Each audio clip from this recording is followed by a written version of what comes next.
See Circle Calendar Year 1499. In an ancient island of the New World, a bare-chested teenage boy with firm muscles easily killed the giant creature before. He looked at the lifeless Tyrannosaurus Rex lying on the ground and let out a sigh. Time flies. It has been 3 years since I transmigrated here.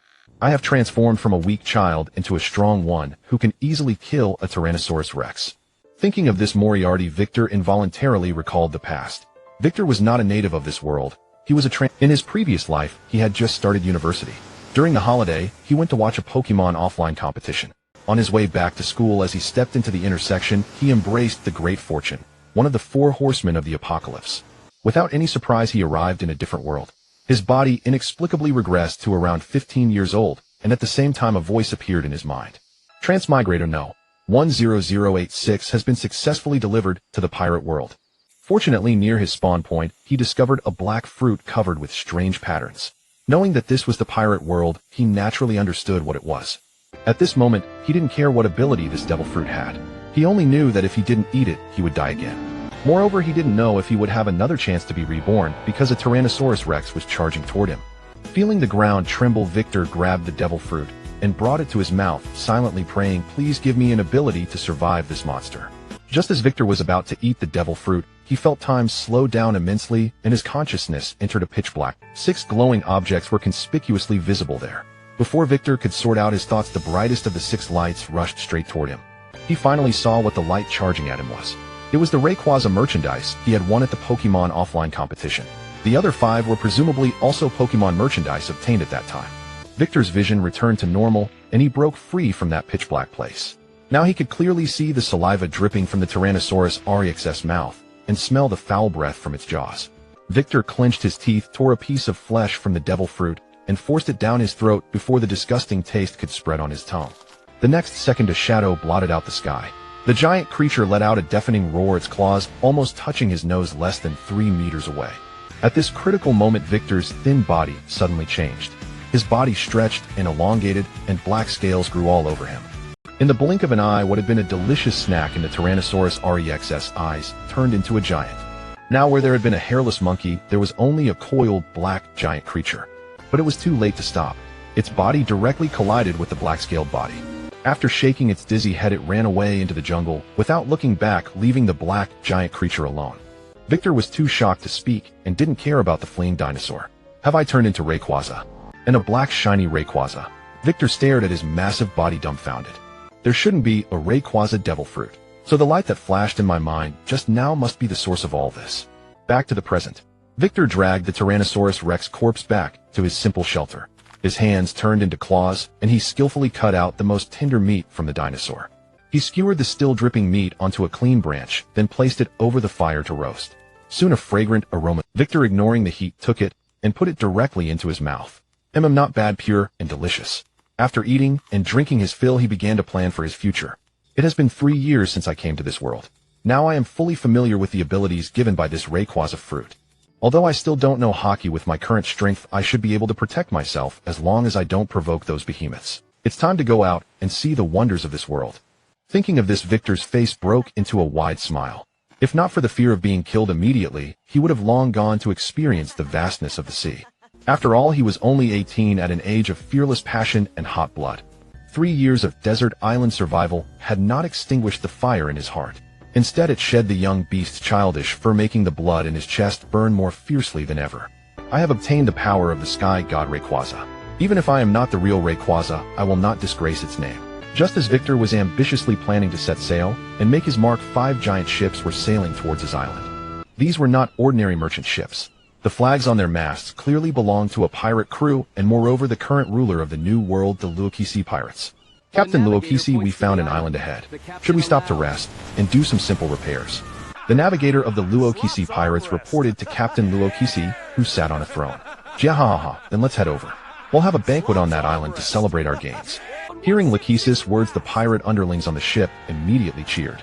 Soon the news reached the other 4 ships, and the entire fleet erupted in joy. Low-level grunts like them didn't eat well on the ship. Only when they landed on an island or during banquets could they have a proper feast. After a moment, 4 tall figures successively crossed from the nearby ships to Luokisi's ship. "Luokisi, why did you decide to hold a banquet here?" Nugoite asked, leaning on his Kanjiunki cloud splitter. Standing nearby, Shurji also chimed in, if the ship can't sail due to issues, I can use my devil fruit ability to carry the fleet through the sky. You know, we just robbed the Celestial Dragon's tribute fleet from 3 countries. The Marines are probably already on their way. Although we are not afraid of those Marines, getting entangled with them is a nuisance. Why create unnecessary trouble? Charlotte, Linlin, and Kaido had not spoken, but their expressions conveyed the same sentiment. Hearing this, Luokisi let out a hearty laugh. What reasons do I need? Do you think I'm afraid of the mere Marines? When Luokisi said this, the others stopped arguing. On one hand, Luokisi was their captain, and as long as their core interests weren't threatened, they didn't mind following his orders. On the other hand, what Luokisi said did make sense. Even if the Marines did send pursuers, they would be no match for them. One reason was that Luokisi was their captain, and as long as their core interests were not threatened, they were willing to follow his orders. Another reason was that Luokisi had a point. Even if the Marines sent pursuers, they would be no match for them. Another reason was that Luokisi had a point. Even if the Marines sent pursuers, they would be no match for them. Looking at the backs of the others, Luokisi was not angry. He believed in his goal to firmly bind these ambitious men to himself. With that thought, Luokisi used his observation haki to scan the nearby island. It was just a routine check, but he unexpectedly discovered a pleasant surprise. Oh, I didn't expect a person of considerable strength to be living in seclusion on this deserted island. With that thought, the corners of Lachesis' mouth curled up, but he did not reveal this discovery to the others. Soon the 5 pirate ships docked at the shore.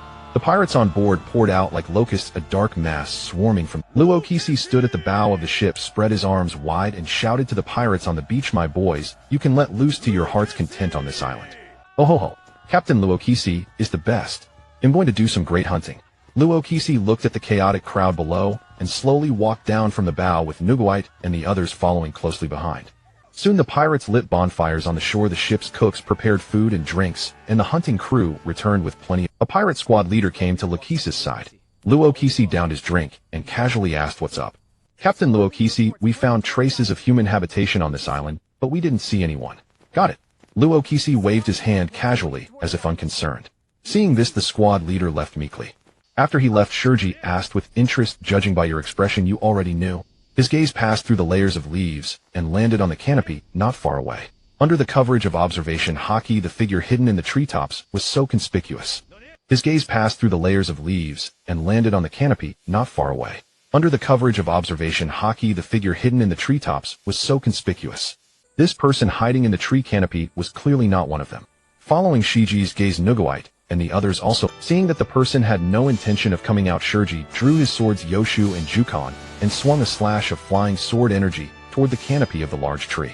Rumble, the sound of the giant tree falling attracted everyone's attention. Many pirates had already picked up their flintlock pistols and long swords ready to fight. Under the watchful eyes of the tense crowd, the dust soon cleared, revealing a young figure with an exposed upper body. At this moment, Victor, with a blank expression, was cursing in his heart. I can't believe this. I should have left earlier. I was about to leave when I ran into the most powerful faction in the world right now. Am I going to die before I even achieve anything? No, I can't. I've only lived like a savage for 3 years. I haven't yet tasted the special foods, fine wines, and, most importantly, the beautiful women of this world. Luokisi and the others did not know what Victor was thinking. After seeing that the hidden person was merely a young man, they showed expressions of interest. Luokisi thought to himself with surprise, oh, I didn't expect it to be a brat. But based on my observation haki, his strength is not weak. He seems to be another natural monster like Kaido. With that thought, Luokisi smiled and said to Victor, kid, do you want to join my pirate crew? I am Luokisi, captain of the Luokisi Pirates, the ruler of the New World. Hearing Lachesis' invitation, a barely perceptible flicker of emotion crossed Victor's face. After all, this was Luokisi, the most powerful man of this era, a true hegemon. Sensing Victor's hesitation, Luokisi tossed a flask of sake toward him. Noticing the incoming projectile, Victor snapped out of his thoughts. Seeing the bottle flying like a cannonball, Victor dared not be careless. He quickly reached out to catch it, but he didn't know any technique to absorb the force, so the bottle shattered the moment it touched his right hand. Most of the sake splashed away, leaving only a small amount in Victor's palm. Without a hint of hesitation, Victor curved his hand and brought the remaining sake to his mouth. Good sake. This scene surprised Shurji and the others. They knew that Lachesis' throw was not something an ordinary kid could handle. Although the kid didn't manage to catch the flask cleanly, his stance remained solid, proof that he had some strength. I have long heard of your great name, Luokisi. Of course I want to join. But what kind of treatment will I get after joining? You won't just make me an ordinary crew member, will you? Hearing Victor's counter-question, Luokisi let out a hearty laugh. Jahahaha. On the Luokisi pirate, strength is everything. If you can defeat a squad leader, you become a squad leader. If you can defeat an officer, you become an officer. And if you can defeat me, well, you could even become the captain of the Luokisi pirates. If you can defeat a squad leader, you become a squad leader. If you can defeat an officer, you become an officer. Even more, if you can defeat me, it's not impossible for you to become the captain of the Luokisi pirates. After saying this, Lachesis' body erupted with powerful Conqueror's Haki. Seeing this, Shurji and the others beside him also unleashed their Conqueror's Haki, not wanting to be outdone. 5 streams of Conqueror's Haki clashed against each other, but soon one powerful aura suppressed the other 4. The intense Conqueror's Haki dispersed the clouds in the sky, while red-black lightning bolts appeared around the group. Seeing this scene, a surge of pride rose in Victor's heart. One day, I will become as strong as them, even stronger. With that thought, Victor's own Conqueror's Haki burst forth. Although it was vastly inferior in quality and quantity to the other 5, it still drew everyone's attention. The same thought appeared in the minds of all 5. Another interesting brat. Impressive aura, but still somewhat immature. Rox amplified the output of his Conqueror's Haki, instantly dispersing the 5 others' Conqueror's Haki. At once, the 2 islands fell into a dead silence. Weak pirates and beasts collapsed unconscious, while those with some strength stared wide-eyed at the 6, confronting each other, unable to speak for a long time. At once, the 2 islands fell into a dead silence. Weak pirates and beasts. A faint smirk curled at the corner of Victor's mouth. He didn't even glance at the nameless A faint smirk curled at the corner of Victor's mouth. He didn't even glance at the nameless underlings, instead fixing his gaze directly on the future Kaido, now an intern on the Rocks Pirates. I'll take him. Though he's tall, his face looks young, so he must be around my age. Shiki burst out laughing, then said to Victor, "Oh, are you sure you want to challenge him? He's just an intern on our crew. Even if you beat him, you'll only become an intern yourself. Why not challenge me? I'm a top officer of the Rocks Pirates, Golden Lion Shiki. Then I'd rather challenge him first. If I can't even beat an intern, challenging a top officer would be asking for trouble. I may be small, but I'm not stupid. Damn, Brett, you look down on me. I'll teach you a lesson." Hearing Victor's disdainful words, Kaido roared in fury, grabbed his spiked club, and strode toward Victor. Hearing Victor's disdainful words, Kaido roared in fury, grabbed his spiked. Victor dared not take Kaido lightly. Even though Kaido hadn't yet eaten the Azure Dragon fruit, his Oni lineage rendered him formidable. Victor narrowed his eyes. His 1.9-meter frame suddenly swelled, muscles bulging violently, straining his clothes. Then a dense layer of black scales swept over his body like a tide. With cracking sounds of shifting bones, his hands and feet transformed into sharp claws, curved horns sprouted from his head, and a thick armored tail lashed behind him. In the blink of an eye, he had become a fearsome half-dragon form. Rock, seated on his throne, downed his drink, wiped his mouth, and said casually, "Oh, a devil fruit user. A dragon type, it seems. I wonder if it's an ancient or mythical Zoan." Shiki asked the others, "Who do you think will win between these 2 brats?" Charlotte Linlin stuffed a donut into her mouth, chewing loudly, as she mumbled, "Kaido will win for sure. That kid hasn't seen the cruelty of the sea. He's just a snot-nosed brat. How could he beat Kaido?" "I agree, Kaido will win," Whitebeard chimed in. "Shishishit." Shiki laughed. "But I think the kid will win. How about a bet?" Hearing the word bet, Newgate, who had been commenting with interest, immediately shut his mouth. He didn't want to gamble with Shiki. He had no berries left, having sent them all to his hometown. But if he couldn't put up berries, that bastard Shiki would mock him mercilessly. Seeing Newgate's silent, Shiki turned to Charlotte Linlin and Rox. Rox waved a hand, declining to join. Charlotte Linlin grinned. 100 million berries on Kaido. Then I'll put 100 million on the kid, Shiki replied with a "Hey kid, you hear that? Those 2 bastards are betting on us. Want to join forces and teach them a lesson first? After I beat you, they're next." Hearing Victor's arrogant words, Kaido laughed in spite of himself. "I hope your strength matches your—" With that, Kaido swung his spiked club down at Victor. Even in his half-beast form, Victor barely reached 3 meters, like a child compared to Kaido's 7-meter frame. Watching the club grow larger in his vision, Victor shouted, "Well met. Let me test the results of my training all these years." Dragon Claw. A few emerald blades of energy gathered on his claws as he met Kaido's descending club. Club and claw collided, sending a powerful shockwave rippling outward, bending the surrounding leaves and grass. Kaido grinned. "You can take my blow. I acknowledge you, kid. I am Kaido, the man destined to stand at the top of this sea. Victor, the future Sky Emperor." "These brats have big mouths," Newgate remarked from nearby. Victor relied only on close combat skills like dragon. "These brats have big mouths," Newgate remarked from nearby. Victor relied only on close combat skills like Dragon Claw and Iron Tail, engaging Kaido in a true man's brawl. Time passed. Soon they had been fighting for half a day. Kaido's body was covered in wounds, blood seeping from them. Though Kaido possessed the Oni's powerful vitality and regeneration, he hadn't yet eaten and awakened the Azure Dragon fruit. These injuries affected him greatly. Victor, on the other hand, healed rapidly thanks to his sky-splitting fruit, which mimicked a Mythical Zoan's effects. Thus the gap between them widened. Kaido realized this. Even if he could fight for another day and night, wearing down his opponent wouldn't work against a Zoan user. Kaido shouted, "Victor, I admit I'm not your match now. Let's end this bout with a final blow." With that, he distanced himself from Victor, his aura soaring. Victor, not to be careless, also tapped into greater power to defeat Kaido and conserve stamina for the battles ahead. Victor shook his head, violently shaking off the chaotic berserk thoughts, and charged at Kaido with a roar. Victor shook his head, violently shaking off the chaotic berserk thoughts, and charged at Kaido with a roar. Kaido, not to be outdone, raised his club high, coating it in black armament haki, and brought it down heavily on the rushing Victor. Three Worlds Ragnarok. Boom. The Wolf Teeth Club and the Dragon Claw clashed with tremendous force, the shockwave instantly erupting and leveling the surroundings. The stalemate lasted but a moment, then with a resounding explosion, Kaido's weapon was severed cleanly. Victor's Dragon Claw pressed forward relentlessly, tearing three vicious gashes across Kaido's abdomen, wounds so deep that bone was visible. Kaido's figure was sent flying backward, crashing heavily onto the ground not far away, raising a great cloud of dust. Kaido slowly rose from the ground, his right hand pressing against the wound on his abdomen. "I never thought I would lose to a brat who cannot even use haki. It seems I still need a powerful devil fruit after all." Hearing Kaido's words, Victor, who had forcibly regained his senses from the dragon's wrath state, twitched the corner of his mouth slightly. No way did Kaido get mentally crushed by me. Shouldn't he be saying that only haki is the power that transcends all else? How come he now craves devil fruit? Seeing Victor's victory, Shiki smiled, and said to Charlotte, Lean, I won. You owe me 100 million. Charlotte Linlin snorted coldly. I know I'm not one to renege on such a small amount of money. Having said that, Charlotte Linlin cast a glance at Newgate, who was drinking sake. Clearly Newgate had once owed her money and had broken his word. Newgate pretended not to hear anything and continued drinking his sake, though his white mustache trembled almost imperceptibly, betraying his inner turmoil. Shiki drew the swords Sakura and Kagatana from his waist and pointed them at Victor. "Victor, you little brat, now that you've beaten Kaido, do you want to challenge us officers as well?" Seeing Shiki's enthusiastic attitude, Victor twitched the corner of his mouth. Could he say no? Victor nodded expressionlessly, then a harmless smile appeared on his face.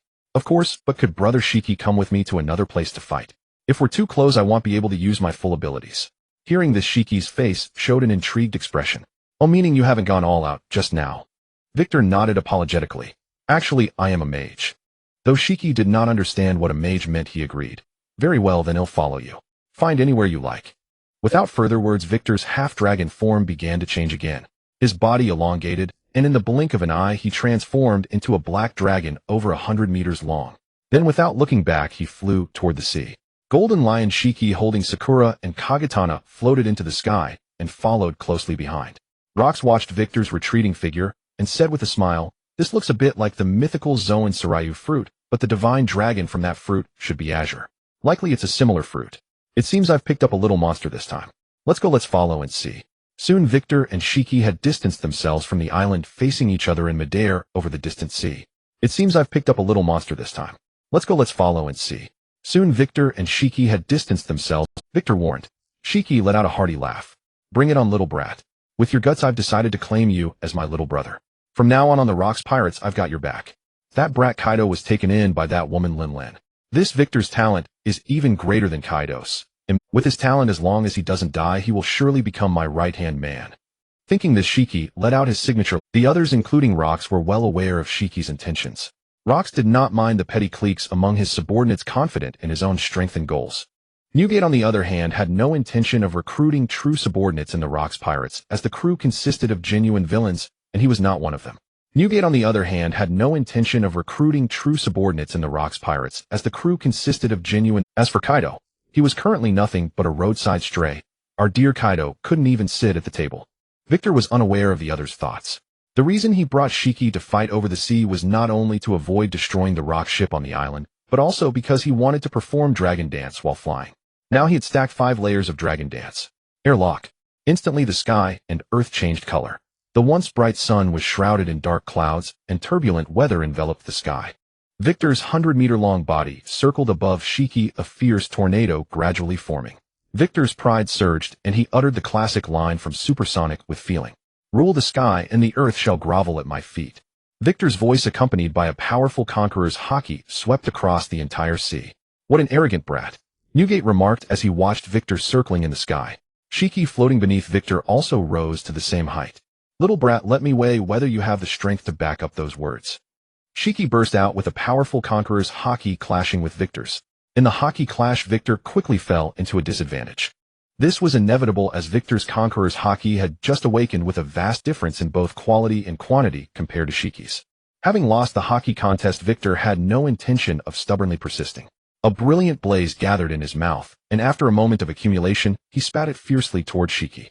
Great fireball. Shiki watched the oncoming flames shaped like a huge Chinese character for Big Bit, the unlit cigar at the corner of his mouth, then cross Sakura and Kagatana before his chest, sending a cross-shaped sword slash. The sword slash and the great fireball collided near Shiki, producing a loud noise and thick smoke. After a moment, the smoke cleared, and Shiki was unharmed save for the previously unlit cigar now burning. Shiki took a deep drag on his cigar and exhaled a thick cloud of white smoke. Little brat, this little flame is only good for lighting my cigar. Show me what else you've got. Meteor swarm. Victor raised his head to the sky and let out a dragon roar that shook the heavens, then summoned several meteors wrapped in purple devastation energy to strike from beyond the sky. However, this attack was a large area group skill, effective against a fleet of ships, but somewhat inadequate against a single opponent who could move freely in the air like Shiki. Using his observation haki, Shiki easily dodged left and right, perfectly evading all the attacks. The power of this move is decent, but choosing to use it against me is your mistake. The powerful meteors only created huge splashes on the sea surface, while many fish floated to the top, with their white bellies showing. Among them were even several sea kings dozens of meters in length. Wei Katoa also noticed that Shiji was training him, though unclear why he naturally seized this rare opportunity. Then Wei Katoa continuously launched attacks at Shiji in the air, unleashing flames, thunder, wind blades, and frost in succession. Great explosion. Wei Katoa freely familiarized himself with his abilities while Shiji continuously fed him moves, occasionally launching 2 slashes at Wei Katoa. At such times, Wei Katoa would shrink his body into the colossal tornado that reached the heavens, and if he couldn't make it in time, he would use protect or substitute to defend or block. A night passed quickly. By then the sea surface had been frozen, with many explosion marks and neat ravines left by sharp sword chi slashes on the ice. Not far away, the crowd watching from the ship wore extremely serious expressions. They hadn't expected to encounter a brat with such power. The strength this brat had already displayed was enough to destroy a More importantly, they also realized a terrifying fact: on the ocean, their home turf, as long as the enemy fleet had no admiral-level powerhouse who could instantly kill him, no matter how many troops they gathered, they would be nothing but lambs to the slaughter, eventually buried deep beneath the sea. Now I think this brat wasn't boasting before. He already possesses such strength, and if given enough time to grow. Speaking of which, Luo Kasi paused for a moment before continuing, then as becoming the overlord of the sky seems just around the corner. Besides the observing crowd, Shiji, who was confronting him on the front line, could better appreciate the brat's extraordinary. I must take this brat under my command. If he escorts me, my aerial fleet will be invincible. Otherwise it will be utter destruction. Sensing Shiji's burning gaze, Wei Katoa felt a chill. Could this old man have a taste for men? Upon careful thought, Wei Katoa found it plausible. In the original story, Luo Jia, Luo Kusi, Xia, Luo Lingling, and Kai Duo all had their own children, and even Whitebeard had Whitebeard too as a nominal child. Only Shiji, this old geezer, remained alone, and he was also crazily pursuing Luo Jia. Thinking of this, Wei Katoa shivered again, then shook his head hard to cast the thought away, forcing himself to stop dwelling on it. Wei Katoa straightened his expression and said seriously to Shiji, "Brother Shiji, thank you for your guidance. I have one final strike for you to appraise." Shiji narrowed his eyes, then took a heavy drag from his cigar. "Brat, bring it on." Hearing this, Wei Katoa's slender figure shot up into the clouds, flying higher. Seeing this, Shiji frowned slightly, wondering what Wei Katoa was up to. By now, Wei Katoa's figure had exceeded his percent. Could this kid be running away? The thought arose in everyone's minds. 5 minutes later, Wei Katoa's figure reappeared within Shiji's observation haki perception range. However, upon sensing Wei Katoa's aura again, Shiji's expression changed drastically. He firmly gripped his swords Ingshur and Ku-Mu, simultaneously pouring Busashoka haki and Haushika haki into them, as if they were endless. On the blades of Ingshur and Ku-Mu, now completely coated in Busashoka haki and turned pitch-black scarlet, lightning-like flashes suddenly erupted, dazzling light dancing wildly along the edges. Just as Shiji was ready, Wei Katoa's figure reappeared before everyone's eyes. At that moment, Wei Katoa appeared in the clouds, his entire body radiating emerald light and golden streams, diving straight at Shiji like a green meteor. Strong winds swirled around Rayquaza, enhancing the speed and power of his dive. Dragon's final stroke. Dual sword style cross slash. With their roars Rayquaza's dragon horns and Shirjis twin swords clashed heavily.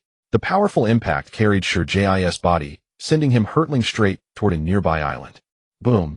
First a deafening explosion resounded through the sky, then a terrifying shockwave erupted from the island's center, spreading wildly in all directions. Even the pirate ships, already hundreds of meters away from the island, were pushed back another 100 meters by the invisible force. As the dust cleared in the horrified gazes of the crowd, a pitch-black mushroom cloud radiating an ominous aura rose slowly from the center of the island, blotting out the sky. Is this still power that a human can possess? Could Lord Shirji have died at the hands of this brat? The underlings on the pirate ships murmured in doubt. Jahahaha, Shirji isn't that easy to kill. Now sail the ship over and welcome the youngest officer of our Luo Kusi pirates. Hearing Luo Kusis order, the pirates quickly snapped out of their shock and steered the ship toward the nearby island. At the center of the island, a colossal pit several hundred meters in diameter and bottomless appeared. After the mushroom cloud dissipated, slight movements came from the bottom of the pit. Soon a middle-aged man with 2 swords at his waist and tattered clothes flew up, carrying an unconscious youth in his hand.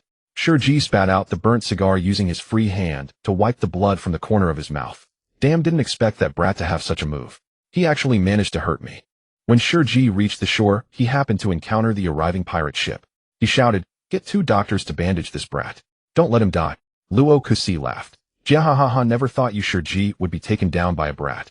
Although Shirji appeared unharmed in Luo Kusis' observation hockey perception, his aura was significantly weaker than before, indicating he had suffered considerable internal injuries. I was tricked by that brat, but fortunately I managed to block it.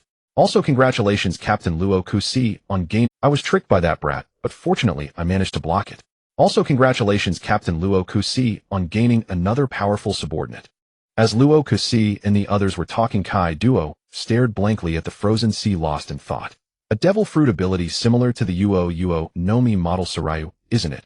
Little did Rayquaza know he had successfully swayed the future proclaimer of hockey supremacy, Kai Duo, onto a— Where's this? Victor snapped his eyes open, and what greeted him was a completely unfamiliar sight. The moment Victor opened his mouth to ask, a tearing pain surged through his mind like a dam breaking, followed by countless fragments of memory, flooding in like a torrent, instantly overwhelming his consciousness. After accepting the memories from before his collapse, Victor murmured, "It seems I still haven't mastered Dragon Ascent." Normally after using Dragon Ascent, Rayquaza would enter its Mega Evolution state, but Victor could only employ it as a powerful ultimate move. After using it, he would be drained and fall unconscious, whether due to insufficient strength or some other reason. Thank goodness I used rest at the last moment before passing out, otherwise with such severe injuries, even a mythical beast wouldn't have awakened this quickly. The door was pushed open and a pirate was about to step inside when he was stunned by the sight before him. Victor was sitting quietly on the bed, staring at the doorway, as if he had been waiting for a long time. As the ship's doctor of the Rocks pirates, he knew exactly how severe Victor's injuries had been. Most of his bones shattered and all his internal organs damaged to varying degrees. If such injuries had befallen him, he would have been dead long ago. Yet this young man not only survived, but revived so quickly, and even sat up on his own. Unbelievable. Truly a monster worthy of battling Captain Shiki for an entire night. Though his thoughts raced, his words came without delay. "Lord Victor, you're already awake." "Yes, I feel I'm out of danger." "And why do you call me Lord?" Victor asked in confusion. The pirate's face was plastered with a sycophantic smile. "While you were unconscious, Captain Rocks publicly declared you You are now a high-ranking officer of the Rocks pirates with the same status as Lord Shiki and the others." Hearing this, Victor secretly curled his lips. Status same as Shiki. In the end, it's strength that speaks. Yet his expression remained unchanged as he gave a slight nod. "How long was I unconscious? And where are Rocks and the others now?" "You've been out for about 3 hours. Captain Rocks is holding a banquet on the island with Lord Shiki and the others." Upon hearing this, Victor rose and walked out. The pirate hurriedly asked, "Lord Victor, won't you rest a bit more?" "No need. I know my own body. It's just a minor injury. A good meal will restore me." Victor's figure stepped slowly into the clamorous banquet scene. The pirates, who had been guzzling wine and devouring meat, froze, as if an invisible hand had seized their throats. Their movements halted midair. The outer perimeter of the feast fell into an eerie silence, broken only by the crackling of the bonfire. All eyes were locked on Victor until he passed through the crowd and disappeared from view. Only then did the suffocating pressure recede like a tide. Phew! A collective sigh of relief was followed by an eruption of renewed revelry, but the topic had shifted entirely. Is that Lord Victor? The one who defeated Kaido and fought Captain Shiki for an entire night. TCH, a bunch of provincial bumpkins. I was there that day. What Lord Victor displayed was no human power. It was a calamity descending. Unlike you lot who wet your pants just from the aftershock of his conqueror's haki. Before the words faded, accompanied by thuds and yelps, the boastful one was already being pinned down and rubbed into the dirt. Before the words faded, accompanied by thuds and yelps, the boastful one was already being pinned down and rubbed into the dirt by his comrades. Similar quarrels erupted throughout the venue, and the commotion finally caught the attention of the bigwigs on the high platform. Oh, all this noise. It's our Rocks Pirates' youngest rising star. Lads, give Lord Victor a proper welcome. Lord Victor. Lord Victor. The wave of cheers engulfed the entire island, interspersed with celebratory gunshots and the crisp shattering of bottles, pushing the mad banquet to a new crescendo. Feeling the cheers around him, Victor's lips curled into a slight smile. Humans are ultimately social creatures. Shiki raised his glass to Victor. What a little monster. You're out of bed so soon, considering your bones were almost all Victor grabbed an unopened bottle of rum from a nearby table and clinked glasses with Shiki. The two exchanged a glance and laughed heartily, then downed their drinks in one go. Victor wiped the liquor from his lips and said with a grin, "Thanks for holding back, brother Shiki, otherwise I'd still be lying in bed." Shiki took another gulp, his eyes sharp as he stared at Victor, not hiding his admiration and envy. Your luck is absurdly good to have eaten such a monstrous devil fruit. He paused, his tone turning serious. Once you're a few years older, when your body is fully mature and you've mastered both types of haki, only then will this sea truly have another top-tier powerhouse who can dominate. Shiki set down his glass, pointed at Victor, and curled his lips into an arrogant grin. Only then will you be worthy of the words I've said. You now. Ha, you're still green, barely weaned. Victor merely smiled without saying much. He didn't think Shiki was exaggerating at all. He believed in his own potential. Then Victor, bottle in hand, walked up to Rox, Newgate, and the others. Facing these great pirates, present or future legends, he showed no timidity, clinking glasses with each and drinking heartily. After rounds of drinks and abundant food, the banquet, filled with strong liquor, laughter, and raw energy, finally came to an end amid the clamor of everyone's divergent thoughts. Meanwhile, in the waters off the desolate island. Can you confirm it? Yes, Rear Admiral. The Rocks pirates who robbed the Celestial Dragon's tribute have been confirmed to be resting ahead. But, Rear Admiral, the soldier's voice trembled with extreme fear, even tinged with tears. That's the Rocks pirates. The monster crew whose very name makes the sea tremble. We have only a few hundred men. This patrol ship doesn't even have a proper main cannon. What can we use to fight them? This is... Looking at the distraught soldier, the Marine Rear Admiral said expressionlessly enough. Even if it's the Rocks pirates, so what? Then his expression turned righteous. Even if we delay them with our lives until the main Marine force arrives, it will be worth it, because we are the Marines of Justice. Captain Luokisi, the brothers on the watchtower have spotted a Navy warship, and it is heading straight for this island, clearly coming to oppose us. Luokisi glanced at the senior officers beside him. Just as Newgate was about to rise, Victor stood up first. Captain Luokisi, let me go. Luokisi looked at the eager Victor and said with a smile, since our new officer wishes to demonstrate his presence to the Navy, let Victor handle it. The other officers showed no interest in competing for the task, as it was hardly a pleasant assignment. Seeing Victor volunteer to eliminate the pursuing Navy, the reveling pirate underlings rose excitedly to their feet. Lord Victor, I will accompany you. Yes, let us witness Lord Victor's prowess. Watching the lively crowd, a faint smile curled at the corner of Victor's lips. Since you wish to see, then watch closely. With that, he pushed off the massive tree beside him, with a single tap of his toe shooting forward like an arrow released from the bowstring. Midair, his body abruptly expanded, transforming into a 100-meter-long black dragon that blotted out the sky, coiling in the heavens. The colossal shadow instantly engulfed the entire area. The pirates stared up in terror, utterly stunned by the behemoth. Even those who had witnessed Victor's dragon form before found themselves breathless, confronted by such overwhelming pressure at close range. The impact of seeing it from afar versus up close could not be more different. Shiki gazed at the figure in the sky and remarked with a grin, putting aside everything else, this kid's appearance is indeed impressive. Just as Shiki's words faded, the playful expressions on everyone's faces instantly shifted to seriousness as they stared intently in the direction of Victor's head. An intense sense of crisis screamed from their observation, haki warning them of imminent danger. A violet-black energy rapidly coalesced within Victor's mouth. As the energy swelled, everyone's observation haki blared with frantic warnings, and the premonition of danger surged like a tidal wave. Destruction beam. With Victor's deafening roar, the violet-black mass erupted into a thick pillar of light, shooting forth like an out-of-control meteor. The light beam trailed a dark afterimage across the sky, followed by a thunderous explosion. The violent shockwave transformed into a colossal wave crashing fiercely against the shore. Seeing the oncoming tidal wave, some timid pirates clung together screaming in panic. Such a huge wave will sweep us all into the sea. Sensing the wave rapidly approaching the shore, Newgate muttered irritably, "What a reckless kid." With that, a faint white orb appeared on Newgate's right fist. He swung his fist at the void, and with a sharp crack, the very space seemed to shatter like glass. In an instant, the towering wave seemed to be smoothed by an invisible hand, its momentum abruptly halted. Only a few scattered ripples gently lapped the sea surface, silently narrating the breathtaking scene that had just unfolded. Saved? The pirates who had escaped death's grasp embraced each other. Meanwhile, some mischievous ones shouted the names of the two men. Lord Victor, Lord Newgate. Hovering in midair, Victor marveled inwardly at Newgate's display. No wonder Sengoku called him a man who could destroy the world. Even if Luokisi and the others had intervened, they could probably only split the wave, not quell such a catastrophe so effortlessly. Victor cast a final glance at where the Navy warship had been. Nothing remained, not even a trace of the vessel. Victor returned to human form and continued drinking and chatting with Luokisi and the others. The power demonstrated by Victor and Newgate had elevated the banquet's atmosphere to its peak. No one dared to provoke them during the event, and the feast concluded perfectly. Just as Victor was about to sleep, a knock sounded. Victor opened the door to find Shiki standing there.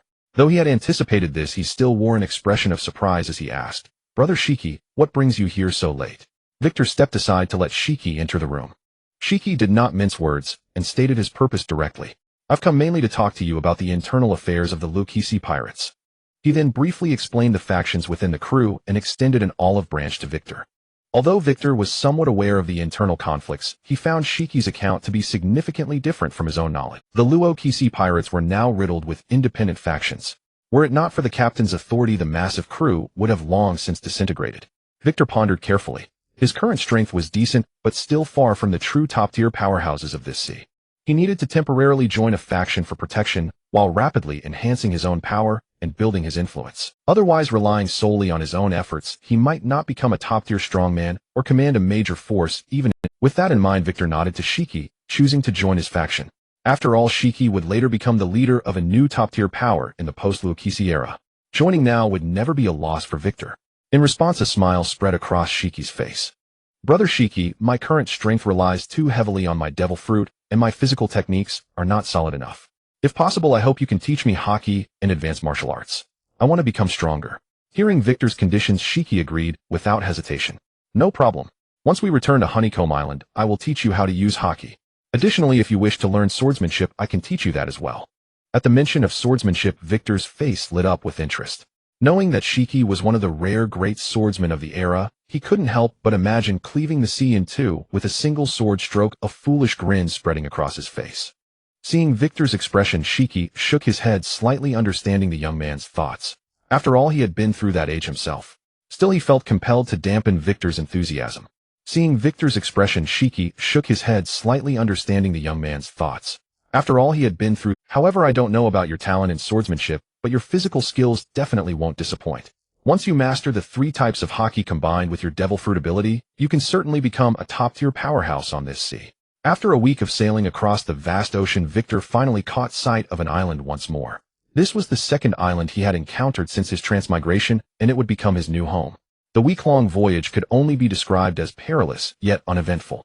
Along the way, they encountered 2 more marine reconnaissance vessels, and without any suspense, both ships were consigned to the turbulent depths of the sea. Other than that, however, they had seen no further pursuit from the Marines or the world government. Whether it was because the world government deemed this paltry celestial gold beneath their notice, or because they feared the notoriety of the Rock's pirates, remained unclear. Rock stood on the deck and said to him, "This is the main base of the Rock's pirates, Hakanosu Island. Since you got along so well with Shiki on the ship, I'll have him find you a place to stay later." After finishing his words, Rox strode directly to the bow, ignoring Victor and the others. Victor could only turn his gaze to Shiki, hoping that his big brother Shiki would not be so unreliable. Fortunately, Shiki was quite attentive to Victor. He briefly explained the situation on the island. "Once we get ashore, I'll find you a house. If you want to recruit crew members, you can freely recruit any foreign pirates on the island. If you wish to set sail, just inform Rox. Normally, he won't interfere with us as long as we follow his orders on important." After that, Shiki gave Victor a detailed account of the characteristics of the other senior officers besides Newgate and the others, so he would not foolishly provoke someone he could not handle. As Shiki spoke, Rock's fleet slowly docked at the shore. A large crowd of pirates had already gathered on the shore. The man at the forefront was tall and wore a suit of heavy armor. Recognizing this distinctive feature, Victor realized that this must be Ganjue, a senior officer of the Rocks pirates. Ganjue approached Rocks and said in a low voice, "Boss Rocks, everything on Hakanosu has been as usual during this time. No major incidents occurred." Upon hearing this, Rocks patted Ganjue on the shoulder and laughed. "You've worked hard. This voyage has been quite fruitful. Not only did we rob the celestial gold, but we also found an interesting brat. Go notify the other officers on Hakanosu. Tonight I'll hold a welcome party in my castle to introduce that brat to you all." With that, Rocks turned and pointed at Victor, who was standing beside Shiki. Seeing that the brat Rocks mentioned was so close to Shiki, Ganjue sensed something, though his face betrayed nothing. "They'll take the brat around the island to get familiar. They'll bring him to the castle for the banquet tonight." Rocks did not refuse, but merely nodded slightly. "Newgate, you all go back and rest. Just remember to be there tonight." Then only Rocks and Ganjue remained. Watching the departing figures, Ganjue asked Rocks, "Boss Rocks, is this really all right? Shiki is becoming increasingly arrogant. Even Charlotte Linlin is trying to win over that brat Kaido. Lately Wang Ji and In Fu seem to have their own ideas too. Jahahaha. As long as I'm still alive, these scoundrels won't cause any big waves." Rock's laughter was wild and unbridled, causing the very air around him to tremble. Even monsters like Newgate and Shiki are no exception, let alone trash like Wang Ji.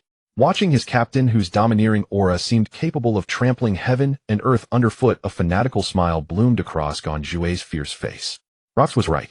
As long as he was there, even Whitebeard and Golden Lion could only bow their heads in submission. It was this sovereign, overbearing spirit of a hegemon that had captivated Ganjue, making him willing to follow Rocks to this day and become one of the earliest founding members of the Rocks pirates. Sensing the conqueror's haki emanating from the harbor, Victor's expression changed. He asked Shiki uncertainly, "Has someone come to challenge Hakanosu?" Shiki's face also darkened. No one is challenging us. It's just the master of Hakanosu announcing his return." After giving Victor a brief explanation, Shiki led him onward, but the smug look on his face had vanished. "My strength is still somewhat lacking compared to Rocks."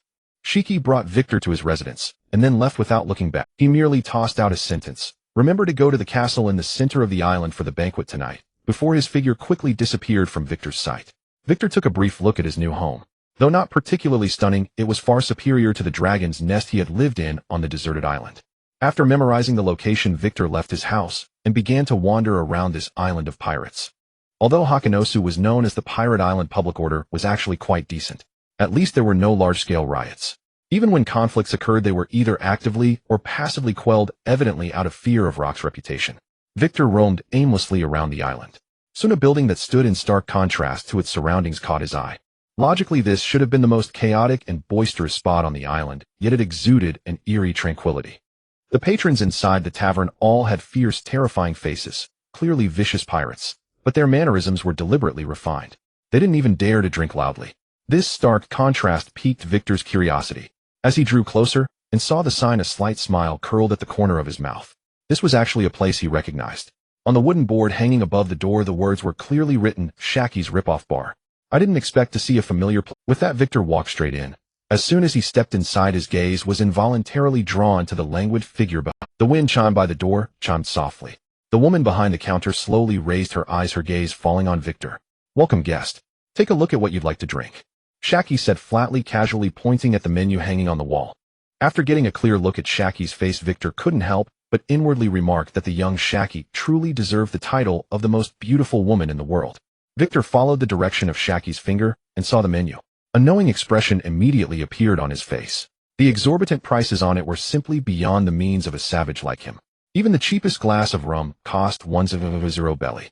Sensing Victor's embarrassment, Xia Qi curled the corners of her lips into a beautiful arc, then turned around and retrieved a rather fine bottle of liquor from the cabinet behind her, filling the glass in front of her to the brim. Xia Qi handed the filled glass to Victor, who downed it in one gulp, then spread his hands wide. "I've had the drink, but I'm short on cash right now.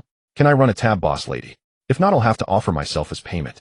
Hearing Victor's almost provocative words, the patrons who had been eyeing Xia Qi fell silent, then their eyes gleamed with a predatory ferocity, their murderous intent undisguised. Thump! A dull thud resonated as the rough wooden table shuddered violently, spilling half a mug of murky ale. At the same time, a burly man with a scarred face slammed his gleaming longsword onto the table, the scabbard striking the wood with a sharp, urgent clatter. The blade's edge peeked out, sending a chill through the air. Kid, are you begging for death? The man spat as he spoke, his thick finger pointing accusingly at Victor. Behind him, several accomplices rose to their feet, their chairs scraping against the floor in a grating screech, encircling Victor completely. But the leader's demeanor shifted instantly. He flashed a smile he thought was amiable at Xiaoqi. Don't worry, Xiaoqi, you'll take care of this reckless brat for you. His expression turned fierce again. Come outside with us, kid. Fighting's not allowed in Xiaoqi's tavern. If you cooperate, he'll go easy on you. Otherwise. He left the sentence unfinished, but his meaning was crystal clear. Victor shrugged and said to Xiaoqi with a grin, well, looks like I might actually have the money to pay for this drink after all. Xiaoqi ignored the pirates surrounding Victor and said with a smile, consider this drink on the house. After all, you're the kid, even rocks called a monster. I'm sure you'll be good for it someday. As for offering yourself as payment, you're still too young. This big sister doesn't go for your type. With that, Xiaoqi took a drag from her cigarette, wisps of smoke curling from her lips, and reached under the counter to retrieve a fresh wanted poster, handing it to Victor. This just came in. I figured you hadn't seen it yet. Victor's eyes widened in surprise as he took the poster from Xiaoqi, the contents making him pause. For it was his own wanted poster. The photo showing him clinking glasses with Shiki on that desolate island, still wrapped in band. Victor's gaze dropped to the bounty amount. His first bounty was an astonishing 89 million berries. Black Dragon Victor bounty, 89 million berries, dead or alive. Judging by the angle of this photo, there was a mole among us back then. Hearing Victor's mutter, Xiaoqi gestured outside and said nonchalantly, isn't that to be expected? Thinking about the situation on Beehive Island and the Rocks pirates, Victor couldn't help but shake his head with a wry smile. I'm being foolish. Victor turned his gaze to the trembling men. All right, everyone. Since Boss Xiaoqi has already bought me a drink, let's take this outside. Wouldn't want to wreck the place. Hearing this, the already trembling man nearly wet himself. His voice quavered. Lord Victor, we were rash. Please be magnanimous and let us off like a fart. He had just seen the bounty on the poster. The brat before him was no lamb. He was a man-eating dragon. A bounty of 89 million berries. And more importantly, he had clinked glasses with golden lion Shiki. This was a clear sign they had picked a fight with the wrong person. I'm a bit short on cash. How much are your heads worth? Hearing Victor's words, the leader felt not fear, but relief. As long as Victor hadn't killed them outright, there was room to negotiate. Oh Lord, please have mercy. Hey, raise 5 million berries. All of it. All for you. He knelt, hands trembling as he offered a money chest, his body shaking like a leaf, his earlier bravado completely gone. We're not worth much. My bounty is only 800,000, and the others are even less. Killing us wouldn't be worth your time. A man of your stature. Killing scum like us would only dirty your hands. Ignoring the kneeling pirate leader, Victor opened the chest himself, took out 300,000 berries, and placed them in front. Thanks for the offer, Sister Xiaoqi, but I've got money now. Hey, race for the drink. Seeing the 300,000 berries before her, Xiaoqi's lips curled slightly. What an interesting kid. Xiaoqi pocketed the berries. Then thank you, Lord Victor, for patronizing my establishment. Then, as if remembering something, she said casually, no fighting in here. That's the rule, everyone respects. Though for someone like you it's not exactly binding. Still, I'd prefer if you took it outside. Since Sister Xiaoqi says so, I'll let them off. Scram. I'm in a good mood today, so I'll spare your lives. Hearing this, the kneeling pirate leader scrambled to his feet, bowing repeatedly to Victor and Xiaoqi, then fled the tavern in a panic. Now that I've got money, can I get another drink? Victor raised his empty glass towards Xiaoqi.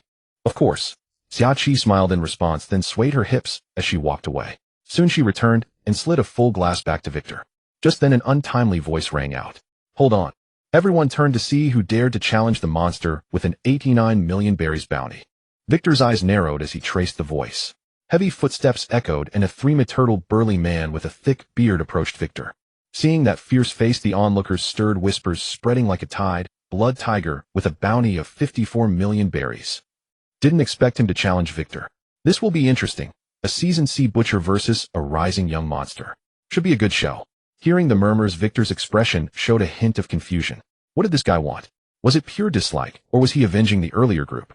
Marcus, meeting Victor's surprised gaze, first said softly to Xiaoqi, Boss Xiaoqi, this drink is on me. After finishing, Marcus then smiled and said to Victor, Victor, I want to challenge you. If I lose, I will lead my blood tiger pirates to join your command. Hearing this, Victor felt somewhat surprised. Instead, Xiaoqi gave the blood tiger Marcus a meaningful glance. But soon Victor understood the reasoning. This Marcus was truly a fascinating man, quite at odds with his rugged appearance. Fun, I happen to have no ship or crew yet. Since you've come to me, I won't refuse. Victor downed the drink Xiaoqi had just placed before him, then strode out. He'll wait for you in the arena. Seeing this, a smile squeezed onto Marcus' bearded face and he followed behind Victor. At this sight, the pirates who had been watching also rose one after another, following them toward the arena, all eager to see A middle-aged man with a long sword at his waist said softly beside Marcus, "Captain Marcus, have you really made up your mind? Why not choose another officer but pick this kid?" This middle-aged man was none other than the vice-captain of the Blood Tiger Pirates, Swift Sword Burn. Hearing Burn's words, Marcus gave a faint smile, his tone calm, yet tinged with shrewdness, a stark contrast to his rugged appearance. "If Victor truly can defeat me, then it's fine for us to submit to him. Besides, he hasn't yet formed an official fleet. This is us joining with assets, becoming his founding crew. In the future, as his status rises, we will naturally benefit as well. Conversely, if he loses to me, this battle will elevate my reputation even further. Then when we go to join other officers of the Rocks Pirates, our value and treatment will be much better than if we went directly now." By the time Victor arrived at the arena, it was already packed. Although the arena was always crowded on ordinary days, the mixed scent of sweat, blood, and cheap liquor had long become its hallmark. Yet today, this chaotic atmosphere carried an extra layer of restlessness and curiosity. The stands were packed with people, several times more crowded than usual. Clearly, everyone had come for Victor to see whether the youngest officer of the Rocks Pirates truly had substance or was merely a name. Seeing Victor approach, a pot-bellied middle-aged man immediately beamed, with a flattering smile rolling over quickly like a... He slightly bowed, speaking respectfully in a low voice before Victor. "Lord Victor, welcome. This humble servant is called Bell, under Lord Shiki, currently acting as the manager of this arena." Shiki's man, Victor thought with surprise. Is there any empty arena now? If not, clear one out for me. Hearing Victor's blunt words, Bell not only took no offense, but became even more deferential. Yes, Lord Victor. The central arena is still empty. They'll take you there at once." With that, Bell turned around, and the fawning expression on his face vanished, completely replaced by an air of superiority. "Get out of the way, you scum, blocking the path." Hearing Bell's reprimand, the gathered pirates quickly retreated, clearly not wanting to provoke him at this moment. This Bell was no easygoing fellow. Despite his round, plump figure and his extreme deference before Victor, his bounty was as high as 74 million berries, making him a true great pirate. Seeing Bell's demeanor, Burn showed a worried expression and whispered in Marcus' ear, "Captain, even that bastard Bell is so respectful to this guy. It seems he might really have formidable strength. Maybe we should forget it. Otherwise, what if he sees through your intentions and goes for the kill?" Hearing this, a smile twisted onto Marcus' fierce face. "I've already staked my head since I chose to sail. If I feared death, I wouldn't have become a pirate." With that, he quickly caught up to Victor and Bell ahead. Seeing this, Burn could only shake his head helplessly. He could only hope that Victor truly needed Marcus, or else the Blood Tiger Pirates' vendetta would never be avenged. Following behind Bell, Victor suddenly spoke up. "Isn't there going to be a bet on this match between us?" Hearing this, Bell instinctively stopped. Realizing what Victor was asking, he quickly put on a smile and turned back to reply, "Yes, Lord Victor. Do you have any instructions?" Seeing Bell's cautious expression, Victor had no intention to press him further. "They'll place a bet too. Hey, race 4. 7 million berries on me winning." With that, Victor tossed the case he was carrying into Bell's arms. Bell scrambled to catch it, nearly dropping it on the ground. Hearing that Victor only wanted to join the betting, Bell's heart finally settled. He had been anxious just moments ago, fearing that this demon might think he was being treated as a chip on the gambling table and fly into a rage. After all, he had already pocketed the money from other gamblers. If Victor were to call it off now, the situation would be hard to manage. Besides, the subordinates of other officers had also placed significant bets, which would stir up a considerable commotion. The three then walked silently through a passage lit only by a few torches. Before long, a dazzling light appeared. Clearly, the tunnel's exit was the entrance to the arena. Victor and Marcus followed Bell as they slowly stepped into the massive arena. By then, the stands outside had already gathered many spectators. The surrounding pirates began to loudly discuss the arrival of the trio. Standing inside the arena, looking at the noisy pirates outside, Victor felt a surge of displeasure. "Damn, I really miscalculated," Victor muttered. Those guys were looking at him like a monkey, which made him extremely annoyed. Right now, I just want to slap those noisy flies outside to death. Hearing this, Bell's pace quickened, and a thin layer of sweat appeared on his forehead. He had heard from the subordinates who had sailed with Shiki about the feats of this black dragon Victor. He didn't want to be accidentally crushed by this lord's displeasure. After all, he didn't have the absurd defensive power of a warship or an island. After leading the two to the center of the arena, Bell quickly said, "Lord Victor, you may do as you please from here." Victor waved his hand and uttered only 2 words, "Get lost." Hearing this, Bell felt as refreshed as eating an ice pop in the dog days of summer. He quickly scrambled away from the dangerous source that was Victor. Victor looked at Marcus not far away and said coolly, "I originally planned to have some fun with you, but now I've changed my mind." Victor's eyes instantly turned into slitted pupils. "Be careful not to be crushed by me." In a private room on the second floor, a peculiar-looking man and a handsome middle-aged man were watching the two confronting figures. The man who resembled a Komoki giant lizard was Wang Ji, a senior officer of the Luo Kasi pirate crew, while the handsome middle-aged man with a melancholic aura was Yu Han, also a senior officer. Wang Ji spoke indifferently as he watched the two confronting figures below, while his forked tongue extended from his mouth and moved about. What a brat. As a cadre, he actually descends to fight like this, being watched like a monkey. Hearing Wang Ji's words, Yu Han did not immediately respond. Instead, he raised his rum and took a hearty gulp before speaking. Just a kid. Why bother with him? I just hope he wins this duel. After all, I've bet 50 million berries on him. At this point, Yu Han paused briefly, his drunken eyes clearing up before turning somewhat fierce. If he makes me lose money, I won't let him off. He'll just have to take his head to compensate for my loss. Thus the two talked unscrupulously in the private room on the second floor about Wei Kituo, the youngest cadre of the Luo Kasi pirate crew, without any regard for him. At this moment, Wei Kituo, standing in the center of the arena, felt the surrounding noise to be extremely irritating. His eyes, which had already turned into vertical pupils, suddenly contracted to pinprick-like points. At the same time, a formidable conqueror's haki burst outward from Wei Kituo, spreading in all directions. Among those enveloped by this pressure, those with weak strength or feeble minds instantly collapsed like wheat stalks broken by a fierce wind.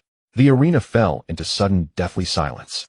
The remaining conscious people stared with horrified eyes fixed on the figure in the center. He actually possesses the qualities of a king. That was the unspoken thought of everyone awake. The crowd was stunned at first, then erupted into thunderous cheers.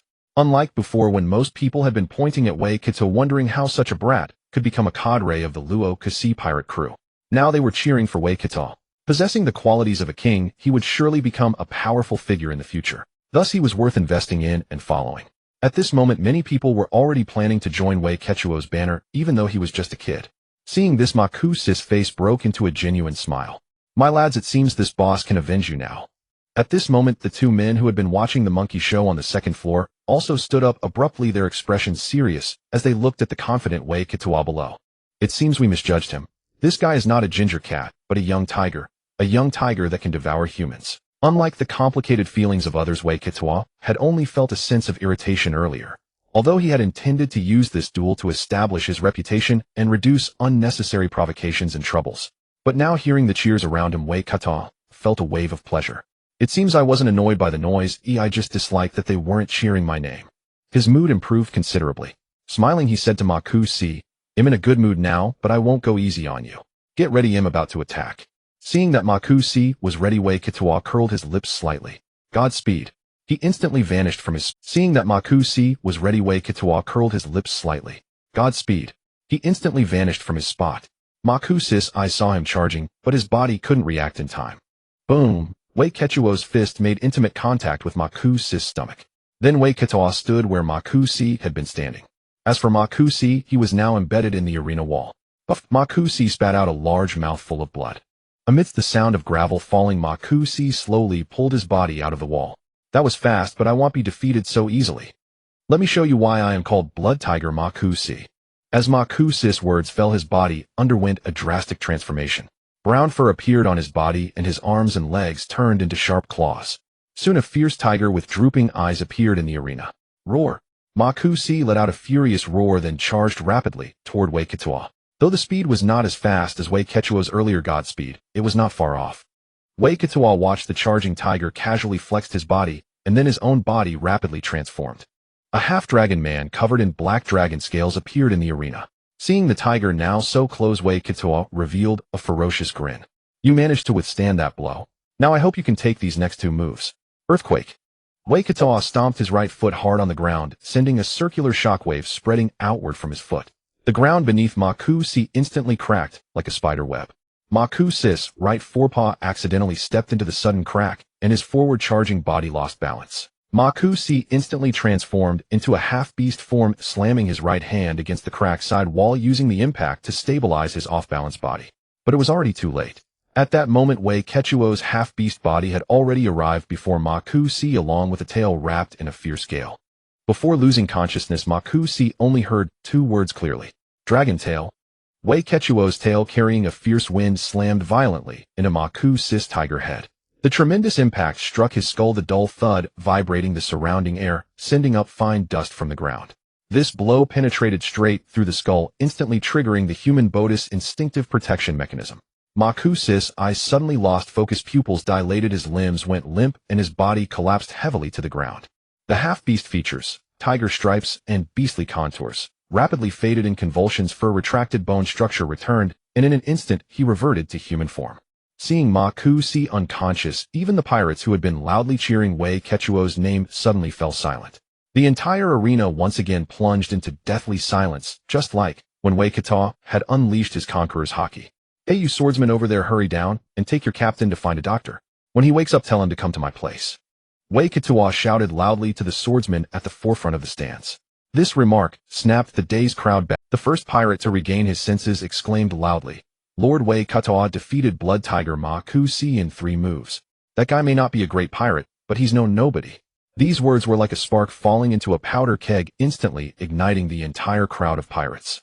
The stands erupted in noise, waves of exclamations and discussions surging. Wei Kechuo's lips curled slightly, and he slowly walked down from the arena amid the uproar. Wang Ji and Yue Han stood dumbfounded, staring at the dueling arena where only Marcus and Byrne remained, their faces shrouded in deep gloom. Wang Ji watched Marcus being carried off the arena and remarked indifferently, "It seems this is another brat with formidable talent." However, unlike Kaido, this one has already begun to realize a portion of his potential. Even now, he is no longer someone to be trifled with. Having said this, Wang Ji recalled the intelligence his subordinates had reported earlier, and a malicious grin spread across his face, accompanied by his forked tongue flicking through the air. My men tell me that Shiki has taken an unusual interest in this brat, but in my view his expectations are likely to be daft. A man like this will never bow to another, just as he himself once did not. Hearing Wang Ji's remarks, Yue Han, without expressing any opinion, simply said, "Why bother with all that? As long as he doesn't provoke me or hinder my search for treasure, it's fine." With that, Yue Han left the box without looking back, leaving Wang Ji alone, his face dark and brooding. It seems this Rock's pirates are about to fall apart. I need to find a new group soon. Otherwise, Shiki is not someone easy to get. Time flew by, and soon it was evening. Victor made his way to the castle at the center of Beehive Island, the venue where Rox was hosting the banquet. At the castle steps, 2 young women were already waiting. As he appeared, their eyes lit up, and they promptly stepped forward, bowing. "Lord Victor, please come in." Victor nodded slightly, scanning them briefly before proceeding inside. The 2 women fell a step behind to guide him. Stepping into the castle, the spacious hall unfolded before him. Victor could not help but muse that Rox was a man who would endure no hardship whatsoever. He silently resolved that he too must one day secure a base of his own, unwilling to drift on a ship for a lifetime like Shanks or Luffy, never enjoying even a modicum of comfort. If that were the case, what meaning would there be in struggling to boost his strength? Better to live on a desolate island, at least safe from the endless clash of blades and the constant turmoil. Soon, under the guidance of the 2 women, Victor arrived at a vast banquet hall already filled with many people. By now, Victor was no longer the ignorant savage he had once been. During the half-month voyage, Victor had thoroughly studied the key figures of the Rock's pirates. Even if he did not know everyone's specific details, he could at least recognize them by sight. All those present were mid to high-ranking members of the Rock's pirates. Noticing the empty seat at the head of the table, Victor thought to himself, "It seems I'm the first to arrive." Just then, one of the women behind him whispered softly in his ear, "Lord Victor, this way, please. Your seat is at the front." Victor took his seat and realized it was quite close to the head. It seems this newly promoted officer holds a high place in Rock's regard. As soon as Victor sat down, several of Shiki's subordinates made the first move. These were the men who had followed Shiki and witnessed Victor's strength firsthand. Coupled with Victor's apparent closeness to Shiki, they rose from their seats, approached him, and offered greetings and toasts. Seeing this, the rest of Shiki's subordinates, and those who were on good terms with Shiki, also stood up and came forward to offer their respects. Meanwhile, those who opposed Shiki looked on coldly, many with disdain and contempt, regarding Victor as nothing more than a Jaiha. "It seems you, Victor, are quite popular, little brat." Hearing that familiar, arrogant laughter, Victor knew Shiki had arrived. Sure enough, once the crowd around him dispersed, he saw Shiki's burly figure striding toward him. "Brother Shiki." Victor greeted him with a smile. Shiki laughed heartily and clapped Victor on the shoulder with the rough camaraderie of a pirate, making Victor's shoulder tingle. He didn't mind, his eyes full of approval. "You little brat didn't disappoint me. That was a fine performance in the arena. 3 moves to defeat a pirate with a 50 million berry bounty. Now the scum on this island won't dare provoke you easily." Victor raised his glass, a faint smile on his lips. "Just luck. I'm still far from your skill, brother Shiki." His words were half modesty, half flattery. For now, staying close to Shiki was the safest choice within the Rock's pirates. Shiki cackled, and the clink of their glasses rang out crisp and pleasant. The fiery rum burned down his throat, igniting a blaze in his chest. Setting down his glass, Shiki's gaze swept over Victor with the scrutiny of a superior. You haven't even mastered hockey. In my eyes, you're still just a slightly bigger brat. Without waiting for a reply, he sat down heavily beside Victor, draping an arm around his shoulder in a casual gesture of dominance. If I got serious, you wouldn't stand a chance. He pulled over a cask of wine, refilling his glass with a fluid motion that exuded an air of casual tyranny, a clear message of toe the line or be put in your place. Victor could only smile and nod. After all, he was still weak, standing before Shiki like a mere underling. But never kick a man when he's down. Who knew what the future held? As they chatted, the banquet hall doors swung open again, and a towering figure stepped in first, Edward Newgate. His bronze chest was bare, and the white mustache above his lips fluttered slightly. Even without using Conqueror's hockey, his kingly aura was unmistakable, and the surrounding noise instinctively lowered. Newgate merely swept his gaze across the hall, and strode straight to the front seat, exuding an aloof, intimidating. Next, Charlotte Linlin entered with heavy steps, a carefree grin on her face as she toyed with a piece of candy. As she passed through the hall, Minnie instinctively stepped aside. She paid them no mind, plopping down beside Whitebeard, her gaze falling on Victor and Shiki, who were arm in arm, and a meaningful smile curled her lips. Then Kaido, Wang Ji, Yuehan, Silver Axe, Gil Bastard, and others arrived, one after another, taking their seats. The hall gradually filled the atmosphere, growing heavier, yet tinged with the unique restlessness of a pirate crew. Kaido's eyes burned with eagerness as he looked at Victor. His injuries had long since healed, and he had been itching to challenge Victor again ever since they were on the ship. But since they hadn't made port for repairs along the way, that desire remained locked in his heart with no chance to act. Just then, two figures walked in together, Miss Bakken and Gloriosa. At this moment, they were not the withered old hags Victor remembered from his past life, but two exquisite beauties with delicate figures. Finally, the officers aligned with Rox, Malin, Gunzon, Barble, and others also took their seats. All the mid and high-ranking officers had arrived, and every eye fell on the empty main seat at the head of the table. Just then, the banquet hall's doors were thrown open with a bang, and Rox D. Zebek walked in slowly. His towering figure radiated an overwhelming wave of Conqueror's hockey that pressed down on everyone present, making even men like Whitebeard and Shiki sharpen their gazes. Rox strode directly to the main seat and sat down. His gaze swept the hall, and then a brazen laugh erupted. Today's feast is to celebrate our recent interception of the Celestial Dragon's tribute, a bountiful haul. As his words fell, the entire hall erupted in cheers, the pirates' eyes gleaming with greed and excitement, the noise nearly lifting the roof. Rox raised a hand to silence the crowd, then turned his gaze to Victor and gestured, "Besides that, there's one more thing, to introduce everyone to a new officer of the Rox Pirates." At these words, all eyes turned to Victor. They already knew his story without Rox needing to elaborate. After all, he was a newly promoted officer, and it was obvious that it would only take a little time and a few more achievements for him to become a senior officer. Black Dragon Victor. This guy is a monster with a first bounty of 89 million berries. Seeing this, Victor rose directly and raised his glass in a toast to the assembled officers. In response, the officers from Shiki's faction and the neutrals raised their glasses in return. Watching this, Rox, seated at the head, wore a faint smile, his thoughts inscrutable. That guy. Armament. Victor's blood suddenly surged like a tide throughout his body, his physique hardening into an indestructible iron-like solidity. Moreover, dense black armament hockey surged out from within, spreading along his arms, dyeing his wrists and forearms completely black with an imposing aura of hockey. Seeing this, Kaido, Victor's opponent at the moment, flexed his hands and then gripped his spiked club even tighter. Armament Bagua. With Kaido's roar, the spiked club, which had been poised, was swiftly swung by Kaido.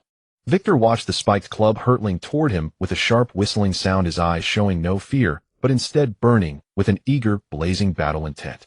Let me test the results of these 6 months of training. How far can I go using only physical techniques and hockey? Kaido, seeing the fierce battle intent in Victor's eyes, felt that his pride was under attack, so he added more force to the spiked club already swinging through the air. Don't underestimate me, you damn bastard. With Kaido's roar, the spiked club, accompanied by a sharp sound of cutting air, collided solidly with Victor's arms. Clang! A dull impact resounded across the training ground. Victor fell to one knee. Although the powerful impact blasted a crater in the ground through his knee, his form did not collapse. Kaido raised his spiked club heavily, his tone filled with indignation at being underestimated. I told you before, with only half a year of training in physical techniques and hockey, you can't possibly block my... His words abruptly ceased, and his eyes suddenly froze, full of disbelief. Because Kaido saw that Victor's wrists, now half kneeling, were completely unharmed. Not even a fracture, let alone deep wounds, only a few red spots faintly imprinted on the skin indicating that he had indeed been struck. Although I didn't fully block it, it's not bad. Having this effect shows that the past 6 months of training have been effective. Victor looked up, a satisfied smile curling at the corners of his lips. Hearing this, and seeing Victor's smiling face, Kaido's heart suddenly sank, and an inexplicable sense of disparity surged within him. This brat, he actually blocked it. Even I, as an Oni, if I trained from scratch for half a year, couldn't block this blow using only physical techniques and armament hockey, could I? Can my talent really be called monstrous? Watching Kaido fall into an emotional slump, Victor helplessly shrugged his shoulders, then without any intention of paying attention to Kaido, he left on his own. When Kaido came to his senses, the training ground was empty. Kaido paid no attention to Victor's disappearance, merely muttering to himself in a low voice. It seems I need to work even harder. Even if I can't surpass that bastard Victor, I can't be too far behind him. With that thought, Kaido picked up the spiked club lying aside and walked toward his lodging. Scene change. At this moment, Victor was sitting in Xiaqi's bar, enjoying the sight of beautiful women while savoring the ordinary, but not cheap rum in his hand. This one is on me. Xiaqi pushed a glass of high-grade rum toward Victor. As a senior officer of the Rocks Pirates, ordering the cheapest drink every day, aren't you ashamed? What's the big deal? Drinks are just an accessory. Most people who come here to drink just want to see the world's most beautiful. I'm a mundane person, no exception. Hearing Victor's blatantly flirtatious words, Xiaqi's expression did not change at all. She casually blew out a puff of smoke and then took over the topic. The two exchanged a few casual remarks, and then the topic shifted to weapons. Sister Xiaqi, you've met many people. Do you know where there are excellent blacksmiths? The two exchanged a few casual remarks, and then the topic shifted to weapons. Sister Xiaqi, you've met many people. Blacksmiths? Why are you asking? Don't tell me you want to forge a good sword. If that's the case, I suggest you search for a famous sword instead. Weapons that have earned a reputation are far superior to newly forged ones. After all, mediocre weapons never have a chance to leave a name in the world. Victor took a sip of the fine rum Xiaqi had given him, then continued, You're half right. I do want to forge a weapon, but not a long sword.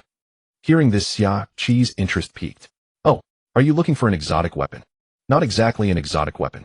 I just think swords are too light and not comfortable to wield. I want a heavier weapon. If you know of any good blacksmiths, please recommend one to me. After all, I have some requirements for weapon quality.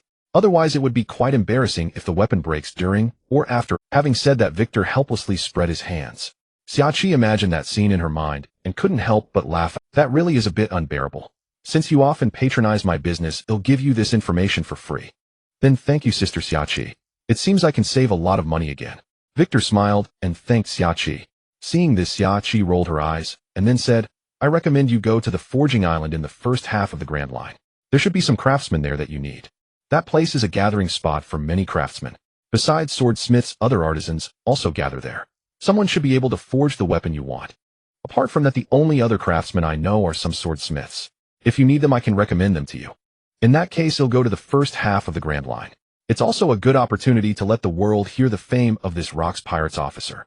Seeing Victor's confident and spirited demeanor, Xiaqi's lips involuntarily curved into a beautiful arc. Just as Victor was about to step out of the bar, Xiaqi, standing behind the counter, suddenly called out, Be careful. I don't want to see news in the newspaper that you've been thrown into impelled down. Hearing this, Victor didn't pause his steps and shouted without looking back, You underestimate me too much. Now even if my strength can't match a Marine Admiral, they can't easily capture me. Besides, I haven't yet won Sister Xiaqi's heart. How could I go to impelled down for training? Only after Victor's figure completely disappeared beyond the door did Xiaqi smile and gently shake her head.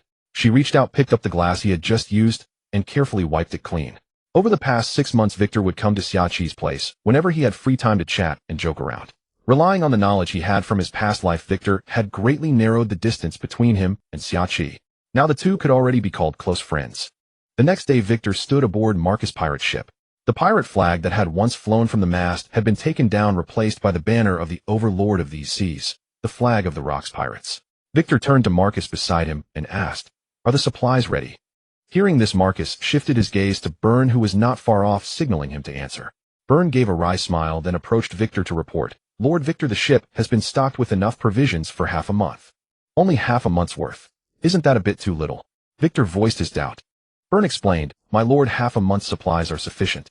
Any more would spoil during the voyage. If we run short, we can replenish at a nearby island. Besides, we can plunder supplies from other merchant ships or pirate crews. Half a month's stock is enough. To this, Victor gave a slight nod. He was a mere layman and wouldn't bother with such matters. Since they had managed to sail to the New World and carve out a considerable name for themselves, he figured they wouldn't starve to death at sea. Even if supplies truly ran low, Victor would never starve. As for the pirates under his command, they were never within his circle of concern. They were merely dependents clinging to him. If they all died, he could simply replace them with another batch. There was never any deep bond between them. With that thought, Victor stopped asking further questions. Seeing that Victor had lost interest, Burns ceased his explanations. Only after Victor's figure had vanished from the deck did he speak slowly. "Captain Marcus, can Lord Victor truly avenge us?" Marcus stared blankly at the spot where Victor had just stood, snapping out of his reverie only upon hearing Burns' words. "As long as we are valuable, this reasonable demand will be met. More importantly, I have a feeling that during this voyage we will encounter that damned bastard again, and that will be his end." Hearing this, Burn let out a heavy sigh and whispered with a worried expression, "I hope so." Moments later, under the watchful eyes of various informants, the pirate ship slowly departed from the harbor and drifted into the depths of the sea. Soon this news appeared before those who were interested. But aside from Rox, everyone else merely gave a faint chuckle and let it. Only Rox laughed heartily and said, "Knowing that kid as I do, he is definitely not one to stay still. This time it seems the sea will once again stir up a massive wave. At the same time, the fame of my Rox pirates shall once again spread across the world. There is no eternal power in this world. Just wait him. Soon I will pull you down from the empty throne." Jai-ha! Rock's wild laughter erupted in the empty room, echoes rippling and lingering for a long time. Whoosh, whoosh, whoosh. The sharp sound of air being sliced continued to explode in the training room. Victor, gripping an excessively large single-arm dumbbell, with his right hand swung it with tremendous force. Each swing collided with the air, producing a muffled roar and overwhelming power radiating outward. Victor exhaled a turbid breath and placed the dumbbell back onto the rack beside him. While wiping the fine sweat from his face, Victor asked Burn, who stood nearby dumbfounded, "I didn't catch what you just said." Oh, Burn quickly snapped out of his shock. "Now I finally understand why Lord Victor is so powerful. If this training intensity couldn't make one stronger, there would be no justice in the world." Banishing those chaotic thoughts from his mind, Burn spoke respectfully to Victor. "Lord Victor, there is an island ahead. Shall we stop to rest? Since there's an island nearby, let's take a break. We've been adrift at sea for over 10 days. It's time to let those fellows release some of their pent-up pressure." After receiving Victor's orders, Burns said with deference, "Yes, Lord Victor." Then he withdrew from Victor's training room to inform the rabble of the news about the island stop. Just as Victor's group was heading toward the island, besides a party already resting there, a band of battered remnants also set their sights on this island. This island had clearly become a powder keg, waiting only for a spark to ignite it. "Captain, look ahead. There's an island. We're saved," a ragged pirate joyfully said to a similarly ragged strongman. "Where?" The strongman followed the direction the pirate pointed and, sure enough, saw a hazy outline of an island. Heaven does not forsake the Mad Bull pirates. Heaven does not forsake Mad Bull York." After York's wild laughter, the remaining pirates behind him also burst into cheers. York stood at the bow brimming with confidence and roared at the pirates behind him, full speed ahead. In response, those pirates shouted in unison, "Forward! Forward! The extreme weather of the New World hasn't beaten us. Long live Captain York." Soon, with the pirates rowing diligently, their battered ship finally entered the shallows near the island. At the same time, they spotted a perfectly intact ship silently moored at the shore. For them, this discovery was no less than a starving man finding a steaming bun after 3 days of hunger. A ship. A completely undamaged ship. York yelled excitedly to the remnants behind him, "Boys, heaven itself is on our side. Charge overseas all the treasure and women on that ship. Use their rum and meat to throw a grand victory feast. Once we take their ship, hoist the Mad Bull pirate flag, set sail again, and plunder even more treasure and women." Women. Treasure. Amid the pirates' cheers, the dilapidated pirate ship sailed toward the shore. However, they were not the only ones eyeing the prey. The merchant ship anchored at the shore was not without precautions. The lookout on the crow's nest had already noticed the figures rushing toward them like stray dogs. "Report to Lord Perkins. A pirate ship is heading our way. A battered one, looks like it just barely survived that storm." The lookout shouted excitedly to the sailors below. There was no tension in his voice at the approaching pirates, only an eager, restless excitement. "We're going to get rich. Prey or hunter, it's not so easily defined." News of the approaching pirates soon reached Pu Jinsi, who was holding a banquet on the shore. He hurried back to the ship and asked the lookout, "Did you get a clear look at their pirate flag? Can you identify them?" The lookout's expression had already darkened, and the fervor that once animated the surrounding sailors had vanished, replaced by a layer of faint gloom. Hearing Pu Jinsi's inquiry, the lookout hastily replied, "Lord Pu Jinsi, I saw the flag. It's the Mad Cow Pirates." Their captain Mad Cow Ueka has a bounty of 760 berries. Mad Cow Ueka with a 760 berry bounty. Pu Jinsi muttered, the cheerful smile on his face instantly darkening. A bounty of 760 berries was no mere 760 berries. At that time the berry had not yet suffered inflation. A bounty of 760 berries was enough to attest to the formidable strength and ferocity of Mad Cow Ueka, the captain of the Mad Cow Pirates. What shall we do, Lord Pu Jinsi? Should we engage? If we don't, we could set sail now, and they wouldn't catch us in that broken vessel of theirs. The first mate and assistant whispered in Pu Jinsi's ear. Pu Jinsi's expression shifted repeatedly before he finally gritted his teeth and declared, let's do it. If we pull this off, we'll net at least 2 berries. Our superiors will surely reward us handsomely. Then we'll feast and drink, live it up, and do whatever we please. Pu Jinsi laid out the profits to the sailors. As expected, upon hearing his words, the hesitating sailors' eyes gleamed with savage determination. Having chosen to go to sea, they had already risked everything. If the profit was substantial enough, they would not hesitate to strike even a celestial dragon regardless of the opponent. Seeing the murderous intent in his men, Pu Jinsi nodded. Morale is high. Everyone prepare. Sharpen your blades, load your muskets. Once they're within range, let loose a volley of cannon fire. After that, it's a fight to the death.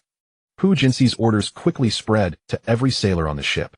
They all began to prepare. Even the guards watching over the cargo in the lowest hold were roused to action. Move it faster. We'll ambush the Mad Cow Pirates first, and that'll ease our burden. After a brief commotion, the ship's hold fell silent once more. But a hoarse male voice broke the stillness in the pitch-black compartment. Everyone, this may be our only chance to escape. Perhaps the first and the last. After those words, the compartment plunged back into a deathly silence. Even at our peak, none of us could match them. And now, after days without food, we barely have the strength to run. Hearing someone respond, the man who first proposed escape smiled. No, we have a chance, and a good one at that. Have you noticed? This ship hasn't rocked for a long time. No matter how calm the sea, it can't be this steady. There's only one explanation. We've docked. More importantly, I overheard the guards talking. They've run into the Mad Cow Pirates. I've read about them in the newspapers. Their captain, Mad Cow Ueka, is a notorious pirate with a bounty of 760 berries. Right now, even our guards have been pulled into battle. This is our one and only chance to escape. Even if we're shot by pirates or killed by the slave hunters during our escape, it's better than being sold as slaves to those degenerate nobles.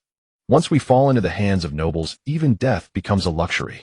As his final words fell, the once deadly silent compartment erupted into chaos. In a corner cage, a grimy boy turned to the girl he was shielding. Sister, this is our only chance. Even if we die, we must never become slaves to those nobles.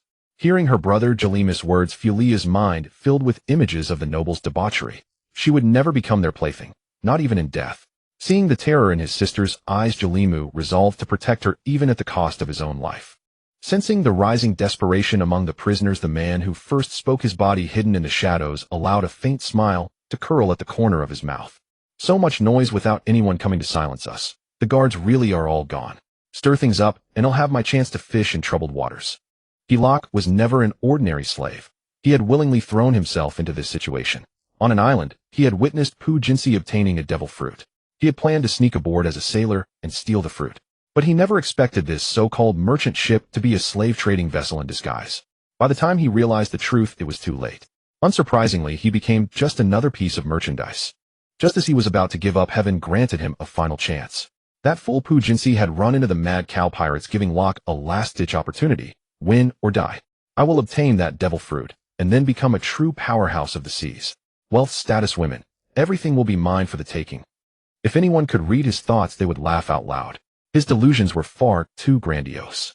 Even if he were given the Gura Gura Nomi capable of destroying the world, a treacherous schemer like him could never master it.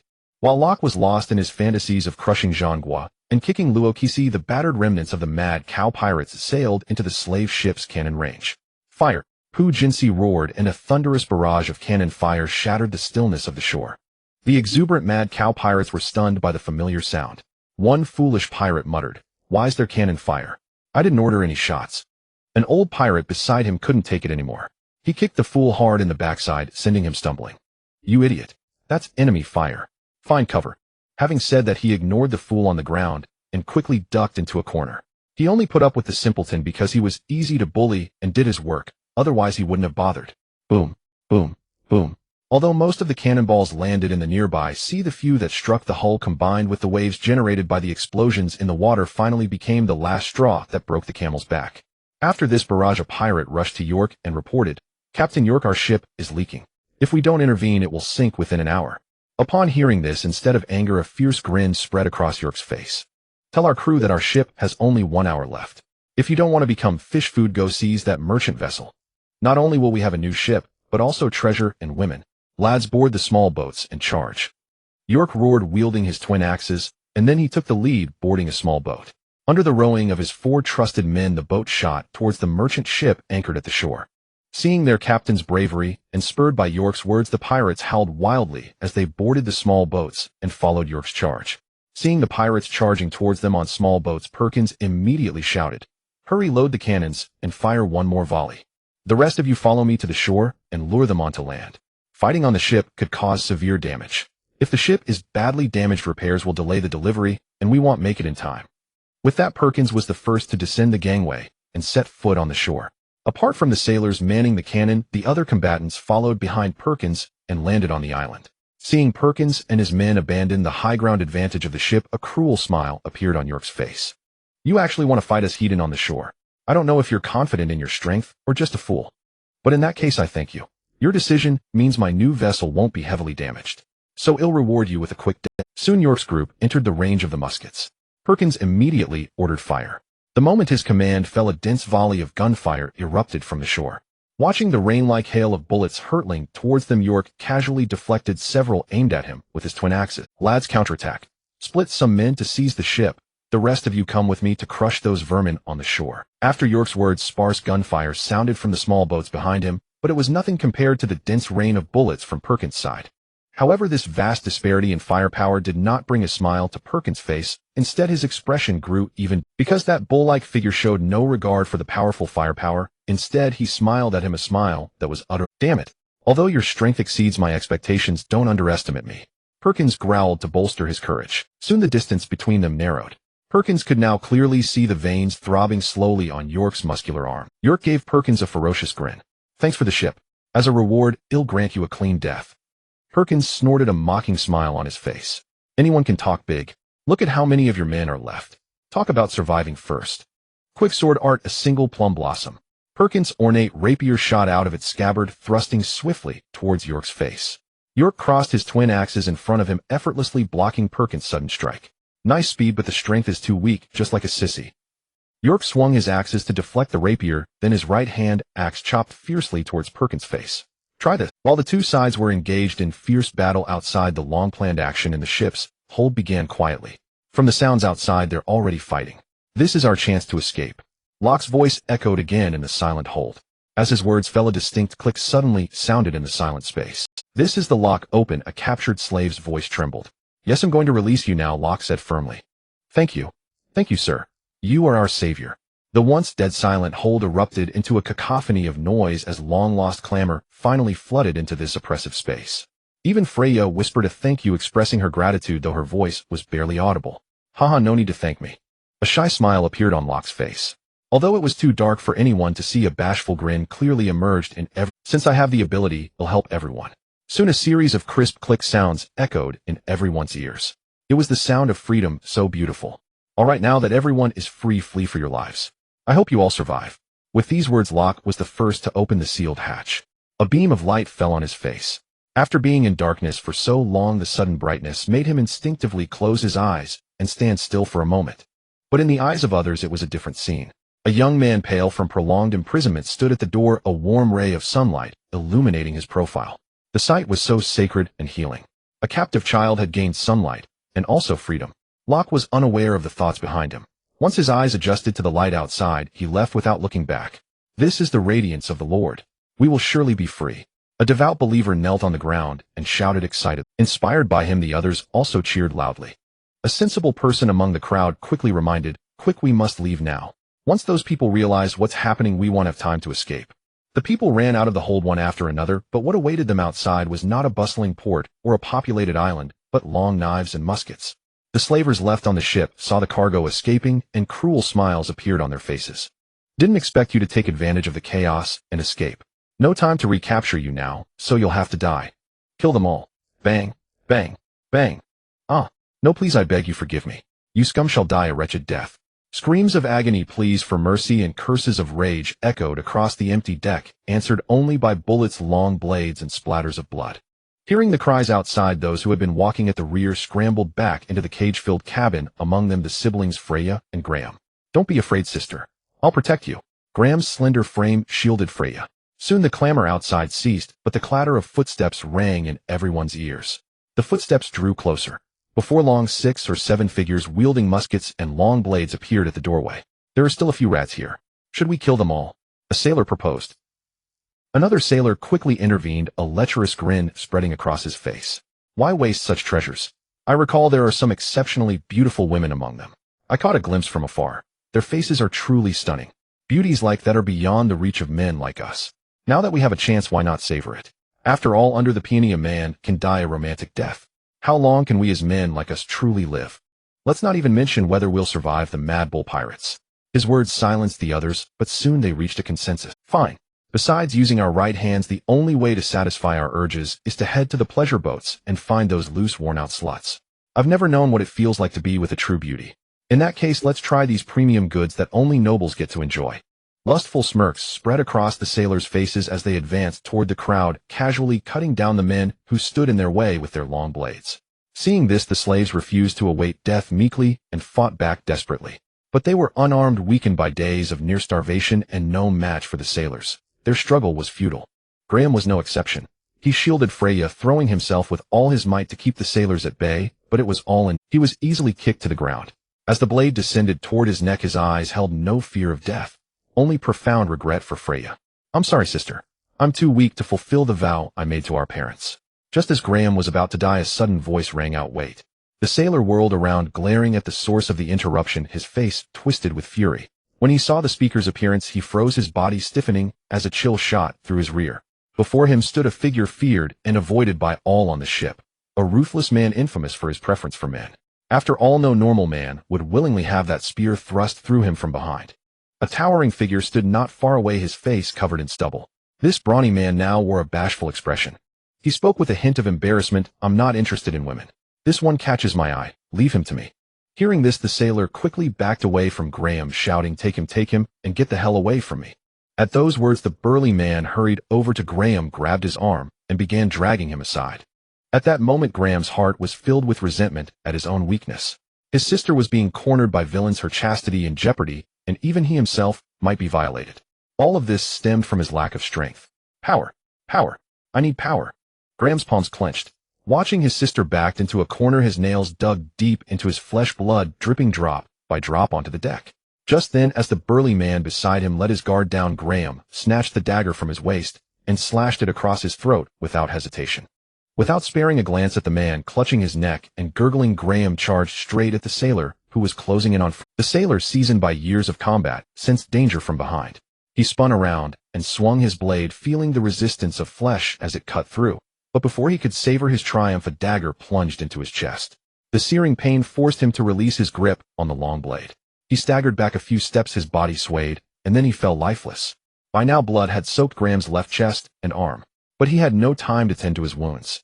He snatched up the fallen long blade, his eyes wary as he stared ahead. The commotion had drawn everyone's attention. Gazing at the 2 gruesome corpses on the ground, someone remarked coolly, "Who would have thought a wolf cub would be hiding among a flock of sheep? But you won't get another chance." Just as they were about to rush forward and hack Graham to pieces, a flippant voice rang out. "Gentlemen, do me a favor and spare this fellow." When they saw that the speaker was merely a young man, someone cursed, "Who the hell do you think you are? You think we'll give you face just because you ask? Brothers, let's cut down this arrogant fool first." With that, he charged forward. Victor merely cast him an indifferent glance, and the man collapsed rigidly to the ground. You're Victor the Black Dragon." A sailor who recognized Victor blurted out in shock. Victor paid them no heed and walked straight up to Graham. Victor smiled at Graham and invited, "How about joining me? I can see the hunger for power in your eyes.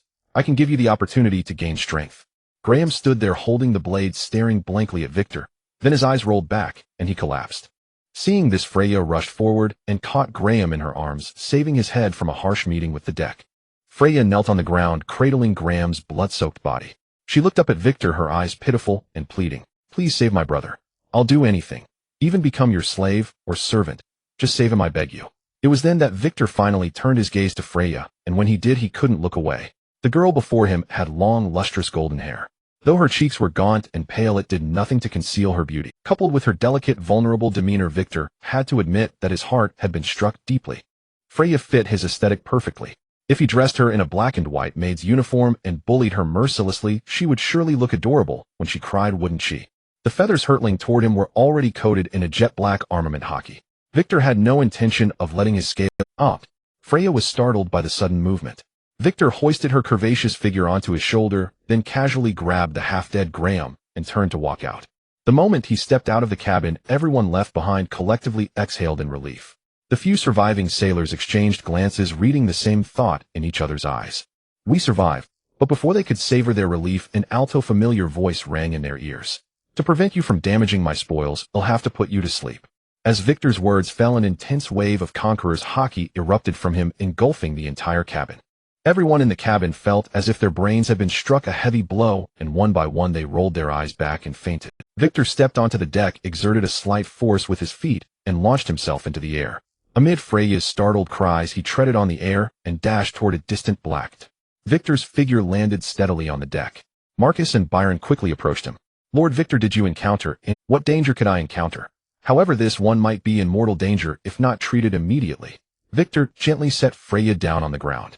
Freya, standing on the deck, intended to remain properly at Victor's side, but the jostling along the way had left her dizzy and her limbs uncooperative.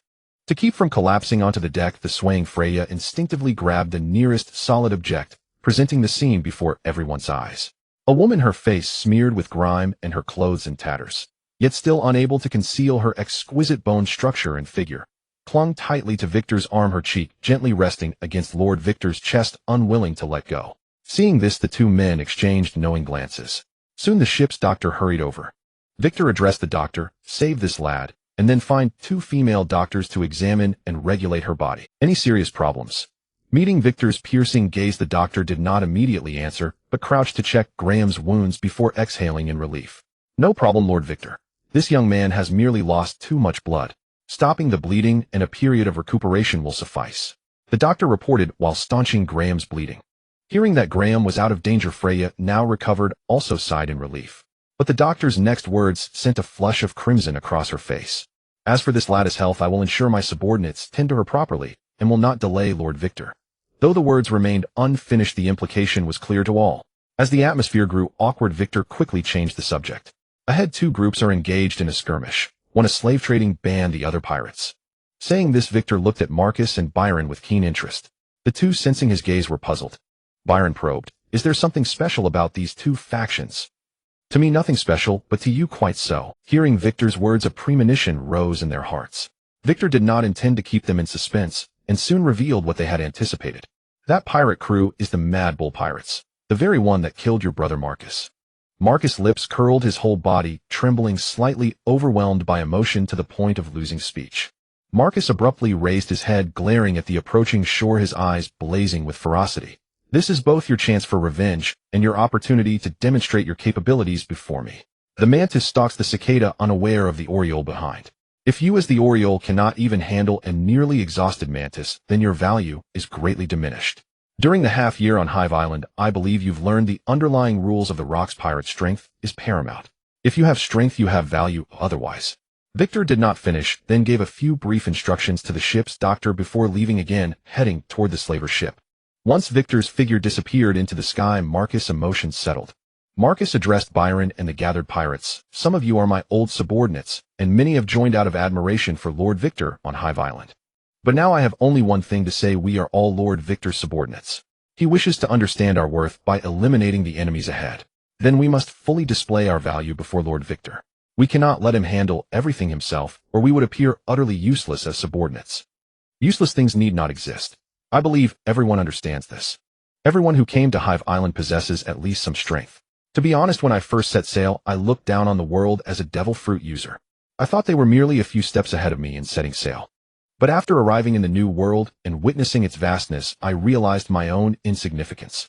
In the eyes of those who can easily alter the weather and destroy small islands at will, I am but a slightly larger ant. With our talents and strength, we cannot stand at the pinnacle of the world. However, we can choose to serve those who do. The one I chose is Lord Victor. I believe you have done the same. Marcus turned to face the island, which was now filled with the clamor of battle. So to prevent Lord Victor from regarding us as worthless incompetents, let us use the heads of those before us to deliver a satisfactory answer to Lord Victor. Kill, kill, kill, slaughter them all.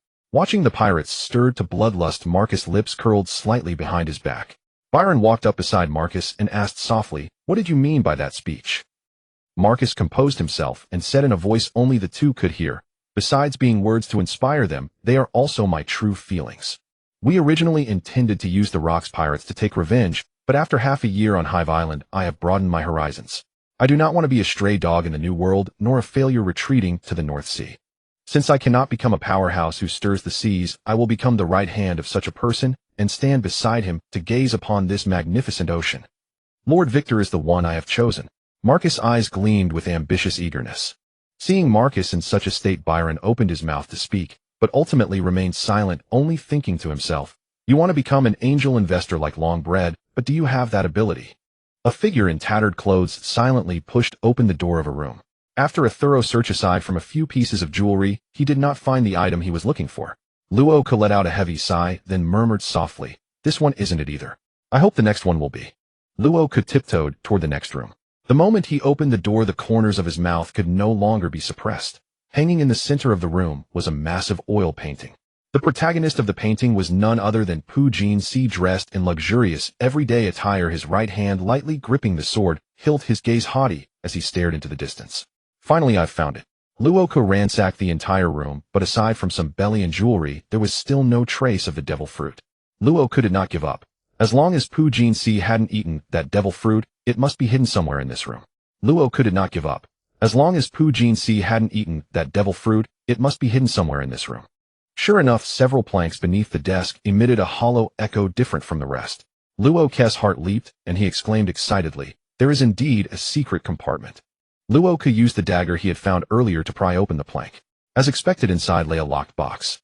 Opening the box, a yellow fruit covered with strange patterns lay quietly inside. Luoka held the fruit and let out a low laugh. Then his laughter grew louder, gradually turning into a maniacal cackle. Luoka stared fervently at the devil fruit in his hand. "I finally have you. Thank you very much." An untimely voice sounded behind Luoka. Hearing this, the smile on Luoka's face froze instantly. He slowly lowered his head and saw a hole the size of an index finger in his chest. A large amount of blood was flowing out from the hole, and the yellow fruit in his hand was also stained with dots of crimson. Wei-Katua came to him, took the devil fruit from his palm, examined it carefully for a moment, and then spoke slowly. "A Zoan human fruit, ancient Zoan Homo sapiens form. A devil fruit that is almost useless to humans." No one responded. Luoka stood frozen, his eyes fixed on the devil fruit in Wei-Katua's palm, his pupils gradually losing their luster. Just as Wei-Katua was about to feel disappointed, one of the 5 light clusters in his mind emitted a flash of brilliance. Realizing something, the corners of his mouth curled slightly. A faint light suddenly flew out from Wei-Katua's body and plunged straight into the devil fruit in his hand. Under Wei-Katua's gaze, the surface of the originally bright yellow fruit began to writhe, with an eerie purple halo, and the patterns twisted and spread wildly, as if alive. In an instant, the entire fruit had completely transformed. Its skin was now wrapped in layers of dark purple flame patterns, like an undying ghost fire silently burning beneath the peel, exuding an eerie and domineering aura. Wei-Katua looked at the dramatically changed devil fruit and curled his lips slightly. "I suppose I should call you the Zoan human fruit, Mythical Zoan, Sangyen Ringue fruit." Wei-Katua tucked the Sangyen Ringue fruit safely away, then walked out without looking back. "It seems that the Pokemon powers I brought can only successfully inhabit a devil fruit of a similar type. The power of Lycongzwa was housed within the Dragon fruit, and the ability of Sangyen Ringue was housed within the human fruit. It seems I still need to find a dragon fruit, a human fruit, a cat fruit, and a rabbit fruit." Wei-Katua came outside, ignoring the 3 factions engaged in fierce combat, and headed straight toward the wrecked ship of the Mad Bull pirates. Although he didn't hold much hope, what if he could harvest another devil fruit? But Wei-Katua was clearly too greedy. After searching the Mad Bull pirate ship, he found no devil fruit, not even much belly or jewelry. Those desperados who didn't know if they would live to see tomorrow would never save money. They would spend and enjoy whenever they had money, living for the moment. While Wei-Katua was scraping the 2 ships clean, the battle outside reached a turning point. A pirate, after cutting down an enemy in front of him, glanced at the sea and noticed a ship sailing straight toward them. Lord Yuku, another ship is coming. By now Yuku, who had been fighting, had sustained many small wounds. The blood seeping from the wounds had turned him into a blood-soaked figure. Yuku roared recklessly, then sank them to the bottom of the sea. This was why he was called the Mad Bull. After a period of fighting, his reason would diminish, turning him into a frenzied bull, either killing the enemy or being killed. Hearing the pirates shout, Pujin C quickly swung a flying slash to force Yuku back, then took the opportunity to retreat a distance.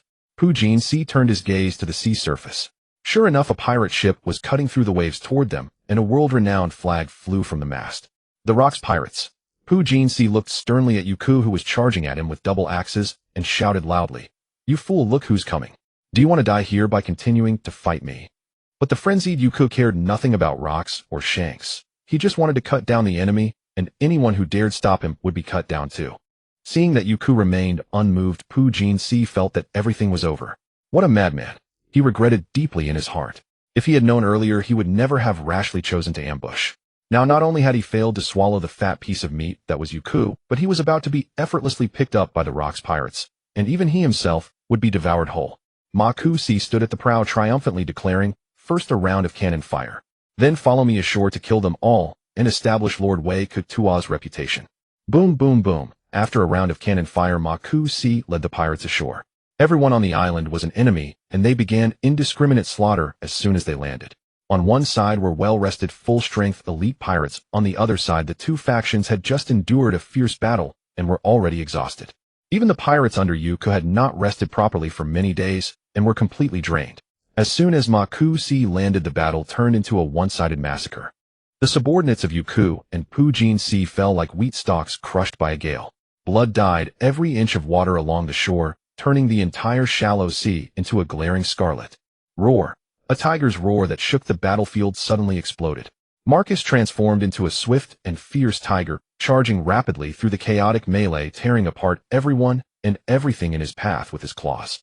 Seeing the fierce tiger charging toward him, Perkins hastily retreated. His frail frame had no desire to experience being pounced upon and slaughtered on the spot. In stark contrast to Perkins' panicked evasion, a ferocious, icy glint flashed in York's eyes, a grim smile curling at the corner of his mouth. Perfect timing. My captain's cabin is just missing a suitable ornament. That tiger head of yours will do nicely. You got lucky and escaped last time, but this time no one will cover your retreat. Let's see where you can run now. Blood Axe mountain-splitting strike. A wisp of crimson energy coiled around the twin axes, which came crashing down with irresistible force. Seeing this, Marcus' face twisted with terror, and he quickly dodged to the side. Though he barely evaded the blow, the people behind him suffered the consequences. The slash, laden with biting, killing intent, was unstoppable, shattering every obstacle in its path, even carving a massive chasm 20 meters long, half a meter wide, and a meter deep into the ground. Marcus, who had sidestepped to safety, abruptly shifted into a half-beast form and roared at Perkins on the other side. "What are you dodging for, you fool? If you had just delayed York's movement for a moment, I could have landed a crippling blow on him." At that moment, Perkins also realized that Marcus' earlier attack was clearly aimed at ambushing York. His instinctive dodge had inadvertently alerted York as well. Though aware that he was in the wrong, Perkins, a man who lived by the blade on the high seas, was not one to easily back down. A look of indignant anger spread across his face at being scolded. "How was I supposed to know whether you were trying to ambush York or me?" But then Perkins shifted his tone. "Are you Marcus of the Blood Tiger Pirates? So are you planning to join the war between us and the Mad Bull Pirates?" "That's right. That Mad Bull and I share a blood-deep enmity. My younger brother died by his hands. Neither of us alone can be certain of victory against him. How about we join forces to eliminate him first? As for whether we fight or make peace afterward, we can discuss that later." Agreed. Perkins did not hesitate long and gladly accepted Marcus' proposal. "All right, let's take him down first." Upon hearing this, both men broke into smiles, even nodding politely to each other, as if they had truly reached a win-win agreement. Yet the smiles never reached their eyes. In their hearts, each had already silently sentenced their partner to death. They'll lure him into a desperate fight with York. It's best if after York dies, or is incapacitated, he ends up this. Even if you two pathetic wretches join forces, it's useless. They'll tear off your heads one by one and add them to my trophy. York snarled and swung his twin axes at Marcus. Instead of dodging or fleeing, Marcus evaded the strike and locked into a close-quarters brawl with York. Perkins, meanwhile, kept launching guerrilla-style sneak attacks from the side. Soon Marcus keenly noticed that 80% of York's fury was directed at him. By now his arms were covered in wounds. Though they were healing quickly, if he continued to endure this way, even if he eventually defeated York, he would surely be easily finished off by the lurking Perkins. Just as Marcus' thoughts raced, Perkins happened to strike at York. Seizing the fleeting opportunity, Marcus abruptly pulled back, shoving the off-guard Perkins straight into the eye of the storm. This betrayal came so suddenly that Perkins, who had been expecting to sneak a kill, was instantly overwhelmed by York's honor. He parried clumsily, turning to glare at Marcus, his words dripping with murderous intent before he even spoke. "Marcus, what do you mean by this?" Marcus replied calmly, as if stating a simple fact. "I'm unarmed, relying only on my devil fruit ability to recover. They'll be worn down eventually. So it's better that you hold him off, Hedon, while I look for openings from the side. That's the safest strategy." By now, the already fragile trust between the two was virtually non-existent. As they ganged up on York, both held back a third of their strength to guard against each other. York, who had been on the verge of collapse under the combined assault of Marcus and Perkins, now gained a precious moment to catch his breath. The battle among the three became a stalemate. The strongest York fought with all his might against the two, while Marcus and Perkins, wary of each other, cooperated tacitly to besiege York. Time slipped away, and soon the sky gradually darkened. By now the fighting on the island had mostly subsided, leaving only Marcus, Perkins, and York still locked in combat. The Mad Bull pirates were reduced to York alone, his other subordinates having been wiped out by the Blood Tiger pirates and Perkins' crew. Due to the temporary alliance between the two leaders, Victor had vanished without a trace. After slaughtering the Mad Bull pirates, the men spontaneously split into two distinct factions. Though no direct blades were drawn, the tension in the air was already explosive. Everyone held their breath, waiting for the moment their leaders would determine the outcome. Meanwhile, Victor was also watching this farce from above. His massive pitch-black dragon head was hidden in the clouds, observing every move below. "I had high hopes for you. After all, you were the first officer I personally promoted. But the one thing you absolutely should not have done was, you mentioned your brother's killer to me just a moment ago, and then we coincidentally run into him. Who would believe that's just a coincidence? Since things have come to this, there's no need for you to remain. Given your earlier rallying speech, since you so desperately want to be my proxy, then serve the Rocks Pirates, serve your Lord Victor, by giving up your life." By now, York and Perkins had been fighting for nearly a full day. Even Marcus, who had joined the fray last, had been battling for half a day. Because York was an old acquaintance, he had given Marcus special attention, which meant that although Marcus was the last to enter the fight, his injuries were far from light. York parried Perkins' thrust with his hand axe and quickly retreated, putting some distance between them. Marcus licked the bloodstains on his tiger claws. York stopped struggling. "Isn't it better to just die quietly? Even if I die, I'm taking someone down with me. And if I have to choose, it'll be you, Marcus. Let you brothers reunite in hell. That's me doing a good deed. Even if I die, I'm taking someone down with me. And if I have to choose, it'll be you, Marcus. Let you brothers reunite in hell. That's me doing a good deed." With that thought, York cast a sinister glance at Perkins. "In the end, you probably won't survive either. My sixth sense tells me a powerful presence has been watching us from not far away." The mantis stalks the cicada, unaware of the oriole behind. But what the oriole doesn't know is that a hawk is circling high above, quietly watching the farce below. "Die, York." Swift sword flash through the flowers. Tiger fist, heavy cannon. Watching the two men closing in on him from both sides, York's fearsome face showed not a trace of fear, but instead a mad grin. Under everyone's gaze, York's still functional right hand gripped the hand axe tightly, twisting his torso and swinging it fiercely backward, aiming at Perkins, who stood behind him with a rapier. By doing so, he completely exposed his back to Marcus. At this sight, Marcus and Perkins wore expressions of stark contrast. Marcus was brimming with excitement, barely concealing his delight. Perkins, however, turned pale with terror. Perkins immediately intended to switch from offense to defense, but the now-turned York cast him a steady, reassuring look, while the corner of his mouth curled into a mocking smile. At that moment, Perkins instantly understood York's plan. He was going to deliver a brutal blow to Marcus. Even though he had guessed York's intention, Perkins still dared not trust him. Though he did not retreat, his forward momentum noticeably slowed, leaving ample room for defense and evasion. "Ha ha, York, you're such a good man, knowing you'd gravely wound him before you die." Marcus' smile had not yet fully bloomed when it suddenly froze. For the axe that should have struck Perkins did not hit him, but instead continued its arc.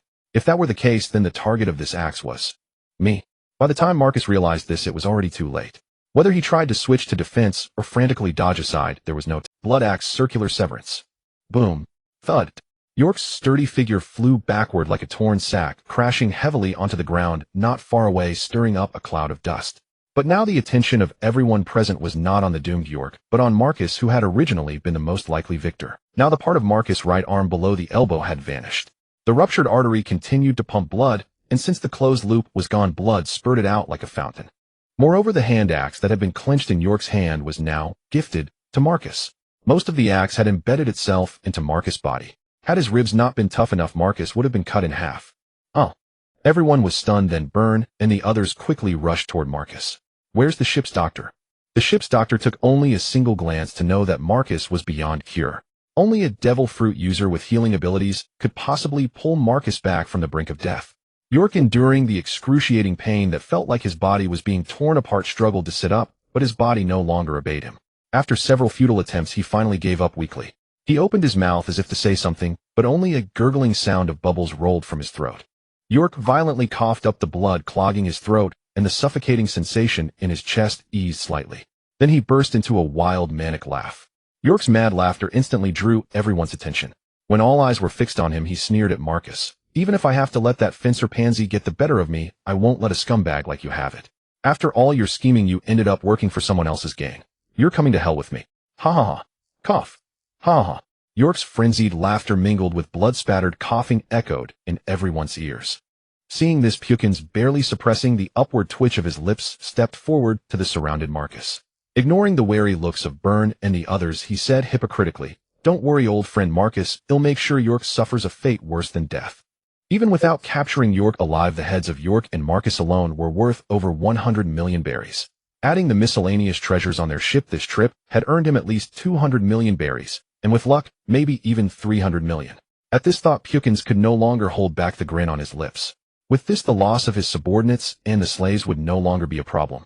Looking at the smug Pukins and the forced smile on York's face not far away, Marcus also curled his lips into a sneer. Whether it was mocking them or mocking himself was unknown. "Do you really think this is over? Shh. Open your damn eyes and see what flag I'm flying." Hearing Marcus' scornful voice, Pukins looked disdainfully at the flag hoisted on the mast, but his voice grew softer and softer until it faded away. "What are you telling me? You're flying the world government's flag?" As he said this, Pukins suddenly recalled the flag he had seen earlier, and his face darkened. It wasn't the world government's five-sphere flag, but it was no less formidable. For the flag he was flying belonged to the Rock's pirates, the uncrowned kings of the New World. Apart from Marcus and his men, no other notable members of the Rock's pirates had participated in this battle, which led Pukins to subconsciously overlook the flag he had seen at the start. "My apologies, Lord Victor, I have failed you." The moment Marcus' words fell, the night sky, which had been dark but illuminated by moonlight filtering through the clouds, vanished completely, leaving only an ever-thickening mass of clouds gathering overhead. Worthless. Accompanying this sky-shaking snort was a massive dragon, head 50 meters in diameter, and a powerful conqueror's haki. The dragon's might and the conqueror's haki intertwined, and more than half of Pukins' remaining men collapsed on the spot. Those who survived the unconsciousness trembled violently, their knees hitting the ground heavily, lacking even the courage to lift their heads. Even Pukins, a swordsman of considerable skill, could not stop trembling, and the rapier in his palm clattered to the ground. The smile of the final victor was wiped from his face, replaced by bone-deep terror. What kind of monster is this? Just its head is this huge, how terrifying must its true form be? As if in answer to the dread in his heart, a thunderclap suddenly exploded in the sky. By the flash that tore through the darkness, Pukins finally saw the figure looming above him. A dragon covered in pitch-black scales coiled beneath the clouds.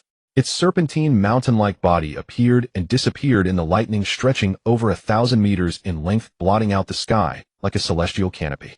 Victor's dragon maw opened slightly, and a crimson glow gathered in his mouth, so brilliant and dazzling. But soon that radiant light transformed into a scorching pillar of fire which shot straight at the stunned Pukins and his demoralized subordinates. Boom! A flash of fire, and the world fell silent. Just as Victor dispatched Perkins and his men, a pair of enormous dragon eyes fixed upon the gravely wounded and dying Marcus. Lifting his head to behold Victor's majestic dragon form suspended in the air, an involuntary bitter smile spread across Marcus' face. In that moment he understood everything. His petty schemes had been fully known to Victor, who had simply chosen not to expose them. In this world, what ultimately matters is strength. All schemes and tricks are but minor paths. With this final sigh in his heart, Marcus ceased to breathe, yet his eyes remained fixed on Victor's colossal dragon form. Lord Victor, Marcus is dead. What shall we do now?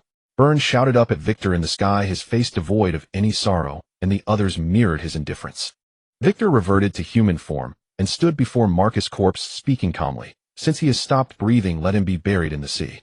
A man of the ocean should return to its embrace even in death.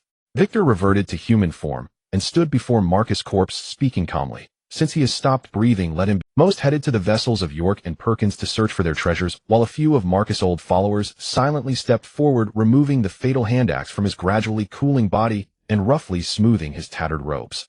They cut down bamboo on the spot, lashing together a crude raft, and carefully placed their former captain's remains upon it. As the ropes were untied, the bamboo raft carrying this once renowned pirate drifted slowly with the current toward the vast, boundless deep sea. I am neither Charlotte Lean plagued by the dreaded craving disorder, nor are you the long arm who propped everything up with the cuckoo no mi. You were never that important to me. As a subordinate, one must never harbor even a hint of overstepping toward a superior. That is a path to death. Either you possess overwhelming strength or your lord's heart is broad enough to tolerate such presumptuousness. Unfortunately, you have neither. As a subordinate, one must never harbor even a hint of overstepping toward a superior. That is a path to death. Either you possess overwhelming strength or your lord's heart is broad. I had already told him, don't play so many small tricks. If he had come clean directly given your nature, you wouldn't have turned a blind eye. But he insisted on going his own way. That's simply courting death. Ha ha, well said. With that, Victor patted Burn on the shoulder and handed him the rapier that Perkins had used. I'm not well versed in swords, but judging by its ornate nature, it must be worth a fortune. Now it's yours. Watching Victor's retreating figure and the fine blade, a ranked 51 work, in his hand a grin spread across Burn's face. Looks like my new captain has accepted me. Just as Victor stepped aboard his ship, a sudden change erupted. Cries of agony rang out from outside. Victor paid no heed to the wounded pirates on the ground, spreading his observation hockey outward. Under his perception, a creature was rapidly approaching. A Zoan-type user with flight capabilities. A sharp eagle cry pierced the sky, followed by a vigorous voice. Victor, I am Lucas, base commander of Marine G1 branch. Surrender now, and you'll save yourself some pain. Gazing at the giant eagle circling overhead, Victor sneered contemptuously. A mere sparrow dares to challenge me. How can a firefly compete with the brilliance of the moon? Victor leaped into the air, his form undergoing a dramatic transformation. The formidable black dragon reappeared before everyone's eyes. Seeing this, the crew, who had been in panic, regained their confidence. How could a giant eagle with a mere 30-meter wingspan contend with a dragon hundreds of meters long? Rayquaza eagle claw slash. The giant eagle, flapping in the sky, casually swiped its razor-sharp talons, conjuring 6 wind blades that sliced toward Victor's dragon body, no less formidable than the slashes of a swordmaster. Victor's body spiraled rapidly through the air, summoning a colossal tornado that engulfed him entirely. The wind blades merely carved a few gaps in the cyclone, which healed within seconds. Watching the ever-growing tornado and the occasional lightning flickering within it, Lucas' face darkened to the extreme. Truly a calamitous power. Given enough time, he could unleash a typhoon capable of destroying an island. Burn ignored the dragon and eagle, locked in combat above, shouting at the dumbfounded pirates still gawking. You idiots, what are you staring at? Hoist the sails and set sail immediately. Lucas is a vice admiral from G1. Oh, he wouldn't come alone. There must be a fleet of vice admiral level ships behind him. With our current strength, we'll either be killed by the shockwaves of their battle or thrown into impelled down by the Marines. The moment Burn's words ended, the familiar sound of cannonballs splashing into the sea rang in his ears. Without hesitation, Burn ordered, quickly adjust the cannons and return fire. At the same time, steer us away from the Marine warships. But what about Lord Victor? A young pirate blurted out, earning looks of utter disbelief from the others. Under their collective gaze, he realized just how foolish his question had been. Meanwhile, on the Marine side, 3 warships were advancing in a triangular formation toward Victor's pirate ship. A Marine soldier reported to a general draped in a Marine coat. Rear Admiral, our first volley dealt no actual damage. Understood. Our range is longer than theirs. Continue firing. Yes, Rear Admiral. The soldier quickly jogged off to relay the order. The Rear Admiral watched the fierce battle in the sky, unconsciously clenching his palms. Old man, if you capsize against a mere brat, it'll mock you for the rest of your life. Time slipped by, and the 4 ships on the sea drew steadily closer. Both combatants in the sky had sustained injuries. Lucas' feathers had largely fallen off, revealing patches of tender skin beneath. His wings were covered in blackened scars from fire and lightning, a ghastly sight. As for Victor, he too bore his share of wounds. The cuts had scabbed over, but the lost scales would not grow back so easily. At this moment, Victor looked like a disheveled snake that had just rolled out of a mud pit. Glamour and dignity gone, scales missing here, and they're battered and pitiful. Life returned, feather bullet. Pitch-black feathers detached from Lucas' body, each one coated in armament hockey, transforming into deadly bullets. Most of Victor's damaged scales had been caused by this very technique. Though the wounds were light and healed quickly, Victor was unwilling to endure them. After all, he was a strapping young man who had barely managed to acquire a delicate blonde mate. He couldn't let that old bald bird ruin his handsome face. The feathers hurtling toward him were already coated in a jet-black armament hockey. Victor had no intention of letting his scales be damaged again. A faint green barrier suddenly materialized before him. It was the legendary technique. Protect. Boom. Boom. Boom. Watching Victor emerge unscathed, Lucas's face darkened with fury. What kind of devil fruit user is this? Even a mythical Zoan shouldn't possess so many bizarre abilities. Since you value your feathers so little, let me help you. Freeze beam. A pale blue light gathered before Victor's draconic maw, then transformed into a beam of azure energy that shot toward Lucas.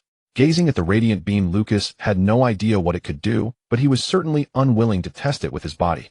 He flapped his wings sharply, and a powerful gust lifted him dozens of feet into the air, just barely evading Victor's strike. Seeing this, Victor's lips curled into a slight smile. He dipped his head and gently swayed the freeze beam. He exhaled, tracing a line between the two sides chasing below.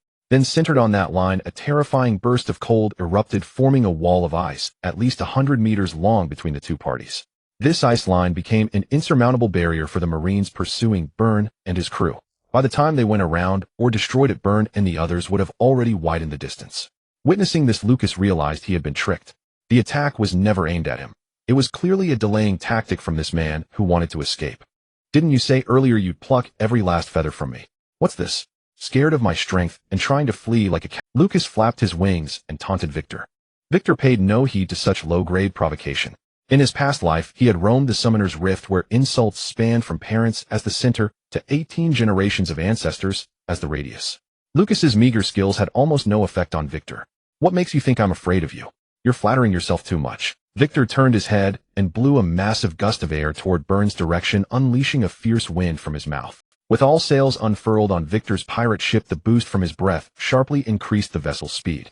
Seeing this, Lucas sneered, "Your words say no, but your actions are honest."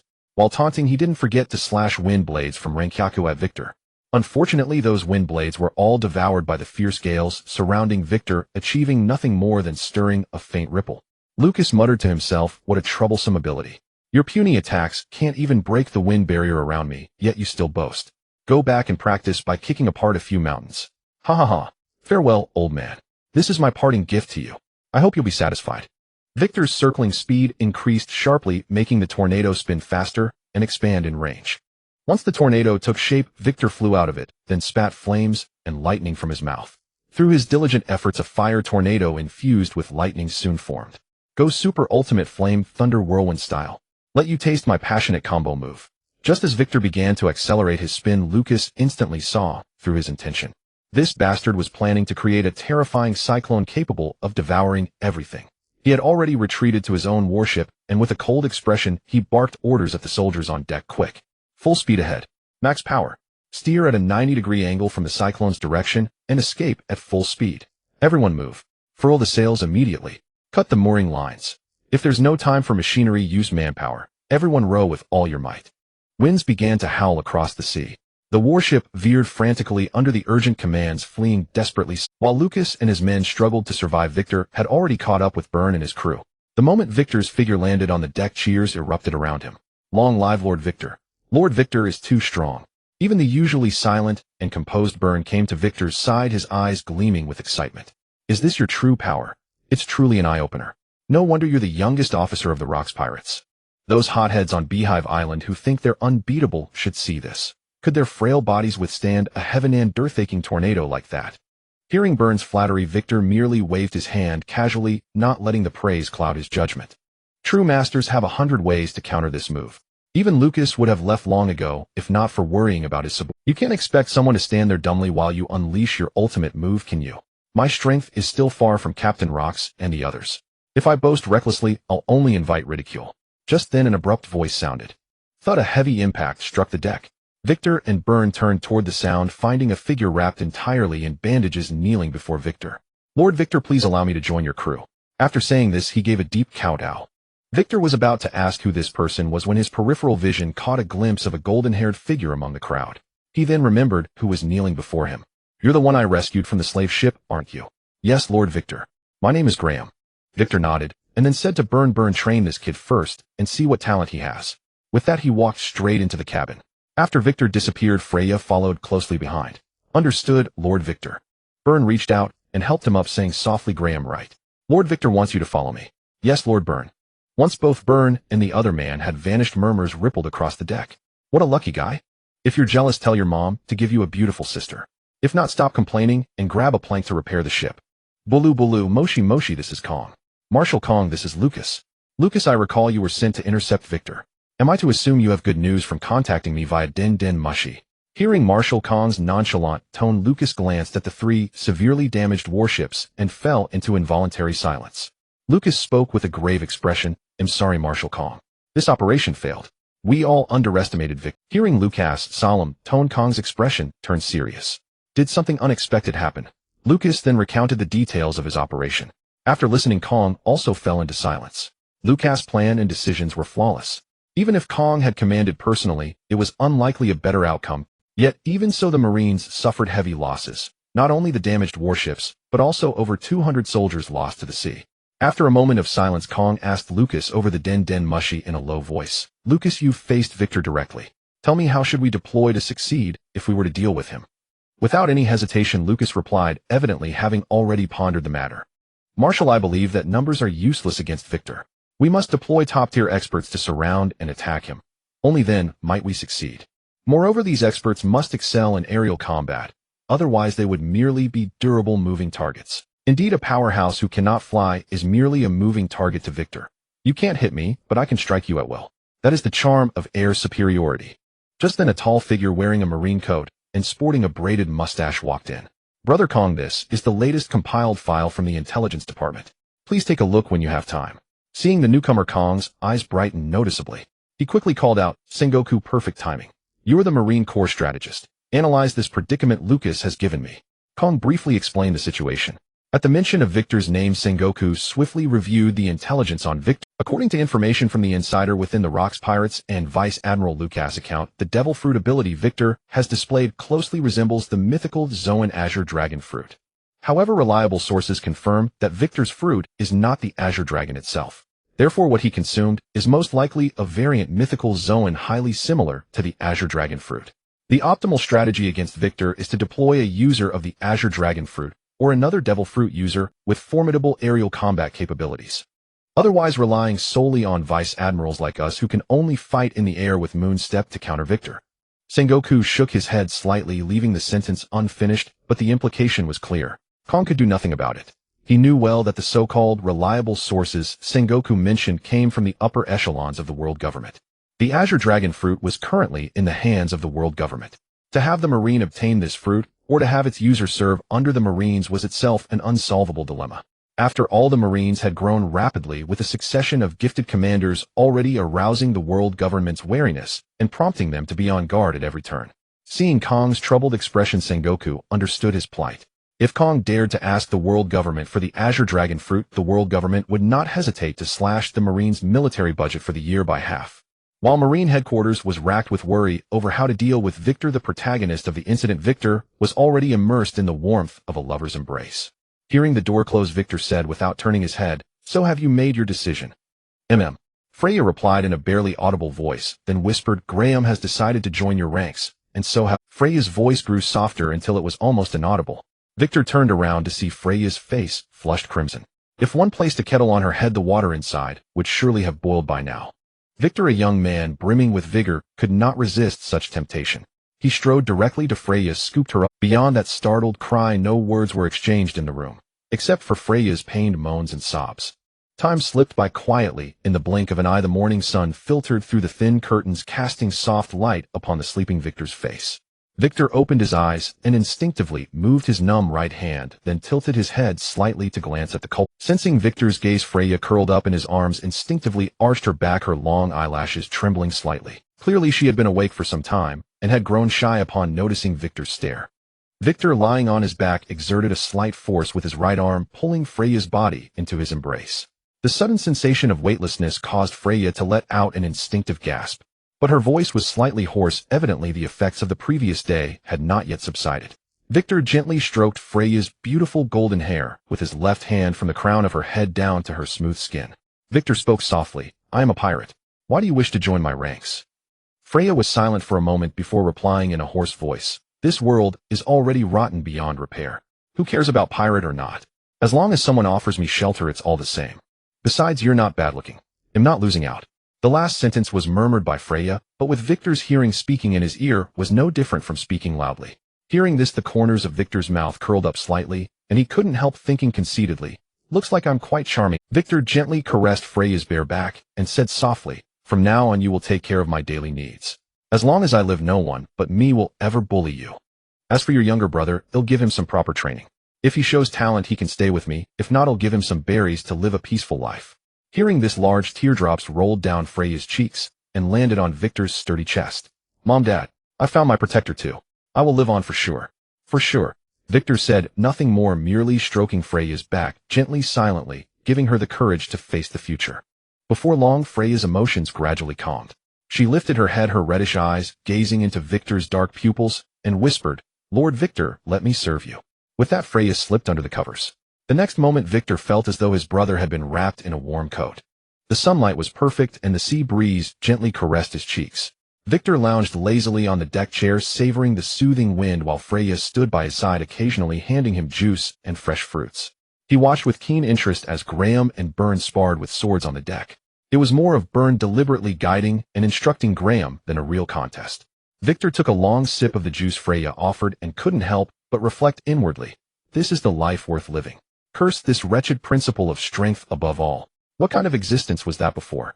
The first 3 years after transmigrating were nothing short of a savage ordeal, and the 6 months on Hive Island, aside from occasional flirtations with the caring older sister, were mostly spent miserably mastering hockey. Pushing those thoughts aside, he turned his attention back to the two sword fighters. After watching for a while, Victor asked Freya curiously, "Did Graham learn swordsmanship before?" Hearing this, Freya paused, her fruit peeling, pondered for a moment, and replied, "When he was little, Graham often played around an old man with a missing hand. Mother used to say that old man was a formidable figure. If he ever learned swordsmanship, it must have been back then. I don't think anyone else would have taught him." Victor nodded, slightly acknowledging the information. Freya resumed her interrupted task of peeling fruit. Whoosh, whoosh, whoosh. Graham clutched the red mark left by Byrne's wooden sword, panting heavily, his entire body drenched in exhaustion. Byrne looked at him, barely able to fight back, and said calmly, "That's enough for today's swordsmanship lesson.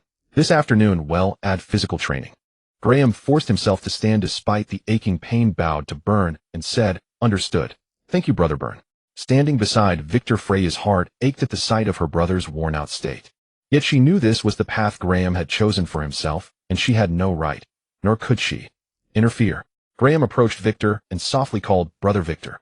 Then he nodded slightly at Freya. Victor gestured for Freya to fetch a chair. She turned and soon brought one over. Victor then motioned for Graham to sit. "Thank you, Brother Victor." "Don't thank me. It was your sister who brought it. Besides, we're family, no need to be so formal." Graham didn't respond, just smiled foolishly and took the seat. "Your swordsmanship doesn't seem like something you could have learned in just 10 days. Did you study before?" Graham nodded gently and explained slowly, "When I was a child, I met an old man with one arm. I was young then and always followed him around." His voice trailed off and a hint of embarrassment crept onto his face, but he continued, "The old man said I had extraordinary bones and took me as an unregistered disciple. He taught me several basic sword techniques over half a year. I had a decent talent, so I managed to grasp most of them." Just then Byrne approached them. He softly called out, "Lord Victor," and waited for Victor's nod before speaking. "This is far more than just decent talent. To apply basic sword techniques so skillfully in just half a year shows remarkable aptitude. You can already be considered an outstanding swordsman." Hearing this, Victor asked curiously, "Since the old man thought so highly of you, why did he only teach you for half a year?" At this, Graham's expression dimmed. Time moved back 6 years. "Master, where are you going?" The 12-year-old Graham gripped his wooden sword tightly and shouted at the one-armed old man heading toward a small boat on the shore. "I'm going to a duel I've promised." "But you're already so old. Why do you still have to go?" Graham paused, then gritted his teeth and said, "Most importantly, you've lost an arm. The odds of winning are very..." Hearing Graham's blatant doubt, Otto didn't grow angry, but laughed freely instead. "It's true. I'm getting older, and with one arm missing, my strength only wanes. So I just want to grasp the sword while I still can and have one final duel with him." As he spoke, Otto's usually smiling eyes turned sharp and fierce, clearly indicating that to him in his words was a very important person. A true swordsman finds glory in dying in a duel, but a disgrace in dying on a sickbed. "I'm off, little Graham. If I come back alive, I'll formally take you as my disciple. If not, then forget it. Just practice the basic sword techniques I taught you well. When you grow up, if you want, go out to sea and carve a name for yourself." Watching the old man's resolute figure fade into the distance, Graham could only offer a silent prayer for his nominal master. "Bon voyage." "My condolences," Victor and Byrne said softly in turn. A bitter smile flickered on Graham's face. It's fine. I've long come to terms with it. It was his own choice. Dying as a swordsman is far better than dying as a helpless old man plagued by illness. Burn himself, a swordsman, nodded in agreement. I would have made the same choice. Victor asked Graham, still lost in memory. Graham, what do you think? Do you want to become a renowned great sword master on the sea? Snapping back to reality, Graham was stunned for a moment, then nodded firmly. Yes, I want to become a great sword master. I want to have the strength to protect myself and my sister. He then bowed deeply to Burn. Burn sidestepped slightly to accept half the bow, then bent down to lift Graham up. He then bowed deeply to Burn.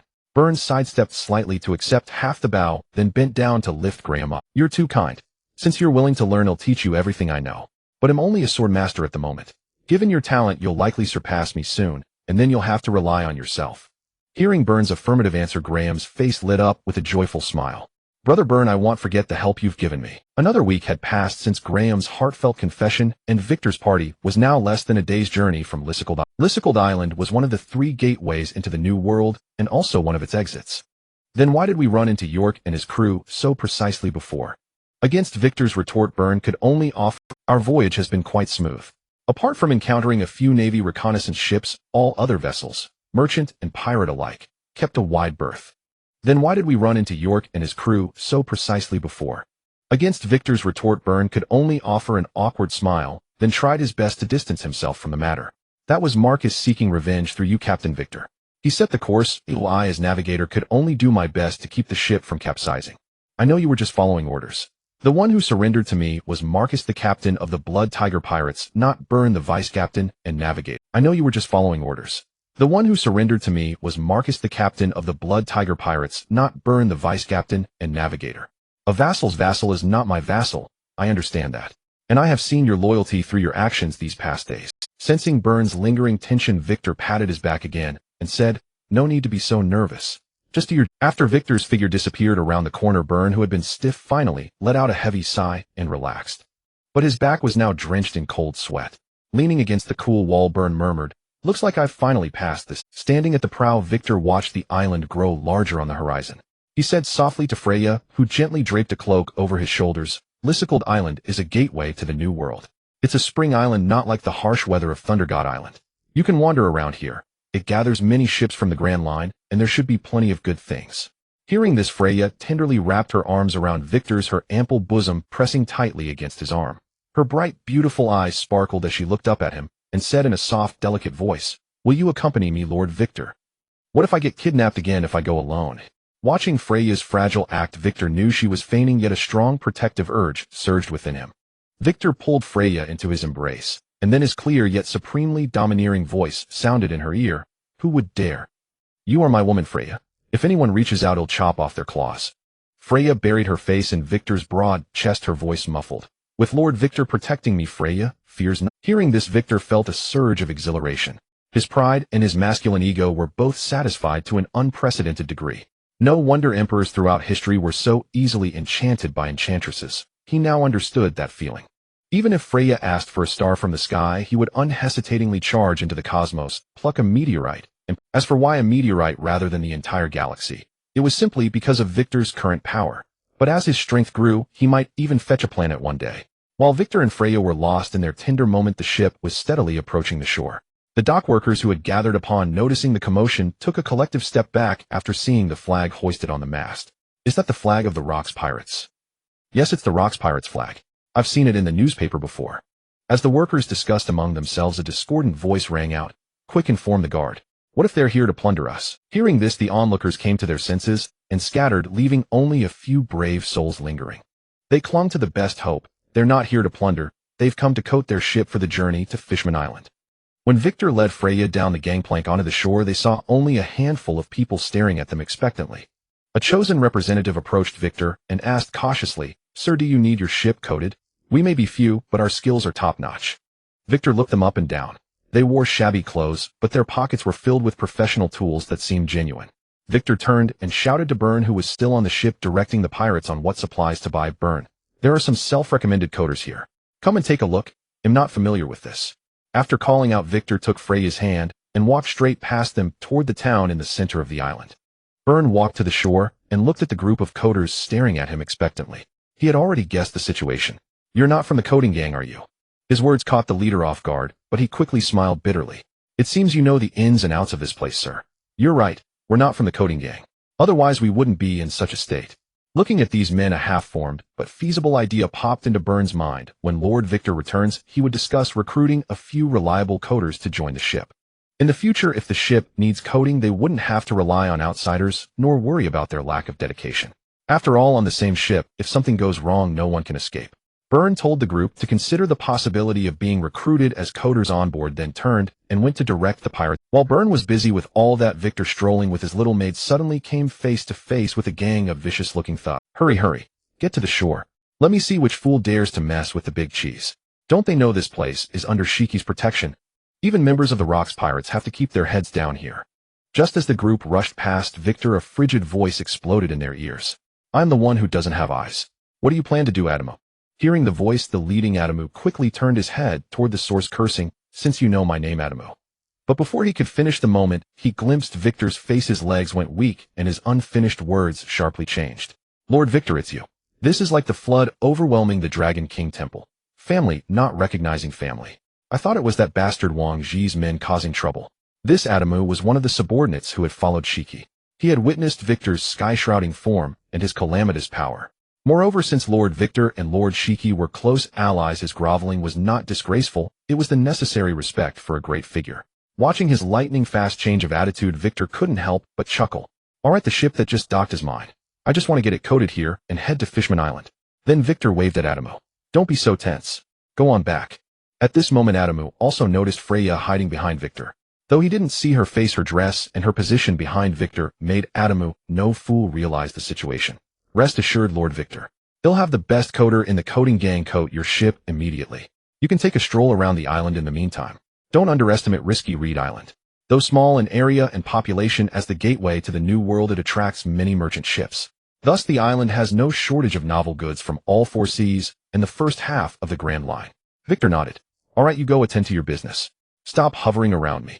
With that, Victor took Freya's hand and looked. Watching Victor's figure disappear into the distance, Adamus slightly stooped back, and flattering smile gradually faded. One of his henchmen asked, Brother Adamu, is this man really the Calamity Victor with a bounty of 380 million berries? Indeed, Victor's bounty had now reached 380 million berries. Adamu glanced at the speaking henchman and spoke in a tone reserved for fools. What you think because he talks gently and has no grand aura, he doesn't match the newspapers? The henchman nodded earnestly. Then he'll go invite Lord Victor back and have him slap you to death. That would fit his style. With that, Adamu ignored the fool and led the rest of his men to the harbor, leaving the henchman standing dumbfounded. After a moment of thought, the henchman shook his head violently. No, Brother Adamu. If you do that, he'll die. He looked up, but only his lonely figure remained. Adamu and his crew were now just tiny silhouettes in his sight. Wait for me, Brother Adamu. Victor looked at Freya, who was enthusiastically picking out clothes with a deadpan expression. I think I have enough clothes. I don't need any more. Freya shook her head firmly. No, this is just a few pieces. Victor's mouth twitched slightly as he raised his arms laden with at least 20 shopping bags of various sizes. Most of them were clothes Freya had bought for him. She had only bought a few dresses for herself. Though Victor was deeply touched at first, as time passed his emotions shifted from warmth to numbness. Only one thought remained in his mind. Next time I go shopping for clothes with a woman, it'll be a dog. When Victor returned to the ship, dusk had already fallen. He and Freya had only shopped for 6 hours, yet in his perception, that short half-day felt more exhausting than the day-long battle with Shiki. Fortunately, he had called Graham on the Din Mushy beforehand, otherwise he would have had to board the ship laden with bags, an image that would have tarnished his dignity. Sensing Victor's arrival, Byrne quickly greeted him. Lord Victor. Victor nodded and gestured to Graham and Freya behind him to take the things to their rooms. Victor approached Byrne and asked softly, how much coding is left on the ship? It's mostly done, just a few corners left to connect. It should be finished before nightfall. After reporting, Byrne shared his thoughts with Victor. Victor pondered and found Byrne's reasoning quite sound. They indeed needed professional coders, and the cost was negligible. No problem. Go ahead. Once the coding is complete, notify me immediately, and we'll set sail, without further delay, on Risky Reed Island. Understood, Lord Victor. He'll go urge them. Under Byrne's supervision, the final layer of coding on the ship was finally completed. When the news came, Victor changed into a new set of clothes. The outfit accentuated his handsomeness and stature. In truth, he had always been good-looking, but his previous attire was so tasteless that it completely masked his aura, making him look like a handsome country boy. Lord Victor, our ship is fully coded. And these are the coders who wish to join us. Byrne stood beside Victor, pointing to the group of young coding craftsmen. Their faces were beaming with hopeful smiles, their entire beings radiating a longing for the adventures of the future. Not far away, the older coders wore expressions of complex, unspeakable emotions and a hint of helpless disappointment. Byrne gestured to a nearby pirate who handed a box to the old coder who had earlier pitched himself to Victor. Then, under the escort of the fierce-looking pirates, the older coders left the deck. As soon as the leader stepped off the ship, he shouted to the young coder on board, "Jack, come down. The sea is not as beautiful as you imagine." "Don't worry, Dad. I'm already grown up," Jack replied firmly. "I need to chase my dream. If I stay on Risky Reed Island, it'll end up like you coding." Byrne gestured to a nearby pirate who handed a box to the old coder who had earlier pitched himself to Victor. Then, under the escort of the fierce-looking pirates, the older coders left the deck. As soon as the leader stepped off the ship, he shouted to the young coder on board, "Jack, come down. The sea is not as beautiful as you imagine." "Don't worry, Dad. I'm already grown up," Jack replied firmly. "I need to chase my dream. If I stay on Risky Reed Island, it'll end up like you coding ships, my whole life being suppressed by the coding gang, barely getting any work. That's not the life I want." Victor paid no attention to their farewell. As the words "set sail" left his lips, the oil film clinging to the hull suddenly expanded. It quickly formed a sphere, completely enveloping the entire ship. Then the vessel slowly sank into the sea, disappearing from everyone's sight. The resin coating enveloped the entire vessel, a crystalline film isolating the icy seawater, as if draping the ship in armor woven from moonlight. As the bow slowly sank beneath the surface, all, except Bowen and a few who had previously journeyed beneath the sea, held their breath. This was their first time aboard a coated ship, truly stepping into the dominion of the deep. At first, the seawater was as clear as sapphire sunlight, piercing through layer upon layer of waves, refracting a spectrum of iridescent halos outside the coating. Schools of colorful fish like flowing silk glided gracefully past the luminous film, their scales shimmering with delicate silver light. Corals of every imaginable shape flourished wildly on the seabed, red as fire, pink as sunset clouds, white as snow, swaying gently with the currents, forming the most resplendent garden beneath the ocean. The deeper they went, the dimmer the light became, until it vanished entirely, plunging the abyss into an absolute blackness that instilled a sense of claustrophobic dread. By now, Fu Leia had long lost her earlier curiosity and delight, replaced by nothing but overwhelming unease and terror. Fu Leia instinctively grasped Wei Kutua's hand. Sensing her trembling body, he gently squeezed her small hand, reassuring her that he was by her side. A beam of bright light shone into their sight. Instinctively shielding their eyes, they then squinted gradually. A beam of bright light shone into their sight. Instinctively shielding their eyes, they then squinted gradually, adjusting to the intensity.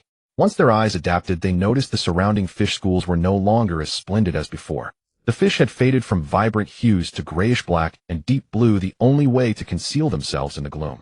Their eyes had grown larger to capture the faintest light, their bodies more elongated and muscles tauter, adept at prolonged stealth in the murky depths, less boisterous, more composed. As the vessel continued its descent, the once beautiful fish gradually vanished, replaced by colossal, bizarrely shaped giant sea monsters. Wei Kutua asked the young coders nearby, after going out from inside and coming back, "Can this coating remain intact without breaking?" The coders, who had been huddled together discussing the strange new underwater life, exchanged bewildered glances. After some hesitation, they pushed Jieku forward to answer Wei Kutua.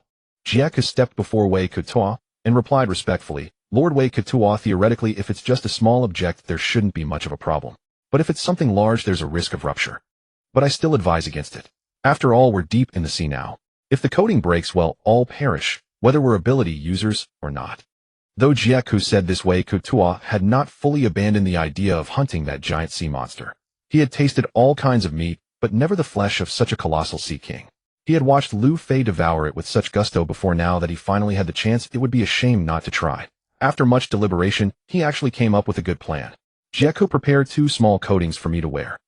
As soon as Wei Kutua said this, Jieku, a coder himself, instantly realized what Wei Kutua intended to do. Despite still finding it extremely dangerous, he had no choice but to obey the captain's orders. Yuko led Wei Kutua to the side of the ship, near the coating. After a few simple manipulations, he nodded to Wei. "It's ready, Lord Wei Kutua. You can go out now."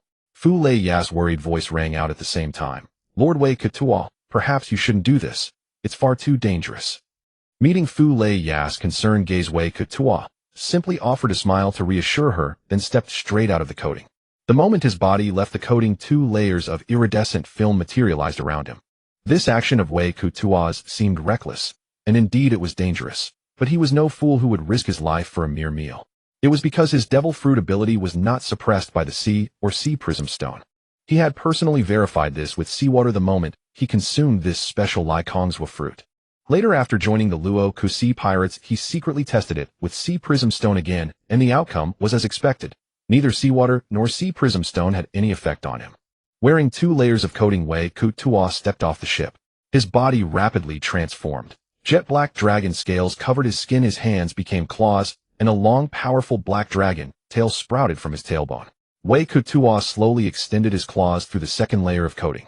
Just as he had anticipated, the coating showed no signs of tearing. Let me test this skill. You'll be its first real target. Dragon Claw. A wisp of pale green energy silently appeared around Wei Ku Tuo's right claw, then coalesced into 3 sharp, blade-like talons clinging tightly to the edge of his palm. Wei Ku Tuo raised his right hand and casually swung it. 3 nearly transparent slashes shot out from the talons. Just as the slashes were about to touch the outermost coating, he withdrew his hand and returned to normal. Under Wei Ku Tuo's calm gaze, the 3 slashes effortlessly tore through the outer coating and plunged straight into the seawater. Even underwater, their power was undiminished, hurtling toward the serpentine Sea King. An intense sense of crisis exploded in the Sea King's mind, but it was too late. By the time it struggled to turn its head, the slashes were already upon it. Its immense body, once its greatest asset, had become a fatal liability. Its consciousness sensed the danger, but its body was far too slow to react. Poochie. The sound of blades ripping through flesh reached their ears clearly. That giant Sea King was effortlessly cleaved in 2 from the neck by Wei Ku Tuo. It glared at Wei Ku Tuo with a gaze full of venom and resentment, unable to believe until its death that it had not fallen in battle among Sea Kings, but had been undone by a creature as insignificant as a bug. To think that when it first saw that glowing little thing, it had dismissed it with contempt. If only it had known, it would have swallowed it without hesitation. Unfortunately, Wei Ku Tuo's observation haki could not read minds. If he had heard its thoughts, he would have merely replied, "You're overthinking it." If it had truly dared to attack the ship, its life would have ended even sooner. Seeing the result of his attack, Wei Ku Tuo nodded in satisfaction. So using the power technique of the Tempest Kick together with the Dragon Claw is feasible. Looks like I can still pretend to be a swordsman. Bladeless style Dragon Claw blade. At the thought, Wei Ku Tuo shook his head and chuckled softly. The image was truly too beautiful. He returned to the ship's side, his coating effortlessly merging with the ship's coating, and his body landed steadily on the deck. Meeting the astonished gazes of the crew, Wei Ku Tuo waved his hand casually. Get a few people to cut off some of the meat quickly. Otherwise, the blood scent will soon attract other giant sea monsters. Bo-En, the first to snap out of it, shouted loudly. Didn't you hear Lord Wei Ku Tuo? Get over there and collect some meat. Startled by Bo-En's roar, the others quickly came to their senses and hurried over to the coaters, asking them to put on a layer of coating. Suddenly, the ship was filled with a lively bustle. Mermaid Island Port. Hurry up, everyone, look alive. Princess Iji and Great Knight Nippuden will arrive any moment. If we leave a poor impression on them, our days ahead will be tough. You there, the fishman soldier. Yes, I'm talking to you. Straighten your helmet immediately. What kind of sloppy appearance is that? Hearing this, the soldier quickly adjusted his crooked helmet. Satisfied, the squad leader nodded approvingly. But the moment he turned his head, his gaze fell upon another merman soldier who had planted his spear on the ground instead of holding it in his arms. The squad leader's face instantly darkened with fury. He strode over swiftly and slapped the soldier hard on the back, snarling in exasperation, "How many times have I emphasized? Princess Iji and Great Knight Nippuden are about to arrive, and you dare to toss your spear on the ground. Does that look like—" The reprimanded merman shrank his shoulders and muttered, "I've been holding it for so long. Can't I rest my wrist for a moment? Besides, the princess and the Great Knight aren't here yet. Even if they did see me, given their generous nature, they wouldn't truly—" You dare talk back to me. Even if Princess Iji and Lord Nippuden are the kindest souls, that's no excuse for your slackness. Now pick up that spear this instant. After their highnesses leave, you'll serve an extra 4 hours of training. Upon hearing this, the merman soldier's face went pale with shock. What? For extra hours? I was planning to grab a coffee at the Mermaid Cafe. That means no time today. Hearing the faint mutter behind him, the squad leader let out a soft hum and turned around. But the merman soldier had already straightened his posture, gripping his spear properly, eyes fixed straight ahead with focused attention. Just then, a bustling crowd surged toward the area. The squad leader, deciding not to press further, stood at attention before the troops, his expression solemn as he awaited the inspection of the 2 great figures. At the forefront walked a petite mermaid with a golden tail. Close behind her was a colossal fishman towering 12 meters tall like a mountain. They were none other than Princess E.G. of Fishman Island and Nippuden the Deep-Sea Great Knight, the strongest warrior in the kingdom. One would think that such a stark difference in size would draw all eyes to the towering Nippuden, even if the other was a princess of noble birth. Yet the opposite was true. Nearly every soldier and onlooker directed their gazes brimming with respect and affection toward the petite golden fishwoman at the front. That was because she was someone who genuinely worked for her people and cared for their well-being. Whether or not she held a noble title, that love remained unchanged. Princess E.G. ascended the makeshift platform, looking down at the gathered royal soldiers, the surrounding citizens, and the curious merchants and pirates from the outside world. My fellow fishmen and mermen, I know you long to set foot on the surface to bask in the sunlight, and to be treated as I have heard your hopes. As the princess of the Ryugu Palace, I will strive to make this dream a reality, so that our people can breathe fresh air and enjoy true sunlight on the land. After Princess E.G. finished speaking, the fishmen and mermen below remained silent, enveloped in a deathly stillness. Only the humans gathered at the outermost edge, drawn by curiosity, let out low chuckles, whether mocking E.G.'s naivety or something else no one could tell. After a minute of silence, an elderly fishman's face welled with tears of emotion. His voice trembling, he said, "If that could truly happen, how wonderful it would be. Then my children could step onto the land with dignity instead of hiding like rats, constantly risking their lives." His words were like a spark falling into dry tinder. The previously silent crowd erupted into passionate cheers. A little girl held in her mother's arms looked up at Princess E.G. on the crude wooden platform. "Is it true, Princess E.G.? Can we really go onto the land?" Princess E.G. gazed tenderly at the beautiful child, her eyes brimming with affection. "Of course, my little one. Our fishman race will surely set foot on the land in broad daylight. I promise you this, on my honor as a princess."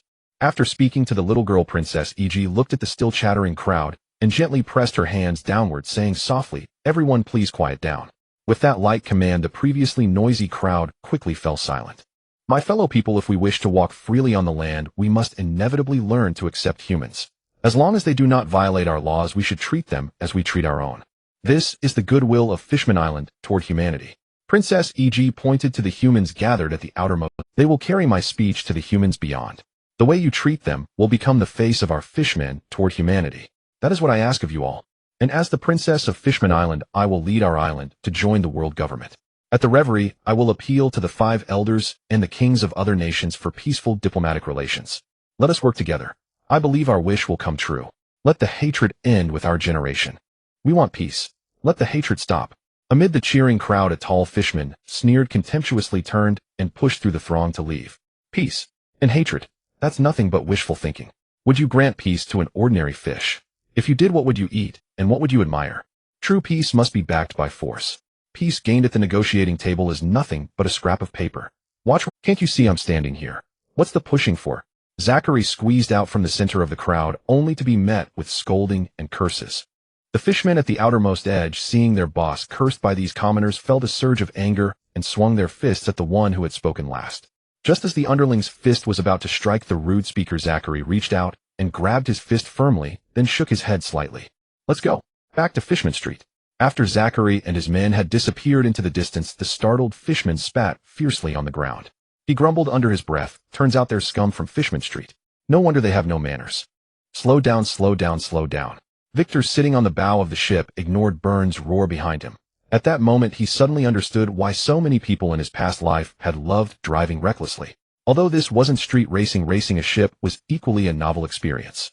With a crisp sound of rupture, the coating enveloping the ship silently burst, and then the ship slammed into the harbor of Fishman Island, sending up a huge wave. The caught-off-guard Fishman soldiers were drenched by the splashing seawater. When they wiped the water from their faces, they discovered a ship suddenly before them. A Fishman soldier squinted at the flag hanging from the mast, feeling it was very familiar, but unable to name it at once. It was only the exclamation of his companion beside him that made him recall what the flag represented. It was the flag of the Rocks Pirates, the overlords of the New World. Immediately enter a state of highest alert. Victor, the disaster of the Rocks Pirates, is attacking. With that roar, the already chaotic scene became even more disordered. On the verge of a massive stampede, Victor immediately unleashed a powerful burst of Conqueror's Haki. The ordinary fishmen and mermaids watching collapsed unconscious, leaving only the elite royal guards and a few powerful fishmen and humans still awake. Victor slowly rose from the bow, ignoring the angry stares and the guns aimed at him. With a slightly innocent expression, he looked at the most conspicuous Neptune and then said softly, "I thought all this commotion was to welcome me, but it turns out I was flattering myself. I'm sorry for almost causing a huge disturbance, but don't worry. I've already successfully averted the impending disaster. You don't need to thank me.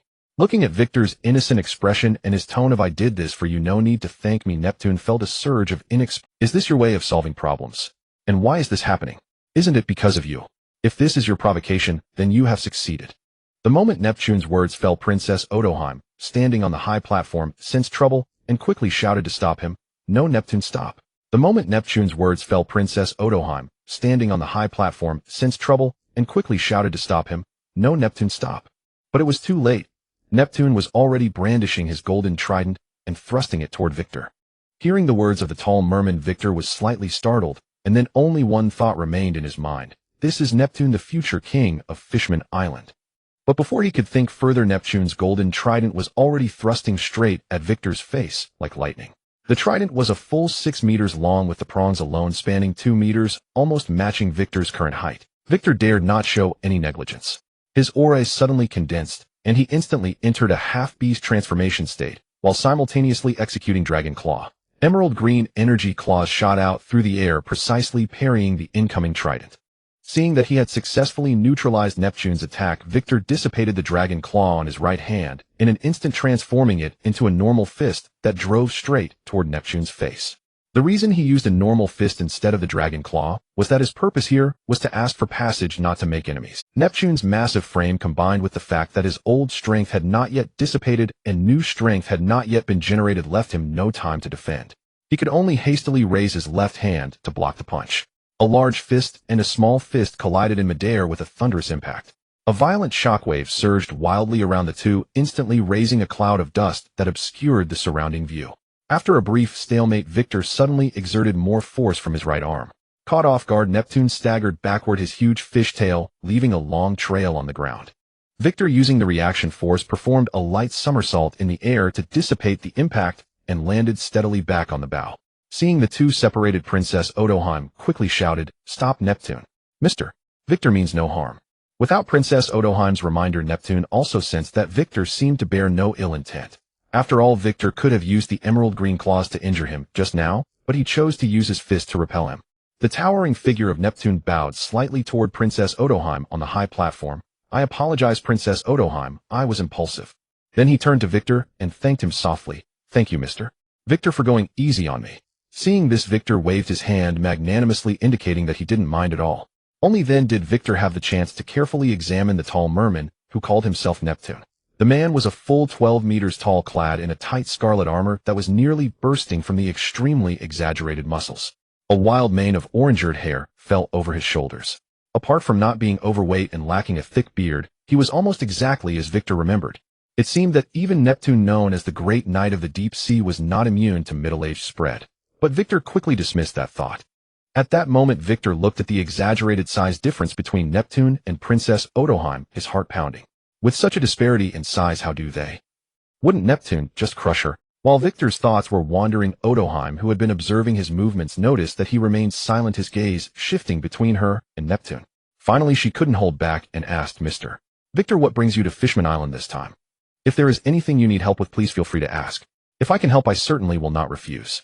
Victor, lost in his own world, was startled by Princess Odoheim's words, but he had no idea what she had just said. Seeing Victor's bewildered expression, Byrne whispered in his ear, "The mermaid just asked what you are here for, and that she will help." After receiving Byrne's reminder, Victor smiled and responded, "Rest assured, I have no ill intentions toward Fishman Island, nor toward fishmen or mermaids. I'm just passing through Fishman Island to reach the first half of the Grand Line." After saying this, Victor looked at Neptune's towering figure and couldn't help but feel a desire to recruit him. Although the probability of Neptune agreeing was almost zero, if he didn't ask, he would surely fail. If he asked, there was still a chance of success.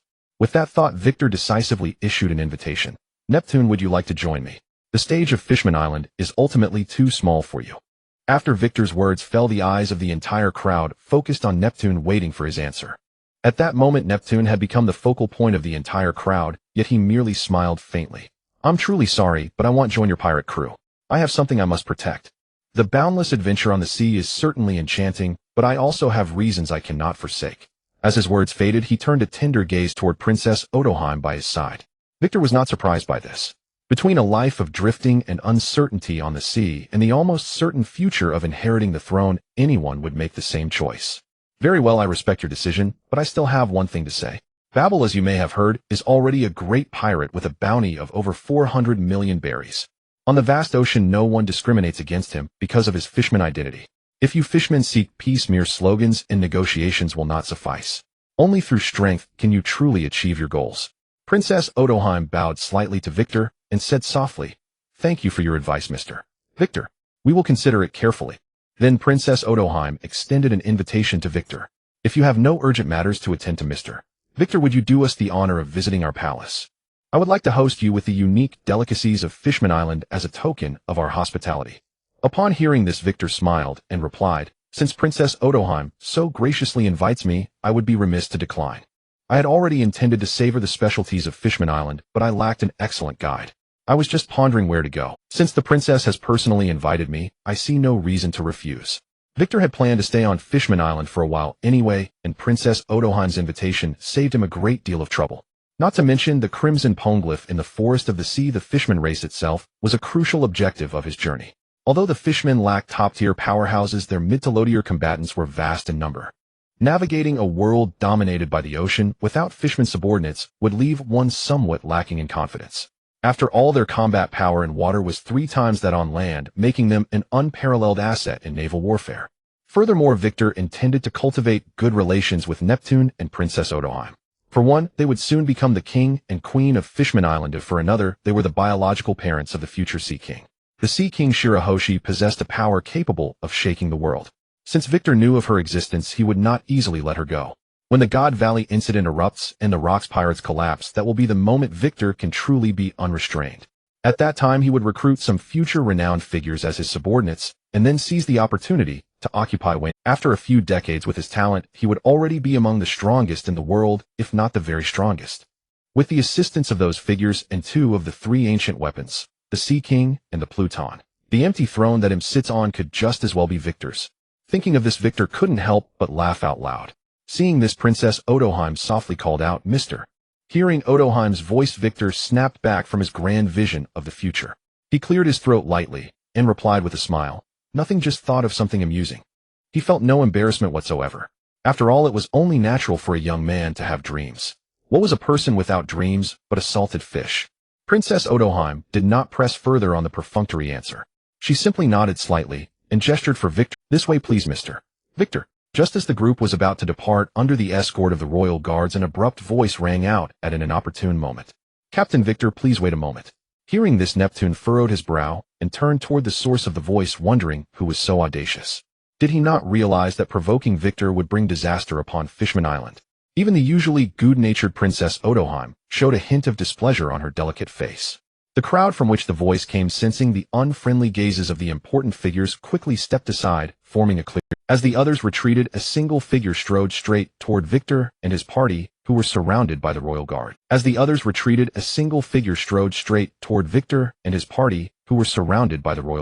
Zachary, now approaching, spoke calmly. "You are right, Neptune. I do have something to discuss with this disaster, Victor."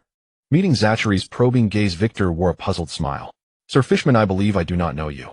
Do you have something to say, or do you seek my head to claim a bounty and make a name for yourself?" As his words fell, the gentle smile on Victor's face vanished, instantly replaced by a dangerous and icy grin.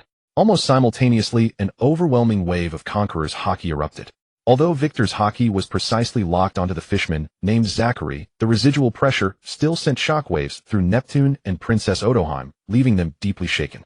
Victor is so young, yet possesses such a level of conqueror's haki. Truly worthy of being a great pirate with a bounty of 380 million berries. Unless absolutely necessary, Fishman Island must not provoke him lightly. Neptune and Princess Odoheim exchanged a glance, both harboring the same thought. Seeing that conflict was about to erupt, Princess Odoheim hurriedly stepped between Victor and Zachary. "Zachary, what are you doing?" "Mr. Victor is a distinguished guest of Fishman Island. Why aren't you minding your own business in Fishman District?" As she spoke, Princess Odoheim had her back to Victor, frantically signaling Zachary with her eyes to leave and avoid causing trouble. Zachary completely ignored Princess Odoheim's signals. Instead, he looked solemnly at Victor and said slowly, "I have no such intention. I simply wish to see for myself what a young great pirate like you is like." Hearing this, Victor let out a silent chuckle. The excuse was far too flimsy, but it only piqued his interest in the tall blue-skinned fishman. Victor deliberately put on a displeased expression. Now you have seen me. If there is nothing else, please leave. I am heading to the palace for a banquet. She is a sweet, gentle girl, but she can be quite stubborn when it comes to things she believes in. Listening to Victor's ungrateful words, a fishman underling beside Zachary couldn't help but sneer, a brat who hasn't even grown his fuzz. I think you're only riding on the reputation of the Rocks Pirates to throw your weight around, which is how you got a bounty of 380 million berries, right? Victor shot a displeased look at the fishman who had spoken. The fishman, trembling under Victor's fierce gaze, involuntarily, but the moment he retreated, a surge of humiliation and indignation welled up within him. He had been forced to retreat half a step by a mere child's gaze in front of everyone. Now he felt utterly disgraced, as if every glance directed at him was brimming with mockery. To salvage his dignity, he lunged forward and shouted at Victor, I said, you're just a hairless. But before he could finish, everything went black and a sharp pain exploded across his face. Victor slowly withdrew his arm, not even glancing at the fishman now embedded in the ground. His gaze fell calmly on Zachary, but his eyes had lost all trace of their earlier interest. I have no interest in hearing your lame excuses now. Say whatever you need to say at once. Zachary helped the fishman out of the ground and asked with concern, Malcolm, are you all right? The help-it-up Malcolm first shook his dazed head, and once his mind cleared a little, he wiped the bloodstains off his face carefully. Victor cast a faint glance at him. Sensing Victor's gaze, Malcolm quickly averted his eyes. The contempt in his eyes had vanished, replaced by sheer terror. After handing Malcolm over to the other underlings, Zachary turned back to Victor. I'm very sorry, Mr. Victor. I apologize for Malcolm's rudeness on your behalf. Victor said flatly, he has already paid the price for his words. Seeing that Victor had no intention to pursue the matter further, Zachary breathed a sigh of relief. Although Malcolm was at fault, he couldn't allow Malcolm to come to harm in his presence. Noticing Victor's growing impatience, Zachary quickly stated his purpose. Mr. Victor, I stopped you because I wish to follow you and venture out on this vast sea. But before formally joining your ranks, I have one audacious request. I wish to personally test your strength and see the gap between me and a great pirate like you. Zachary's words immediately caused an uproar. After all, Zachary was the leader of Fishman Street. Not only Zachary's subordinates, but even Princess Odoheim and King Neptune looked at him in shock. Zachary, have you Not only Zachary's subordinates, but even Princess Odoheim and King Neptune looked at him in shock. Zachary, have you Neptune looked at his old friend with mixed emotions. Yes, I've made up my mind. I also want to venture outside. Fishman Island is ultimately too small for me. I've long planned to go out to sea. Even if I hadn't met Mr. Victor, I would have set sail soon. As soon as Zachary finished speaking, the still-supported Malcolm chimed in, since brother Zachary is going to sea, count me in. His words were like a torch thrown into dry, kindling instantly, igniting the crowd behind Zachary. Count me in. If brother Zachary is going to sea, how can you not take me? Seeing his brothers all supporting him, a smile spread across Zachary's face. Since everyone wants to go, well, go together. As for those who don't want to, don't worry. Tiger, you stay behind. You'll have to take charge of. Zachary patted a tall, red-skinned fishman in the crowd. Hearing the familiar name, Victor also turned his gaze to that fish. He looked much like Victor remembered, except this tiger lacked the thick beard on his chin, and his face was much younger. Other than that, he was almost identical to the tiger in Victor's memory. Hearing this, Tiger nodded from the crowd. All right, brother Zachary, he'll take care of Fishman Street.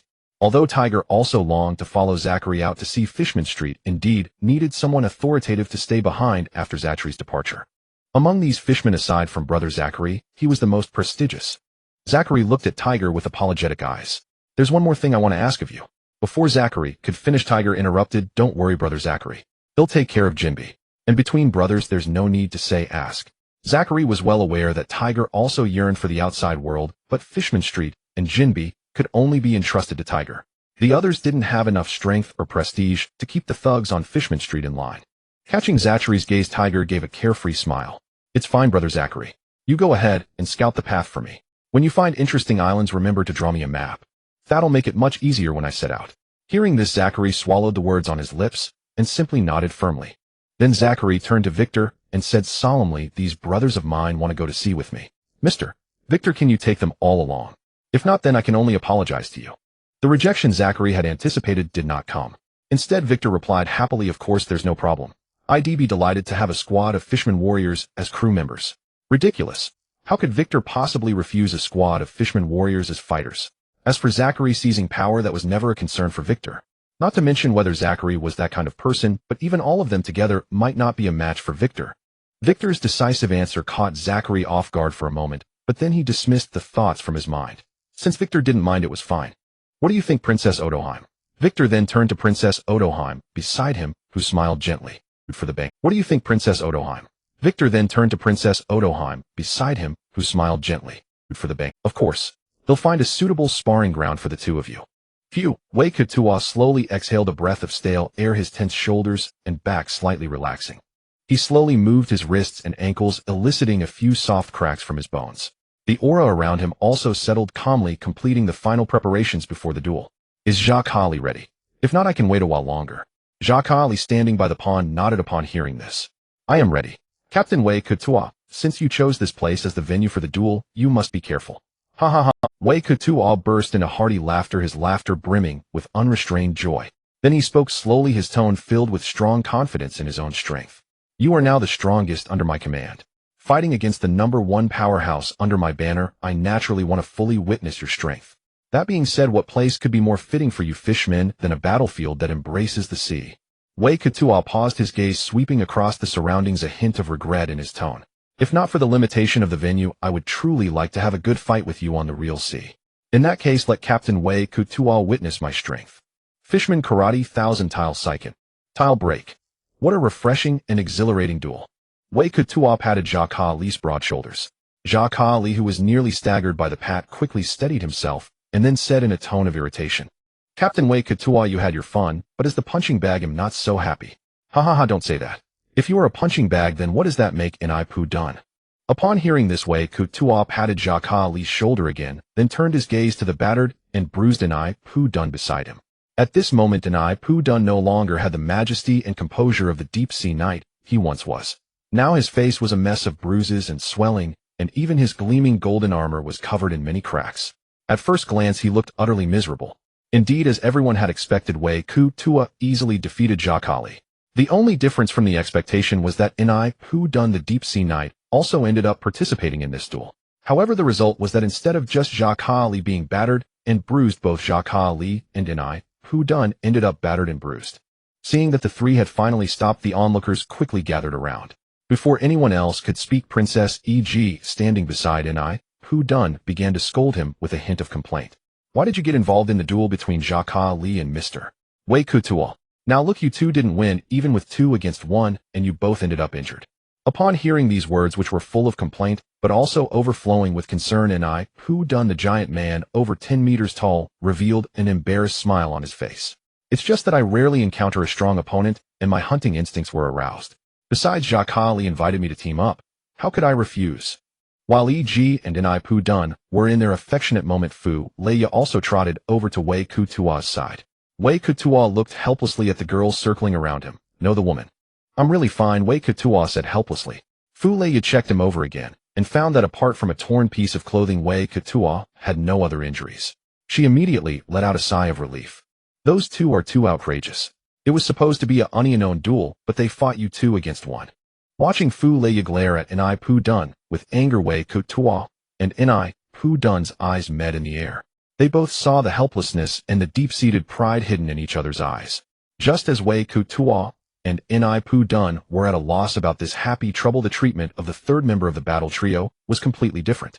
Those 2 detestable fellows were accompanied by beauties while he was surrounded by a group of stinky men. Brother Jacques Ali, your injuries aren't that serious. Why do you look like you're about to die?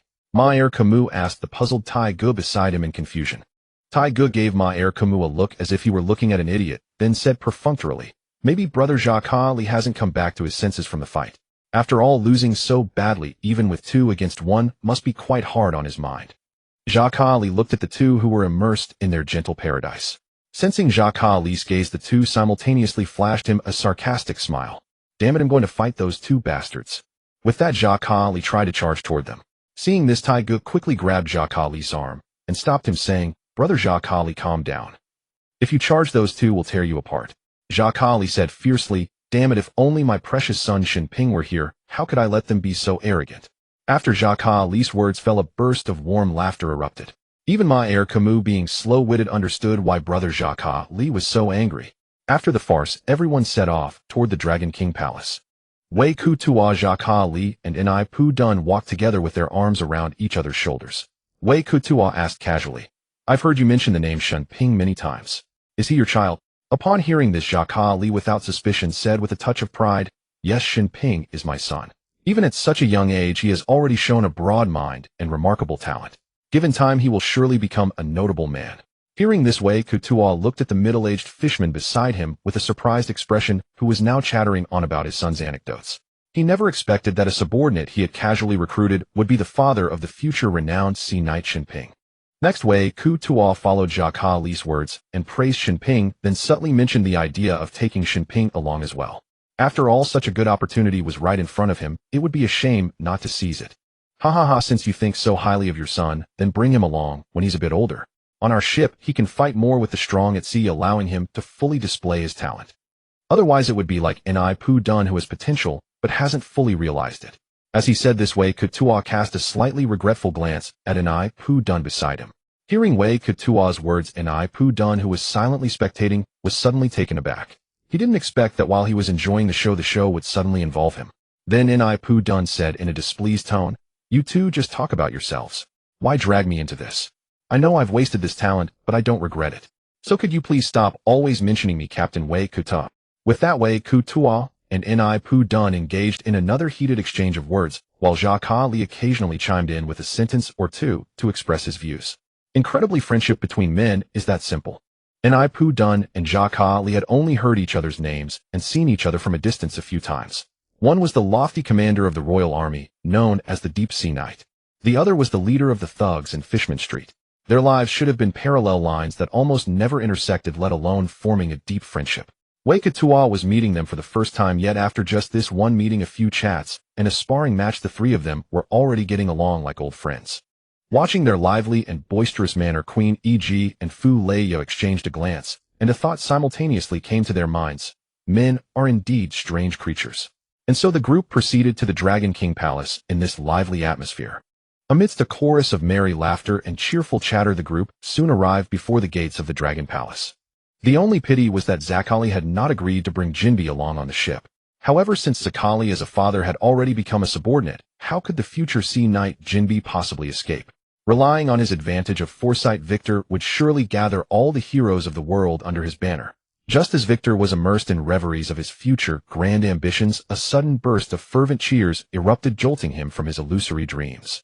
By now they had arrived directly in front of the Dragon Palace, where a troop of graceful mermaid maidens was advancing slowly. Around their waists they wore a circle of light, translucent rings like exquisite watercolored floating hoops, allowing them to stand steadily on the ground while retaining an air of agile grace. The maidens, draped in pale-colored gauze with scale patterns, their long hair cascading smoothly, held exotic deep-sea flowers in their hands. With gentle smiles they lined up on both sides and bowed softly in welcome, fully displaying their reverence and hospitality toward the honored guests. These youthful and beautiful mermaid maidens spoke in unison. "Welcome, Captain Victor of the Rocks Pirates, to our Fishman Island as our guest." As the maidens' voices faded, Princess E.G. approached Victor with a smile. "The banquet is ready, featuring all the delicacies unique to our Fishman Island." "Mr. Victor, please," Victor replied with a smile. "I can hardly wait. Please lead the way, Princess E.G." Led by Princess E.G., Victor and his entourage passed through the magnificent palace halls adorned with Fishman Island style and arrived directly at a spacious hall. This hall was precisely the venue for the banquet. At the head seat sat an elderly, emaciated fishman, grasping a scepter made of gold in his hand. Upon seeing the arrival of Victor and his group, he hurriedly stood up with the support of the golden scepter. "Welcome, Captain Victor of the Rocks Pirates, to our Fishman Island as our guest." The voice that reached Victor's ears was so feeble and aged, like a flickering candle in the wind. Seeing the elderly fishman at the head seat rise, Princess E.G. quickly swished her tail and swam swiftly toward the main seat. "Father, you should not overexert yourself when you are unwell." Hearing his daughter's words filled with concern, the old king gently patted Princess E.G.'s hand. Then he turned to Victor with an apologetic expression and explained, "As you can see, I am an old man on the verge of death. I truly could not personally welcome you at the palace gates. I hope Captain Victor will forgive me." Seeing this, Victor waved his hand dismissively. He had come this time to forge a good relationship with Fishman Island, not to stir up trouble, so such a trivial matter did not bother him at all. "King Near, you flatter me. It is my arrival that has disturbed your rest.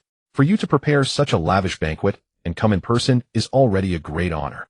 Though Near was surprised at why Victor was so easygoing, the fact that Victor did not vent his anger on Fishman Island was already. After everyone had taken their seats, an endless stream of mermaid maidens carried platters laden with seafood and fresh fruits, placing them before the guests one by one. The rich aroma of freshness slowly spread through the hall. When the food was largely served near mustering, his frail body raised a crystal wineglass carved from coral, a gentle smile spreading across his face, and declared in a clear voice, "Welcome Captain Victor of the Rocks Pirates to Fishman Island. Let us raise our glasses together and toast to Captain Victor." As Nir's words faded, the ministers of the Dragon Palace also rose and raised their glasses to Victor and his party. "Welcome Captain Victor to Fishman Island as our guest." Victor, seeing this, also raised his glass and replied with a smile, "I am delighted to drink with everyone." Everyone drained their cups in one go. Seeing Victor set down his glass, Nir spoke in a slightly apologetic tone. "I am truly sorry, Captain Victor. As you have seen, my physical condition does not allow me to drink with everyone at the banquet. My daughter E.G. will entertain you all in my stead." Victor replied with a smile, "King Nir, please go and rest. Your health is the most important." After E.G. helped Nir away from the banquet hall, Nir said to her with a serious expression, "Although I don't know why this powerful pirate from the Rocks Pirates is so easygoing, we must never offend him. Our Fishman Island's strength is far inferior to that of the Rocks Pirates.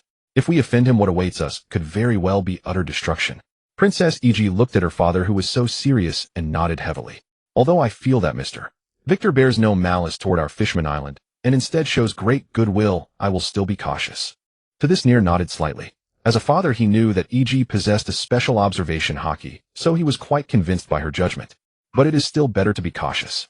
After all, these pirates often have volatile temperaments. It is not uncommon for them to call you brother one moment, and then draw a dagger to pierce your heart the next. When Princess E.G. returned to the banquet hall, it was already a scene of boisterous revelry. Victor's core subordinates were drinking fiercely, and some were even merrily drinking with the ministers of the Dragon Palace, as if they were long-lost brothers. Among them, the trio of Victor, Zakali, and Niputin were especially prominent. Zakali, together with his new boss Victor, were taking turns plying Niputin with drinks. Niputin, however, accepted every drink without refusal, holding his own against the two without any sign of weakness. Such a scene was already quite improper for Princess E.G., who was born into royalty. Princess E.G. could only shake her head with a wry smile, then made her way to where Philia was. Philia saw Princess E.G. approaching and quickly stood up to greet her. E.G. sat down beside Philia and pointed at the three who were in high spirits drinking. The bonds between men are truly unfathomable. Then Princess Consort E.G. seemingly casually brought up the topic, softly inquiring about the purpose of Victor's visit to Fishman Island. The true purpose of Victor's visit was to recruit talented crew members in preparation for the coming turbulent era of the seas. Of this, Philia was naturally completely unaware. Even if she knew, she would never easily reveal it to someone she had known for less than a day.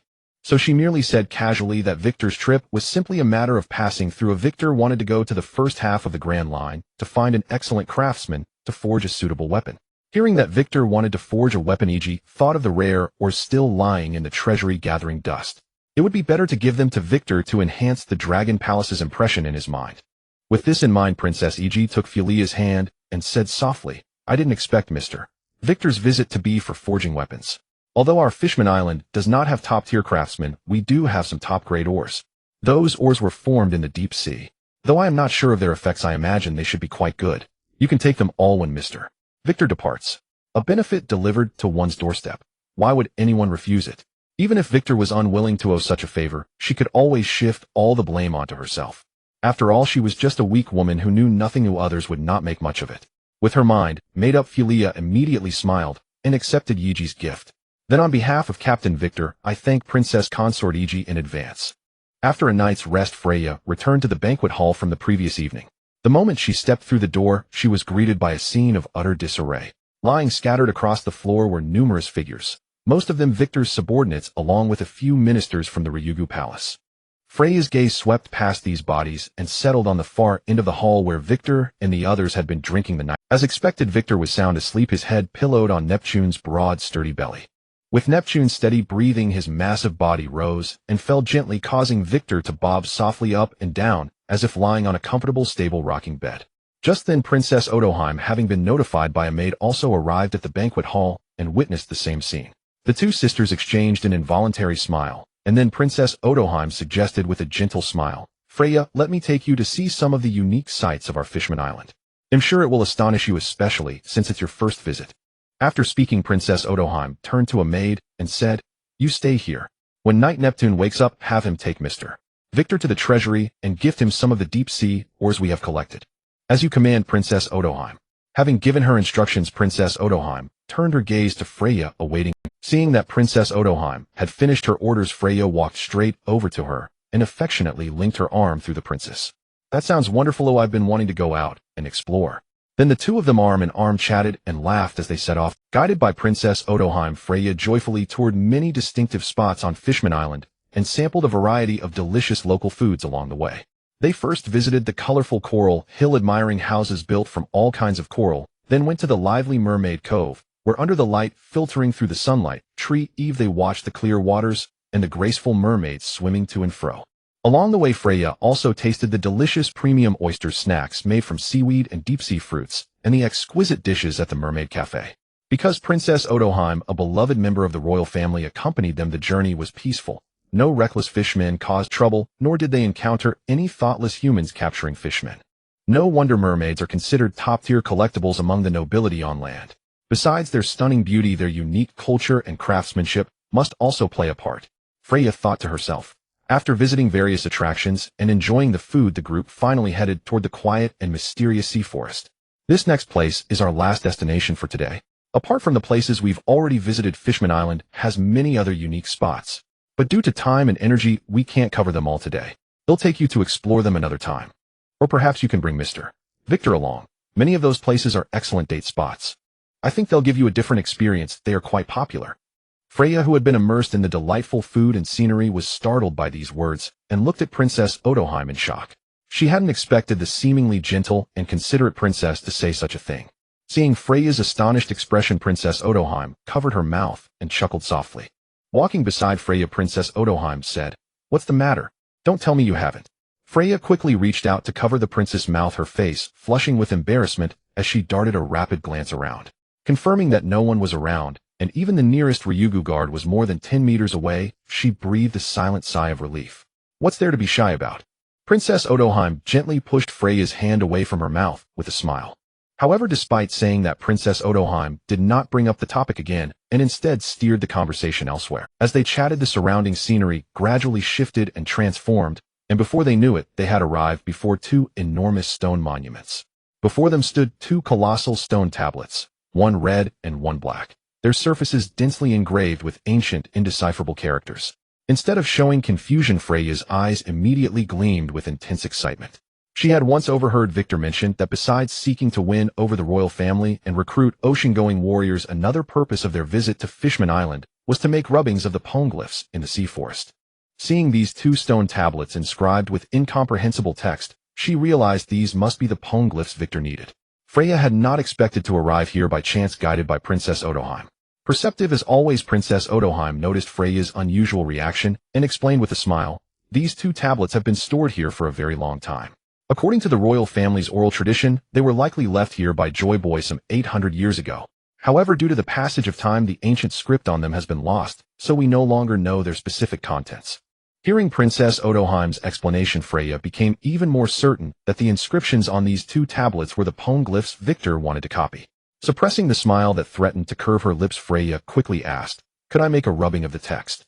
I'm very interested in these ancient things and would like to collect the script."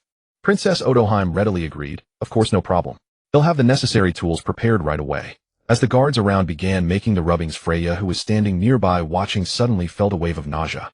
Princess Odoheim quickly supported Freya as she retched, asking with deep concern, "What's wrong?" Freya waved her hand to indicate she was fine. After a moment to recover, she gave Princess Odoheim a reassurance, "It's nothing. I just suddenly felt a bit queasy. Maybe it's because I ate a lot of different local delicacies and my stomach isn't used to it." Princess Odoheim suggested, "You should see a doctor." Freya wanted to decline politely, but in the end she couldn't resist Princess Odoheim's kind insistence and nodded in agreement. Meanwhile, the rubbings of the two poneglyphs had been completed. Neither of them felt like continuing their sightseeing, so they turned and walked back toward the Ryugu Palace together.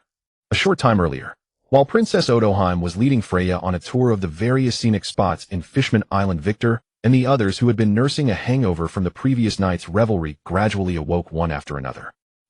Where's this? Is my captain's quarters really this luxurious? Gazing at the opulent surroundings, Victor, whose memory was hazy from the alcohol, involuntarily voiced his confusion. Before anyone could answer, a throbbing sensation in his head brought the memories of the previous night flooding back. So I'm in the Ryugu Palace. Victor's abrupt movement as he awoke also startled Neptune, who had been serving as his makeshift bed. Still half asleep, Neptune instinctively rose, but his sudden motion caused Victor, who was lying on his stomach, to tumble uncontrollably toward the floor. Fortunately, Victor reacted quickly, adjusting his fall midair to avoid landing face first on the ground. Neptune, you idiot, can't you look before you get up? It's a good thing I was sleeping next to you. If it had been Princess Odoheim, you would definitely have injured her. Neptune rubbed his throbbing head with his large hands and retorted provocatively, it's precisely because you were sleeping beside me that I did that. If it were someone else, I naturally wouldn't have. And don't talk nonsense. Why would Princess Odoheim ever sleep with me? Victor snorted coldly at Neptune's feigned propriety. I hope you practice what you preach and don't be a two-faced hypocrite. The bickering between Victor and Neptune eventually woke Zachary, who had been sprawled on the table hugging a bottle and snoring loudly. Meanwhile, sensing the commotion in the banquet hall, the fishwoman, maid who had been waiting outside by Princess Odoheim's orders, slowly pushed open the door, leading a team of maids as they entered. Greetings, Sir Neptune and our esteemed guests. Princess Odoheim has prepared this hangover soup for you. Please enjoy. The three expressed their thanks and downed the 3 bowls of hangover soup in one go. Victor smacked his lips, savoring the lingering taste, then said, truly a unique flavor, completely different from any hangover soup I've had before. The maid smiled and replied, this is brewed from a special deep-sea seaweed unique to Fishman Island. If you like it, Mr. Victor, you may take some with you. As Princess Odoheim's personal attendant, her every word and action to some extent represented the princess herself. Given how highly Odoheim regarded Victor and his group, what she had said was not out of line. Seeing that the men had finished the hangover soup, Princess Odoheim's personal maid instructed the others to clear away the tray. Sir Neptune, Princess Odoheim ordered me to wait here. Once you are awake, please take Mr. Victor to the treasury to select some rare deep-sea ores to forge a weapon for him. Hearing this, Neptune was momentarily puzzled, wondering why Odoheim would gift ores to Victor. However, Victor's next words cleared up his confusion. Thank you, Princess Odoheim. But how did she know I needed ores for forging a weapon? Miss Freya mentioned it while chatting with Victor. Nodded slightly. If it was Freya who had said it, then it was fine. For a moment, he had feared that Princess Odoheim's observation hockey could also read minds. If that were the case, his thoughts would have been somewhat exposed before the princess. He knew in his heart that his genuine desire to befriend Queen Odoheim and Neptune was based on pure intentions, not for personal gain. It was definitely not because he coveted the future power they would wield over Fishman Island, nor because of the island's unique geographical advantages, abundant military resources, or even the legendary ancient weapon Poseidon in the form of Shirahoshi that he was deliberately currying favor. Even Victor himself was amused by his own hypocrisy at this thought. Seeing Victor shake his head and laugh, Neptune and the others simply assumed he was happy about obtaining the rare ores. It seems my face is still too thin. I need more practice. But was that really the truth? Although Princess Odoheim could not read people's minds like Redfield, she could judge a person's intentions by sensing their emotions. While Victor's motives might not be entirely pure, he genuinely came with the intention of establishing diplomatic relations with Fishman Island. And just as his intentions were mixed, so were those of Odoheim and Neptune. They too coveted Victor's strength and the backing of the Rocks pirates behind him. The bonds between adults were always built on mutual benefit. Moreover, with one side being a nation's royalty and the other a powerhouse capable of causing irreparable damage to Fishman Island, their friendship could never be simple. Pushing these thoughts aside, Victor put on a beaming smile and accompanied Neptune to the treasury of the Ryugu Palace. As for Zachary, he stayed behind to discuss with Tiger the matters that needed attention in Fishman Street after his departure. Sir Neptune. The soldiers standing guard outside the treasury snapped to attention and shouted a respectful greeting, trying to present their most spirited selves to the approaching figure. Neptune responded with a smile to each one, even stopping in front of some to inquire about their well-being and praise their vigor. After hearing his subordinates report, the treasury's chief guard hurried over to salute Neptune respectfully and inquired about the purpose of his visit. Sir Neptune, what brings you to the treasury today? Is there something you need? Chief Hill, I am here on Princess Odoheim's orders to retrieve some ores from the treasury as a gift for Mr. Yes, sir. Please come in. The chief guard saluted Neptune once more, then personally led his men to unlock the treasury doors. Once Neptune had led Victor a certain distance into the treasury, Victor spoke with a smile. I didn't expect our Sir Neptune to enjoy such high prestige. Entering the Ryugu Palace treasury requires only a verbal explanation, not even a token from Princess Odoheim. Neptune, meeting Victor's slightly teasing gaze and knowing that only the two of them were present in the treasury, felt no need to be overly cautious in his words. I will soon marry Odoheim and am destined to inherit the throne of Fishman Island. These guards are shrewd enough not to provoke me at such a critical time.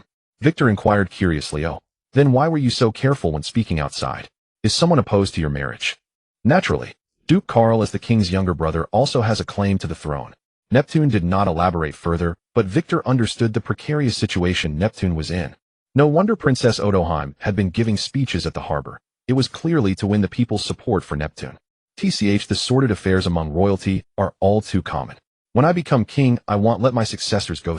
This time it was Neptune's turn to be shocked. Do you intend to overthrow a nation's government and crown yourself king? Indeed, I have that thought. When the time comes, I'll send you the first diplomatic letter. Neptune and his companion were the first to traverse the pitch-black tunnel, and the vista before them suddenly opened up. Victor narrowed his eyes slightly, gradually adjusting to the abrupt influx of light. Once his vision had fully acclimated, a dazzling expanse of golden radiance burst into view, leaving him Treasure chests lay open, overflowing with hefty gold bars, and gleaming belly, their sheer abundance earning the chamber its reputation as a treasury. It was unlike a certain kingdom that couldn't even muster 10 billion belly, ultimately forcing its king to kneel and beg for peace. Victor bent down, scooped up a handful of belly, and slowly opened his palm, letting the coins slip through his fingers back into the chest with a crisp clatter. Quickly close these, or you'll be tempted to haul them all away. These are mere vulgarities. The truly valuable items lie deeper within. Neptune paid no heed to Victor's exaggerated astonishment, casually remarking before striding ahead, leaving only his imposing silhouette imprinted in Victor's view. If I could win over a princess with inheritance rights to a kingdom, I'd swear off beef too, and call gold and belly mere vulgarities. As Victor delved deeper, he too began to agree with Neptune's earlier assertion that gold and belly were indeed crude. The central section of the treasury housed numerous antiques, paintings, scrolls, suits of armor, weapons, and exquisite corals, marine specialties. Though beautiful corals fetch astronomical prices on the surface to the merfolk dwelling at the ocean's floor, they are as common as weeds by the roadside. Yet the corals and treasures preserved within the Dragon King's palace treasury were of such splendor and rarity that their value defied imagination. Victor's expression at that moment was like a country bumpkin entering a grand garden, his provincial bewilderment on Victor, dazed by the treasures, mechanically followed behind Neptune. Thump. He walked straight into Neptune's map. Snapping back to reality, Victor grumbled, "Neptune, if you're going to walk, do it properly. Why stop so suddenly?" Neptune's voice rang out calmly, "We've arrived." Rubbing his bumped forehead, Victor looked up and saw a massive cabinet. The items on it were few, but each was a price. Were any one of these treasures to leak into the outside world and appear at an auction, it would spark frenzied competition among all factions, stirring a storm of bloodshed. Precious ores, renowned swords, and devil fruits. Neptune paid no attention to the stunned Victor, recalling his own awe upon first visit. Knowing Victor's mind was no longer on the ores, Neptune took some precious ores from the cabinet and beckoned Victor to leave. Placing Victor in this treasury was like dropping a mouse into a rice jar. He was unwilling to leave easily. Victor clung tightly to Neptune's fishtail and shouted, "Your fishmen don't eat devil fruits either. Give them all to me, and he'll take good care of them on your behalf." "Impossible. Princess Odoheim only agreed to give you some ores for forging weapons, not anything else. As the royal guardian knight, I have no authority to decide their fate." Hearing Neptune's words, Victor rolled his eyes inwardly. "You have no authority. You're about to become the next king of—" In other words, the offer wasn't valuable enough.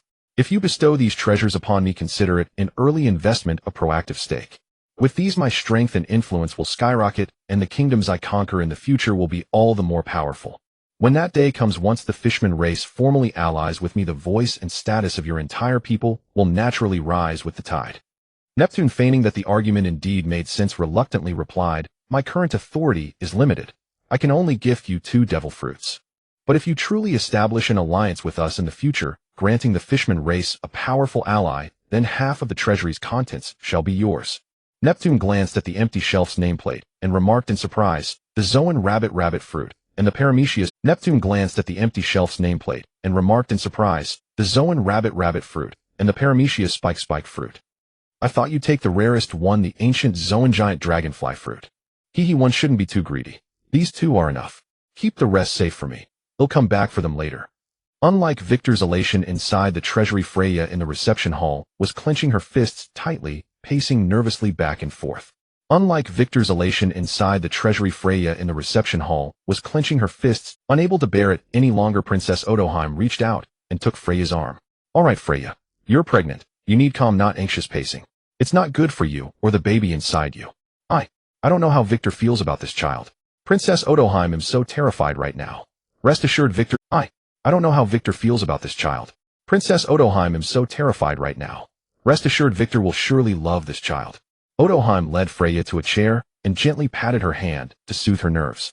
After returning from the forest of the sea, Freya was examined by the royal physician of the Dragon Palace and confirmed that her nausea was not due to dietary issues, but because she was pregnant. Ordinarily this would be a wonderful blessing, but the catch was that Freya was not Victor's wife, merely a maidservant rescued from slavers. Though Victor treated her well, and she strove to prove her worth, handling his daily affairs domestically and assisting in negotiations with Princess Odoheim and others abroad, she had done all she could. Yet her status remained a glaring shortfall, and she deeply worried about the future of the child in her womb. Under Odoheim's reassurance, Freya's emotions gradually steadied. Just then a clamor arose from outside the door. Before Odoheim could send someone to investigate, Victor and Neptune walked in, chatting and laughing, especially Victor. The smile on his face was impossible to conceal. Upon seeing Victor enter, Freya's once calm heart stirred again, her hands nervously gripping the hem of her skirt as she awaited the verdict on her child. It seems Mr. Victor is quite fond of the gift I gave you, E.G. said, rising with a smile. Before Victor could reply, Neptune interrupted. Of course he's happy. He just took not only the ores I gave him from the treasury, but also swiped 2 devil fruits and a weapon. Hearing this, Victor felt no embarrassment. Instead, he argued unabashedly, I was simply maximizing resource efficiency. That weapon had gathered a thick layer of dust in your treasury, clearly unused. As he spoke, he swung the halberd in his hand, which sliced through the air with a sharp whistle. As for the devil fruits, even more so. I doubt any fishman would choose to eat one. Jack Vanderdecken. Faced with Victor's sophistry, E.G. merely smiled faintly and said in a casual tone, of course, no problem. Consider the devil fruits and this halberd pobbing as an early gift from Neptune and me to you as friends. A gift? Victor asked, puzzled. Has something auspicious happened to me? Indeed, Mr. Victor. E.G. did not reveal the news to him. Instead, she turned her gaze to Freya, who was still seated. Victor followed her line of sight, looking at Freya on the chair. Sensing Victor's puzzled look, Freya, now facing the moment, calmed down. She stood up from the chair and said softly, I'm pregnant. Her voice was so gentle, but the words struck Victor like thunder. Clang. A crisp sound rang through the silent reception hall. The halberd pobbing had slipped from Victor's hand and hit the floor. The halberd, once cherished as a darling, now lay forlornly on the ground, while its owner, who had been so enamored with it moments ago, had already appeared before Freya. Victor reached out his hand downward of Freya, did not flinch, merely gazing quietly at his handsome profile, waiting for it. But what happened next was entirely different from what Freya had anticipated. Victor extended his arms, encircled her still slender waist, planted a firm kiss on her cheek, then lifted her horizontally, spinning her around in sheer joy. Freya, I'm going to be a father. You're amazing. Seeing Victor's ecstatic reaction, Freya's heart, which had been in suspense, finally settled, and a smile bloomed on her face. Freya rested her head gently in the crook of Victor's neck and whispered, we have a baby belonging to you. After a few spins, Victor's reason regained control. Freya needed care and rest. He gently set her down on the chair and kissed her forehead again. From now on, just focus on nurturing the baby. He'll take care of you. Freya hummed softly in contentment. Victor quickly ran through his mind the pregnancy precautions he had seen in videos from his past life, then shared the key points. Blah, blah, blah. I'm a first-time father, so I might not be right, but you should still be cautious. Seeing Victor's adorable earnestness, Freya couldn't help but laugh. She leaned close to his ear and whispered, let's talk about this when we get home, shall we? Princess E.G. and Knight Neptune are still here. Reminded by Freya, Victor suddenly remembered they were still in the Dragon Palace's reception hall, with 2 light bulbs. Victor turned around and saw Yi-Ji's knowing smile along with Neptune's mischievous grin. Meeting Victor's gaze, Neptune mimicked Victor's earlier words in a high-pitched voice. I'm a first-time father, so I might not be right. Shave, moonwalk. Victor vanished, instantly reappearing atop Neptune's shoulder. Though Victor's arms couldn't wrap around Neptune's thick neck, his immense strength still allowed him to lock Neptune's throat. I see you're asking for another lesson. Since you gave me a gift, I'll let you off this time. After a playful scuffle with Neptune, Victor's smile turned into a conflicted expression. Yi-Ji's observation Haki detected Victor's shift in mood. Thinking Neptune's mockery had offended him, she quickly spoke up to defuse the situation. Neptune, as the guardian of Fishman Island, how can you be so frivolous and rude? Especially when Mr. Victor's behavior was born of pure joy. How dare you imitate it? Yi-Ji's scolding abruptly pulled Victor back from his deep thoughts. He blinked, momentarily stunned, then quickly understood. She had seen him remain silent for a while, and mistakenly thought he was displeased with Neptune because of the imitation. You misunderstand, Princess E.G. I wasn't upset about Neptune's words earlier. I was just thinking about other things. Victor first explained with a smile, then whispered menacingly into Neptune's ear, But since Princess E.G. brought it up, I can't let you off so easily. Saying this, he pretended to think for a moment, then revealed his true intention. How about this? When your daughter is born, let her become my adopted daughter. Why a daughter? Can't it be a son? Neptune asked, confused. Victor's face twisted into a wry grin. A rambunctious brat like you. A gentle and lovely mermaid princess would be far more comforting. Since you like daughters so much, what if Freya gives birth to a son? If it's a boy, you'll discipline him strictly from a young age, hone him with care, and make him strong enough to become my right hand and protect his sister. But if it's a girl, it's different. She won't be bound by rules or responsibilities. She can do whatever she wants, and a life of pure happiness will be enough. Neptune smiled and said, in that case, you'll need to keep working hard. Being just a cadre of the Rocks pirates won't be enough to protect your adopted daughter. You're an island port. 1 week had passed since Wei Kutua learned he was about to become a father. Now they were preparing to leave Uran Island and continue sailing toward Rongduan Island. Bon voyage, Mr. Wei Kutua. E.G. stood at the port, gently waving to Wei Kutua, who stood on the deck. N.I. Pu Dun, standing beside E.G., also waved in farewell. At the dock, apart from E.G. and N.I. Pu Dun, who had come specifically to see Wei Kutua off along with the soldiers on duty and passing merchants and travelers, the rest of the crowd were friends and relatives seeing off Jia Li Ka and his group. Ma Camus, take good care of yourself. An elderly fisherman woman waved at Ma Camus, standing by the ship's rail, tears streaming down her face. Grandma, I will take care of myself. You must also take care of your health. Ma Camus, also in tears, leaned over the railing and waved to his grandmother below. Ma Camus saw the familiar figure and quickly shouted, Brother Taigu, please take care of my grandmother. Taigu, who was approaching with little Shun Ping, responded loudly, no problem. And everyone else, rest assured I will take good care of. Little Shin Ping, who was being led by Taigu, broke free and ran straight to Jia Li, standing beside Wei Kutua on the deck, shouting excitedly, Dad, when I grow up, I will go to sea with you. Jia Li lifted Shin Ping up and kissed his chubby cheek. All right, I'll wait for you to go on an adventure with me. Wei Kutua, standing beside Jia Li, smiled and patted Shin Ping's head. Good boy, then I'll keep the helmsman position on my ship for you. Little Shin Ping, you must work hard, otherwise a huge wave will knock you off the ship into the sea. Feeling the large hand on his head, Shin Ping shook his head in protest. Wei Kutua, we agreed that you would leave the helmsman position for me. And I'm not a child anymore. You can't just pat my head, or I won't grow tall. After letting the new members from Uran Island say their final goodbyes to their families, Wei Kutua stood on the deck and waved his hand. Set sail, weigh anchor.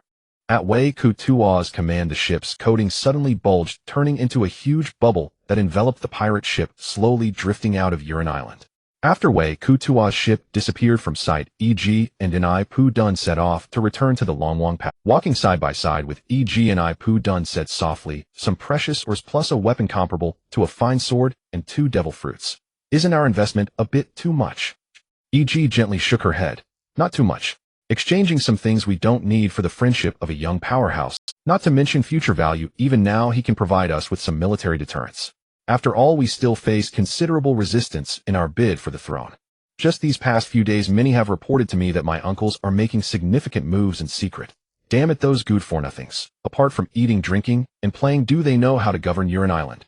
These parasites, outside the human world government, does not recognize our fishman race's status, and inside they still want to cause turmoil. Wei Kutua waved to Gulei Mu, who was training nearby. Gulei Mu, come here.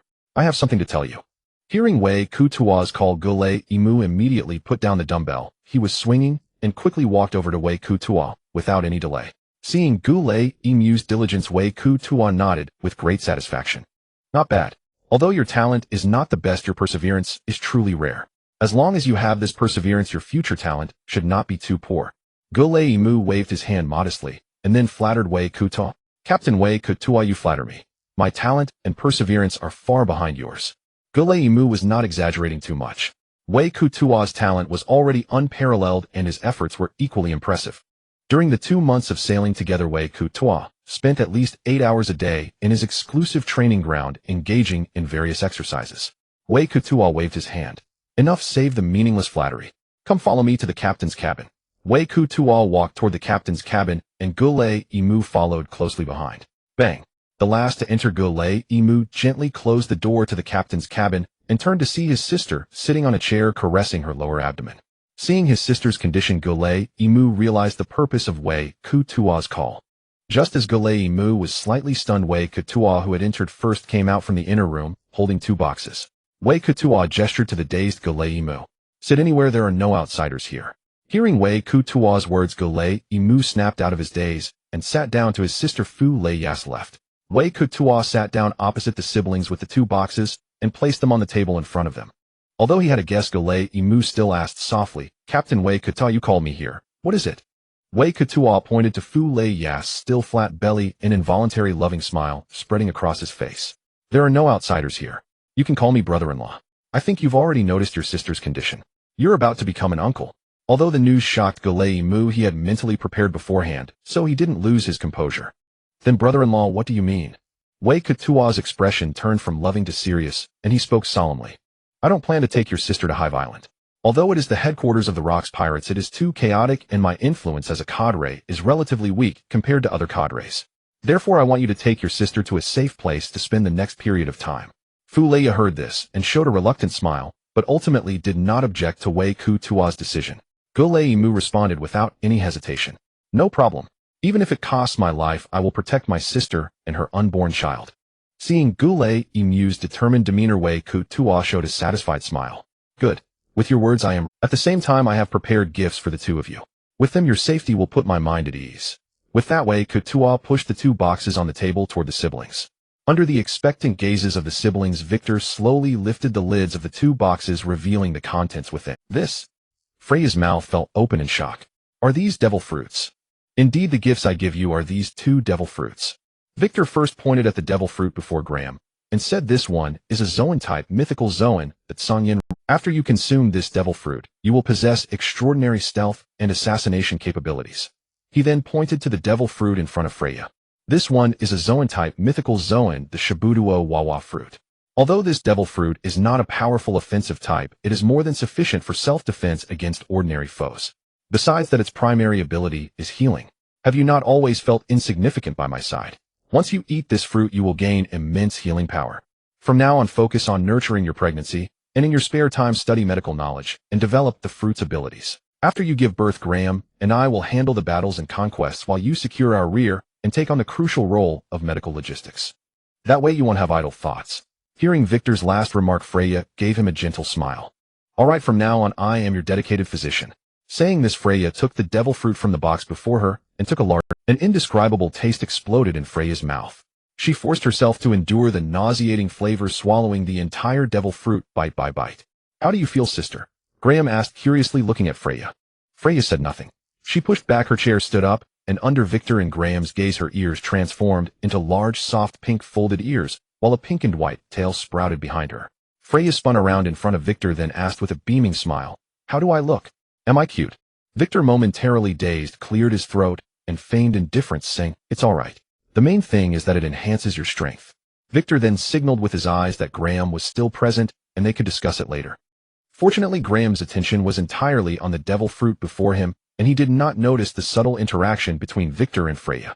Graham, don't just stand there, eat it quickly, Victor urged. Then without a trace, he moved beside Freya and stealthily stroked her fluffy tail. Freya turned her head, smiling at Victor, and mouthed silently, How does it feel?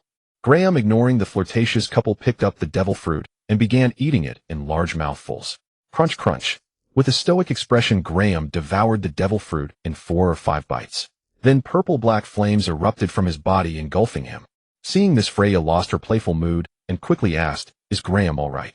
Victor removed his hand from Freya's tail and casually rubbed his nose. It's fine. This is a normal phenomenon. The moment Victor finished speaking, a figure clad in purple-black armor with 2 strange swords for hands appeared before them. Victor studied Graham's current appearance from head to toe, then patted him on the shoulder. Very cool. From now on, when you practice swordsmanship, you won't need to use a sword. Just make good use of these hands of yours. Graham returned to his normal form and nodded firmly. Understood, brother-in-law. I can feel its power. I will develop this devil fruit well and not disappoint you. It's getting late. I'll go back and familiarize myself with my new abilities. You two should rest early as well. Victor wore a look of approval, as if to say, You're a sensible lad. All right, you rest early too, and don't rush. After Graham closed the door and left, Victor pounced on Freya, pinning her. Freya let out a startled cry. Hey, what are you doing? Victor, let me have a look at your tail and ears. Freya, laughing, Didn't you say it was just all right? Victor, with righteous indignation. That's why I need to examine it thoroughly. Freya, exclaiming, Oh no, I still have a baby. Both devil fruits had been transformed and mutated by the strange orb of light in Victor's mind. The altered abilities while shedding the inherent weakness of being vulnerable to sea stone. Both devil fruits had been transformed and mutated by the strange orb of light in Victor's mind. The altered abilities while shedding the inherent weakness of being vulnerable to sea stone and seawater and becoming even more powerful also gained a weakness that was not quite a weakness. That is, the fundamental essence of both fruits was entirely stored within Victor's consciousness. With a mere thought, he could freely strip away the fruit abilities from the two users. For ability holders, having their devil fruit forcibly taken away would only result in death. Just then Freya, nestled in Victor's arms, unconsciously nuzzled her head against him. Snapping back to reality, Victor chuckled softly, adjusting Freya's position so she could sleep more comfortably, and thought to himself with a light laugh, "The orphan siblings with no one else to rely on have no choice but to cling to me and our child. They would not have any other option. That kind of thing will never happen." After a period of sailing, the ship was about to surface. In the meeting room, Victor sat across from Zachary and Byrne. Victor first addressed Byrne. "Byrne, you are the navigator and know the route. Our destination is still Melting Forge Island. You will continue to command the course." Then Victor turned to Zachary. "Zachary, you are the strongest on the ship besides me. I will be away for a while. You must manage the clansmen you brought. As for any emergencies, you two will decide together. Prioritize self-preservation, understood?" Both nodded. Seeing this, Victor asked, "Do you have any questions?"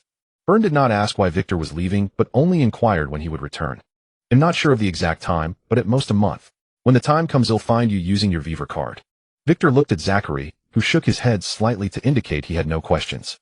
"You two should have a good talk. Victor looked at Zachary, who shook his head slightly to indicate he had no questions. "You two should have a good talk. After Victor left, Zachary also stood up, walked slowly to Byrne's side, and patted him on the shoulder. "Though we haven't known each other long, I can see you are a steady person. You take command, and if you need help, just tell me." With that, Zachary said no more and left the meeting room. Exiting the conference room, Victor casually stopped the sailor. "Have you seen Graham?" Hearing Victor's question, the sailor quickly stood at attention and replied respectfully, "Lord Victor Graham should be in the training room." Go call him. Tell him we're about to surface." With that, Victor left and headed toward his captain's quarters. The sailor entered the training room and shouted loudly to Graham, "Graham, Lord Victor sent me to remind you that the ship is about to surface." Hearing this, Graham placed the massive dumbbell on the ground. Phew. He let out a breath of stale air and roughly wiped the sweat from his face. "All right, I understand." After Graham left the training room, the pirates, who had been quiet, began to whisper among themselves. "Graham has changed so much. He couldn't even lift that dumbbell before, even with all his strength. That's Lord Victor's training equipment. But now, though, he can't lift it as easily as Lord Victor still. If you had a pretty sister, you'd be the same." Break. The bowsprit cut through the mirror-like calm sea, first followed by the entire sailboat bursting through the waves. The hull plowed through the crystalline water, sending two symmetrical ridges of foam surging on either side, which rippled outward with fine white froth slowly spreading and rushing toward the distance. Freya stood on the deck, arms outstretched, shouting, "Oh, the sun! Sunshine! It feels so good to have the sun on my skin." Watching the ecstatic Freya, Victor shook his head with a light laugh. "Has it really been that long that you'd be this worked up?" Freya nodded solemnly. Absolutely." Victor gently stroked Freya's silky golden hair, and she nuzzled into his chest like a little cat. "The place we're heading next always has sunshine. In fact, I'd say it's the closest an ordinary person can get to the sun." Just as they were savoring the brief tranquility, Graham's voice sounded not far away. "Brother-in-law, I've brought all the—" Freya's cheeks flushed as she pulled herself away from Victor's arms. Though it wasn't the first time, being so intimate with Victor in front of her own brother still made her embarrassed. Unlike Freya, who was caught in a whirl of emotions, Victor saw Graham laden with bags and gave him a cheerful pat on the "Not bad. I've heard about your honor versus 20 feet in the training room. Keep up the hard work and don't waste that devil fruit." Graham didn't let the praise go to his head. He was well aware of his own true strength. "I've only developed less than 1% of this devil fruit's potential, yet I can already feel its immense power. Right now, I've only unlocked the ability to merge into shadows and conceal my form, but I can sense the fruit's capabilities go far beyond that. There's still enormous room for growth." Victor patted Graham's shoulder again. "Take it easy. You've only had it for a few days. You can't get fat from one bite. You'll have plenty of time to develop it." Just as Victor finished calming Graham down, he saw Zachary and Byrne approaching. Victor walked toward them as well. When he reached them, he reiterated earnestly, "I'm sure our movements have already landed on the Marine's desk. After I leave, you might face Marine attacks. Whatever happens, put your own safety first. Ship's treasure, none of it matters. Never act on impulse. You're the crew I've painstakingly built up. I don't want to come back and find your bodies waiting for me. As for face and pride, I'll reclaim them all when I return." Victor gazed into their eyes with solemnity and they both felt the genuine concern and regard he held for them. In unison they said, "Rest assured, Captain. We'll prioritize ourselves." Hearing each other's words, they both paused, then exchanged smiles. Victor burst into laughter as well. Victor beckoned Graham over. When Graham drew near, Victor solemnly took the hands of the other two, and then the four hands overlapped. Victor beckoned Graham over. When Graham drew near, Victor solemnly took the hands of the other two, and then the four. Though the three didn't understand why Victor would speak such words under the shadow of rocks, they chose to believe him without hesitation. That was charisma, something intangible. Though they hadn't spent much time together, his words compelled trust. Victor released his grip, and his tone softened. "All right, time's short. We'll reach the Shampoo Islands soon. They'll take Freya and Graham and leave now." With that, Victor strode quickly toward Freya, Graham following. Once beside her, he hoisted her horizontally onto his shoulder, grabbed Graham by the collar, and stepped on moonlight cloth to soar into the sky. When he reached sufficient altitude, Victor twisted his form and transformed into a black dragon several hundred meters long, circling the heavens. Freya and Graham had already settled securely on his broad dragon back. A deafening dragon roar echoed through the sky, followed by Victor's familiar voice in their ears. "We've been to the Fishman Island 10,000 meters below. Now our destination is the Sky Island 10,000 meters above. Hold tight. We're off." After circling once in the sky, Victor's colossal figure flew away without looking back, soon vanishing from Byrne and Zachary's sight. "Captain Victor has left. It's just us now. You take charge of navigation. I know nothing about it. But if any arrogant pirates or marines show up, it'll show them the power of the Fishman race." Watching Zachary's retreating figure, Byrne shook his head slightly. "Another muscle-headed guy. I'm doomed to be the worrier." Watching Zachary's retreating figure, Byrne shook his head slightly. "Another muscle-headed guy. I'm doomed to be the worrier." "Victor, how much longer until we reach our destination?" Hearing Freya's question, Victor replied uncertainly, "Should be soon. We just need to get above Jaya Island. That's directly below the Sky Island." Graham checked the eternal pose. "Make sure we haven't deviated." At Victor's instruction, Graham quickly retrieved the pack containing the eternal pose and log pose. Graham opened the bag, took out the eternal pose that Victor had obtained from Princess Odoheim, and confirmed the direction. "We're on course, brother-in-law. But I can't say how much longer it'll take. I'm no navigator. As long as we haven't strayed, that's fine. At my speed, and after flying this long, we should be there soon." Sure enough, not long after Victor spoke, a dark silhouette came into view. "Is that Jaya Island?" Freya pointed at the shadow on the sea and shouted excitedly. Hearing this, Victor's dragon head peered downward. He saw a vague island outline, but it likely wasn't Jaya. In his hazy memory, Jaya's shape was like a broken skull. "That might not be Jaya, but we can go down and check. Either way, we'll rest there tonight." At these words, Freya's spirits, dampened by Victor's earlier doubt, instantly lifted. Her eyes brightened again. "Great. Tonight I'll cook for you all. I never want to eat those awful rice balls again." As Waikiki drew closer, the blurry outline gradually came into clear view. As expected, the island's silhouette was not a broken skull, but rather a giant flower-shaped island. "Wow!" Freya exclaimed after seeing the full view of the island.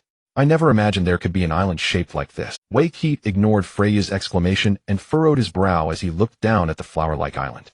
"I feel like I've seen this island somewhere before, but I can't recall the specific details." Hearing Waikiki's muttered words, Freya, who had been excited, suddenly became downcast. Then should we still go down? Could this island be dangerous?" Sensing Freya's disappointment, Waikiki let out a hearty laugh, and then swiftly flew toward the island, leaving only his arrogant voice echoing in the air. "I only said I've seen information about this island somewhere, not that we want land on it. Even if this island is truly dangerous, I will safely lead you all out." Soon Waikiki's figure reached the sky above the island. He then reverted to human form, held Freya in his arms, and descended slowly using the moonwalk technique. As for Graham, he plummeted straight down. Just as he was about to land, his hands transformed into two purple broadswords, and black-purple flames erupted from his body. The anticipated loud crash never came. Instead, Graham's body, like flowing water, slowly seeped into the ground. Waikiki gently set Freya down on the ground, and then his observation haki radiated outward from him, spreading in all directions. After sensing carefully for a moment, Waikiki opened his eyes and said softly, "Within the range of my observation haki, I haven't detected any major danger, only some animals of decent strength. However, these are all the creatures within my observation haki's detection range. As for what lies beyond, we'll have to rely on the intelligence Graham brings back." Upon hearing Waikiki's words, Freya suggested, "In that case, let's first gather some supplies nearby." Waikiki neither agreed nor disagreed. Then the two began searching the vicinity for edible ingredients and dry fire. Unexpectedly, this area was abundant with all kinds of food. Even the normally ferocious carnivorous beasts had turned into round, fluffy balls. Outside, these beasts would immediately pounce and hunt upon catching the scent of prey. But here, when they caught sight of the two, they merely glanced over them, as if they were ordinary objects, then turned their attention to the food nearby and devoured it greedily. Far from being afraid, Freya's eyes sparkled with bright stars as she saw these beasts. Wow, what a huge fat tiger. How did it get so chubby? Can I pet it? Facing Freya's starry-eyed gaze, Waykeet gladly agreed. Not to mention these big cats that had long lost their hunting instincts. Even at their peak, under the pressure of Waykeet's conqueror's haki, they would not dare to resist in the slightest. Under Waykeet's gaze sharp with killing intent, the beasts that had been about to put up futile resistance instantly wilted. Instead, they acted like docile house cats, nuzzling affectionately against Freya's palm and exposing their round bellies, displaying submission and closeness. After playing for a while, Freya lost interest. Seeing this, Waykeet suggested, "Since you've had your fun, let's pick the two fattest tigers for tonight's dinner." The moment Waykeet's words fell, a killing intent and aura countless times more fierce than before erupted from his body. The two fattest tigers in the group collapsed on the spot with blood oozing from their noses, ears, and mouths, clearly dead beyond any doubt. The remaining tigers, upon seeing this, fled in all directions. However, they had lost their agile bodies and now only had these comically barrel-like forms. They hadn't even taken a few steps before they fell heavily to the ground, their bodies rolling forward under inertia.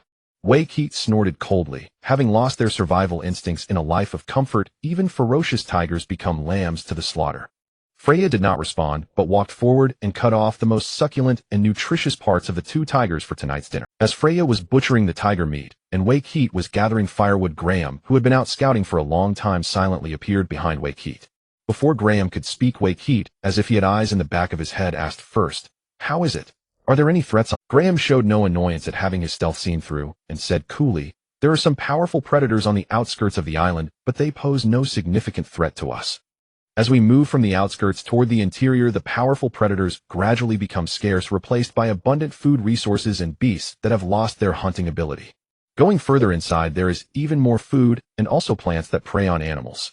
At this point, Graham's tone paused noticeably, evidently seeing such a peculiar scene for the first time. Graham quickly dismissed the image from his mind and continuing deeper into the island. Aside from the increasing density of carnivorous plants, there is nothing particularly special. However, I can sense a faint threat at the very center of the island, as if one might lose one's life there if not careful. At this, Graham's tone hesitated again, clearly losing confidence in his own judgment. Meanwhile, Freya had stopped her dissection and stood beside the two, holding a blood-dripping dagger. "Since there's danger, let's leave first. We can rest on another island. Besides, we're about to reach Jaya Island anyway, so a little delay won't matter." Waykeet ignored Freya's slightly panicked expression and said in a tone of complete control, "No need. I know this is the Boyne Archipelago, composed of the Baron of the Stomach. While it may be dangerous for others, it's nothing to us. Philia, Weiji Nanju, Jalimu, Boyne Islands." Waikichuo, meeting the puzzled gazes of the two, smiled and explained, "What we stand on is never a real island, but a giant carnivorous plant." Waikichuo, meeting the puzzled gazes of the two, smiled and explained, "What we stand on is never a real island, but a giant carnivorous plant." Looming on the surface. At first, when we looked down from the sky, I felt that the outline resembling a calyx was particularly familiar. Coupled with the abnormally abundant food resources on the island, the tiger-like creatures that were as round as balls, and the news Jalimu brought back about extreme danger lurking in the center of the island. By connecting these clues, I confirmed that this is the legendary Boyne Archipelago. Philia asked curiously, "A carnivorous plant the size of an island, how does it feed?" "The huge petals will fold inward, and then the animals that are less mobile on the island will slide toward the feeding opening at the center, eventually being preyed upon. If we're lucky, we might witness that scene." After explaining to the two, Waikichuo went to prepare a campfire and Jalimu went to help Philia deal with the tiger carcasses. Sizzle sizzle. The fat from the roasted meat dripped into the fire, making a sizzling sound. Philia blew on the freshly cooked tiger meat, then took a small bite and praised, "This tastes really good. No wonder it's food carefully raised by Weiji Nanju." Hearing this, Jalimu nodded in agreement, then took a big bite of meat from the skewer. Waikichuo swallowed the food in his mouth and said, "Indeed, the taste is good. In that case, we'll stay here for 2 more days to fully enjoy these carefully raised foods." 3 days later. Boom. The head of a Tyrannosaurus Rex made intimate contact with the ground. It struggled to get up, but was stomped into the mud by Waikichuo, who descended from the sky. The Trek struggled a few more times, then its powerful hind legs hung limply. Just as Waikichuo was about to claim the spoils, Jalimu's excited voice came over his excitement, no less than picking up 10 million berries. "Brother-in-law, come see what I found." Waikichuo slowly rose from the Trex's head and looked towards the direction of Jelimu's voice. At that moment, Waikichuo was also curious about what Jelimu had found that made him show such an expression. As soon as he turned around, Waikichuo's pupils widened slightly, and his clenched fists unconsciously loosened. There in Jelimu's hand was a fruit covered with strange patterns. It was unmistakably a devil fruit. Waikichuo's figure vanished from the Trex's head and instantly appeared on Jelimu's path. "Brother-in-law, is this a devil fruit?" Jelimu excitedly handed the fruit to Waikichuo, who took it from his hand. The moment the fruit touched his hand, the excitement on Waikichuo's face faded slightly. Noticing the change, Jelimu's smiling face also calmed down. Jelimu asked tentatively, "Brother-in-law, is something wrong?" But fortunately, Waikichuo did not give the answer that Waikichuo shook his head slightly. "No, it is indeed a devil fruit, I just don't recognize its specific type." The reason Waikichuo's expression was not as excited as before was that after he took the fruit, the remaining light in his mind showed no sign of surging out. Therefore, this devil fruit was not the vessel for those remaining lights, it was just an ordinary devil fruit. Jelimu didn't know what Waikichuo was thinking, but upon hearing that it was indeed a devil fruit, his face once again broke into an excited smile. "It's a devil fruit, that's good. It seems my luck is quite good." Waikichuo naturally put the fruit into his pocket, then said softly to Jelimu, "Alright, continue collecting food and seeds. They'll look up the specific ability of this fruit when we get back." Seeing this, Jelimu showed no discontent, as if it were all natural. "Okay, brother-in-law, I'll go look for food and strange seeds. I'll also see if I can find other devil fruits." Hearing this, Waikichuo patted Jelimu on the shoulder and said, "Even the most ordinary devil fruit sells for a sky-high price of 50 million berries. Finding one here is already extremely lucky. How could it be so easy to find another? Hurry up and collect food and strange seeds." Navy headquarters. Knock, knock, knock. A crisp sound of knocking echoed. Kong, who was busy with documents at his desk, slowly looked up, his expression calm, and his voice even. "Come in." Granted permission, the intelligence officer outside pushed the door open and entered, standing upright with a standard military salute. He reported in a steady tone, "Report to the Marshal, our intelligence personnel have spotted the flagship of Waikichuo, a high-ranking officer of the Luokisi pirates at the Zyangabidi archipelago." Hearing the familiar name of Waikichuo, Kong put down the file he was handling and looked seriously at the intelligence officer, asking in a deep voice, "You found traces of Waikichuo?" "Yes, Marshal. Our spies at Zyangabidi archipelago found Waikichuo's flagship, but they did not go ashore to resupply. Instead, they left directly and sailed towards the first half of the Grand Line." Hearing this, Kong filtered the information in his mind, then instructed the intelligence officer, "Alright, I understand. Now go and summon Vice Admiral Zhanghua and Vice Admiral ZFA." "Yes, Marshal." The intelligence officer straightened up again, saluted respectfully, then quietly exited the office, closing the door behind him. Not long after the intelligence officer left Kong's office, as Marine Marshal welcomed a new wave of guests. Zhanghua knocked gently on the door, and after receiving permission, pushed it open. "Brother Kong, you called for us." Kong nodded, then told the two Zhanghua and ZFA the intelligence he had just received. After listening to Kong's account, Zhanghua thought for a moment, and then asked back, "Brother Kong, what do you mean?" Kong tapped his fingers on the desk and said calmly, "I plan to have Lucas accompany you, or ZFA. It would be best to directly capture Waikichuo and imprison him and impel down." Hearing this, ZFA spoke in a deep voice, "In that case, let Vice Admiral Lucas and I go together. After all, Zhanghua has just returned from the North Sea, so let him rest." Kong saw that Zhanghua did not object, so he made the decision. "Alright then, let ZFA and Lucas go together to capture that guy Waikichuo. Come eat this. It's delicious." Waikichuo handed the skewer of meat to Philia. Philia smiled, took the food from Waikichuo's hand, and under his gentle gaze, she elegantly took a small bite.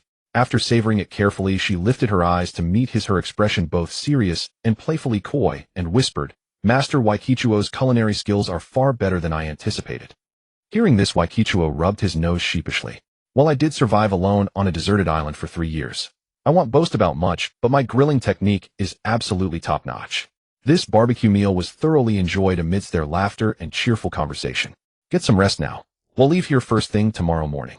After Philia fell asleep, Waikichuo turned to Jelimu, who was adding dry firewood, and asked, "So how familiar are you with the devil fruit abilities after these few days?" Hearing this, Jelimu paused his actions and replied with a voice full of gratitude, "I've gotten quite familiar with it, but I feel I haven't fully unlocked its potential yet. It's like..." Seeing Jelimu struggling to articulate, Waikichuo gently patted his shoulder. Waikichuo met Jelimu's puzzled gaze and explained, "I understand what you're trying to say. It's not something I can easily explain to you. Just know that as your strength grows, you'll naturally acquire new abilities. Although Jelly didn't understand why power would grant abilities, hearing Waikichuo's words, he could only nod solemnly. Waikichuo felt helpless as well. He had no way to reveal the truth to Jelly. He certainly couldn't say that his devil fruit was not a native product of this world, but a power brought from another realm as a traveler. Alright, you should get some rest too. In the coming days, aside from developing your devil fruit abilities, you must also practice swordsmanship and hockey diligently. You possess great talent in swordsmanship, it would be a shame to abandon it. And hockey is an indispensable power to truly stand at the top of the world. Do not focus solely on the devil fruit, while neglecting the cultivation of hockey. Waikichuo looked at Jelly not far away and asked, "Is everything ready?" Hearing this, Jelly rummaged through the bag again, confirmed everything was packed, and nodded to Waikichuo. "Good, then let's set off." With that, Jelly lifted the two with one hand, each leaped into the air, using Moon's step, and at a certain height, Waikichuo transformed into a dragon, carrying them steadily on his head. Just as Waikichuo was about to leave, a massive earthquake shook the entire Boyne archipelago. Seeing this, Waikichuo chuckled, "Seems we're lucky. We narrowly escaped becoming its meal." The island's edges, which had spread out like soft petals, began to slowly rise upward with a rumbling from beneath the earth. Strange trees with twisted branches, shimmering grasses swaying. The island's edges, which had spread out like soft petals, began to slowly rise upward with a rumbling from beneath the earth. Strange trees with twisted branches, shimmering grasses swaying in the wind. Everything exuded an eerie aura. At dawn, the various beasts resting on the island suddenly panicked, their low roars echoing through the forest. But by then it was too late for them to escape. These beasts, having long inhabited this land with abundant food, rarely moved. Their once powerful limbs had grown sluggish and cumbersome, unable to support their round bodies in a swift escape. Unable to break free, they could only roll down the terrain in utter despair, tumbling involuntarily toward the abyss at the island's center, which gaped like a monstrous maw. One by one, the island's petals lifted and closed, drawing in the lush vegetation, ravines, and trees, gradually contracting into a tight bud. After a moment, like an ordinary flower, the bud slowly opened, returning to the previous appearance of the Boyne archipelago. When everything had returned to normal, Fulia finally spoke, trembling. "I never imagined this was truly a man-eating island. The sea is indeed full of wonders. Now that the Boyne archipelago has finished feeding, we should leave too." With that, Waikichuo plunged into the clouds above, and under Jelly Emus' guidance, they flew toward Jaya Island. Bowen came behind Zakali and said in a low voice, "I think our whereabouts have been exposed. We need to leave this island." Zakali replied, "No problem here. If all necessary supplies are ready, let's set sail." Bowen, "Good, then you take the helm, and well depart." At the Navy headquarters, Kong arrived at the port to see off Lakasi and Zifa. The three watched silently as sailors loaded crates of medicine, food, and ammunition onto the deck. When preparations were nearly complete, Kong spoke gravely. "This time we must eliminate Waikichuo. If we let him continue growing, he'll become another Shiki." He paused, then continued in a deeper tone, "Even stronger than Shiki." Hearing this, Lakasi and Zifa fell silent. Finally, the most senior Lakasi spoke. "In that case, we should send more forces, not just me and Zifa, to handle him. Zifa and I have the power to defeat him, but we have no absolute certainty of capturing him. If he wants to flee, I can't." Hearing this, Kong smiled mysteriously at Lakasi. "Don't worry, I've brought you a good helper." With that, Kong gestured behind him.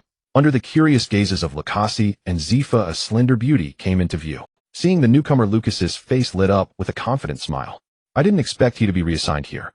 With his assistance, this operation will make it impossible for Waikichuo to escape."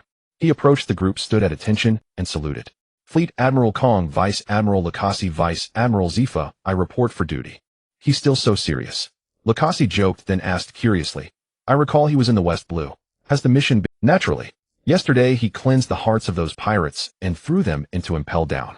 Upon receiving the report, I immediately summoned he here to join this operation.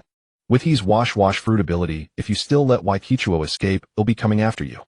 Lakasi scoffed, "Kong, you young lad, I'm a Vice Admiral about to retire. How would you come after me? Unless you dare to dock." Hearing this, Kong quickly retorted, "You're only 68. How can you talk about retirement?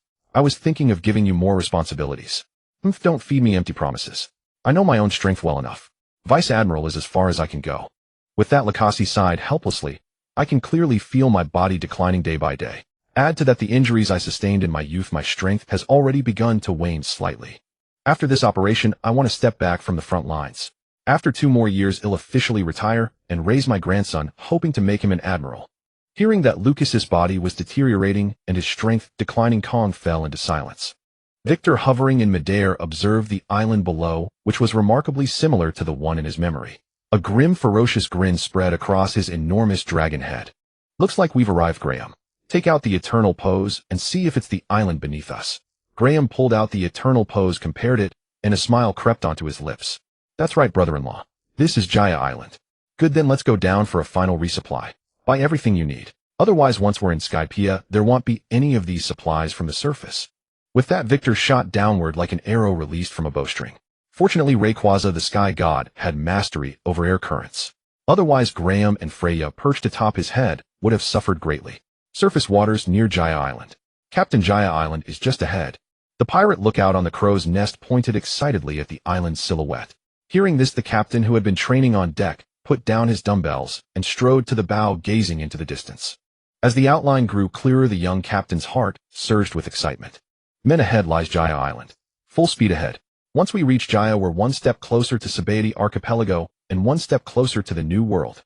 Hearing this, the pirate sailors roared with exhilaration. Once we enter the New World, we'll become great pirates who shake the seas. Power treasure, women. Wait for me. I'm coming. Watching the excited crowd, the young Captain Aaron felt his own father-mother another step closer to becoming a renowned pirate in the New World. Wait for me in the West Blue. Wait for the name Aaron the Swift Hawk to echo across the world. With the sailors rowing with all their might, the medium-sized three-masted schooner Aaron was on picked-up speed and swiftly sailed toward the port of Jaya Island. Aaron's pirate ship slowly docked at the port. Once the ship was steady, Aaron stood at the bow and shouted to the men below.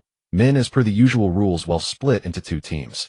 One team will go ashore to purchase supplies while the rest stay on board to guard the ship.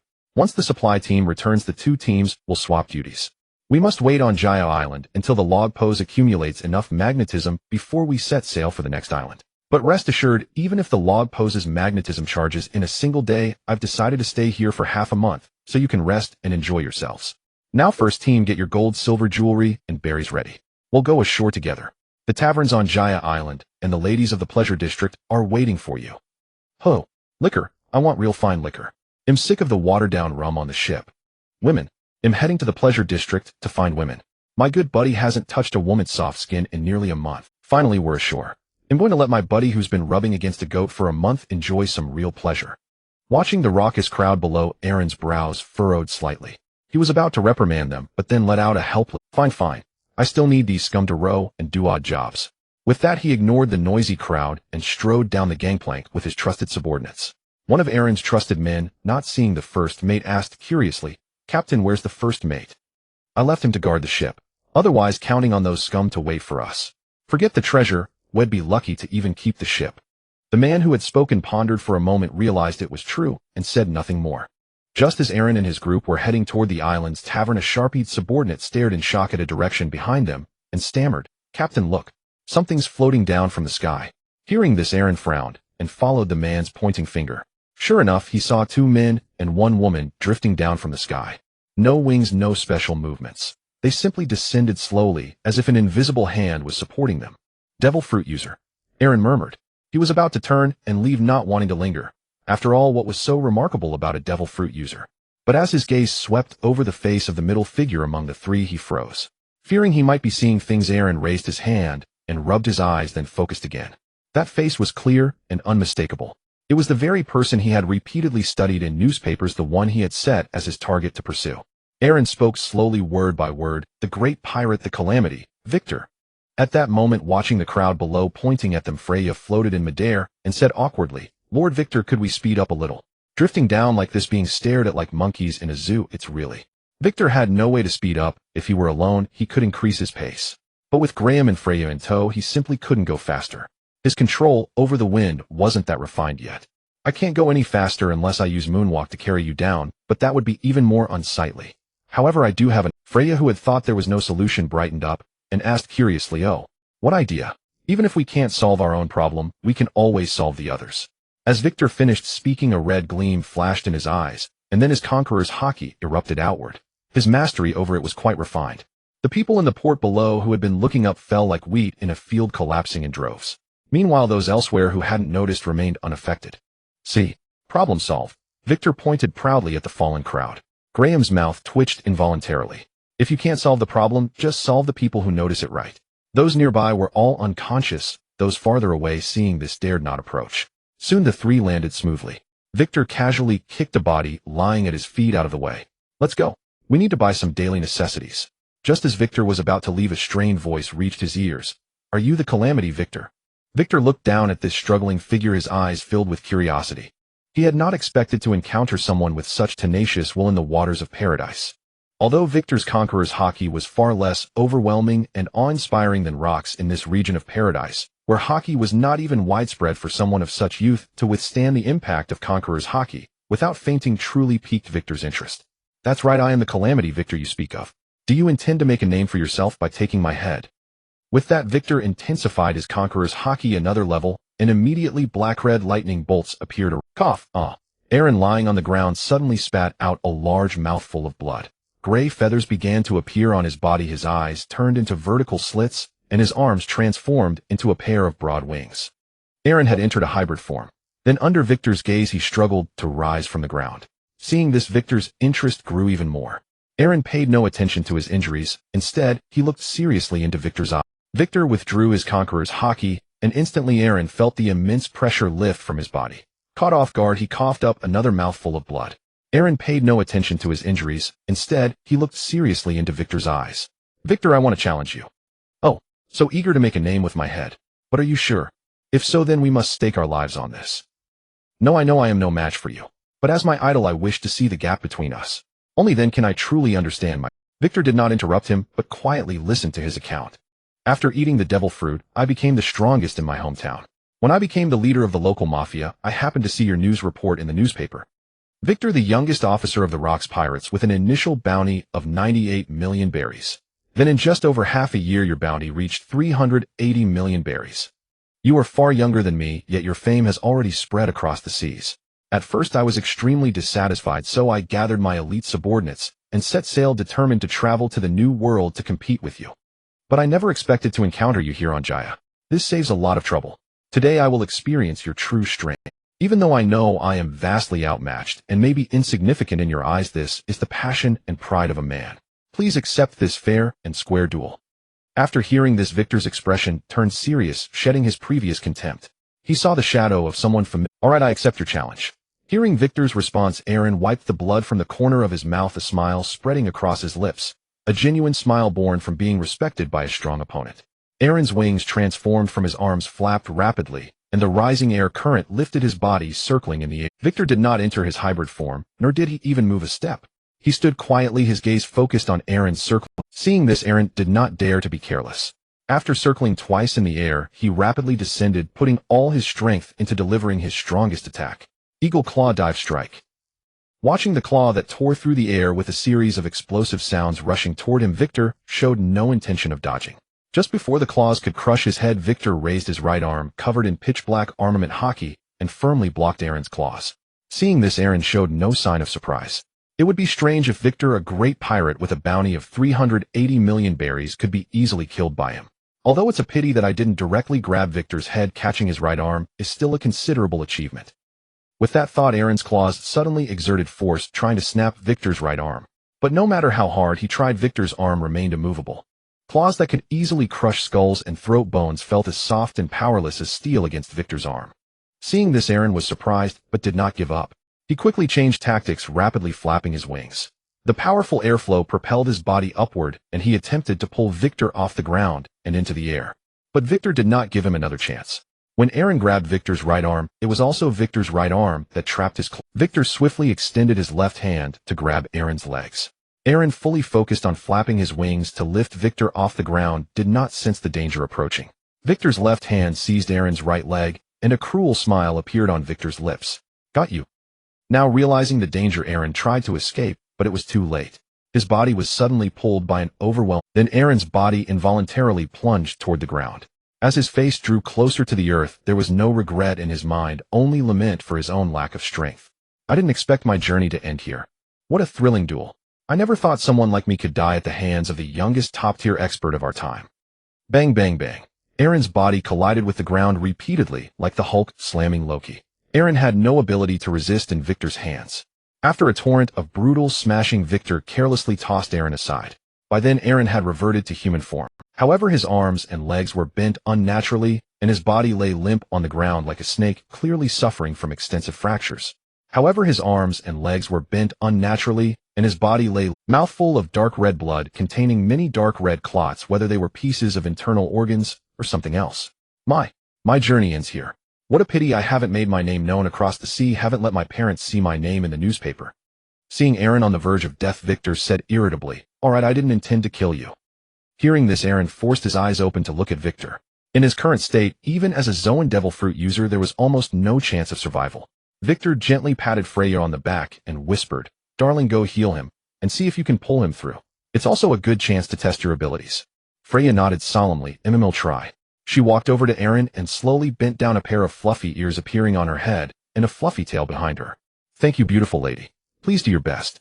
I am honored to be your test subject." Freya returned a gentle smile. "Thank you, beautiful lady. Please do your best. I am honored to be your test subject."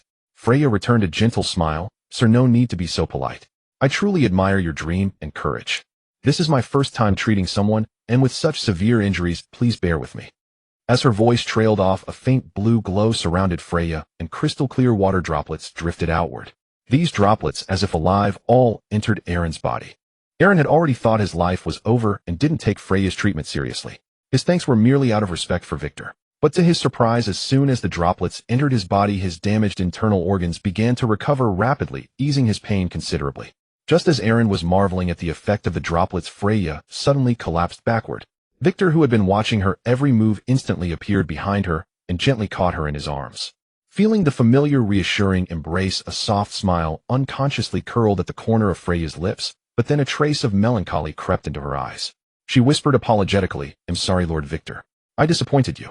I used my ability only once, and already am completely drained." Victor felt no disappointment at all, and instead comforted her gently. "You did very well. You've never had any training, and this is your first time using your ability after eating the devil fruit. To achieve this much is already remarkable. I will work hard on physical training and developing my devil fruit. I will become your strongest support. As long as I don't fall, I will never let you retreat from battle due to injuries." Hearing this, Victor smiled tenderly at Freya. "Good. Freya will be my strongest support. I also promise that as long as I haven't fallen, no one will get close to you." Hearing this, Victor smiled tenderly at Freya. "Good. Freya will be my strongest support. I also promise that as long as I haven't fallen, no one will get close to." But now, with the examples of Freya and Graham, Victor had summarized some findings. The devil fruits, contaminated by the light spheres in his soul, had lost their weakness to seawater and sea stone. At the same time, the moves that Pokémon could originally learn would awaken as the host's physical fitness or strength improved. However, this point was hard to verify. After all, as an ordinary person, Freya, after eating the Adino fruit, should not have been able to awaken the move Life Dew. But the fact was that she had just used it, albeit with a lot of stamina consumed. Victor was also puzzled by this. Just as Victor was lost in thought, Aaron's excited voice rang out, interrupting his train of thought. "I never expected your healing to be so effective. I feel so much lighter now. My internal injuries have mostly healed." Aaron forced himself up from the ground despite the intense pain, speaking excitedly. Though he had been prepared to die, if he could live, it was better to stay alive. Seeing Aaron like this, Victor said softly, "Since your internal injuries are mostly healed, as a Zoan-type devil fruit user with proper rest, you should be able to survive. Thank you, Lord Victor, for your mercy, and thank you, lady, for saving my life." After saying this, Aaron, overcoming the agony, made a deep bow to Victor and Freya. Leaning against Victor, Freya gently waved her hand. "Sir, no need to thank me. I only did what I could." Victor looked at Aaron, who was bowing to them with approval in his eyes. "I still don't know your name." Aaron quickly replied, "I am Aaron, a small pirate with a bounty of 23 million berries." "Aaron is it? He'll remember you. Go to the New World. If you manage to reach the New World alive and stand before me again, I will give you another chance to." With that, Victor helped Freya leave the port of Jaya Island and headed toward the town. Aaron, forcing himself to stand, shouted after Victor's receding figure, "Lord Victor, I will definitely reach the New World alive. Then I will challenge you again." Victor's steady figure did not pause. Only 3 words drifted in the wind. "They'll be waiting." Aaron stared blankly in the direction where Victor had disappeared. "If we meet again, and I still can't defeat you, then I'll join your crew. If I can't ride the waves of the era myself, then I'll stand behind you and cheer you on." Huh? What? Why do I feel so dizzy? Wait, wasn't I watching those 3 flying people? How did I suddenly pass out? One of Aaron's trusted subordinates got up from the ground, scratching his head in confusion. But when he saw the situation around him, his face instantly turned pale. All the brothers who had disembarked with him were lying on the ground. He frantically looked around, trying to find a familiar face. When he turned around, he saw the reassuring figure. The captain who had led them undefeated from the West Blue all the way But when he saw Aaron's condition, his mouth dropped open in shock. "Boss, how did you end up like this?" He quickly scrambled to his feet and rushed to Aaron's side, supporting his battered body. "What are you yelling about? Go wake up the doctor and drag all these people back." Not even seeing the enemy's face, and they all fainted. What kind of behavior is that? From now on, I'm going to train you all harshly. I don't care about the new recruits, but you guys have to grit your teeth and endure. The subordinate immediately whined, "No, boss. You're enough to protect us." Aaron's voice dropped, filled with self-mockery and fear. "I couldn't even block a single attack from that guy. How can I protect you? I don't want to see your corpses one day." The subordinate sensed the change in his tone and looked up to see the great pirate Aaron with a bounty of 23 million berries already in tears. Jelly-Emu, who had been holding back his confusion for a long while, finally couldn't suppress it anymore as he looked at the figure cheerfully chatting while supporting his sister. He softly inquired, "Brother-in-law, why did you save that guy just now? A guy with a bounty of only over 20 million berry, is there anything worth caring about?" Hearing Jelly-Emu's question, since it was not a secret that couldn't be told, Waikichuo explained, "Nothing, just a casual act. I saw the shadow of an old acquaintance in him. If he really can achieve a comeback like that person, I will gain a capable subordinate in the future. Even if he doesn't make it alive to the new world, we won't suffer much loss. If that's the case, why not give him a push?" Although Jelly-Emu didn't know who the old acquaintance Waikichuo mentioned was, what Waikichuo said did make some sense. As for the possibility of Yalloin growing strong and killing Waikichuo, neither Waikichuo nor Jelly-Emu took it seriously. One was fully confident in his own strength, while the other was fully confident in the other's strength. After Waikichuo and his group finished purchasing the supplies they needed for the next period, they came to the harbor again. The harbor was still bustling, even more so than before. A man who had just woken up raised his hand to rub his sore and stiff neck, his brows filled with confusion. He turned to his companion beside him and asked in a low voice, "What just happened? Why did everyone in the entire harbor fall unconscious?" His companion's face was equally unpleasant, his tone full of helplessness and frustration. He retorted irritably, "You ask me. Who should I ask? I was right next to you, and we both passed out together. How could I know more than you?" At this moment, an experienced old man spoke up and explained, "We were probably knocked out by someone's Conqueror's Haki." A curious bystander asked, "Conqueror's Haki? What kind of ability is that? Is it a devil fruit user?" The old man sneered, "You country bumpkins who have never been to the New World, Haki is a standard for the strong in the New World, and Conqueror's Haki is the standard for kings." Hearing his words, the awakened crowd nearby also curiously gathered around, soon forming a large circle. Seeing more and more people gathering, the old man, surrounded in the center, took on an air of being surrounded by stars. He animatedly explained to the crowd what Haki was, especially Conqueror's Haki.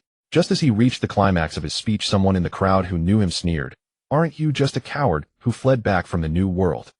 Scared out of your wits by those guys in the New World, yet you still have the nerve to preen yourself here." The old pirate, standing in the center of the crowd, looked in the direction of the voice and saw a young, beardless pirate looking at him with disdain. His underlings around him were also shouting and boasting, almost praising the young pirate to the skies. "If our captain were still here, that guy with turtle-colored Haki would have been beheaded by our captain's sword long ago." With the instigator, the remaining underlings also chimed in, "That's right, that's right." Encouraged by his underlings' flattery, the young pirate loudly boasted, "If that guy with turtle-colored Haki is here, let him step out if he dares, and see if I can't cut him in two with one slash." Hearing this, the old pirate in the center of the crowd was shocked, his mouth wide open and his voice trembling. You will bring disaster upon us." After saying this, the old pirate scrambled into the crowd in a panic, disappearing in the blink of an eye. Ha! Old John was scared away. "That guy with turtle-colored Haki hasn't shown up for so long, he must be afraid of my presence. Aha! Cough, cough, cough. Huh, why does this headless body look so much like mine?" That was his last thought, but no one could answer him. You good, very good. Originally, I came happily and would have left happily, but you had to put on a show for me when I was leaving. Since you all want to die so badly, then just die." As Waikichuo's words fell, a overwhelming Conqueror's Haki erupted, and everyone present saw a black giant dragon roaring in their eyes. What a huge dragon! That was the only thought in their minds, and then they all fell unconscious. Waikichuo pointed pausing at the unconscious people and said to Jelly-Emu, "Go kill them all. Their souls are your best food." Hearing this, Jelly-Emu did not hesitate at all. He softly acknowledged and then entered a half-beast form, reaping the live Linhua. Jelly-Emu held twin swords and swept carelessly over the fallen people. Thighs, waists, necks, heads. Wherever the blade reached, it slashed and cut at will. As the blade just withdrew from flesh, dark purple flames suddenly rose from each wound, frantically licking and burning the bodies. These people had already been completely knocked unconscious by Waikichuo's conqueror's haki, mixed with dragons, might with no awareness at all. They couldn't even raise a hand to put out the fire, and under the devouring flames there was no hope of survival. Watching Jellymoo kill people like chickens, Philia felt her heart ache, but there was no way this was the price he had to pay, who allowed the two siblings to live in a world where commoners' lives were cheaper than grass. If not for meeting Waikichuo, their fate would probably not be much better than these people's. After all, they could die a quick and clean death. Sensing Philia's distress, Waikichuo said nothing more, but simply pulled her into his embrace and covered her up. Feeling Waikichuo's action, Philia's heart rejoiced, but then she gently broke free from his embrace. She looked up into Waikichuo's eyes and said seriously, "Thank you, Lord Waikichuo. Without you, Jellymoo, and I would not have fared much better than them." While Philia and Waikichuo were chatting, Jellymoo had already executed everyone lying on the ground, leaving only a field of charred corpses to testify to the tragic scene. Standing among the charred corpses, Jellymoo felt no discomfort in his heart. Instead, he felt a sense of pleasure.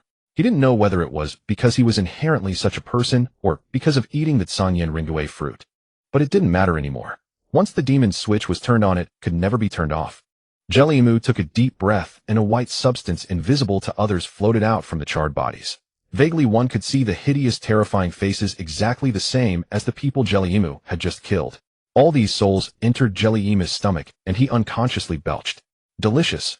Brother-in-law, everything is settled." Graham approached Victor and whispered softly. Victor nodded gently, then shifted his gaze to the pirate ship moored at the shore.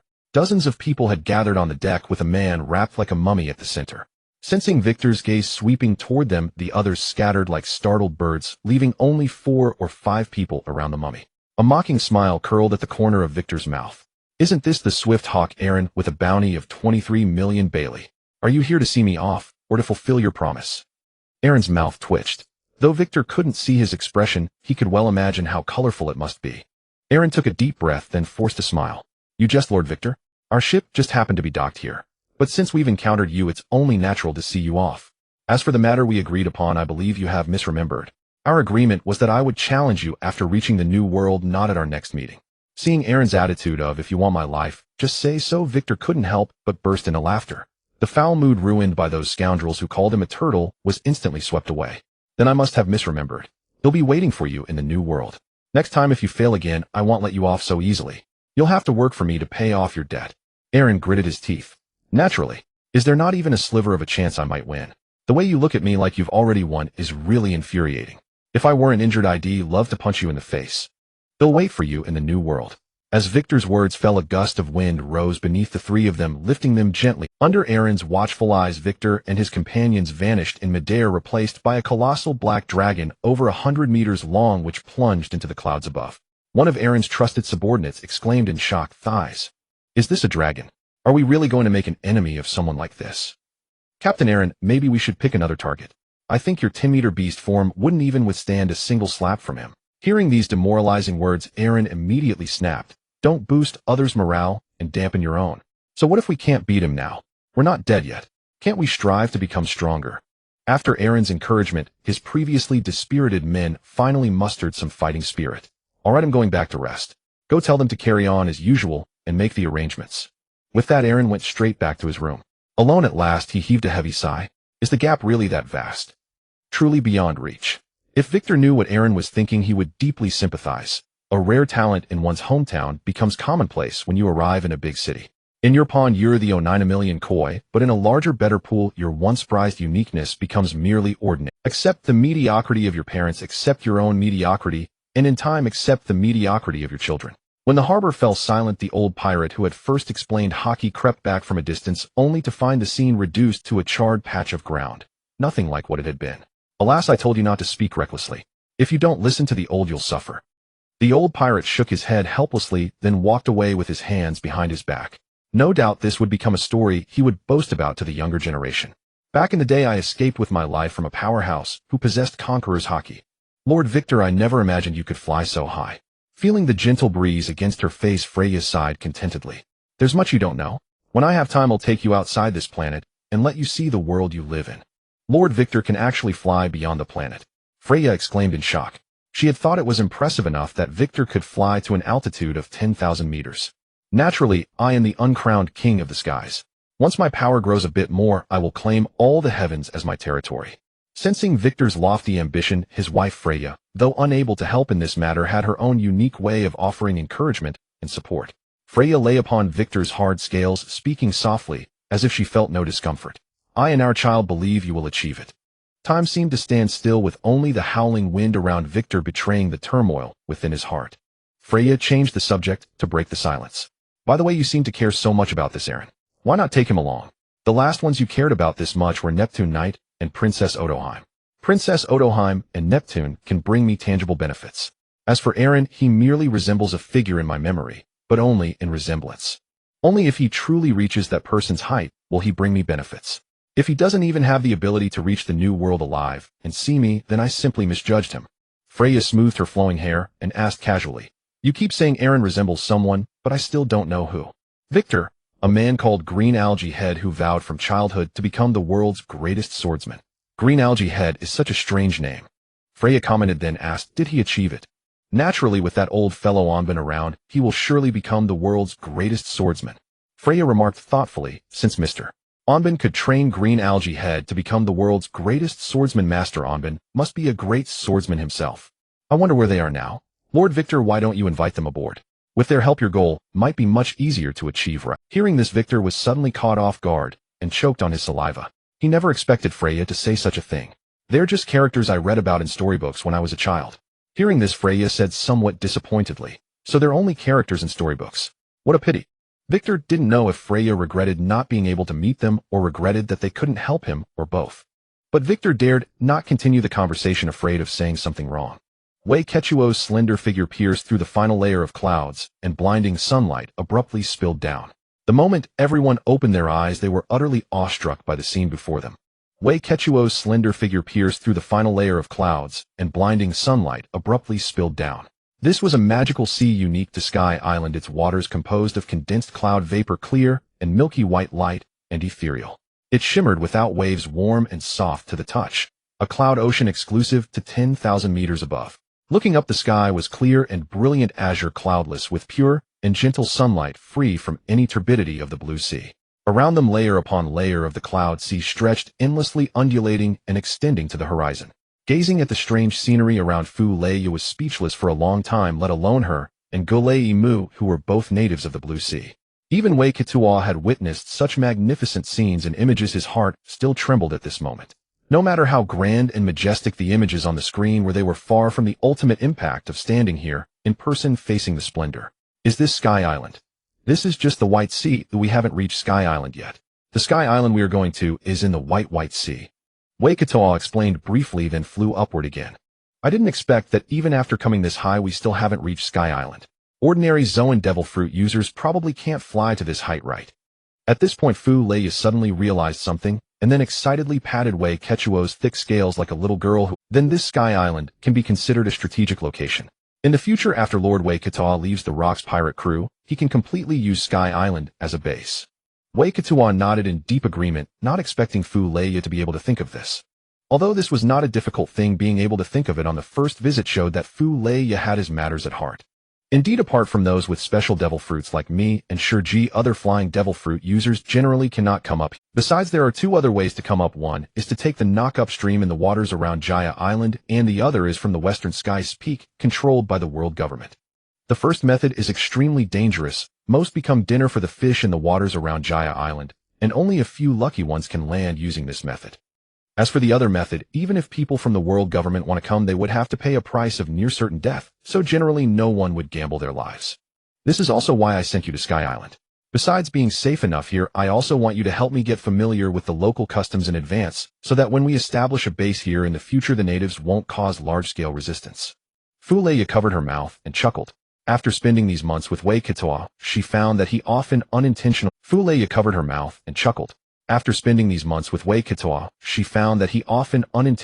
uttered some words she couldn't understand. Although she didn't know what "bus" meant, she roughly understood what Wei Ketuo wanted to express.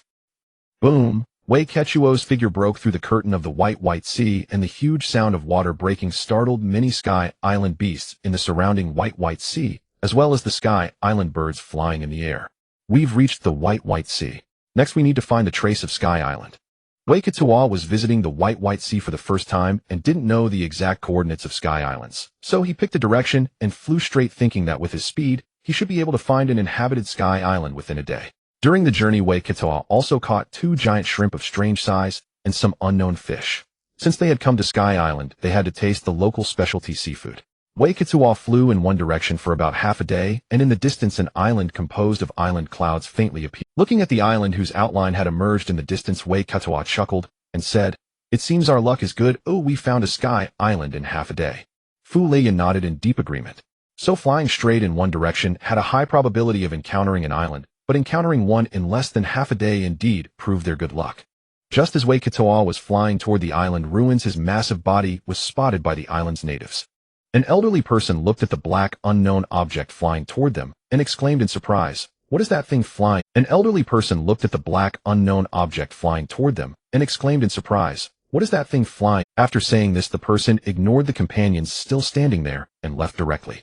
When Wei Ketuo's massive body slowly approached the islanders finally saw this mountain-like majestic figure whose terrifying size far exceeded any creature in their knowledge. The crowd instantly fell into panic with cries of alarm rising one after another. Everyone showed fear on their faces, turned around in panic, and scrambled to flee toward the distant town. "Monster! Monster! Run!" Terrified shouts echoed all around. The originally peaceful island shore was instantly scattered with fleeing figures, leaving only the chaotic sound of footsteps echoing across this cloud island land. This huge commotion also affected Natalie, who was collecting shells in the distance.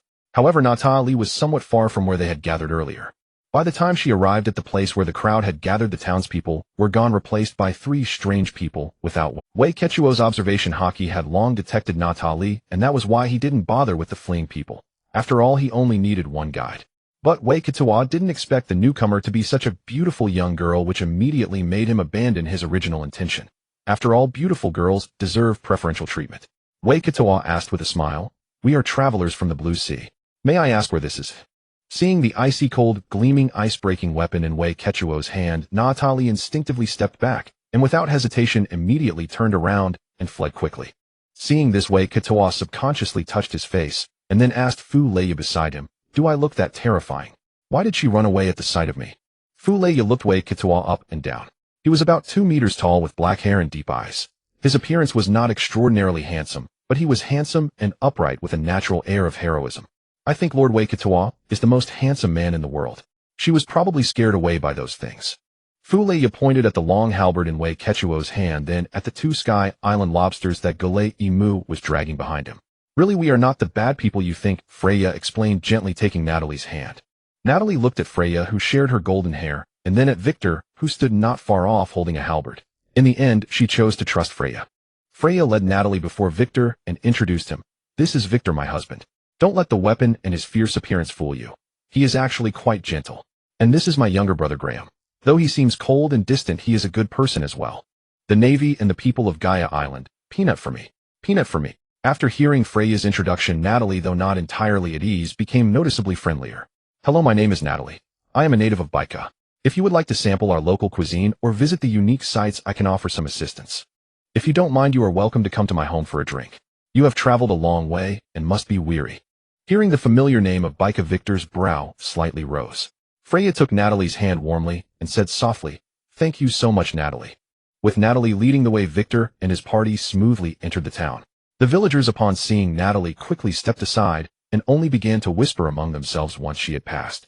"That jinx, Natalie is back, and she has brought some people from the Blue Sea with her. I heard from those who just returned from the shore that they saw a huge object flying toward Baika Island in the sky. Could it be another calamity brought by that jinx? Wasn't it enough that she brought misfortune to her own parents? Now she wants to bring it upon us. I've said it before, we should have driven her out of Baika. And now she has brought outsiders into the town, especially those brutal Blue Sea people." The pointed remarks from the crowd were not quiet, and Natalie, walking ahead, heard every word. Freya, noticing the whispers, looked at Natalie with sympathy. "Is it always like this?" Natalie nodded, her expression unchanged. "It's fine. I'm used to it." Seeing that Natalie did not wish to elaborate, Freya tactfully refrained from asking further. Soon Natalie led Victor and the others to her home. She opened the tightly shut door and walked in slowly. "Please come in." The group followed Natalie inside, their eyes sweeping over the surroundings. The furnishings and daily utensils bore the marks of time, clearly having been used for many years. Though the furniture was old-fashioned, every corner was neat and tidy without a trace of clutter. It was evident that the owner took great care of the house, cleaning and organizing it meticulously every day. Natalie pointed to the aged sofa and said softly to the three, "Please rest here. We'll get you some water." With that, she turned and walked toward a storage area inside. Soon she returned carrying a wooden tray steadily in her hands. On the tray were a pot of tea with a unique Skipian flavor and a plate of neatly arranged fresh fruits. She walked to the coffee table and gently set the tray down. Natalie smiled. "This is tea and fruits unique to our Sky Island. Please try them and see if you like them. Thank you for your hospitality." The three politely expressed their gratitude to Natalie, then took a sip of the tea. To their surprise, the flavor was quite pleasant. However, the taste of the fruits left much to be desired. Seeing that Victor only took a small bite of the fruit before holding it in his hand, without eating more, Natalie smiled.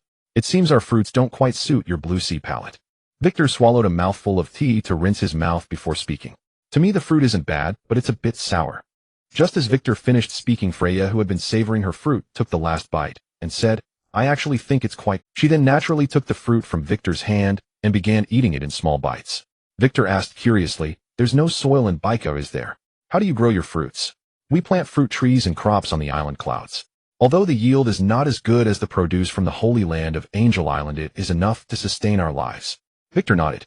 "Sure enough, that Oda. What does a manga artist know about One Piece?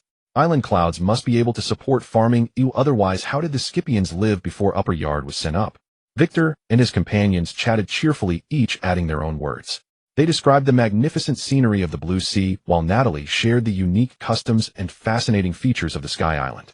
The atmosphere inside the house was both relaxed and harmonious. Just as the conversation was at its peak, a chaotic and dense sound of footsteps suddenly came from outside, along with a clamor that seeped through the cracks in the doors and windows, abruptly breaking the peaceful mood. Victor frowned slightly, then picked up his halberd and prepared to go outside to see what was happening. But Natalie stood up before him and stopped his movement. "Let me go out and check. You've just arrived in Baika, so it's better not to get into a conflict with them." After saying this, Natalie walked straight to the door. Seeing this, Victor and the other two also rose and followed behind her. Natalie pushed open the door and saw a large crowd gathered in front of her house, led by the town's mayor. Natalie spoke softly. "Grandpa George, why have you brought so many people to my home?" Old George did not answer. Instead, he quickly stepped forward, grabbed Natalie's arm, and pulled her behind him, staring warily at Victor and his party, who had followed her out. Victor, who had just emerged, witnessed the scene of George forcefully pulling Natalie. George asked sternly, "What business do you Blue Sea people have in Baika?" Victor looked at Natalie, whose arm was still held by George, and his eyes turned slightly cold. Though he was no saint, he was also not a butcher who would kill a whole family for no reason. Victor had no intention of resorting to violence when he came to Baika, but now trouble had come to him, and it seemed they harbored ill will toward Natalie as well. In that case, he would simply take action. He saw this as an opportunity to repay Natalie for guiding them and warmly offering them water and food along the way. Just as the two sides were on the verge of conflict, Natalie hastily cried out, "Hold on. There must be a misunderstanding. Let's all calm down and have a proper discussion. What's there to talk about? What good intentions could these Qinghai people have? Drive them out of Baika Island. Yes, drive them out of— That dark figure we saw by the sea earlier must have been lured by them. We don't know what it is, but it's better to avoid trouble and just kick them out as soon as possible." Outside, the islanders' clamorous cries of indignation continued unabated, and Natalie's heart instantly tightened with anxiety. Having heard Wei Kutuo recount his various experiences in Qinghai, although there were elements of falsehood, most of it was indeed true, which showed that Wei Kutuo's strength was not to be underestimated. At that moment, she could only secretly hope that the situation would be resolved peacefully, that the conflict would be settled through diplomatic means, and she wished to avoid any unpleasantness between the two sides. Otherwise, the entire Baika Island would face utter catastrophe. "Quiet down." Old Xiao Ji's voice was not loud, but it reached everyone's ears clearly, and the chaotic scene instantly fell silent. Seeing this, Wei Kutuo's brows slightly raised, and he thought to himself, "It seems this old fellow has considerable prestige." After the crowd quieted down, Xiao Ji looked at Wei Kutuo and said in a deep voice, "Young man from Qinghai, tell me, why have you come to our Baika?" "Nothing much, just a coincidence." "A coincidence? Do you mean that after landing in the Bai Sea from Qinghai, the first place you arrived at was our Baika Island, and you harbor no ill intentions towards us?" Wei Kutuo nodded yes. Old Xiao Ji looked at Natalie, and sensing his gaze, Natalie nodded repeatedly. This scene also clearly registered in Wei Kutuo's eyes, and seeing this, he frowned, wondering why old Xiao Ji was asking Natalie. Seeing Natalie nod Xiaoji, then shouted to the surrounding crowd. All right, in that case, everyone disperse and get back to your own business. And the guards you may leave too. I old man will stay here alone. Hearing this, the son of old Yuhan, who was the leader of the guard, waved his hand to his subordinates and led them away from the front of Natalie's house. Everyone was filled with confusion, but they had no choice but to follow the crowd and leave one after another. Before long, only old Xiao, Ji Natali, and Wei Kutuo remained on the scene. Wei Kutuo remained silent, quietly watching the crowd disperse, but his furrowed brows did not relax. Instead, they grew even tighter. He had been ready to take action, but why, after just a verbal acknowledgement, did they obediently retreat? Could it be that they trusted his character so much? Thinking this way, Kutuo couldn't help but smirk inwardly. Not to mention people he met for the first time. Even he himself wouldn't have 100% faith in his own character. This old Xiao Ji, as a town mayor, and one with great prestige, couldn't possibly be a naive person inexperienced in the ways of the world, could he? If that was the case, then after eliminating all impossibilities, only one possibility remained. This old Xiao Ji did not believe in me, but in Natalie, who had spent some time with us. However, even so, Wei Kutuo still had many questions he couldn't understand. Could it be that whether I harbored ill intentions would be known to Natalie? Even if I truly said I had no ill intentions, couldn't I be lying? Wei Kutuo never suffered from self-doubt. He only caused others to suffer. So Wei Kutuo said fiercely to old Xiaoji, "You just believe what I said like that." Xiaoji stroked his white beard and said with a smile, "I've lived for so many years and I've gained quite a bit of skill in judging people. I may not be 100% accurate, but am 99% sure." Wei Kutuo cast a contemptuous glance at the old man. This old man didn't have a single truthful word. He was a sly old fox. Wei Kutuo's gaze was completely undisguised, but having lived so long, Xiaoji had seen all kinds of storms. His face was as thick as a city wall by now. Sensing the tense atmosphere between the two had eased slightly, Natalie seized the opportunity to suggest, "Grandpa Xiao, Ji brother Wei Kutuo, let's go inside and talk in detail." Both out of consideration for Natalie agreed and entered the house together. Once inside, old Xiao Ji and Wei Kutuo sat on the sofa and talked for a long time, the conversation lasting over an hour.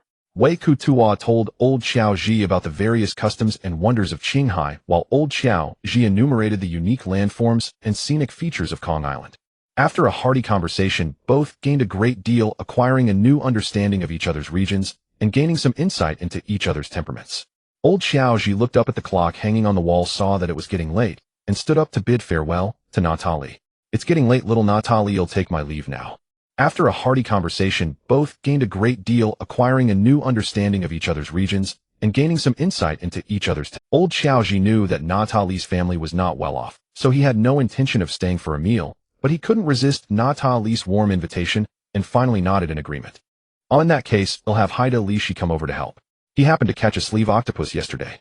This is a specialty of the waters around our Baika Island, and it's absolutely delicious.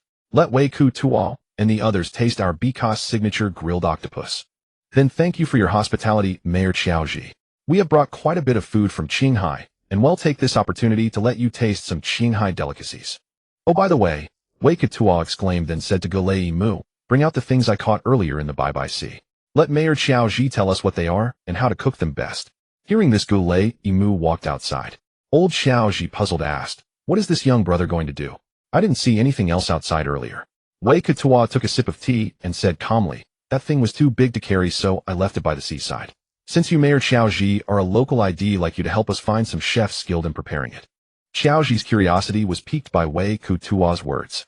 "Oh, what thing is so inconvenient to carry? Could it be that you caught some gigantic creature?" Xiaoji's curiosity was piqued by Wei Kutuo's words. "Oh, what thing is so inconvenient to carry?" A dozen minutes later, the street that had fallen silent erupted in noise again, this time even more lively than when Xiao Ji had led the self-defense force earlier. Hearing the commotion outside, Xiao Ji's brows slightly furrowed.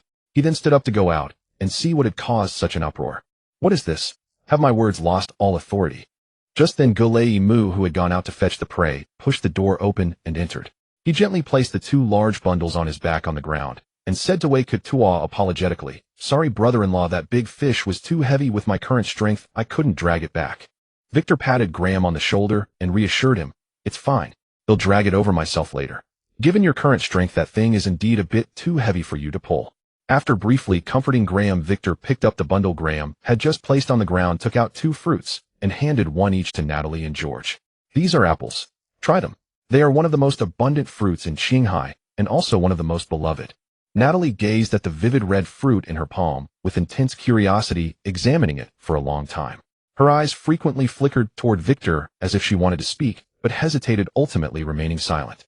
Freya, who was sorting the fruits nearby, noticed her unusual expression and gently invited her, "Sister Natalie, why don't you come with me to wash the fruits?" Freya, who was sorting the fruits nearby, noticed her unusual expression and gently invited her, "Sister Natalie, why don't you come with me to wash the fruits?" Victor watched the two women walk into the house without saying a word. He turned to George and said, "Come, let me show you the prey I caught. Let's see if this thing is edible." With that, Victor strode outside. Graham followed closely, and old George, leaning on his cane, slowly hobbled after them. Because his legs were not as nimble as those of the younger folk, by the time old George stepped out of the house, Victor and the others had disappeared, replaced by the Sky Islanders gathered in front of Natalie's door. Old George saw the crowd again and immediately frowned in displeasure. "Didn't I tell everyone to disperse? Why are you gathering?" Hearing his voice, the people turned around. Recognizing George, they quickly parted to reveal what they had been surrounding. Old George hobbled forward with his cane. He saw Victor and Graham standing in the center of the crowd and the creature before them. Even though he was over 60, he had only seen it twice in his entire life. A Sky Island lobster. His aged voice trembled involuntarily. Staring at the giant lobster, which was a full 30 meters long, George widened his eyes in shock and hurriedly hobbled over to Victor. "This is the prey I caught in the Bye-Bye Sea earlier. As a local, take a look and tell me if it's edible and how it tastes." "It's edible. It's a rare delicacy." Old George's voice quivered slightly. "It's a unique, deep-sea species of the Bye-Bye Sea. I never expected you to catch one. In all my years, I've only seen it twice. Once when I was young riding a waiba, I caught a glimpse of it from afar on the sea. The other time was at a grand banquet on Angel Island, where I had the fortune to taste it. Its fresh and savory flavor. Even now, when I recall it, it still makes my mouth water. But its deliciousness is matched by the difficulty of catching it.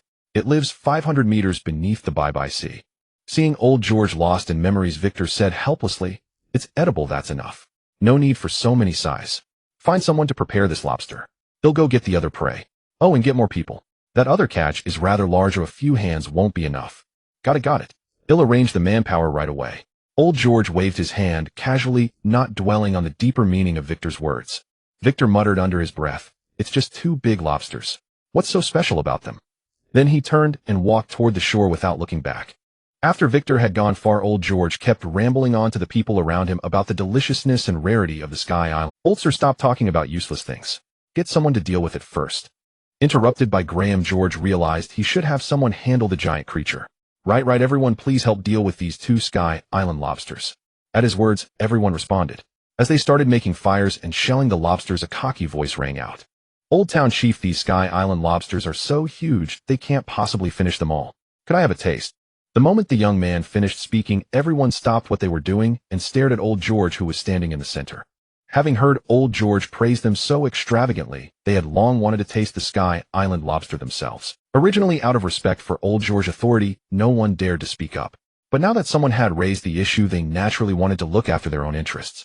Old George was taken aback and almost agreed instinctively, since the lobsters were so large that the few of them couldn't pop. Just as the words were about to leave his mouth, he suddenly remembered that he was not the owner of these lobsters. He was just another. Old George opened his mouth, but ultimately could not give his consent. Seeing this, everyone sighed and continued their work, though the atmosphere was no longer as lively. Noticing the low spirits, old George quickly said, "Don't worry. When the Blue Sea Man returns, I'll talk to him. With so much lobster meat, surely we can let everyone have a taste." Even as he said this, not even old George himself believed it. After all, they had just condemned Victor and the others. Now they were asking for a favor. How could they possibly agree? If the roles were reversed, he himself would certainly refuse. Old George sighed. He himself was only able to eat the Sky Island lobster thanks to Natalie. From their earlier conversation, old George had learned about Victor's temperament. If not for Natalie, he wouldn't even get to taste the rare lobster, and might even get a fist instead. Just as the atmosphere hit a low, Freya, who had been washing fruits inside, came out. She smiled at everyone and said, "Everyone can eat. There's so much we can't finish it all." Hearing this, everyone turned their eyes to Freya. Unfazed by the attention, she continued generously. As the saying goes, from enmity comes friendship. "I understand that people instinctively shun outsiders. But since it hasn't really caused us any harm, we won't hold it against anyone. Consider this Sky Island lobster a welcoming gift from us as we arrive for the first time in Baika." After Freya's words, the scene fell silent. Then the young man who had spoken first shouted, "Then thank you, miss. I know and am happy to call you a friend. Anyone who opposes you in Baika opposes me." Nolan's words were like a lit fuse. Everyone chimed in eager to befriend Freya. Old George watched the boisterous crowd and shook his head with a wry smile. This young lady is quite skilled. She's won everyone's favor so easily. As the crowd lauded Fu Leia for her magnanimity in returning good for evil and setting aside old grudges, the once bright sky abruptly turned somber. What's going on? The sky was fine just now, why has it suddenly turned black? Just as people were bewildered, a ferocious head covered in pitch-black scales emerged from the dark clouds. Seeing this, the crowd, who had been delighted at the prospect of eating Sky Island lobsters, was instantly struck with terror.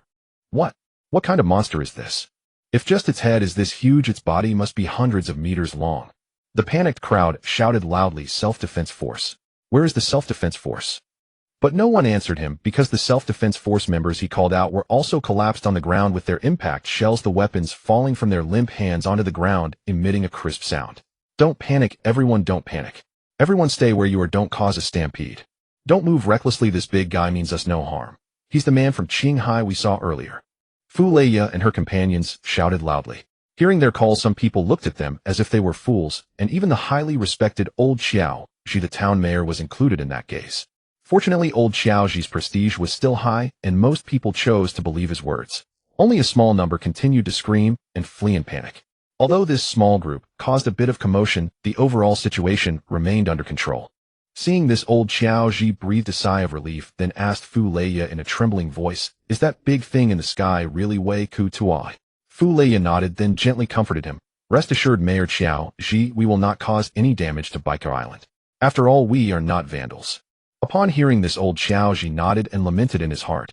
"It seems that this time Biker Island has welcomed a true god. I just don't know if it's for good or ill. Even if our self-defense force had enough rejection shells, could we defeat this black monster?" Thinking this, Xiao Ji's already wrinkled face added a few more lines of worry.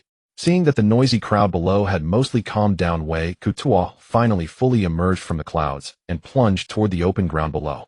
Boom! First, a huge dull impact sound echoed in everyone's ears, then a shockwave carrying dust spread outward from the center where Wei Ku Tuai had landed.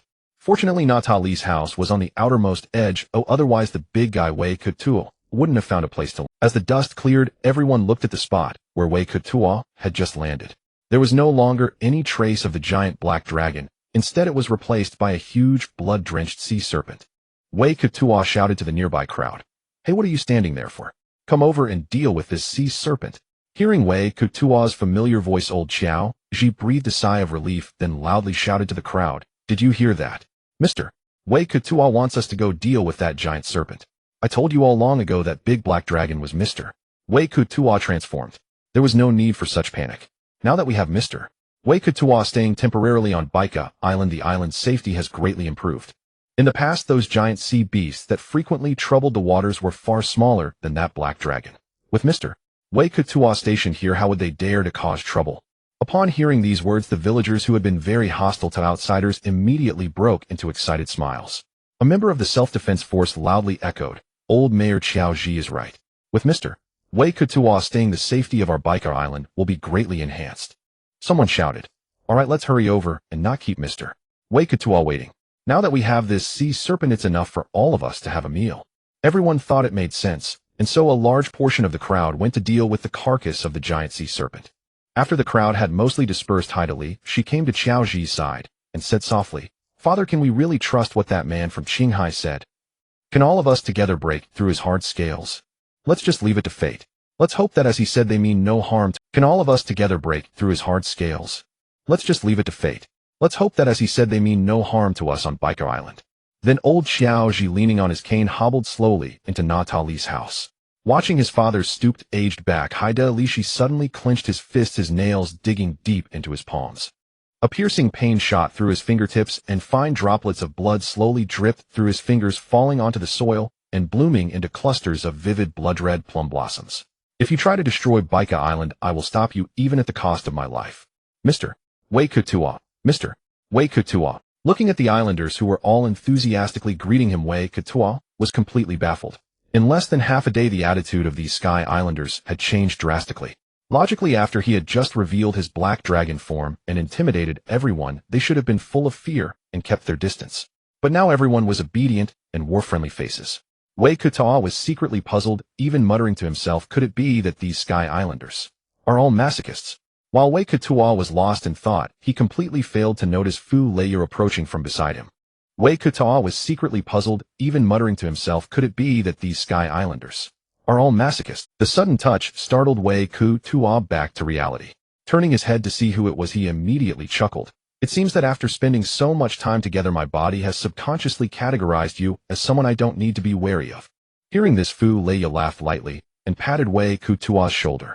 Just admit you were distracted and didn't see me. Lord Wei Kuta always says sweet things to make me happy.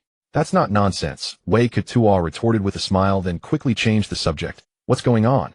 Why did these Sky Islanders treat me like a long-lost father after just one trip out? Did you do something? Upon hearing this, Fu Lei smiled and told Wei Kuta what had happened. After learning the whole story, Wei Kuta nodded in complete agreement. That was a clever move. A little kindness and favor in exchange for the acceptance of these Sky Islanders is well worth it. After all, you and Gulei Mu are going to stay here for a while. It's a good idea to get along with them. We certainly don't need to fear them, but since you are pregnant now, it's better to avoid trouble. As the saying goes, it's easier to deal with the king of hell than with those little ghosts. We must be cautious. Receiving Wei Kuta's approval, Fu Lei felt as sweet as honey. Soon the two returned to Natalie's house chatting. Time passed, and in the blink of an eye a week had gone by since Victor and his group arrived at Bicaro Island. Freya held Natalia's little hand and said softly, Sister Natalia, I've really troubled you these past few days. Natalia shook her head and reluctantly replied, It's nothing, it's not a bother at all. After my parents left, I've been living here alone. These past few days with you, all the house has been lively. Once you leave, it'll be lonely again. Your big brother Victor has to go to Qinghai to handle matters between men, and Graham has become a silent gourd only focused on cultivation. I'm often left alone at home, and it's quite lonely. Anyway, my new house isn't far from yours. Since you're also alone at home, I'll come over often to keep you company. I just hope you won't find— Natalia, who had been feeling down at the thought of losing her newfound close friend, instantly brightened upon hearing that Freya would visit often. The gloom on her face vanished, and she became cheerful.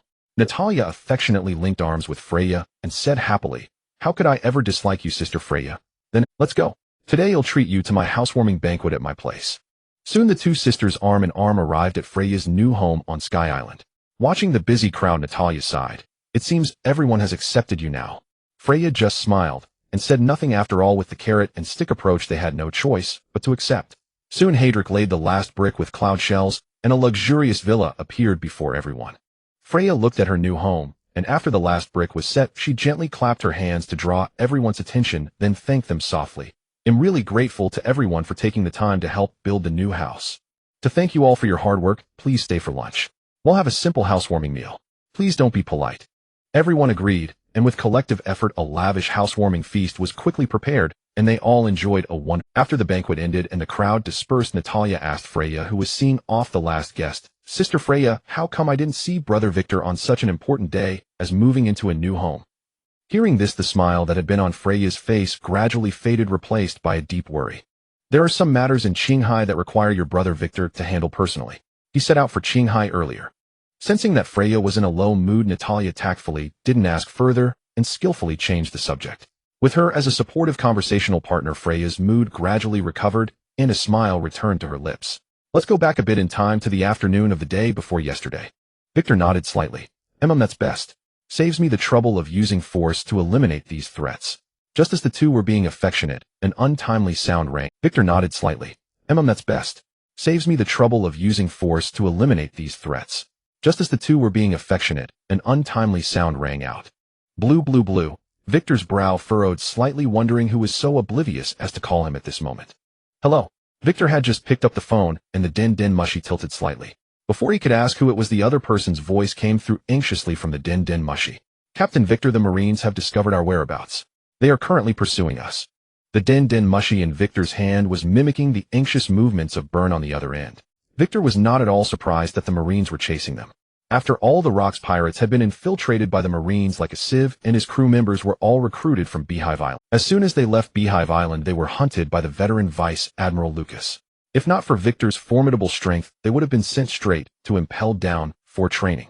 Now that the Marines had sent another pursuit team, it was easy to imagine that this team would be quite formidable. Calm down, calm down. Isn't this what we expected? Who is leading this pursuit? You look so flustered. It can't be that Marine Admiral Kong himself came, can it? Hearing Victor's flippant remark, Burn said irritably, "My dear Captain Victor, you're not on the ship, so of course you're not worried. Those marine mad dogs are biting us, not you." Hearing Burn, who was usually good-natured, actually lose his temper for once, Victor chuckled awkwardly, then turned serious. "Who is coming this time? What is the troop configuration? How long can you hold out?" Seeing that Victor had finally gotten down to business, Burn also became serious. "From what I've gathered so far, among the pursuers are veteran Vice Admiral Lucas and one of the new generation representatives of the Marines, Black Arm Zephyr. I haven't found traces of the others yet. Either they are not accompanying, or they are deliberately hiding their tracks, waiting for an opportunity to strike. In terms of troop deployment, I can confirm 2 battleships equipped with Vice Admiral level combat power. As for whether there are other ambushes, I can't tell yet.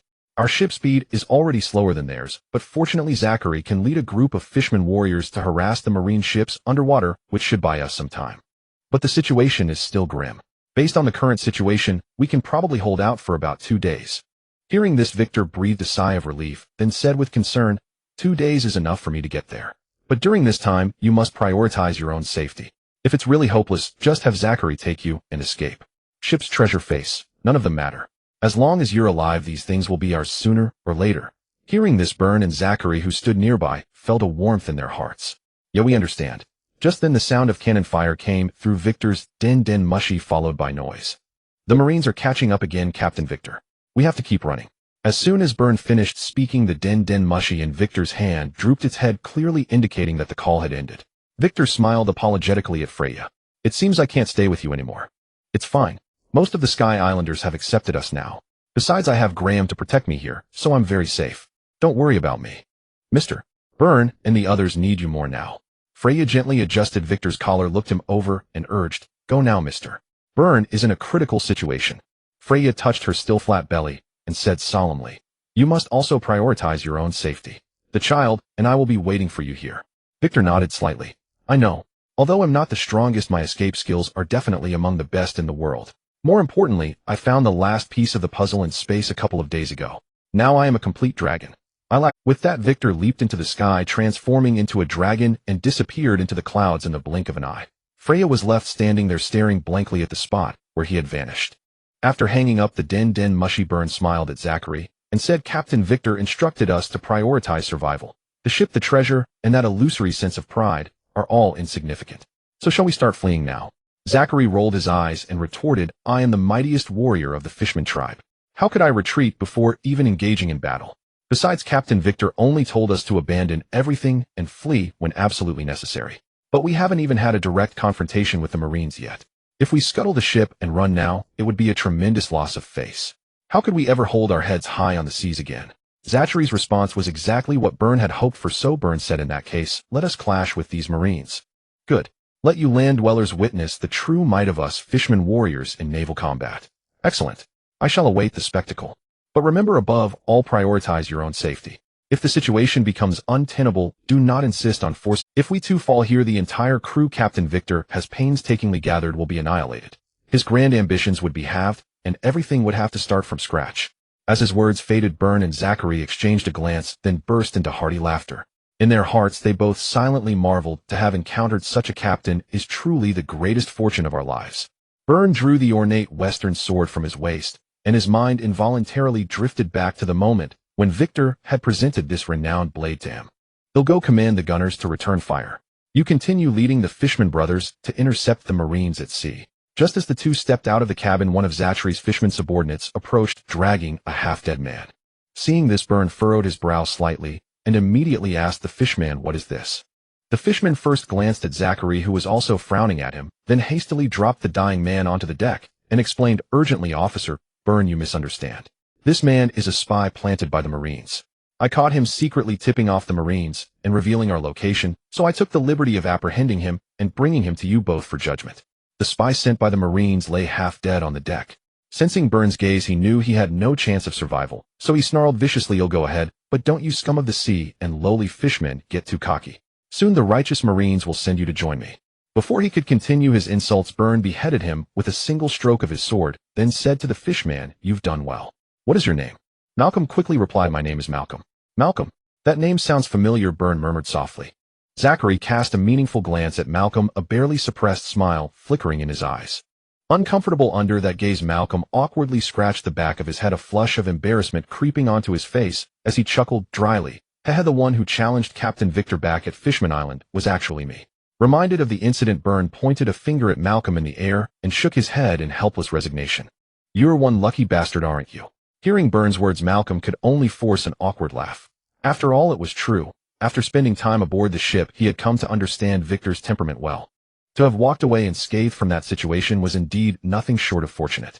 Seeing Malcolm standing there dumbfounded, Zachary waved his hand impatiently. All right, since it's settled, throw this corpse into the sea to feed the fish. Then gather the rest of the brothers. In a moment, I'll lead you to intercept the marine fleet. Yes, boss, Zachary. Malcolm quickly responded, then grabbed the spy by the hair with one hand and his feet with the other, scurrying away from the scene. In his haste to flee, Malcolm tripped over a bump on the deck and let out a curse. Oh, damn it. The stumble caused the den mushy hidden in the spy's chest to tumble out, clattering onto the floor. Byrne bent down to pick up the den mushy, examined it carefully, and said softly, "This is a special single-line contact den mushy." Zachary, who had leaned in out of curiosity, asked, meaning it can only call one other den mushy? Yes. Moreover, only this one can make outgoing calls, no other den mushy, not even its paired counterpart. With that, Byrne immediately dialed the number. Shortly after, his den mushy transformed, and a vigorous voice sounded from it. What's wrong, Agent 007? You just reported not long ago. Why are you calling again? Do you have news about... Hearing the rapid-fire questions, Byrne uttered only 6 words calmly. I am not Agent 007. The moment Byrne spoke, the line fell silent. After a brief pause, the voice on the other end slowly said, "Oh, it seems Agent 007 is dead." The speaker's tone remained utterly indifferent, as if the fallen agent were nothing more than an insignificant passerby. Byrne couldn't help but observe a moment of silence for the deceased Agent 007, then asked, "Are you Vice Admiral Lucas or Vice Admiral Zephyr?" Lucas, with no intention of hiding his identity, replied readily, "I am Lucas." Then, feigning casualness, he asked, "You must be Byrne, the vice captain of the Blood Tiger Pirates, correct? Remember, your compatriot Marcus died indirectly at Victor's hands. Even if you don't seek revenge for him, shouldn't you refuse to work for your enemy? Have you pirates no sense of loyalty or honor at all?" Byrne replied expressionlessly, "Just say what you want to say. Spare me the empty talk." Hearing this, Lucas felt a surge of hope and laid out his proposal. "How about this? Lure Victor back here. After we deal with him, we'll let you go. We'll also revoke your bounty. You'll have avenged your fellow countrymen and regained your innocence. Why not take the opportunity?" Upon hearing this, Zachary, standing nearby, showed no change in expression, except for a single crystalline droplet of water forming in the hand that he held behind his back. Byrne neither agreed nor refused Lucas' proposal. Instead, he continued impassively, "You're offering empty promises. How can I trust you?" Before Lucas could respond, Byrne pressed on, "Don't talk to me about honor. You dogs of the Celestial Dragons have never known honor. Your so-called justice is worse than a pile of dog shit. The Celestial Dragons commit murder and arson, and you serve as their umbrella. They rape women, and you stand guard. Sorry, calling you dogs is an insult to dogs. You are lower than dogs." Click. After delivering an emotionless spiel, Bo and immediately hung up the phone. On the marine warship, Lucas looked at the den mushy in his hand, which had already lowered its head. His face showed none of the fury that Bowen had imagined. He merely shook his head slightly, then turned to Zfa and he, who were already fuming, and comforted them. "All right, he was just spouting nonsense. What's there to be angry about? That fellow only knows how to be sharp-tongued. Instead, your anger plays right into his hands."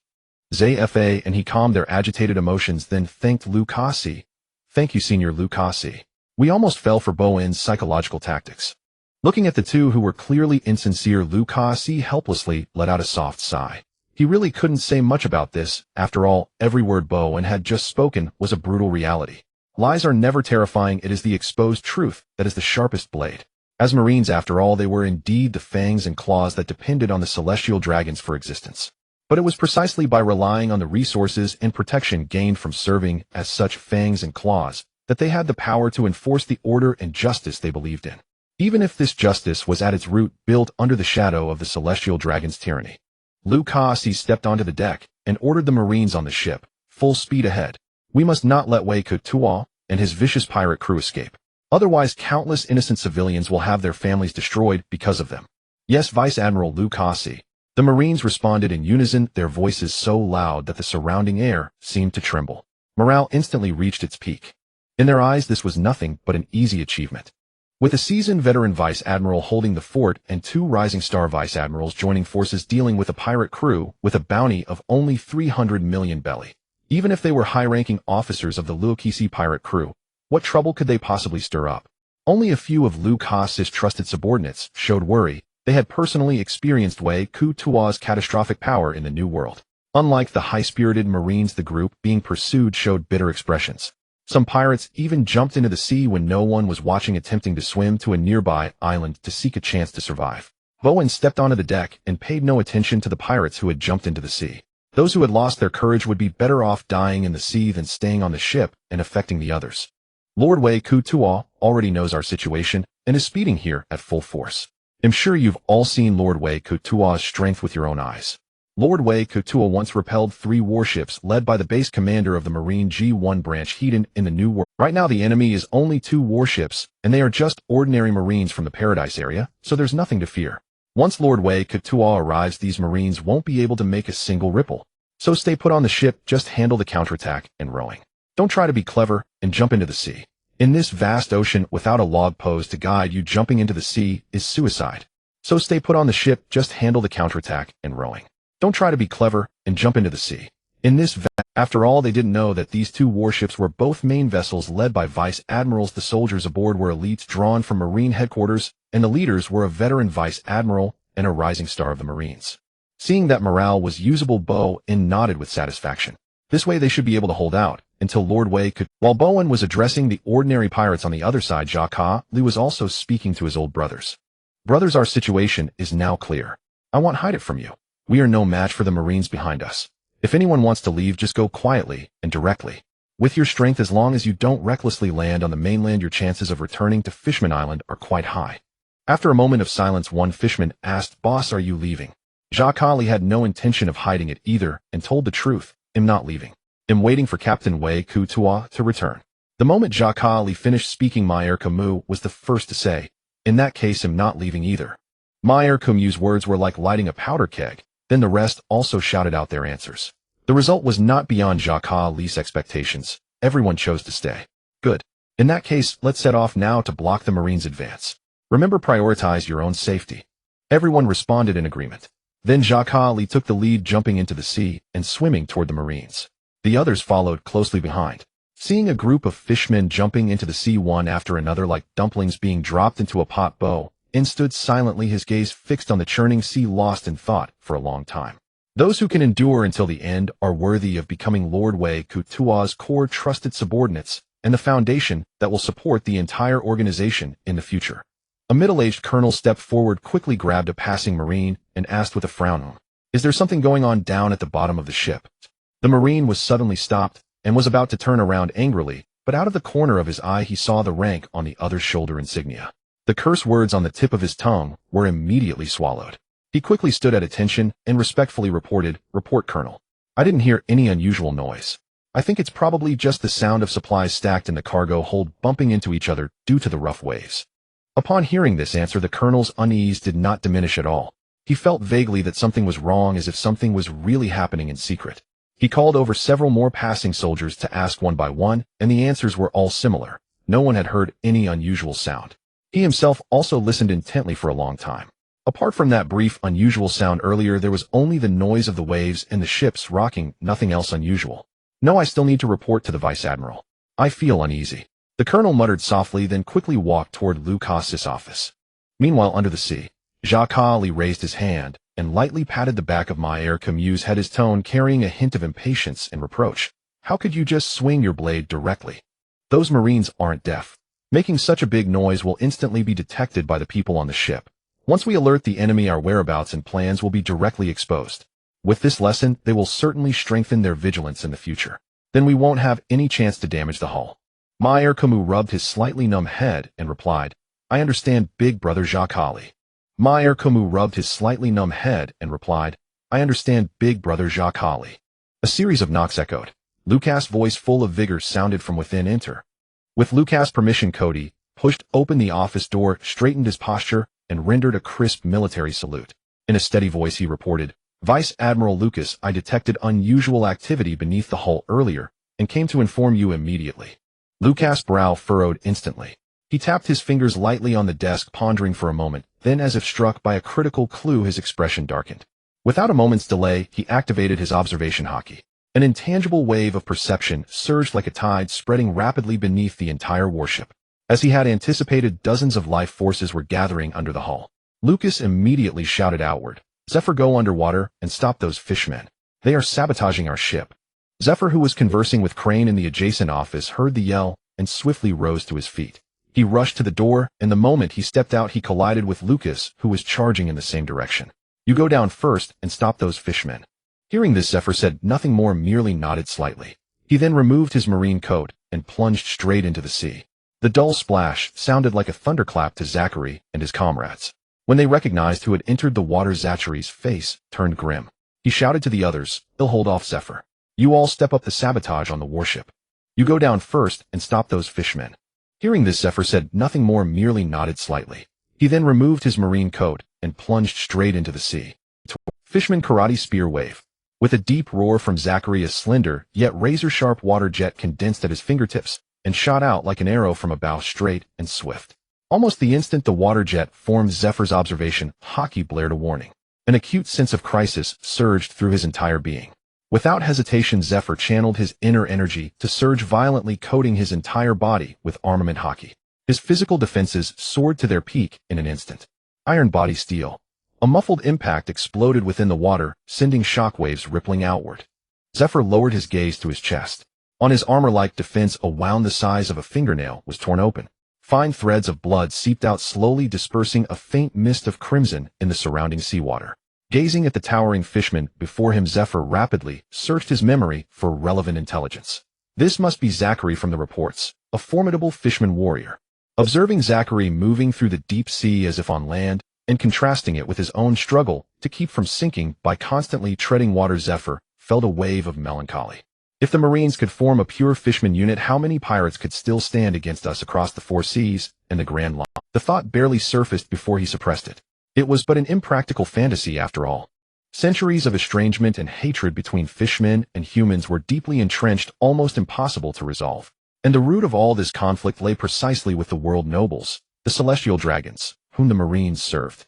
In the midst of the tense standoff between Zachary and Zephyr, a series of splashes erupted on the surface, one after another, like dumplings being dropped into the sea.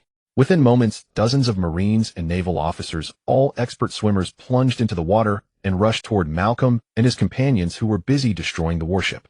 Soon they engaged Malcolm and the others in the deep sea. Although the fishmen enjoyed a natural advantage in underwater, the Marines' overwhelming numbers turned the tide.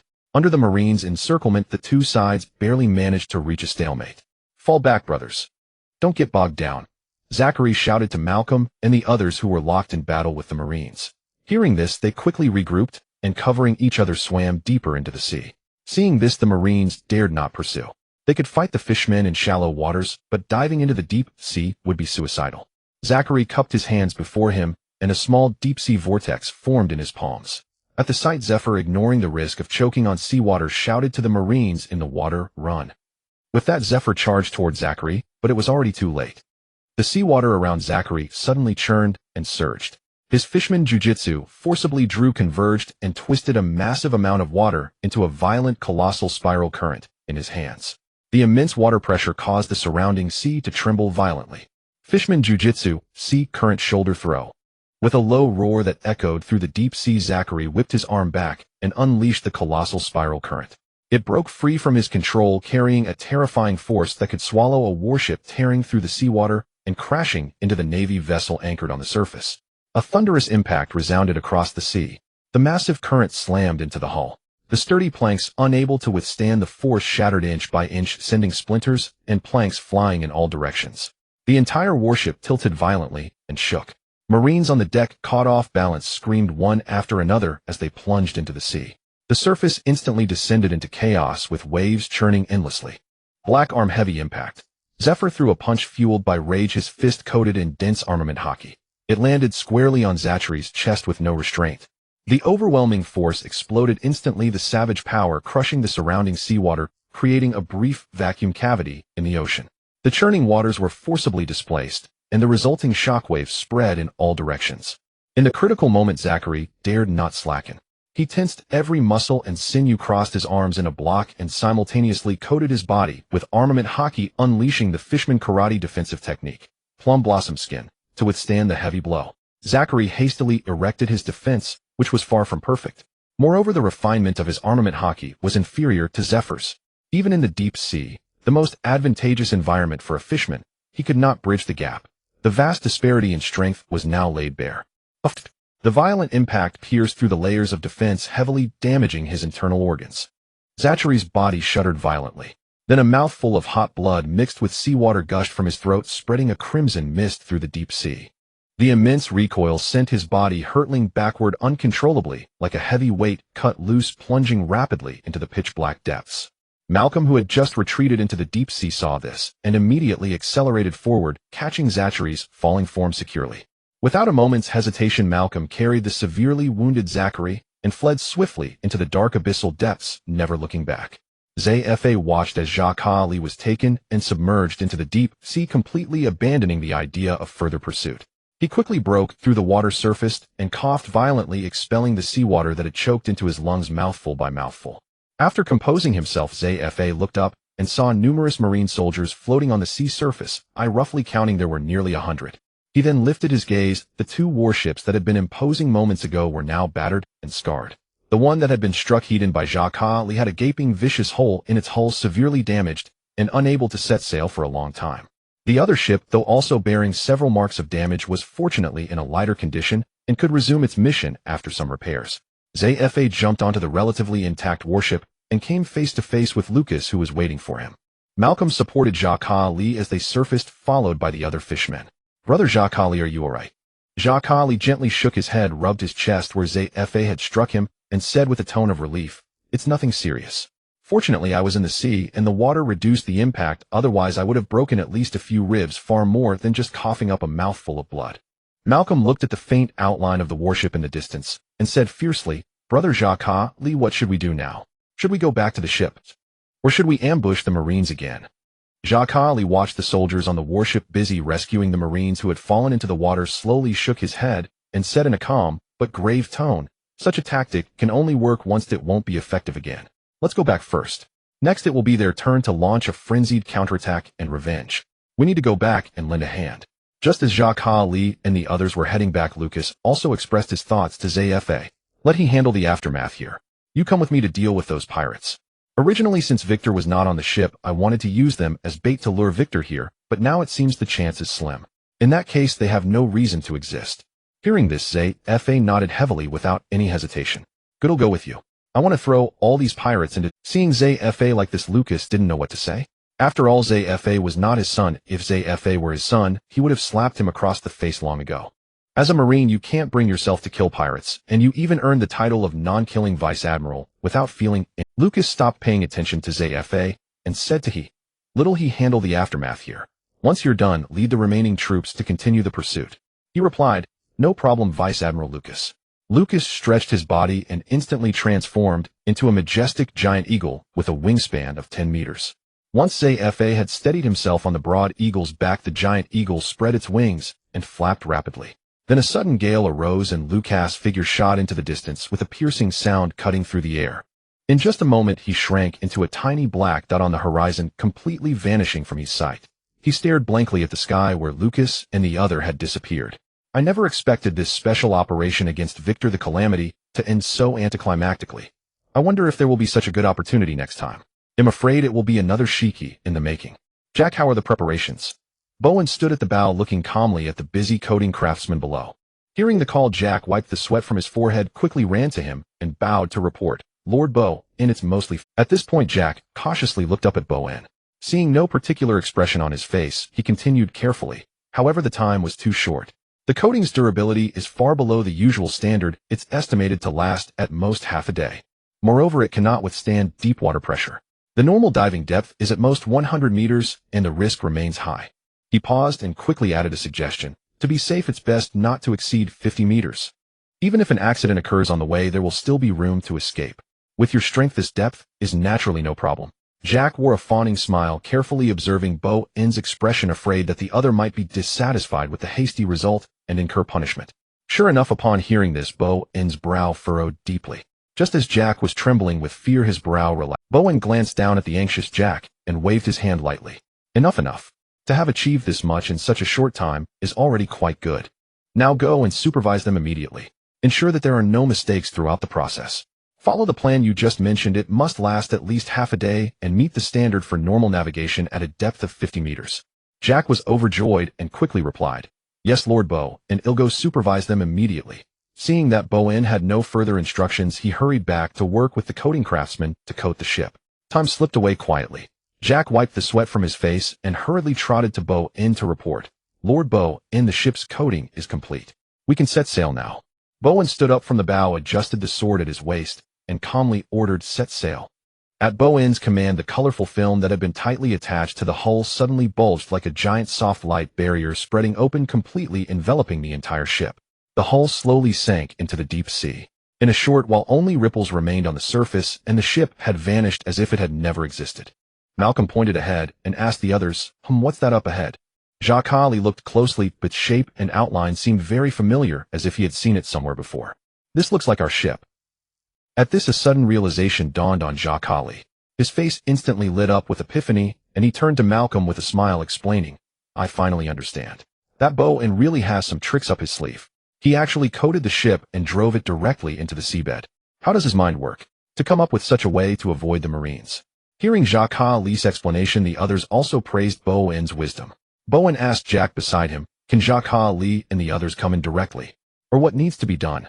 Jack thought for a moment and said, "I recommend that Lord Jacques and the others coat themselves on the sea surface before entering, otherwise with this shoddy coating I'm afraid it won't hold." Bowen nodded slightly and said softly, "All right, in that case let them coat themselves on the sea surface before entering. But speed is essential." Jack confidently patted his chest. "No problem, Lord Bowen. In 10 minutes I can have Lord Jacques and the others coated and inside the ship." Dreaming up to this point, Nual lost. Upon hearing this, Bowen withdrew his gaze, looked at Zakali, and said calmly, "We're heading to the nearest deserted island. Only there can we possibly hold on a little longer. Otherwise, with the strength of Lakasi and Zifa, we would be annihilated the moment we show ourselves. At that time, aside from you who might escape, almost no one else, including your fellow fishmen and myself, will be able to get away. Since we still have a chance, I will do my utmost to preserve the hard-earned foundation that Lord Waikichuo has built." Hearing Bowen's words, Zakali nodded in deep agreement. Although he had never met Lakasi, he had indeed crossed swords with Zifa before. Given the strength Zifa displayed in the sea earlier, even in the water, he could only barely hold him off. On land, he stood no chance against him. That being the case, Lakasi, also a vice admiral and a veteran one at that, should not be underestimated in strength. After scanning the sky for a while, Lakasi couldn't help but wonder, what's going on? Where have those pirates gone? Could they have turned invisible? Zifa asked, "Senior Lakasi, what should we do now?" Lakasi gritted his teeth and said, "Search. If we can't find them within 100 kilometers, then well, search 1,000. I refuse to believe they can truly become invisible." Zifa could say nothing more about it. After all, Lakasi was the overall commander of this operation. Besides, he deeply sympathized with Lucas's plight. Last time, when pursuing Waikichuo, the enemy used a diversionary tactic that forced Lakasi to return empty-handed. This time they had finally gathered their forces. Besides himself, there were 2 elite vice-admirals, making it 3 vice-admirals in total to strike together. Such a lineup was formidable even by the standards of the entire sea. Using this level of power to eliminate a young upstart who had been at sea for less than a year, if they still failed, their old faces would have nowhere to hide. 2 consecutive failures would also bring shame to the Navy. At that time, those bastards at the Holy Land would use this as an excuse to cut the Navy's budget. At this moment, what Lakasi was thinking was largely the same as Zifa. However, he was more concerned about his own face and the anger of being mercilessly mocked by those old geezers after retirement. Not only did the operation to capture Waikichuo fail to bring him to justice, but we were also thoroughly toyed with by his subordinates, bringing utter disgrace to the Navy. More importantly, now I can't even find any trace of those pirates. It's as if they vanished into thin air. I am the Navy's most skilled aerial combatant. How is this any different from someone shitting on my head? I will never let this go. I will grind these pirates to dust to vent my fury. Amidst Lucas's furious search, time slipped away quietly, and half a day had passed in the blink of an eye.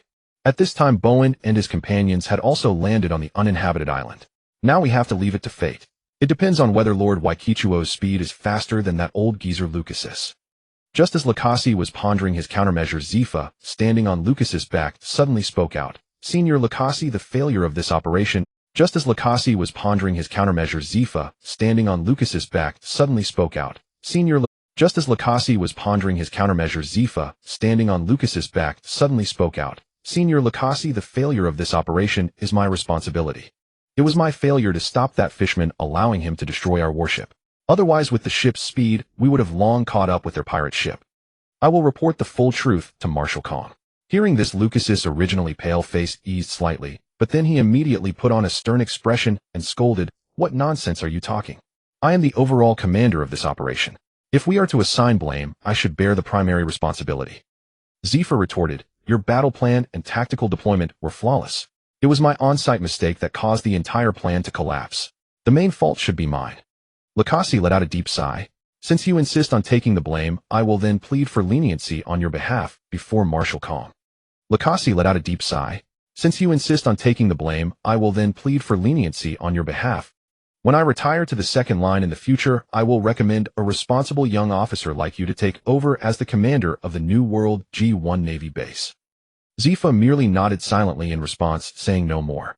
After all, it was an unwritten tradition in the Navy for subordinates to take responsibility for their superiors and seniors. Even if he didn't bring it up, Marshal Kong would have done the same. Since that was the case, it was better to take the initiative and accept it, sparing Lucasi and Marshal Kong from embarrassment.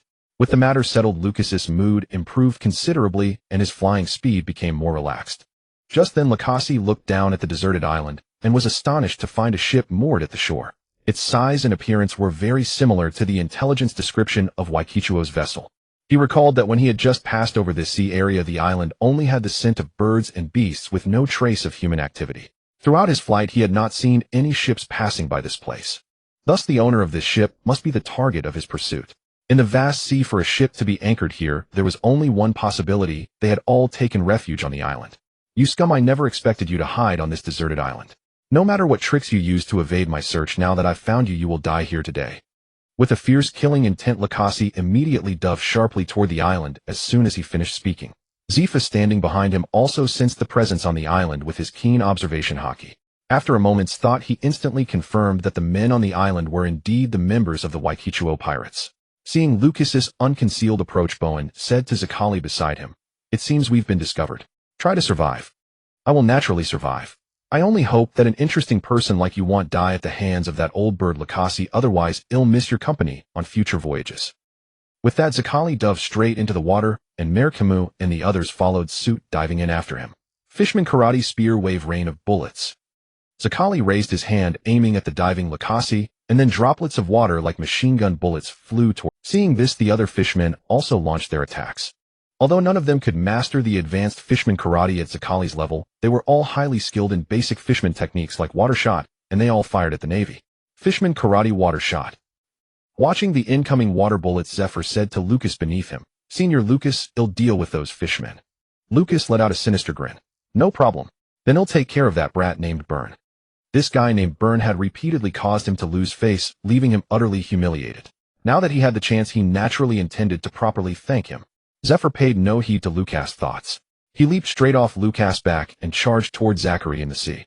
Facing the incoming water bullets, Zephyr crossed his arms in front of his chest. The dark armament haki reinforced on his body, using the iron body technique, made his physique as hard as diamond. Iron body armament. Ding ding ding, the piercing sound of metal clashing suddenly rang out as water droplets struck Zephyr one after another. Zephyr's body emitted rolling waves of heat. The droplets, having lost their momentum, turned into ordinary water beads, and then instantly vaporized into white mist, shrouding his figure in a hazy veil. Witnessing this sight, Zachary sighed inwardly. What a monster. Even solid rock would be shattered by such an attack, yet Zachary snapped back from his wandering thoughts and immediately shouted to those around him, "Scatter. All of you. You're no—" Before his words faded, Zachary, instead of retreating, lowered his body and advanced. His lower half submerged in the seawater, he planted a firm horse stance, while his upper body tensed, assuming the starting posture of Fishman Karate. Fishman Karate Shark Tile Straight Punch. His right fist, wrapped in water pressure, thrust out fiercely.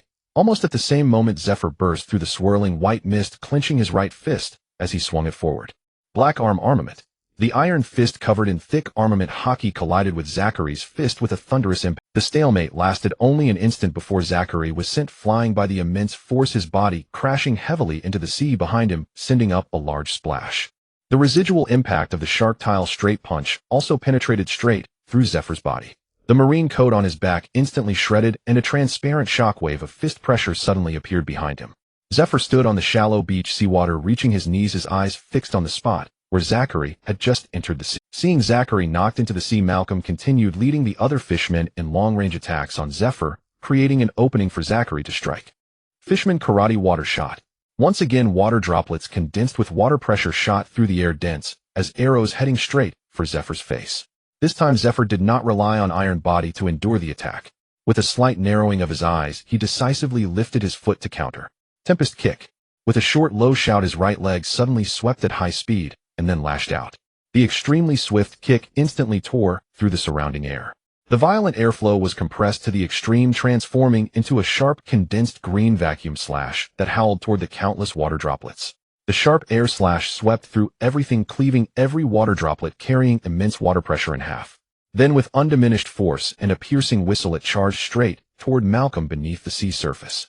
Malcolm knew full well that their group's harassing attacks were nothing but a trivial farce in the face of a powerhouse like Zephyr. Malcolm dared not linger even for a moment. Using the seawater as cover, he sank his body and quickly dove into the deep sea, perfectly evading the lethal strike. The howling Tempest Kick landed empty, striking the vacant sea surface with a fierce impact. Boom. A huge white splash erupted. The sea churned violently, but in the end it did not harm a single person. Watching the scattered spray, Zephyr frowned slightly, a hint of impatience rising in his heart. He muttered in a cold, low voice, "What a troublesome bunch." Seeing that Malcolm could easily dodge Zephyr's attack, many fishmen grew bolder, popping their heads out to attack Zephyr. This scene was exactly witnessed by Zachary, who had just surfaced. Zachary, his eyes wide with fury, roared no, but it was too late. The moment they showed themselves, what greeted them was not the terrified face of Zephyr they had expected, but streaks of transparent finger force. A series of sounds of flesh being pierced rang out in everyone's ears. Then 7 or 8 fishmen fell backward into the sea, limp and lifeless. Everyone fell silent, staying tightly hidden beneath the surface, no one daring to recklessly show themselves and provoke. Only a few fishmen gathered their courage, swimming swiftly in the sea to surround their severely wounded comrades, hastily checking their injuries and quietly supporting them. The turmoil on the sea surface completely subsided, leaving only the residual ripples gently undulating. Zephyr's expression remained indifferent, unruffled, as he calmly withdrew his finger. Zephyr ignored the cowering fishmen around him, his cold gaze suddenly locking onto Zachary, whose eyes were bloodshot and filled with fury. Fishman Karate 3000 tile straight punch. Black arm breakthrough. Tempest Kick chaos. Several sharp air slashes burst forth from Lucas' eagle claws, howling straight toward Burn below. Burn drew the rapier from his waist backhandedly, slashing out a flying slash to block one of the incoming air slashes, then immediately retreated in a smooth motion. The remaining dense air slashes all landed on the surrounding pirate minions, instantly slaughtering the rabble. As the smoke slowly dissipated, Burn looked down at the spot where he had just stood. The ground was crisscrossed with ravines, the hollows filled with dark red rivers of blood. Fragmented corpses were scattered everywhere in chaos. Even the most skilled assembler would find it impossible to piece together a complete body from such carnage. Did I dig up your mother's ancestral grave? Where did this deep hatred come from? Judging by your stance, you clearly intend to tear me to pieces. I was thinking of going to Impel Down to do some time and study. Because Victor often said, don't be afraid of going to Impel Down. As long as you live long enough, going to Impel Down is just a simple study trip. Under this influence, Burn now also believed that after studying in Impel Down, he would surely become famous. Of course, the prerequisite was to be able to get out. Lucas paid no attention to the scattered corpses at his feet, his gaze locked firmly on Burn, his tone cold and ruthless. A pirate as evil as you doesn't deserve to be locked up and impelled down. Execution on the spot is your only fate. Hearing this, Burn, far from being angry, instead turned to the surviving pirates around him and shouted, "Brothers, did you hear? This old man never intended to let us live. Fight to the death." Swift sword 100 flowers entanglement. Burn swiftly swung his rapier, and then countless tiny sword energies resembling flower petals flew straight. Watching the dense sword energy rapidly approaching, Lucas curled his lips into a sneer. "I thought you were a smart guy, having evaded me for so long. But now I realize I was gravely mistaken. Don't you know I'm a user of the ancient Zoan type, the primordial eagle?" With that, Lucas flapped his wings, lifting his body into the air. The dense sword energy flew past, grazing his... Seeing this, Lucas was about to taunt a few more words to vent his frustration when he felt his observation hockey blaring a frantic warning. By the time he tried to dodge, it was too late. He could only barely avoid the vital spots. Bang! Puffed! A bloody hole suddenly appeared in Lucas' left wing, and then his body lost balance and fell from the sky to the ground. Seeing his plan executed perfectly, Burn exclaimed in admiration, "Well done. Truly worthy of the title Marine. Pity the shot aimed at his head was dodged by him. To survive such a level of assault, he truly deserves the title of a seasoned veteran Marine Vice Admiral. If he hadn't become a lackey of the celestial dragons, he could be considered a remarkable figure. A slender figure leaped down from the treetop, landing steadily on the ground. Lucas returned to human form, his left arm dangling limply at his side, already incapacitated. He raised his eyes to Dylan, who stood beside Burn, and spoke with a grave expression. Marine Hunter Dylan, why are you traveling with this group? Could it be that you've already sided with the Rocks pirates? Dylan slung his spear behind his back and said mockingly, No, no, no. I'm just a passionate young man who can't stand to see the Marines bullying pirates. Upon hearing this, Burn's mouth twitched. How could a hot-blooded youth help pirates against the Marines? That was definitely a terrorist. Whether it's one scumbag or two, it's the same. Since you've gathered together, I'll deal with you all at once. Even if I've lost an arm, you two scumbags are not qualified to provoke me. Lucas sneered, his figure suddenly vanishing from the spot, and he charged straight at Burn with a fierce wind. Soaring Eagle Claw. Burn, who had been closely watching Lucas' movements, narrowed his eyes and exclaimed in shock. At the critical moment, he quickly swung his sword horizontally toward the left front. A piercing metallic clash erupted as the long sword struck the steel-hard claws, jarring Burn's hand numb. He gripped the sword hilt tightly with both arms, gritting his teeth to withstand the surprise attack. Not only is his speed outstanding, but his physical strength and hardness also far exceed expectations. Humph! Lucas snorted, his right arm suddenly bursting with immense force as he grabbed the sword blade and swung it violently. Burn was sent flying by the massive force, crashing heavily into a thick tree trunk. The trunk couldn't withstand the impact and snapped with a crack, sending wood chips flying. Lucas raised his foot, about to press forward for a finishing blow, when the familiar feeling of a deadly threat surged. Having suffered a hidden loss before, he was already wary of Dylan, who held a gun in the shadows. He sidestepped nimbly, and the bullet whizzed past his shoulder, missing. He turned his head toward the direction of the bullet, cold fury surging in his eyes. Since you insist on showing yourself to die, I'll finish you off first. Dylan couldn't care less about that. He dashed into the forest, not having time to listen to his nonsense. Seeing this, Lucas sneered contemptuously. Do you think you can escape? Rayquaza saw cut.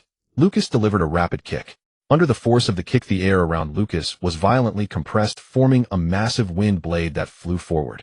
This massive wind blade sliced through trees and boulders in its path, then continued with undiminished power toward Dylan. Feeling the strong pressure of the wind behind him, Dylan did not hesitate. He lunged to the side, rolled on the ground after landing, and rolled behind a large boulder. Boom! Dust and smoke erupted violently from the spot where Dylan had just been. Lucas, seeing this, showed no mercy and kicked out 7 or 8 sharp air slashes in quick succession, sending them in layers into the smoke, intending to completely cut off any chance of Dylan's escape. At the critical moment, Burn, who had been severely struck and forcefully knocked out of the fight, finally caught his breath. He coughed up a mouthful of clotted blood from his chest, his blocked chest suddenly clearing, and much of his breathing eased. Ignoring his need to rest, he sprinted at full speed toward Dylan's location. The rapier in his hand flashed coldly as he rapidly flicked his wrist and thrusts, sending out countless fragmented sword chi, like falling petals, which flew to meet Lucas' air slashes in midair.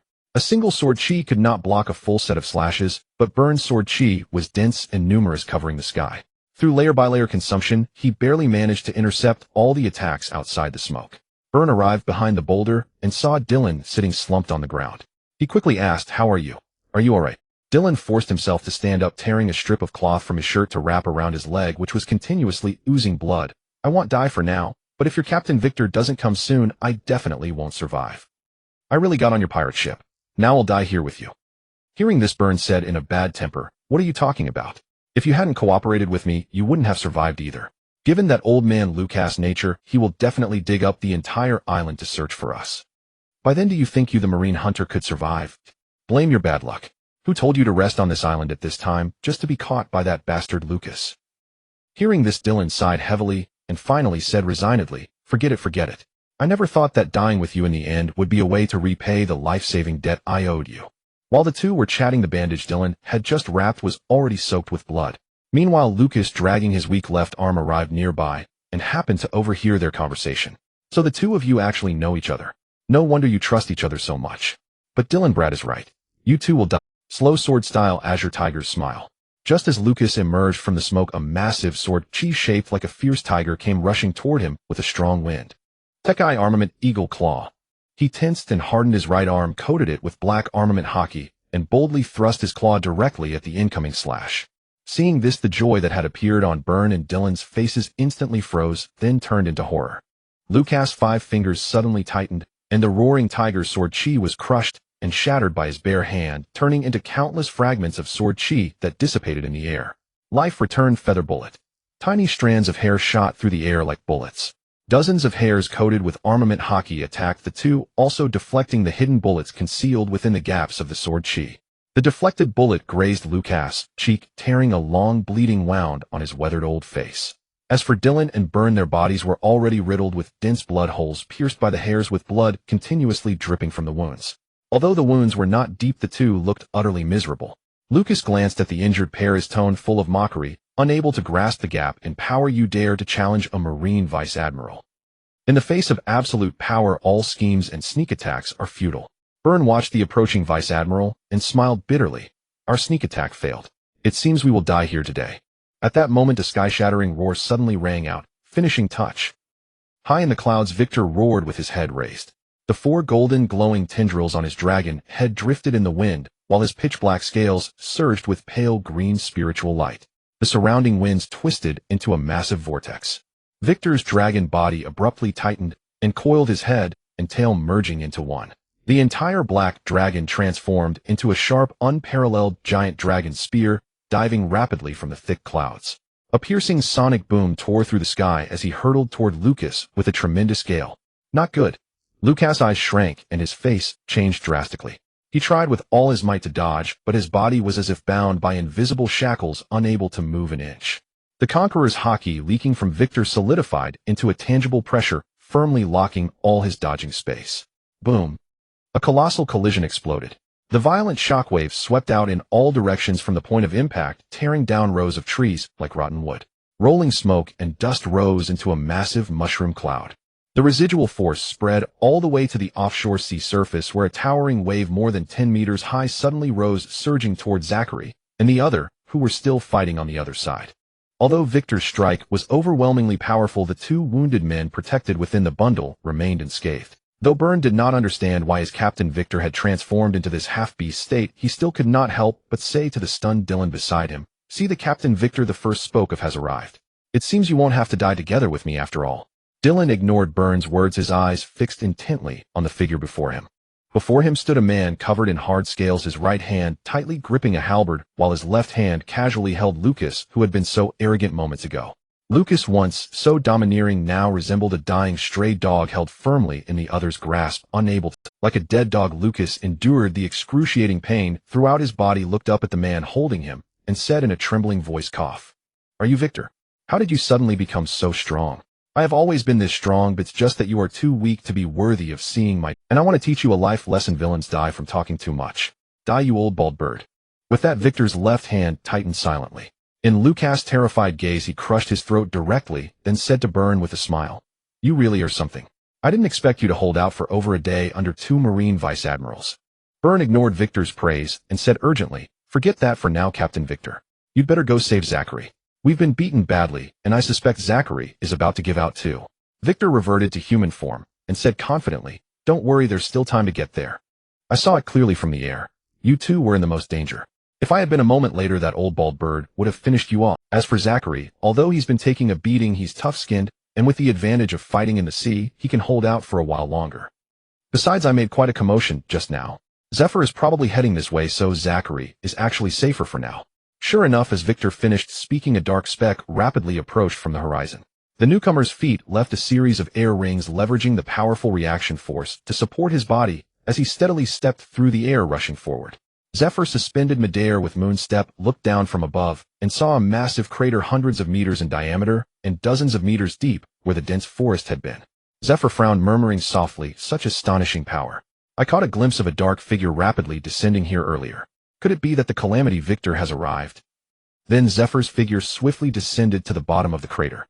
Victor planted the halberd on the ground and said in a teasing tone, "Isn't this Vice Admiral Zephyr one of the Marine supernovas? Why aren't you staying put at Marine headquarters? What are you doing here? Looking for a drink with me?" Zephyr completely ignored Victor's taunt, his gaze fixed on the figure in his left hand, his face full of shock. "You killed Vice Admiral Lucas." Victor raised an eyebrow and said jokingly, "So you're not here for a drink with me, but to pick up this rookie? Fine, take him back. Before the words faded, Victor casually tossed Lucas' corpse lightly toward Zephyr. Zephyr caught the body steadily, immediately bent down to examine it carefully. Lucas had a penetrating gunshot wound in his left arm and multiple bones throughout his body were shattered, but none of these injuries were fatal. What truly killed him was the suffocation caused by having his throat crushed. Looking at the corpse in his arms, Zephyr felt a mix of emotions. Although this old man had tried to shift the blame onto him to lessen his own guilt, seeing him dead before his eyes was still deeply moving. Calamity, Victor, it seems we have all underestimated you. You have already grown to such a level. Victor pretended to be embarrassed, scratching his head. Don't say that, you're making me blush. Just then a faint rustling came from the depths of the forest. Victor looked up and saw a blue figure with many bruises slowly appearing at the edge of the crater. Seeing this, Victor's lips curled into a slight smile. He grabbed Dylan and Burn, one in each hand, and casually tossed them toward Zachary. Zachary caught them steadily, turned without hesitation, and plunged directly into the depths of the forest. In an instant, the three figures vanished completely among the trees. Brother, I'm waiting for reinforcements to take away the burden. What are you waiting for? Now it's just you and me, Vice Admiral Zephyr. So shall we have a fight or go our separate ways in peace? Zephyr said gravely. You are too dangerous. Even if it costs me my life, I will stop you here. That old bald bird Lucas died here. Do you want to die here too? Zephyr replied calmly. That move of yours was powerful, but I doubt you can use it easily, can you? And Vice Admiral Lucas died at your hands, but that was because his left arm was injured. Otherwise, with his speed, he would not have been so easily killed by you. Victor did not argue. His earlier playful and teasing tone faded, completely replaced by a low, flat voice. So there's no peaceful way out today. As the words fell, Victor immediately entered his half-beast form again. A massive pillar of fire erupted from his mouth, spreading into a giant character shape, carrying a wave of heat as it surged straight towards Zephyr. Zephyr's feet rapidly stomped, his figure suddenly blurred, and he dodged the surprise attack in an instant. Victor clicked his tongue, showing a hint of regret. Tisk missed the ambush. Before the words faded, he reversed his grip on the halberd at his side and violently thrust it diagonally behind him. A harsh metallic clang suddenly exploded. The tip of the halberd collided fiercely with Zephyr's suddenly striking fist, producing a sharp, trembling clangor. Tempest kick. Tempest kick. The two commands fell simultaneously. Their feet slashed through the air, and two condensed air blades broke through the void, colliding violently along the same trajectory. A loud explosion erupted. Victor's air blade shattered first, and the remaining force of Zephyr's tempest kick broke through the debris, pressing on undiminished toward Victor. The remaining power had already been greatly weakened, landing on the scales without even leaving a scratch. But from this single exchange, the disparity in their six powers techniques was clear. Zephyr's foundation was far superior. Feeling the earth tremble beneath his feet and the shockwaves exploding in the distance, rolling through the air layer by layer, Dylan frowned with confusion and asked, since your captain Victor let us out of danger, if he wanted to escape, why didn't he just take everyone and retreat, instead of stubbornly clinging to Zephyr in a fierce battle? He has the ability to fly. If he truly wanted to flee, Zephyr couldn't have stopped him. Upon hearing this, Burn pulled hard on the bandage he was wrapping for Dylan, causing a sudden sharp pain that made Dylan curse loudly. Damn it, can't you be gentler? Stop your useless chatter, Burn said calmly, finishing the bandage. The captain has his own overall plan. Instead of worrying about that, you'd better prepare yourself to withstand the Navy's fierce assault. We've delayed as long as possible. If the Navy commander has any sense, the fleet should be approaching this island soon. When that happens, with a barrage of naval artillery and a Navy force several times our size surrounding us, the real battle has only just begun. Dylan shrugged indifferently. That's your group's problem, not mine. I helped you once before, and the debt is settled. Besides, I'm wounded now. My specialty is marksmanship, and with my leg injured, staying on this island to face the siege would be like waiting for death. Burns' expression remained calm, his tone devoid of coercion, merely stating, you can't just walk away as you please now. Lucas, a vice admiral of Marine headquarters, died here. Anyone connected to this island will hardly escape the Navy's wreck, but there is a way out. If you join us, Captain Victor will naturally protect your life. Otherwise, even if you survive the current bombardment, you'll face relentless pursuit by the Navy for the rest of your life. Before, you only killed a few low-ranking Navy officers, not even a single officer of admiral rank. The Navy's search was just a formality. But this time is different. You've actually taken part in killing a headquarters vice admiral. The Navy won't let you off easily. Hearing this, Dylan's face darkened. He glared fiercely at Burn and said in a harsh tone, you bastard, you tricked me. And I considered you a good brother. Seeing Dylan so agitated, Burn sighed deeply and explained, I'm helping you, not hurting you. I know your situation well. You can't achieve revenge on your own. Why not join us? Right now, Captain Victor is building his crew and a top sniper like you would be a godsend for us.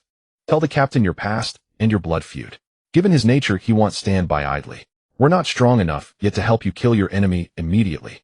But as Captain Victor's strength and influence grow steadily, even the high-ranking Marine admirals, or even the celestial dragons who destroyed your family, can still be slain for revenge. Captain Victor is only 18 years old. He has already killed Vice Admiral Lucas of the headquarters and fought evenly with the Marine supernova Vice Admiral Zifa. In another 10 years when he reaches his peak, even if he doesn't match Rock's current level, he'll surely attain the strength of Golden Lion or Whitebeard. Captain Victor is only 18 years old. He has already killed Vice Admiral Lucas of the headquarters and fought heeding Burns' earnest persuasion and given his own severe injuries that made it difficult to escape the Navy's encirclement. Dylan thought it over carefully and finally agreed to Burns' proposal. Dylan sighed, then slung the rifle loaded with bullets over his back, stood up, and said to Burn, "Fine, I agree. I hope this Captain Victor you're so optimistic about really achieves the feats you've described." Upon hearing this, a joyful smile spread across Burns' face. He patted Dylan on the shoulder and said solemnly, "My judgment of people has always been sharp, just like when I chose to save you back then." Dylan snorted disdainfully and replied irritably, "If you're so good at judging people, why did you choose that failure Marcus as your captain back then?" Burn was choked by the words, then replied in the same tone, "Among the short you picked the tall. He was the best option at the time." After saying this, Burn ignored Dylan and turned to Zachary, who had been silent all along. "How many of our fisherman brothers are?" Zachary said quietly, "Only 19. The rest are all dead." Burn patted Zachary on the shoulder and comforted him. "When they chose to board Captain Victor's ship with you, they were prepared to die at sea. Don't grieve too much. The departed are gone, and the living must still face the future. Come on, let's gather the surviving crew and board the ship to prepare for the Navy's attack." With that, Burn stopped paying attention to the silent Zachary and walked straight toward the shore, gathering the fleeing pirates along the way. Burn returned to the ship. From a crew of over 100, fewer than 50 remained. He had anticipated such heavy losses. Standing in the center of the crowd, Burn raised his voice to boost morale. "Captain Victor is here. He has just personally killed Vice Admiral Lucas of Marine Headquarters. He is now locked in battle with Zifa, but it won't be long before the outcome is decided. Once we win this battle, our name will resound across the 4 seas. In the future, every one of you can become a core member under the emerging Rocks Pirates elite. Gold, silver, treasure, glory, and wealth will be within reach. But for now, the Navy will surely counterattack like cornered beasts. Everyone grip your weapons and follow me to crush the incoming Navy." The once dejected pirates instantly ignited with fighting spirit, grabbing their weapons and shouting, "Ew! Kill! Kill! Kill!" Watching Burn turn a dire disadvantage into a rousing speech, Dylan curled his lips in disdain and muttered, "That guy really has a way with words. Just a mouth can drive these scum to fight the Navy to the death." Zachary, not as eloquent as Burn, said in the most straightforward tone what the fishmen desired most: "Kill those Navy soldiers to avenge our brethren. Kill the reinforcements, then come with me to help Captain Victor eliminate Zifa." Malcolm clenched his fists and shouted, "I want to kill those damn Navy bastards to avenge Brother Moore." At the same time as Burn and the others were boosting morale, a Navy warship was sailing toward the island, cutting through the wind and report Vice Admiral He. Ahead should be the island mentioned in Vice Admiral Zifa's earlier intelligence. The young Vice Admiral, he nodded calmly. Full speed ahead. Just then a massive mushroom cloud suddenly rose from the depths of the island, billowing dust and smoke obscuring half. Seeing this, his expression changed instantly. She immediately ordered the rear admiral who had reported, "You lead the fleet to continue forward. They'll go ashore myself to support Vice Admiral Zifa." Without waiting for the rear admiral to respond, he moved swiftly, her figure breaking through the air and hurtling toward the island at high speed. Thump, thump, thump. The dull, heavy impact sounds exploded in succession. If anyone else were present, they would surely be astonished. For the 2 men locked in combat before them were none other than the supernova powerhouses of the present-day Navy and pirates, yet their fighting style was utterly indistinguishable from a savage street brawl between thugs. Both men stood firm, exchanging blows with brute force devoid of any refined techniques or tactics. Waikichuo's heavy fist smashed directly into Zifa's face. Zifa's head snapped to the side and a mouthful of blood foam spewed from the corner of his lips. In an instant, Zifa, enduring the excruciating pain, raised his left elbow for a swift counterattack. Leveraging his height advantage, his elbow slammed heavily into Waikichuo's cheek. Waikichuo staggered, forced back 2 steps. Waikichuo shook his dizzy, throbbing head and swallowed the bloody saliva in his mouth. Though his physical skills and armament hockey were slightly inferior to Zifa's, Waikichuo refused to yield even an inch in terms of momentum. Gazing at Zifa, whose lips were bruised and bleeding, Waikichuo sneered mockingly. "Is this the Navy's pride, their supernova? Your skills are utterly mediocre. It seems the Navy truly declines with each generation." Zifa wiped the blood from his lips and retorted coldly. Even if I am unworthy of the title Navy Supernova, capturing a pirate like you is still a simple task. Waikichuo curled his lip. You're right. I haven't seen much of your fighting ability, but I've seen your boasting ability. I'm done playing. Let me show you my true strength. With that, Waikichuo's aura suddenly surged, and crimson bloodshot veins slowly crept over his eyes. He bent down and grabbed the long halberd, Icebreaker, beside him, its tip pointing straight at Zifa, and roared, reverse scale. The halberd in Waikichuo's hands suddenly danced wildly, slashing, sweeping, and smashing without any pattern as solid slashes shot out from the blade into the air. Waikichuo's footwork was frantic and chaotic, but if a master of dance observed carefully, they might still recognize it as a form of dance step. However, the performer's dancing skill was so abysmal that a dancer would likely only offer a forward verdict, worse than a chicken's dance. When Zifa first saw the incoming slashes filling the sky, he didn't take them seriously, assuming they were just techniques similar to the Rankyaku he had faced before. But when a slash brutally tore through his armament hockey defense and cut into his flesh, Zifa's expression instantly turned serious. Zifa no longer dared to be overconfident. He then used consecutive moonwalk steps to evade in midair, and for slashes he couldn't dodge, he countered them with Rankyaku and flying finger pistol in midair. But despite all his defenses, Zifa's body was still riddled with countless cuts of varying depths. After the barrage of long-range slashes ended, Waikichuo raised his halberd and charged rapidly to Zifa, initiating the second round of close-quarters combat. Thrust, sweep, uppercut, hook, chop, peck back. Although Waikichuo had never systematically trained in halberd techniques, relying solely on brute force with a force-over-skill approach, he relentlessly assaulted with the 6 basic halberd moves, forcing Zifa into a flustered and defensive state. The Waikichuo who would stagger back after a punch and retort with sarcasm had vanished. Now blows landed on him like stones sinking into the sea, completely ignoring the pain, as if he were a killing machine focused solely on offense. While blocking, Zifa pondered to himself. Waikichuo had been quite normal during their earlier exchanges, but suddenly his temperament changed drastically. It seemed he had used a special technique that sacrificed rationality and pain sensation for a surge in attack power. Zifa had finally managed to figure out Waikichuo's berserk attack rhythm. He let out a sigh of relief, thinking he had a moment to catch his breath. Seeing this, how could Waikichuo let him have his way? He immediately switched tactics again, unleashing a barrage of elemental attacks. Great Fire Blast, Freeze Beam, Thunderbolt, Storm, Earthquake. By the time he arrived hastily using Moonwalk, what met her eyes was Waikichuo unilaterally thrashing Zifa, much like Chongwei beating Lifu. At this moment, Zifa looked utterly disheveled. His hair was scorched and frizzed, his body covered with soot marks, and his left arm encased in unmelted ice, the residual chill of the freeze beam. His chest and abdomen were covered with fine bloody cuts from the storm's wind blades, and his ankles were swollen and purple from the earthquake's impact. If he had arrived a moment later, Zifa would likely have been defeated. Seeing this, he wasted no time and rushed toward Waikichuo. Since he was launching a sneak attack from behind, Waikichuo did not notice her at first. But Zifa, who was still engaged with Waikichuo, clearly saw his movement. Delighted, he immediately switched from a primarily evasive strategy to an offensive one. Sensing that Zifa was recklessly exchanging injuries with him, Waikichuo's internal alarm bells rang. He immediately expanded his observation haki, which he had been keeping restrained while he was dominating Zifa. The moment Waikichuo's observation haki expanded, a powerful sense of crisis surged through him. Without any hesitation, Waikichuo abandoned the golden opportunity to severely injure Zifa, and instead used shave and super speed to quickly retreat to the side. The instant Waikichuo's figure vanished, his graceful form appeared at the spot where Waikichuo had just stood. Her hand steadied the battered Zifa. He looked at Zifa covered in wounds and asked with concern, "Zifa, are you all right?" Cough, cough.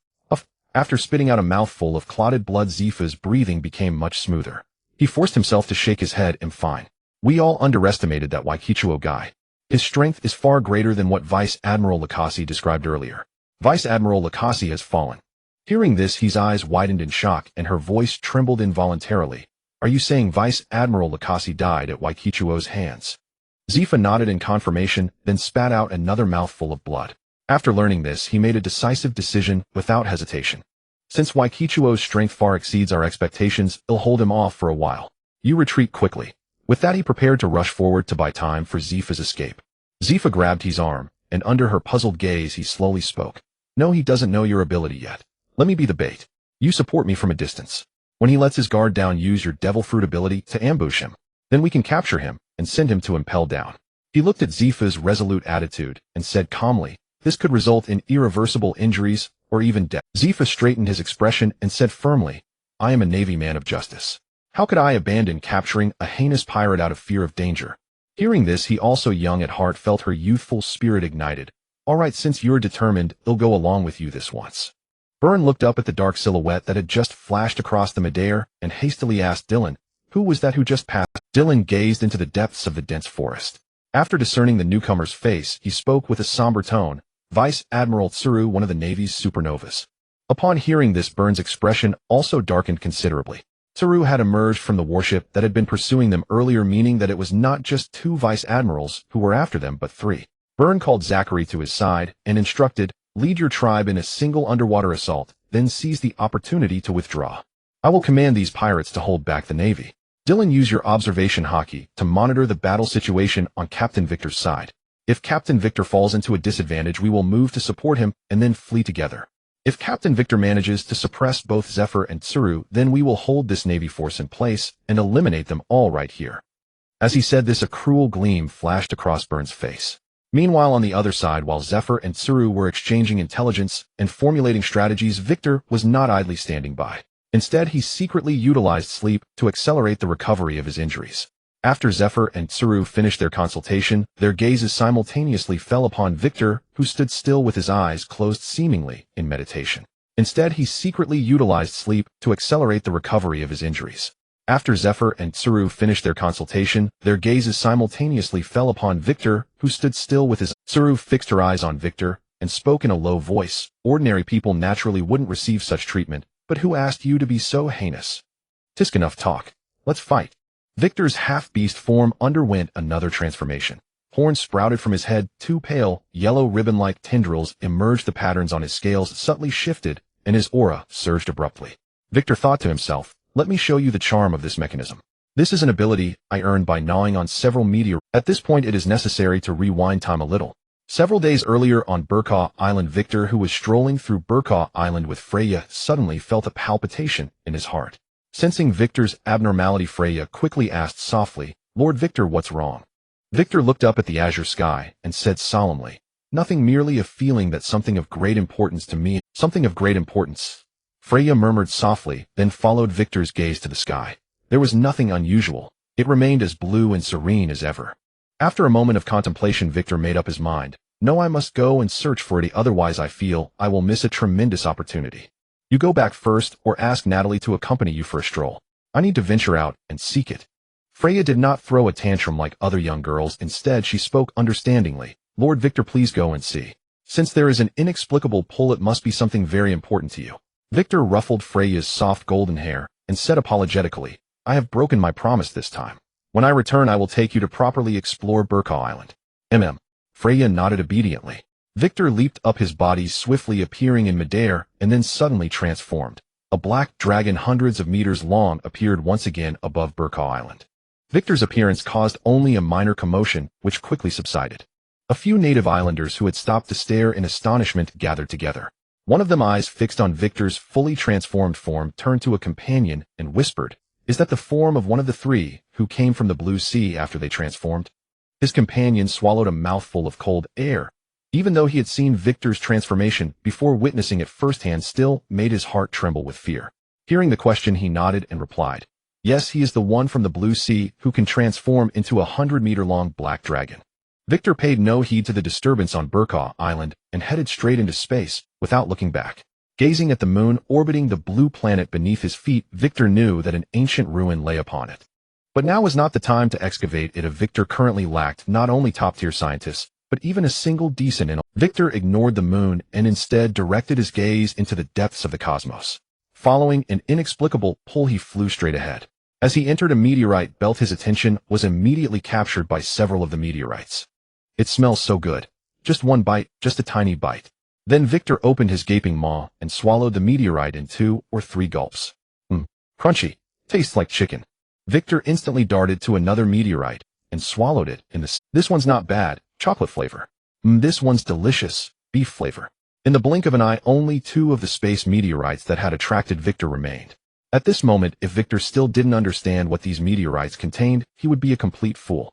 He forcefully suppressed the craving of his body, resisting the urge to feed, then scooped up the 2 remaining meteorites and flew back toward the blue planet. I will keep these 2 meteorites containing evolution stones. Later, after all the Pokémon have found their respective devil fruits, I will have each ability user sense the meteorites one by one to see if any of them possess a mega stone that matches their own. If neither of them reacts in the end, it won't be too late for me to devour them. Victor gently stroked the 2 meteorites under his claws and calculated silently, good things come to those who wait. If these 2 happen to be the exclusive evolution stones for the Pokémon, in my mind devouring them would be an immeasurable loss. As Victor approached the blue planet, he felt as though some switch within his body had been triggered, and he instinctively used. At that moment, Victor's body underwent a dramatic transformation. His originally ink-black slender frame trembled layer by layer, fine scales flowed with a deep matte sheen edges adorned with dark golden light patterns, and his entire body turned pure black. 2 bright yellow ribbons sprouted from the dragon horns atop his head, while 3 hard triangular dragon horns like halberd blades emerged from his lower jaw. The fin-like wings on his back expanded and stretched into broad dark wings, their surfaces wrapped in wisps of black mist that breathed in the high atmosphere. Roar! In the pitch-black depths of space, Victor roared upward to the heavens. In the vacuum, no sound waves spread outward, but dark golden energy shock waves burst from his mouth, sending nearby, floating meteorites flying. The long whiskers on either side of his lower jaw trembled violently with the energy. I am now a complete dragon. I lack nothing. Returning to the present moment. Sky-rending frost strike. The frigid ice energy converged swiftly at the tip of the halberd, chilling aura spreading in all directions. Rayquaza gripped his long halberd icebreaker tightly, while stomping hard on the ground, sending shattered rocks and soil flying, his entire body lunging straight towards Zafa like a cannonball. Witnessing this, Zafa refused to retreat, wrapping his scarred arms in dark armament hockey and stepping forward to meet the assault heat-in. Black arm heavy cannon. Fist and halberd collided with a thunderous impact, sending a violent shockwave exploding outward, raising clouds of dust. The 2 who had been evenly matched in the previous skirmish now showed a distinct shift. Rayquaza remained in place holding his halberd aloft, while Zafa was sent flying backward, crashing heavily into the rock wall of the pit, embedded deep within it, a layer of frost forming on his body, rendering him immobile. Just as Rayquaza was about to press the advantage and finish him off, Crane suddenly raised her leg, sending several sharp Rayquaza slashes slicing through the air. Rayquaza swung Icebreaker repeatedly, effortlessly shattering the slashes, but missed the optimal chance to pursue. She swiftly dashed to the rock wall, reached out, and helped Zafa out of the crevice. Zafa, how are your injuries? My right arm is likely fractured. Zafa frowned, moving his arm with a grim expression. I simply cannot comprehend why his power keeps surging so abruptly. Even with my injuries and not being at full strength, I shouldn't have been knocked into the rock wall in a single blow. It was the same in the earlier battle. His strength has been increasing little by little, as if he grows fiercer the more he fights, never getting injured, nor showing any decline from fatigue. Moreover, his combat skills and hockey mastery have been improving throughout our fight. With such terrifying talent, if we fail to eliminate him now, he will surely become a great threat in the future. Though Crane had been stirred by Zafa's fervor earlier, now that she witnessed Rayquaza's power, reason regained control. But the current situation is that you cannot hold Rayquaza back at all, and I have no chance to touch him, let alone use my devil fruit ability. Now we must consider not how to throw him into impel down, but how to survive his hands and relay detailed intelligence about Calamity Rayquaza back to Marine headquarters. Rayquaza watched Zafa and Crane engaged in heated discussion. Due to the distance, he couldn't make out the specifics, but from a few scattered words he gathered they were debating whether to fight or flee. What are you mumbling about in the middle of a battle? I was resting to recover stamina earlier, but now that I've evolved and stacked Dragon Dance, let me show you what it means to be unmatched in the world. At this point, I won't let you leave so easily. Dragon's Wrath. Unmatched. In the Destruction Beam. A pale beam of light imbued with devastating pressure erupted from Rayquaza's mouth, hurtling straight toward the conversing Zafa and Crane. In the nick of time, both of their observation hockey suddenly flared their instincts, screaming warnings. Without a second thought, they leaped backward, instantly vacating their positions.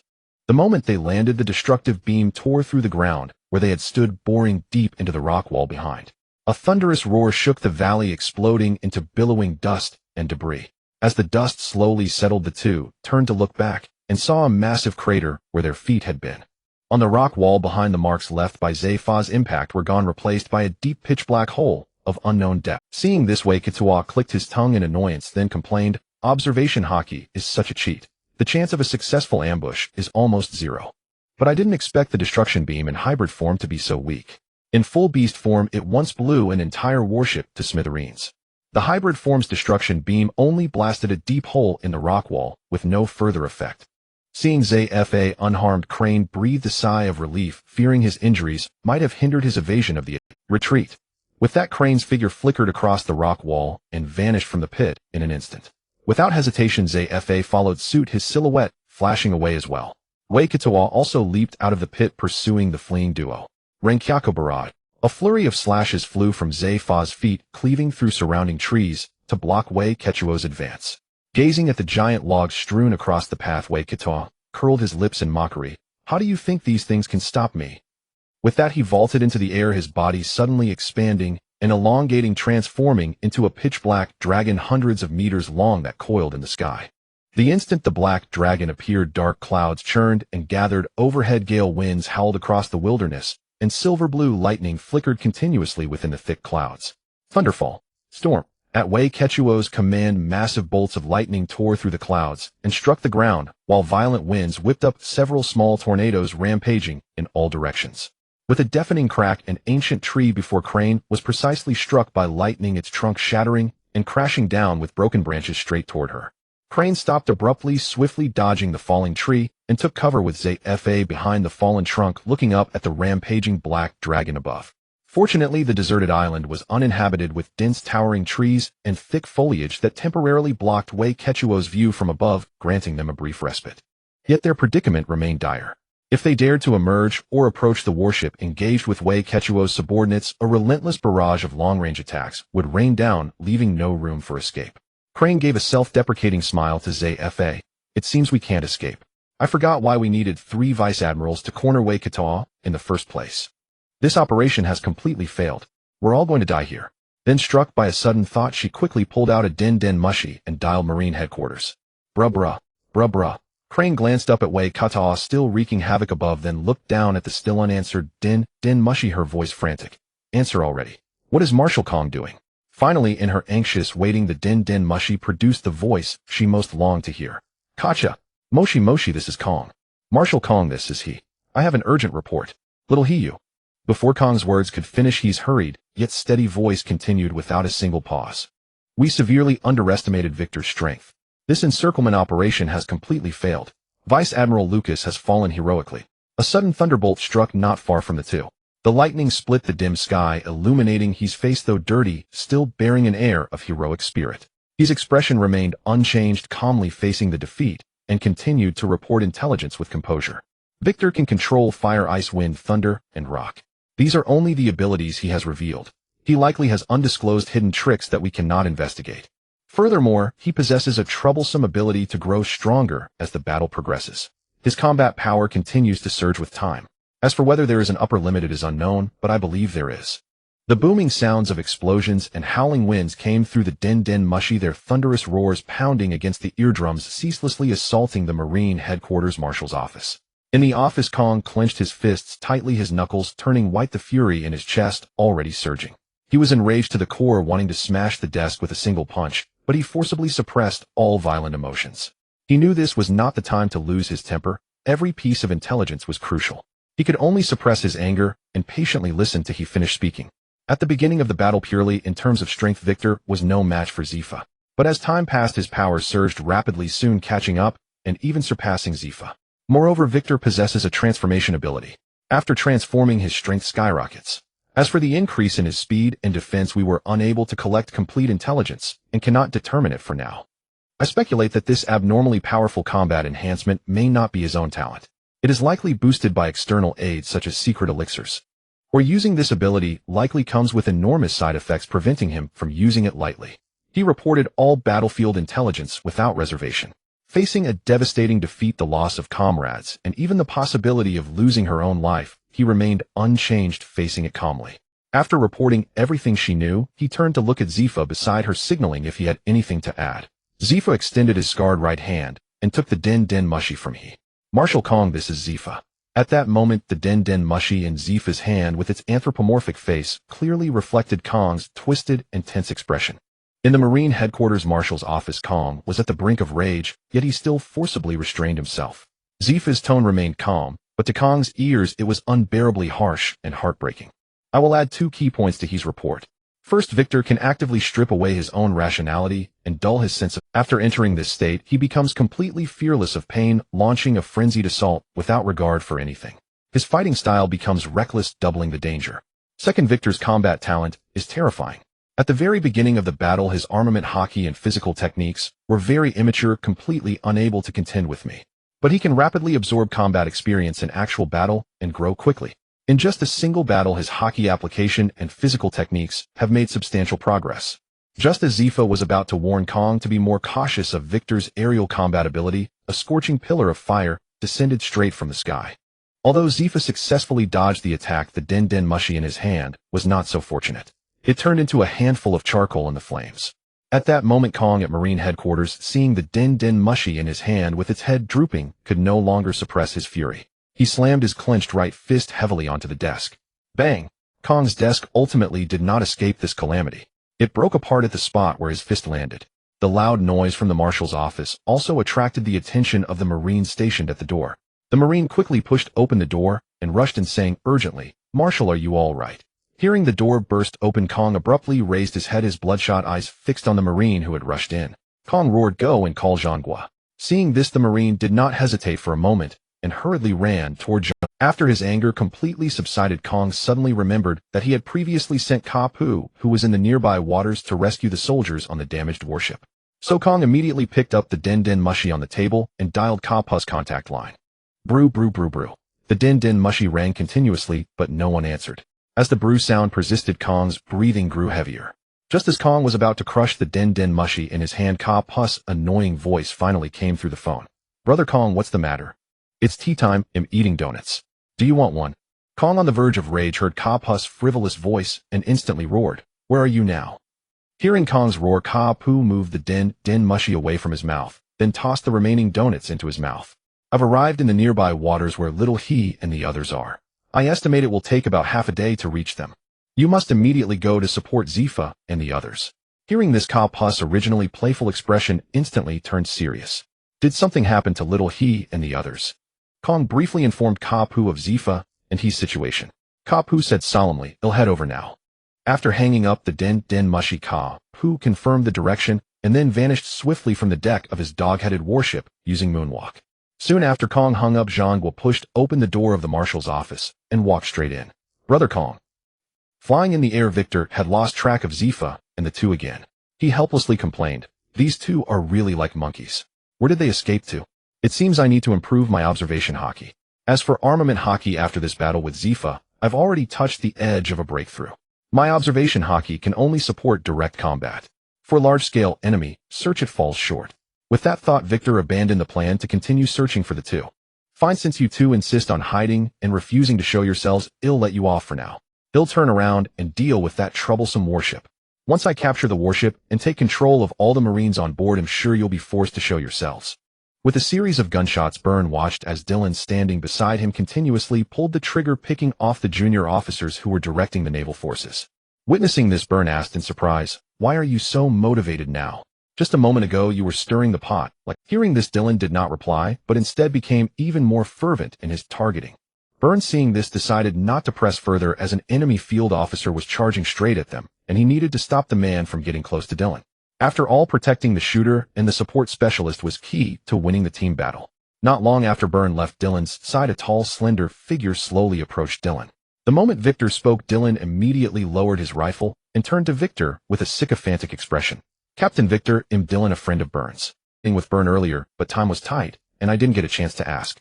You're not a member of my pirate crew, are you?" The moment Victor spoke, Dylan immediately lowered his rifle and turned to Victor with a sycophantic expression. "Captain Victor, I'm Dylan, a friend of Byrne's. When Byrne landed on this deserted island, I happened to be there too. Just earlier, Byrne and I severely wounded that old man. Now I've made enemies of the Marines and want to join your pirate crew. What do you think?" Seeing Dylan's fawning attitude and recalling that he had indeed seen him fighting alongside Byrne against Lucas, Victor inwardly agreed to let him join. Victor pointed at the long rifle slung over Dylan's back and asked, "You're a sniper?" "Yes, I'm a sniper. Besides that, I also possess a decent level of observation hockey." I can control the direction of my observation hockey perception, perfectly complementing my role as a sniper. Dylan kept introducing himself, trying to raise his value in Victor's eyes. Sure enough, upon hearing that Dylan could freely control the detection direction of his observation hockey, Victor's face showed, "Oh, can you tell me more about that?" Seeing Victor's interest, Dylan felt a secret joy knowing his gambit had paid off. "Captain Victor, I can freely control the direction of my observation hockey detection. Normally when I use it, I can sense everything within a 300-meter radius. But if I focus on a single direction and use observation hockey to perceive, I can sense up to 10,000 meters away." Hearing Dylan's explanation, Victor's eyes lit up. "That's a truly useful talent. No wonder you chose the path of a sniper. With this special ability, the only thing limiting your performance as a sniper is the effective range of your rifle. From today on, you're the sniper on my ship. When the opportunity arises, I'll have someone craft a new gun for you so your weapon doesn't hold you back." Victor patted Dylan on the shoulder, skillfully dangling a carrot. Dylan's face broke into a delighted smile, and he said, "From today onward, Captain Victor, wherever your finger points, my gun barrel will aim." "Haha, let's do it as you say. I look forward to your performance." Victor patted Dylan's shoulder again. No wonder ancient emperors loved sycophants so much. They might not be the most capable, but they sure knew how to talk. Having casually tossed another empty promise to Dylan, Victor turned his gaze to the two sides locked in combat on the field, his expression turning utterly serious. "Now that we have Dylan as a human radar, those men have outlived their usefulness as bait." With that thought, Victor picked up the long halberd that stood beside him, shattered the ice, and charged into the midst of the Marines like a tiger among sheep, slaughtering fiercely. Victor did not choose to transform into his dragon form and incinerate them all with a single burst of flame. Instead, he intended to use these Marines as opponents to hone the techniques and insights gained from his duel with Zephyr in real combat. Although these Marines posed no threat to Victor and were not qualified opponents, they served perfectly as moving targets. With Victor's entry, the pirates, who had been at a disadvantage, suddenly gained a surge in morale, while the Marines' spirits plummeted. Fortunately, these were elite Marines dispatched from Marine headquarters. If they had been the rabble from the Four Seas, they would have scattered and fled long ago. "Captain Victor. Boss Victor." Hearing the pirates' shouts, the Marine Rear Admiral, who was fighting Zachary, wore an expression as grim as if he had just lost his mother.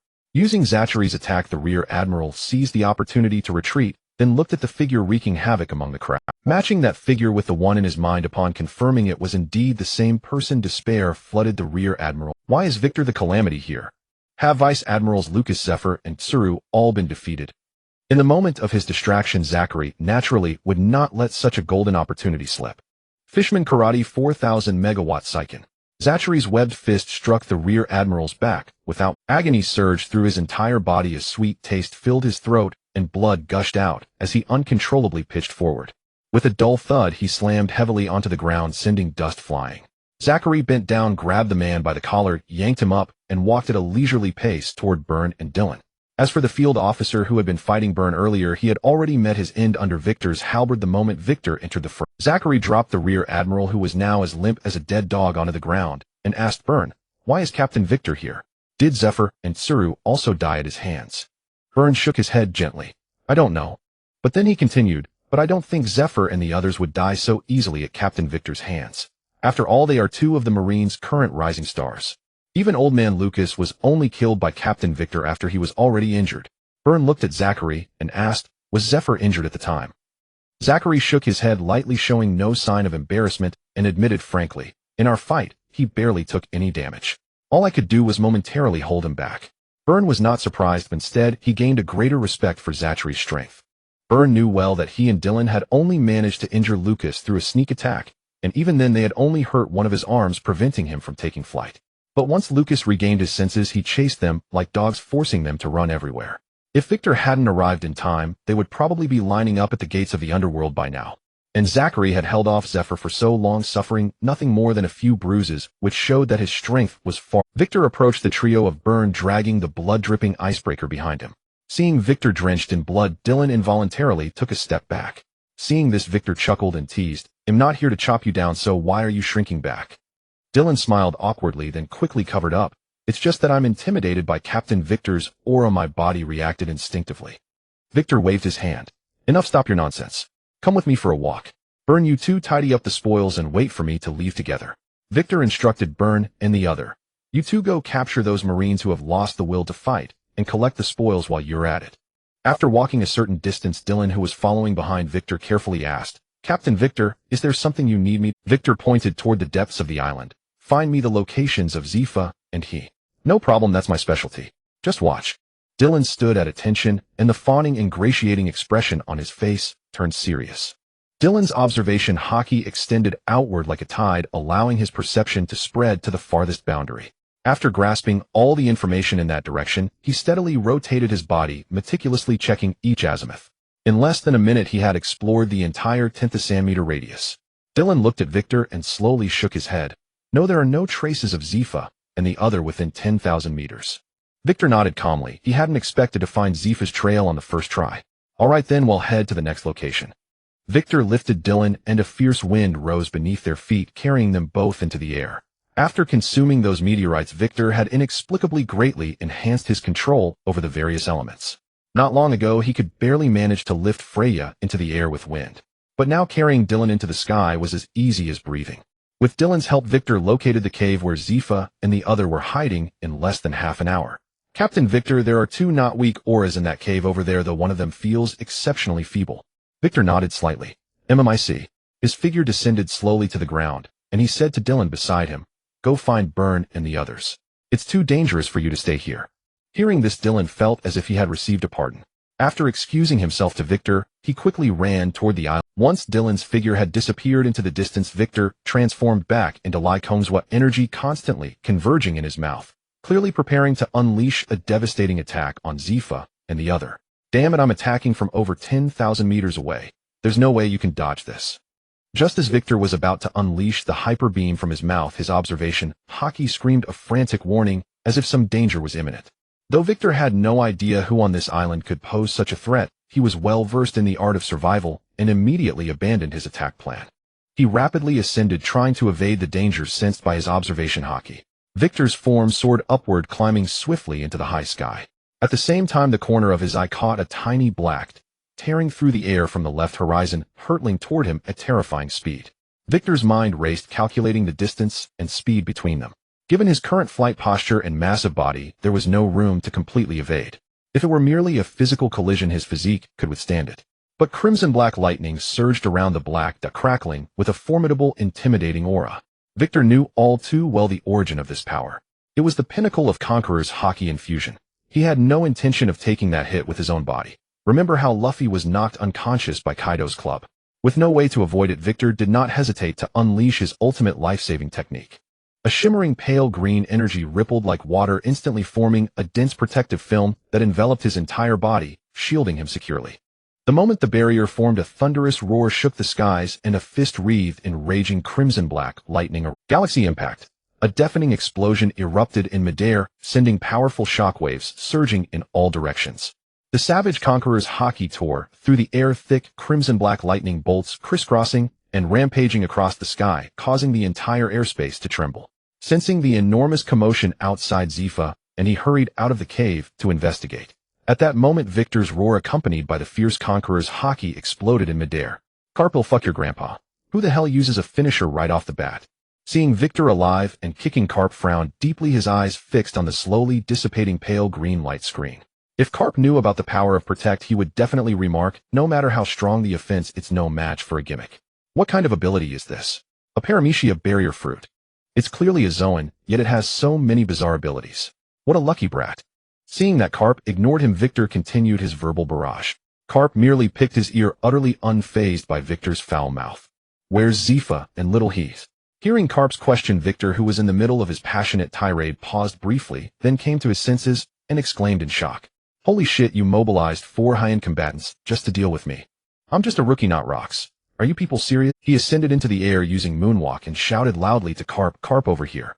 Hearing his name called, Carp quickly turned his head and saw he waving at him from not far away, walking on air. Seeing he, Carp rushed toward her. He asked in confusion, "Carp, why are you here?" Carp explained, "Kong sent me to reinforce you.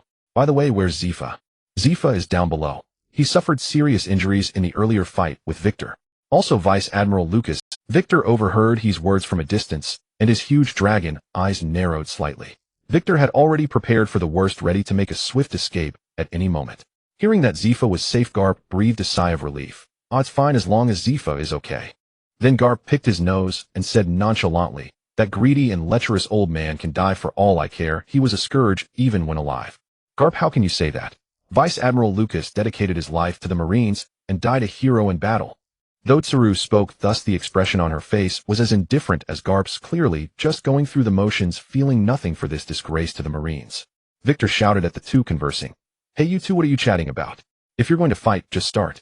If not, let's each go our separate ways and leave well enough alone.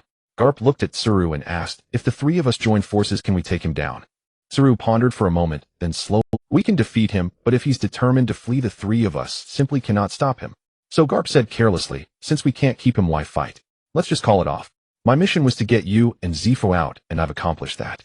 As long as he releases the Marines, we can retreat peacefully. Tsuru was slightly taken aback, then asked in surprise, not all the Marines were killed. There are survivors. It was no wonder Tsuru thought so. After all, if Victor couldn't find them, he would surely take it out on the Marines on the warships. Given Victor's strength by now, all the Marines should have been dead. Indeed, it was as Tsuru had thought, but fortunately Victor was not a bloodthirsty man. After Victor had terrified the Marines into submission and stripped them of their will to fight, he stopped the slaughter, intending to use them to bargain for some benefits from Marine headquarters. After all, dead men hold no value. Excessive killing only breeds hatred and serves no purpose. Even if each Marine was worth only 100 berries, it would still be a profit. To Tsuru's doubt, Garp nodded lightly in affirmation. Quite a few Marines are still alive. Victor didn't annihilate. Hearing this, Tsuru analyzed. In that case, as long as he releases all the Marines, we will withdraw. With the three of us confronting him, unless he is foolish, he will never descend to fight us heathen. Stalemating here with him would only waste time and achieve nothing. Then Tsuru mentioned this idea to Zifa, though Zifa wished nothing more than to throw Victor into impel down immediately, their current strength did not permit it. To avoid unnecessary casualties, Zifa had no choice but to reluctantly agree. With the three in agreement, Tsuru called out to Victor in the air, if you agree to release the Marines, we will withdraw our forces. Victor also breathed a sigh of relief at this outcome. He really did not want to be besieged by three opponents. After all, the last person to face three at once was Lu Bu. Even Lu Bu, the strongest warrior of the three kingdoms, barely escaped with his life when ganged up on by three. Moreover, Victor was not yet the top powerhouse of the pirate world. This situation was still too early for him. Victor thought to himself, good that they agreed to retreat. If they didn't, I would have to make a strategic withdrawal. Now they agree to withdraw, so I save face and the Marines preserve their dignity. Everyone wins. Oh no, it's only Lucas who ends up sad, but of course he can no longer feel sadness now. Victor shook off these thoughts, then shouted to the three below. In that case, let's each go our separate ways. I will release your surviving Marines. With that, Victor turned to leave, but then stopped abruptly, looking back coldly at the three. And one more piece of advice. Don't scheme against me in secret. Otherwise, if I survive, I will go to the four seas and destroy your bases one by one. I hope by then every one of your outposts will have a vice admiral station to defend it. After threatening Garp and the others, Victor felt a surge of satisfaction, then flew off toward the shore without looking back. It wasn't that Victor was afraid of the Marines and had to resort to AQ's spiritual victory. Rather, in the early stages of his venture, his strength was insufficient, so he needed to play it safe. Otherwise, if he truly offended the Marines, the world's foremost violent institution, he could forget his grand ambitions and just stay home. Otherwise, every time he went out, one or more admiral-level fighters with several vice-admirals would block his path, and everyone except Victor would be wiped out. Take a step back, and the sky is vast. Once he had developed stealthily, then he would be the one who eats no beef. The Marines, the CP agencies, all would be dogs by the roadside, daring to show their heads only to be kicked to death. Bam! Zifa slammed his fist into a nearby giant tree, which snapped with a crack. The tree, why me? That despicable man. How dare he threaten us Marines? How dare he? Garp, who had somehow produced a bag of senbei, offered it to the furious Zifa. Hey, want some senbei? These senbei are delicious. I brought them from the East Blue as a specialty. Seeing the senbei offered before him and Garp's utterly indifferent attitude, Zifa was fuming. Zifa glared at Garp and snapped, is this the time for senbei? If not senbei, then what? Leave these troublesome matters to Commander Kong when we return to headquarters. We're just junior vice admirals. There are plenty of old-timers like Vice Admiral Lucas above us to shoulder the burden. Why worry? Hearing Garp's words, Zifa felt a lump in his throat. He wanted to retort, but found no words, so he let out a deep sigh. Though they as junior vice admirals held the title, real power still lay in the hands of those ultimer vice admirals. Tsuru, who had been silent for a long time, spoke up. Vice Admiral Lucas is dead. The meetings after we return will likely erupt into chaos again. Garp, picking senbei from the bag, said casually, just put the blame on me. I've already got plenty of demerits. Oh, one more one. Zifa sighed heavily. Let's leave it to Fleet Admiral Kong to decide. Then he turned and walked toward the shore without looking. They reached the shore, and the scene was clear. The surviving Marines were tied up in groups of 10 with cloth stuffed in their mouths, unable to speak. When the conscious Marines saw Zifa and the others, they desperately tried to call for help, but only muffled whimpers escaped. Crane stepped forward, tearing away the cloth from a sailor's mouth. The moment he could speak, the man eagerly poured out the entire account of what had just transpired. A short while earlier, Victor, having concluded his discussion with Garp and the others, arrived first at the shore. Resuming his human form, he landed heavily, stirring up a great cloud of dust. Victor casually grabbed a pirate and asked, "Where's Byrne?" "Where's Byrne?" The seized pirate hastily pointed in a direction and replied, "Officer Byrne is over there." The moment the pirate's words fell, Byrne emerged from the Marine warship. "Captain Victor, I'm here." Victor nodded, then asked, "Have you packed everything valuable?" Byrne shook his head and explained, "No, we're too short." Victor could say nothing to that, for it was indeed the truth. Originally, his ship had over 200 people, the pirates aboard plus the recruited coding mechanics and the fishermen warriors. After the bloody battle, only about 20 remained. They were indeed severely undermanned. "Enough. Since we haven't finished packing, well, take everything." Byrne asked in confusion, "Take everything?" Victor nodded. "Yes, just sail the ships away. Leave nothing behind." Byrne obeyed Victor's decision without question and immediately ordered the pirates to unfurl the sails of both ships. Once everyone was ready, Victor transformed into Rayquaza, spread his form, and blew a powerful gust of wind toward the two ships ahead. Fair wind. A fierce gale swept in, and the slack sails instantly swelled full. With the wind at their backs, the two ships surged forward at full speed. After both ships were sailing under full canvas, Victor's figure followed closely behind. Having heard the sailor's account, Garp asked with a grin, "So that young man, because he hadn't finished packing the loot, turned himself into a bellows and blew the ships away." With that, Garp burst into laughter. Zephyr and Crane ignored the man's antics. One went to tally the sailor's losses while the other reported the situation to Kong. After sailing a distance, Victor shed his Rayquaza form and returned to human shape. He looked down at the battered ship beneath his feet, then turned to glance at the warship beside him. Though the warship bore its share of battle scars, its craftsmanship and performance far surpassed the old vessel. Victor immediately wanted to switch ships. When he proposed the idea to Byrne, the latter had no objection either. Seeing his navigator agree, Victor made up his mind. This ship had originally been Marcus' personal vessel, its materials were mediocre, and after such a long voyage it should have been replaced long ago. Come to think of it, it was rather surprising that this wreck had held out so long, whether it was due to the shipwright's skill or the wood's own durability. Acting on impulse, Victor promptly ordered both ships to furl their sails and come to a halt. Everyone swiftly moved all the goods from the old ship onto the warship. Once everything was settled, Victor set the old ship ablaze, burning it to ashes. He had never been particularly attached to that poor vessel, so he saw no need for a farewell ceremony. Afterward, the crew continued toward Meltdown Island aboard the warship. With the change of vessel, the journey was unusually calm and fortunate. Pirates on the sea recognized the warship as a Vice Admiral-class vessel from afar and dared not approach. Upon sighting it, they all fled in panic. As for the Marines, whether due to some order from Marine headquarters or not, Victor did not encounter a single one. The voyage was smooth, and a week later they finally arrived at their destination, Meltdown Island. Just as Victor was about to order the landing, Byrne walked over with a grim expression, holding a newspaper. Victor noticed Byrne stop and looked at him, asking softly, "What's wrong? Why that face?" Byrne handed the newspaper to Victor and explained, "Captain Victor, you should see for yourself." Victor took the newspaper with a smile and read it word by word. But soon his own expression darkened as well. Is the newspaper owner tired of living? How dare they write such things? Byrne speculated, "I think this was likely orchestrated by the Marines to stir up conflict between us and Golden Lion Shiki. Whoever wins, they reap the benefits." Victor's expression remained unchanged as he agreed with Byrne. The details of this whole affair, besides us, only the Marines as the other party would know them so clearly. Aside from the fabricated parts, the content here is almost identical to the truth. The sky is the domain of natural disaster, Victor. Even Golden Lion Shiki, who excels in aerial combat, would be no match for natural disaster Victor. Previously, Marine Headquarters Vice Admiral Lucas was defeated by Victor in an aerial battle and afterward remarked that Victor is invincible in the sky. They really know how to flatter that old man Lucas. Why not say he died by my hand? Why hold back? Wouldn't that better showcase my strength? Victor handed the newspaper back to Byrne and said with a chuckle, "Well, now we've made quite a splash. Quick Sword Byrne bounty 78 million berries.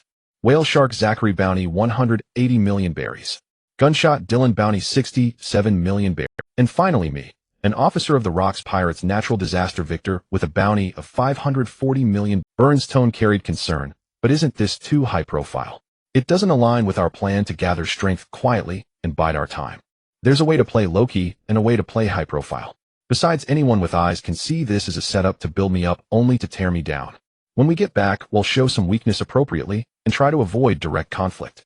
But if they push their luck and don't know when to stop, I won't be polite. With that, Victor snorted coldly.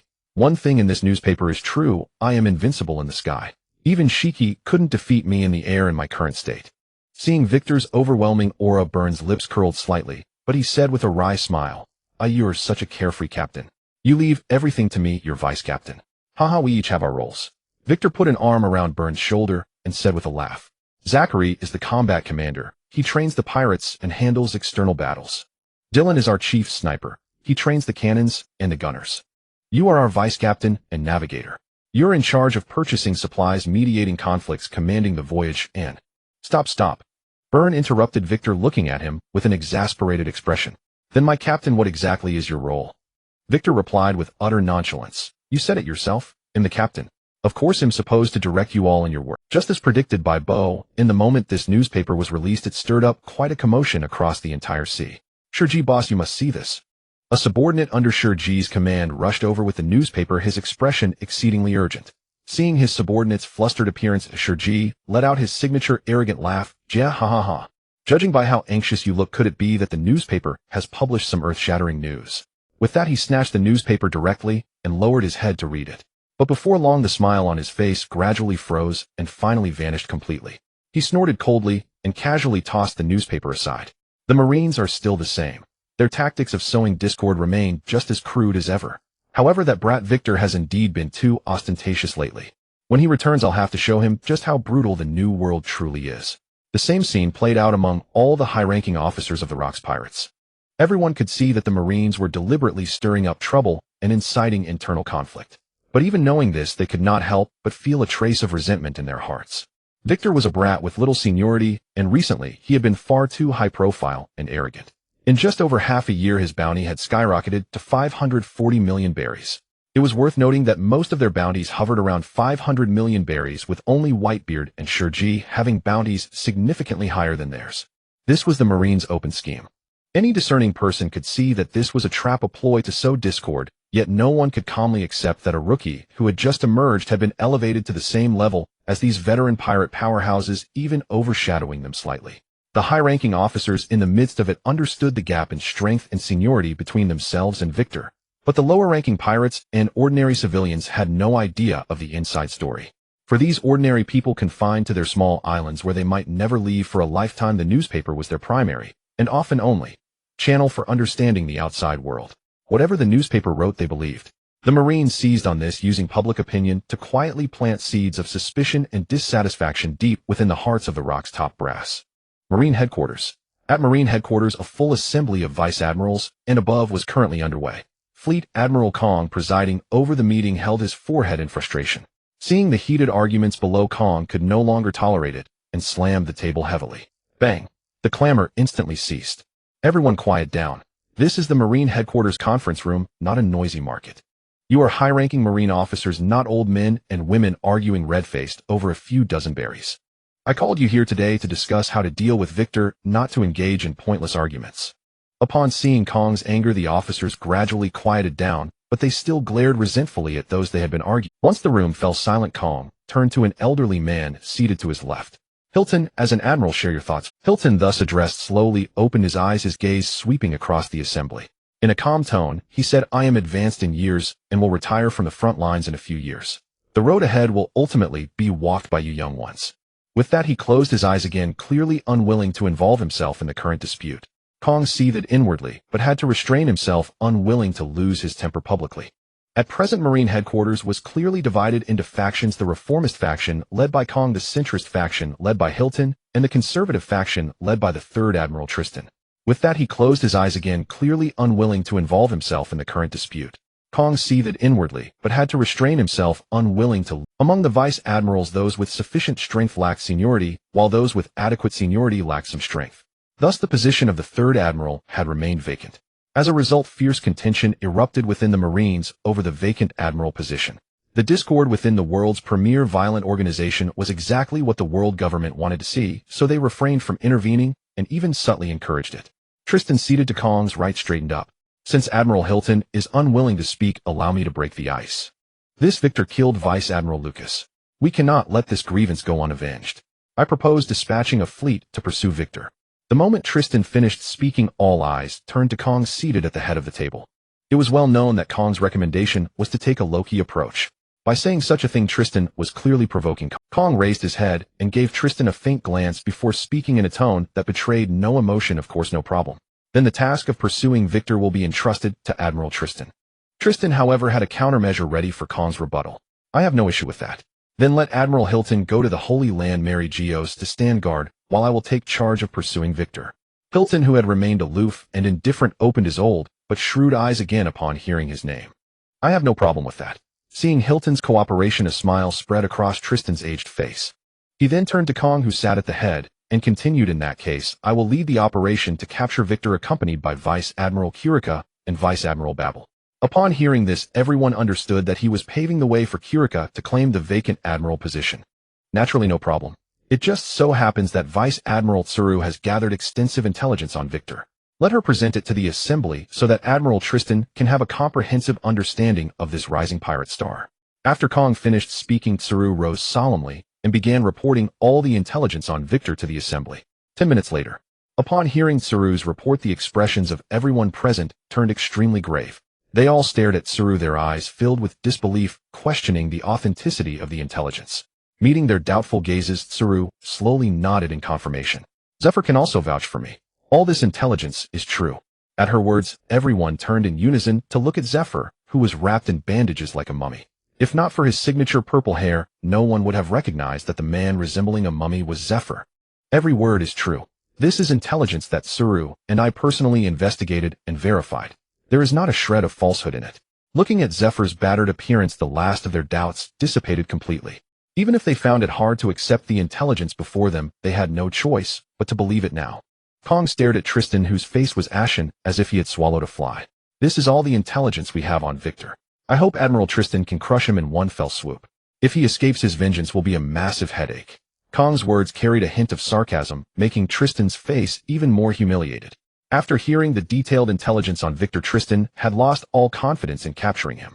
Not only could Victor fly and move at incredible speed, but his nearly impenetrable absolute defense was the most troublesome.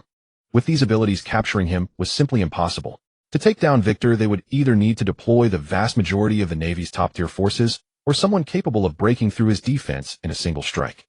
But across the entire Navy, few possessed attack power surpassing Garp's ultimate fist, imbued with Conqueror's Haki. Since Victor had effortlessly neutralized Garp's strike, which was wrapped in armament, and Conqueror's Haki, the attacks of others would likely prove ineffective as well.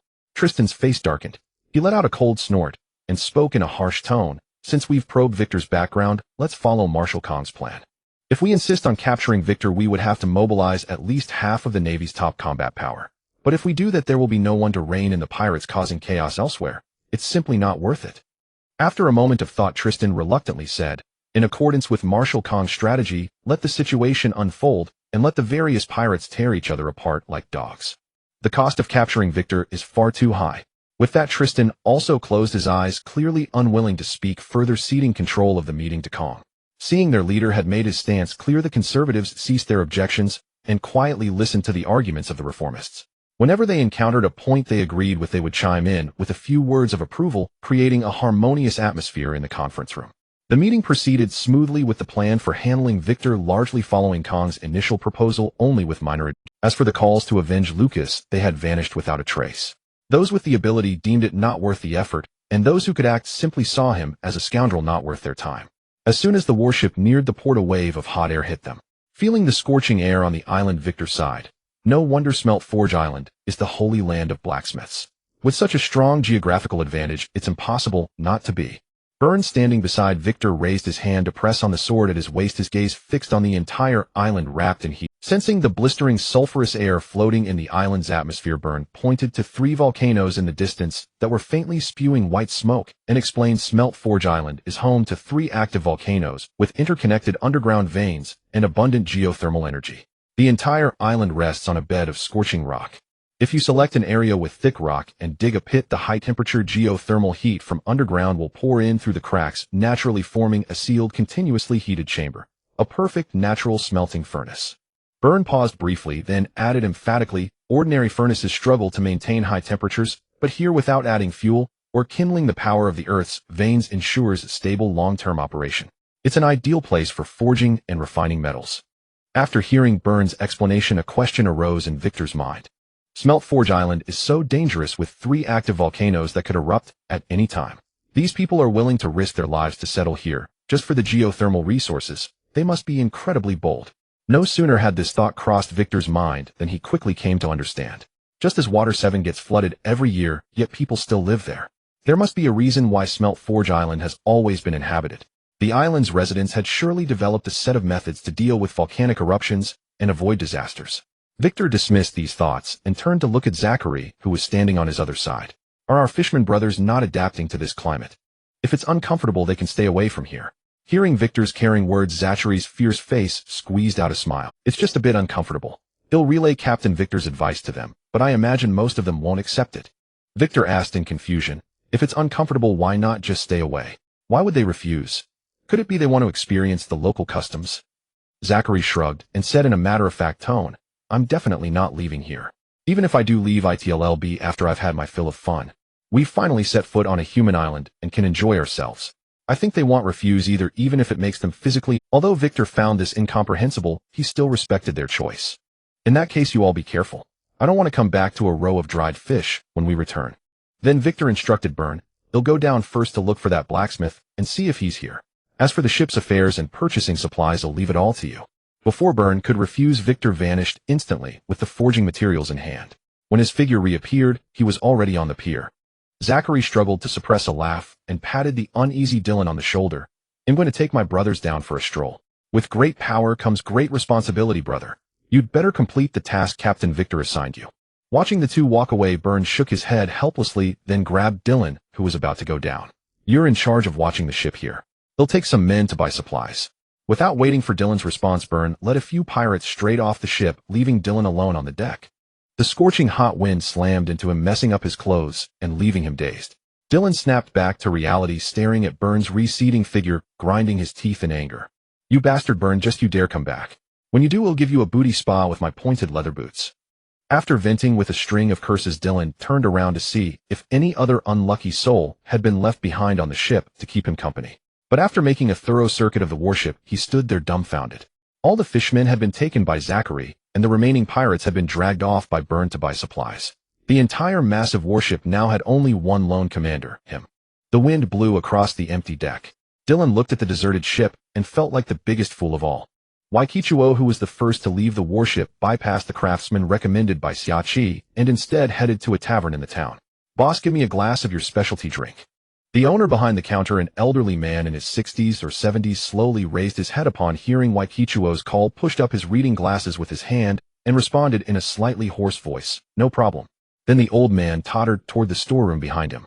Seeing this, Waikichuo feared he might collapse and be unable to. Soon the old man emerged from the storeroom with a tray on which rested a slightly cloudy glass of liquor. The old man approached the counter, placed the drink from the tray in front of Waikichuo, and said softly, Young lad, from afar, this is the specialty of my humble shop. Don't be put off by its cloudiness. It's the signature drink of our Rongduan Island. Waikichuo took the drink from the old man and took a sip. As expected, its taste was unlike any ordinary liquor.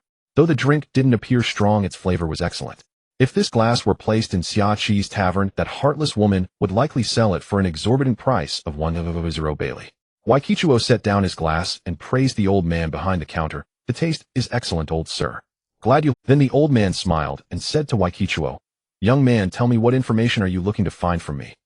The old man stroked his beard and explained, Those who truly come to drink wouldn't step into my shabby little tavern. The old man stroked his beard and explained, Those who truly come to drink wouldn't step into my shabby little tavern. They'd head to the bustling big taverns in the town center. Only people like you who want to pry into things come to my place. After hearing this, Waikichuo stopped beating around the bush and asked with a smile, Then, old sir, I'd like to ask where Master Swanee lives. So you're looking for Swanee, the old man said with a sigh, then said regretfully to Waikichuo, Too bad, young man. If you came to Swanee to forge a weapon, you might have to return disappointed. Hearing this, Waikichuo's face involuntarily showed a hint of confusion. What's wrong? Has Master Swanee left Rongduan Island? He hasn't left, but since the year before last that old Swanee has stopped forging for others. Over the past 2 years many have come to him for forging and left empty-handed. If you're not willing to give up you can try your luck. What if he agrees? At this the old man let out a soft laugh, clearly finding his own words somewhat foolish. Then the old man gave Waikichuo Swanee's address and consoled him. If you need a weapon forged you can seek out other craftsmen. Though their skills may not match Swanee's they are still among the finest in the world. Waikichuo shrugged helplessly. Since I'm already here I might as well give it a try. If it doesn't work I'll have to find another craftsman. Waikichuo shrugged helplessly. Since I'm already here I might as well give it a try. If it doesn't work I'll have to find another craftsman. Waikichuo paid the old man for the drink, then left, and headed toward the address the old man had given him. As Waikichuo arrived at Swanee's door, he happened to run into a middle-aged man carrying 2 samurai swords who walked out dejectedly. The man glanced at Waikichuo then at the items in his hands, and gave a bitter smile. Seeing this Waikichuo stepped forward and asked, "Brother, are you also here to ask Master Swanee to forge a weapon?" The middle-aged man stopped and nodded with a wry smile. "Yes, I traveled all the way to Rongduan Island to ask Master Swanee to forge a fine blade for me. But I didn't expect the master has already laid down his hammer and stopped forging. Since I'm here I can't go back empty-handed. I plan to try my luck with other smiths." Then he kindly warned Waikichuo, "Young man, I suggest you don't go in either. Master Swanee is very stubborn. He even got angry at me just now. If you go in now you'll probably get a harsh scolding." Waikichuo smiled and nodded. "All right, thank you for the warning, brother. But since I'm already at Master Swanee's door, I might as well try my luck. What if it works out?" Seeing Waikichuo's persistence, the middle-aged man said no more, and simply wished him well. "Brother, I wish you success." Then he left without looking back, clearly heading off to try his luck with other smiths. Bang bang bang, Waikichuo knocked 3 times lightly on the door. Soon a creaking sound reached his ears. Then the tightly shut door slowly opened, and a rough-skinned middle-aged man poked his head out. Before he could even see who it was he said, "If you are here to ask my master to forge a weapon please turn back. My master has laid down his hammer." Waikichuo smiled, and made one last attempt. "Is there really no way to make Master Swanee reopen his forge?" The burly middle-aged man shook his head firmly. "My master is preparing to forge the final work of his life. He won't reopen the forge until he finds the right materials and opportunity." Hearing this, Waikichuo didn't want to go in and embarrass himself, so he turned to leave. But just as he took a step, the sack containing deep sea ore scraped against a sharp stone by the door, tearing a gash, and many precious ores clattered to the ground. Seeing this, Waikichuo quickly turned back to the middle-aged man, and politely asked, "Brother, could you please help me find a bag?" The burly man readily agreed, "Of course, no problem." Then he turned and went inside to find a new bag for Waikichuo. Swanee saw Ottawa come in and asked grumpily, "Hasn't that swordsman left yet?" Ottawa shook his head and explained, "It's another person. He's not as troublesome as that swordsman. After I told him you've laid down your hammer he was about to leave, but his or bag was torn by the stone at the door, so I'm getting him a new one." Swanee nodded, and then ignoring Ottawa walked straight toward his forge. As he passed the door he subconsciously glanced outside, and that single glance made him stop in his tracks. Then, as if involuntarily, his body began to move toward Waikichuo. Waikichuo was bending down to pick up the scattered ore. Sensing someone squatting beside him to lend a hand, he assumed it was Aotua who had returned. He quickly turned his head to thank the person, but upon seeing the face he realized that the one squatting there scrutinizing the ore intently was not Aotua at all, but an old man with exceptionally burly muscles. Waikichuo was taken aback, then suddenly realized that this old man was most likely the Master Soan he was looking for. He tentatively asked, "Are you Master Soan?" Soan did not answer Waikichuo's question. Instead he countered, "Did you acquire this, or from the deep sea?" Seeing that Soan was interested in the deep sea, or he had brought hope kindled within Waikichuo. Waikichuo quickly said, "Yes, this, or was gifted to me by the princess of the Mermaid Island. As for its type I'm not sure, but it should indeed be from the deep sea." Soan nodded slightly after listening, then casually picked up a piece of ore that shimmered with a faint silver luster. "This is deep sea mithril," he said. "Its ductility and flexural toughness are excellent, making it a top-tier material for forging legendary weapons." With that he set the mithril aside, and picked up another piece of ore pitch black and gleaming all over. "This is high-purity cold iron, extremely hard, and of superb quality." Watching this way, Waikichuo's lips curled into a knowing smile. He thought to himself, this old man values my ore so much it seems the matter of forging a weapon is almost certainly settled. When Aotua returned with the bag, he witnessed the scene before him. The man who had come to forge a weapon was standing aside with a smile, while his master's was picking up the ore piece by piece for him. He even saw a joyful smile on his master's face, a smile that had never appeared since his master sealed his furnace. Aotua understood that his master was preparing to forge the final weapon of his life. the one that would be his most satisfying masterpiece. Ao slowly crouched beside Suo and began helping him pick up the ore into the bag. Master, I've brought the bag, he said. Suo nodded without a word. Soon the master and disciple had placed all the scattered ore into the new bag that Ao had brought. Standing up, Suo turned to look at Wei Kutua, who was standing not far away. With a smile, he said, "Esteemed guest, why not tell me your requirements? What kind of weapon would you like to forge?" As his words fell, Wei Kutua reached out and drew the icebreaker halberd that was standing nearby, laying it horizontally before Suo. "Let the shape follow this halberd. Please, Master, so increase the weight and length appropriately. I am still young, and my stature will continue to grow. A weapon that is too short would inevitably be unsuitable for me. Apart from that, I have no other special requests. I have often heard of Master Sun's renowned reputation, even in the New World. I trust your craftsmanship, and I believe that this final work of your life will be infused with all your heart and soul. If I were to add more ideas, it might only restrict your creativity. So let everything be decided by your own inspiration." Hearing Wei Kutua's thoughtfulness, Suo's aged face broke into a grateful smile. Suo quickly walked over to the icebreaker halberd and circled it, scrutinizing it carefully. This halberd is made of good materials and craftsmanship, but judging by the damage and fresh marks on it, you must have just fought a tough battle, right? Suo paused, then continued. In its current state, it can't withstand another high-intensity fight like that. Hearing this, Wei Kutua quickly took the halberd and examined it closely indeed, finding the shaft covered in fine cracks. If Suo hadn't mentioned it, he would never have noticed that the icebreaker was nearly completely destroyed. Wei Kutua pondered for a moment and understood the reason. During his earlier fight with Zfa, his armament haki was far inferior to his opponent's. Even though he had used haki to protect the weapon, it couldn't prevent the halberd from being damaged. In that case, I'll leave it here as well. If Master Suo can repair it, please do so. If not, let it become the material for your work. Suo gently shook his head. There is no need to repair it. It was damaged by a haki expert using internal destruction techniques. Although it looks fine on the outside, its interior is riddled with holes. Hearing this, Wei Kutua nodded and said, "Then let it be melted down so it can still accompany me." Suo nodded, then handed the icebreaker to his disciple Ao. Then Suo looked at Wei Kutua and asked, "Why not seize the day? I can start preparing for the forging today. Would you like to stay and watch the process, Mr. Wei Kutua?" Wei Kutua quickly waved his hand and declined. "I know nothing about forging. Watching would be useless and might even disturb Master Sun's work. Just tell me roughly when the finished product will be ready, and he'll come to pick it up then." Suo lowered his head and thought for a moment, then gave a vague answer. "I can't give a precise time. It will probably take about half a year to a year. You understand, forging can run into problems at any time. If the finished product doesn't meet the requirements, he'll have to reforge it, making the timeline even harder to control. But don't worry, you'll do my best to speed up the progress. When it's done, he'll notify you via transponder snail."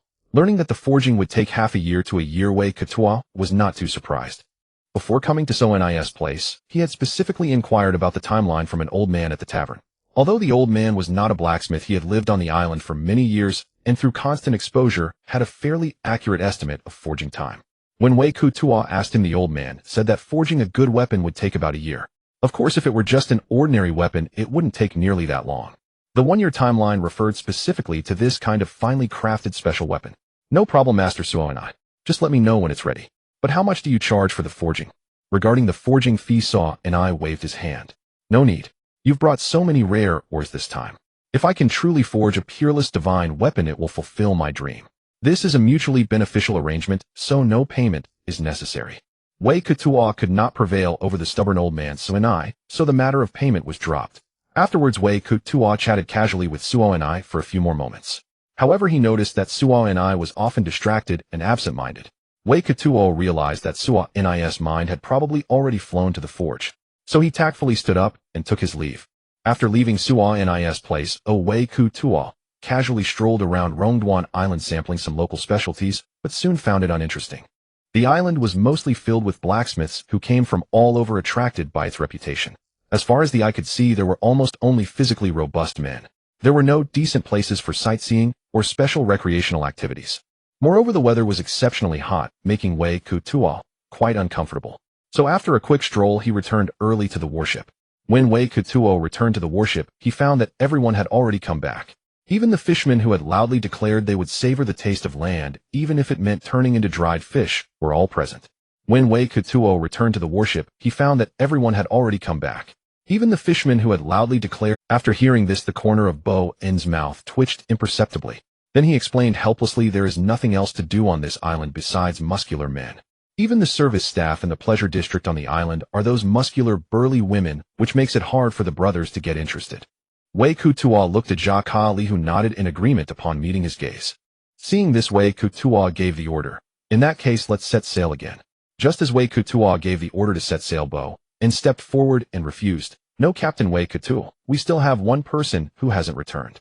Upon hearing this, Wei Kutuo scanned the people present and indeed found that one person was missing. He asked Bo-en, where has that guy Diluan gone? He's not really interested in those muscular burly women, is he, eh? Bo-en gently shook his head. I don't know whether he's interested in burly women or not. It's just that I had him guard the ship alone at first. Only after we came back, just now, could he go out for some air. Hearing this, Wei Kutuo's mouth twitched involuntarily. Then he looked at Bo-en with the gaze one would give a despicable capitalist, his expression clearly saying, he is your good friend, you know. How could you treat him like this? Bo-en understood Wei Kutuo's look and replied expressionlessly, we are short-handed. He had to guard the ship alone. Captain Wei Kutuo, you're back? Judging by your appearance, I dare to guess that you must have found that craftsman and are very satisfied with him. Then I wish. To this, Wei Kutuo gave Bo-en a thumbs up. Soon after, Diluan came back angrily, but upon seeing Wei Kutuo beside Bo-en, his expression instantly changed to a fawning smile. Captain Wei Kutuo, you're back? Judging by your appearance, I dare to guess that you must have found that craftsman and are very satisfied with him. Then I wish you an early acquisition of a peerless divine weapon. Wei Kutuo quickly raised his hand to interrupt Diluan's endless flattery and sycophantic words. Enough. We were all waiting for you alone. Since you're back, let's set sail. With that, Wei Kutuo walked toward what was previously Lu Casa's office, now his own captain's quarters. After walking a short distance, he suddenly turned back to look at Bo-en and Diluan, who were confronting each other. Seeing Wei Kutuo turn back, Diluan once again put on that fawning smile.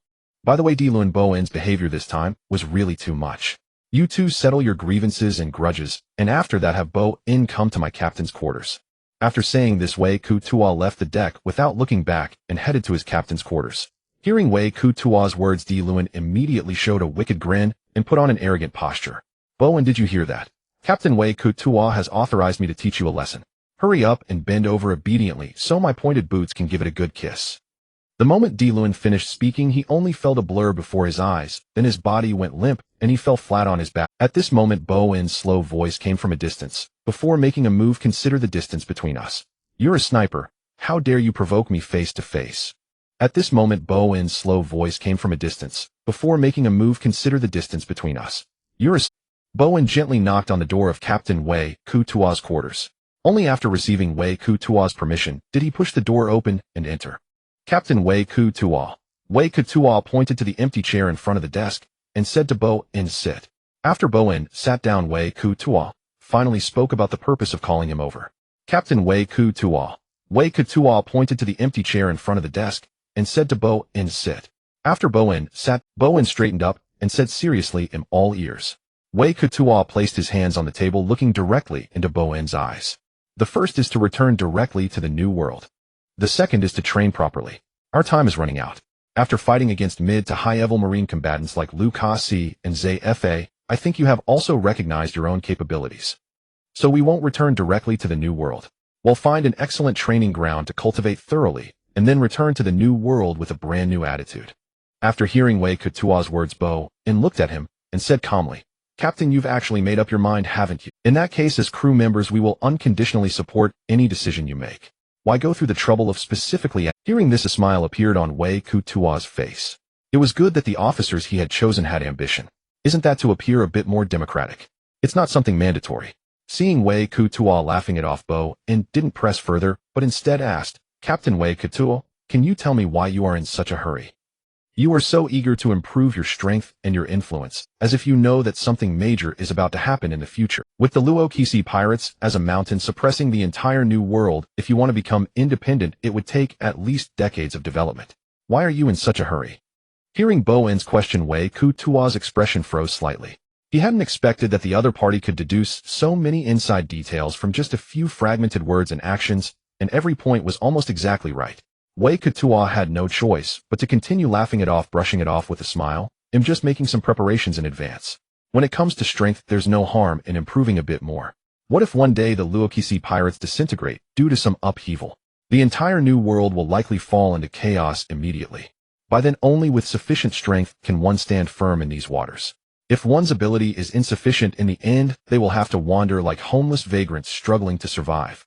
After hearing Victor's answer, Burn nodded gently, and then said to Victor, I understand, Captain Victor. Since that's the case, let's head to the place you mentioned. Do you happen to have a permanent pointer for there?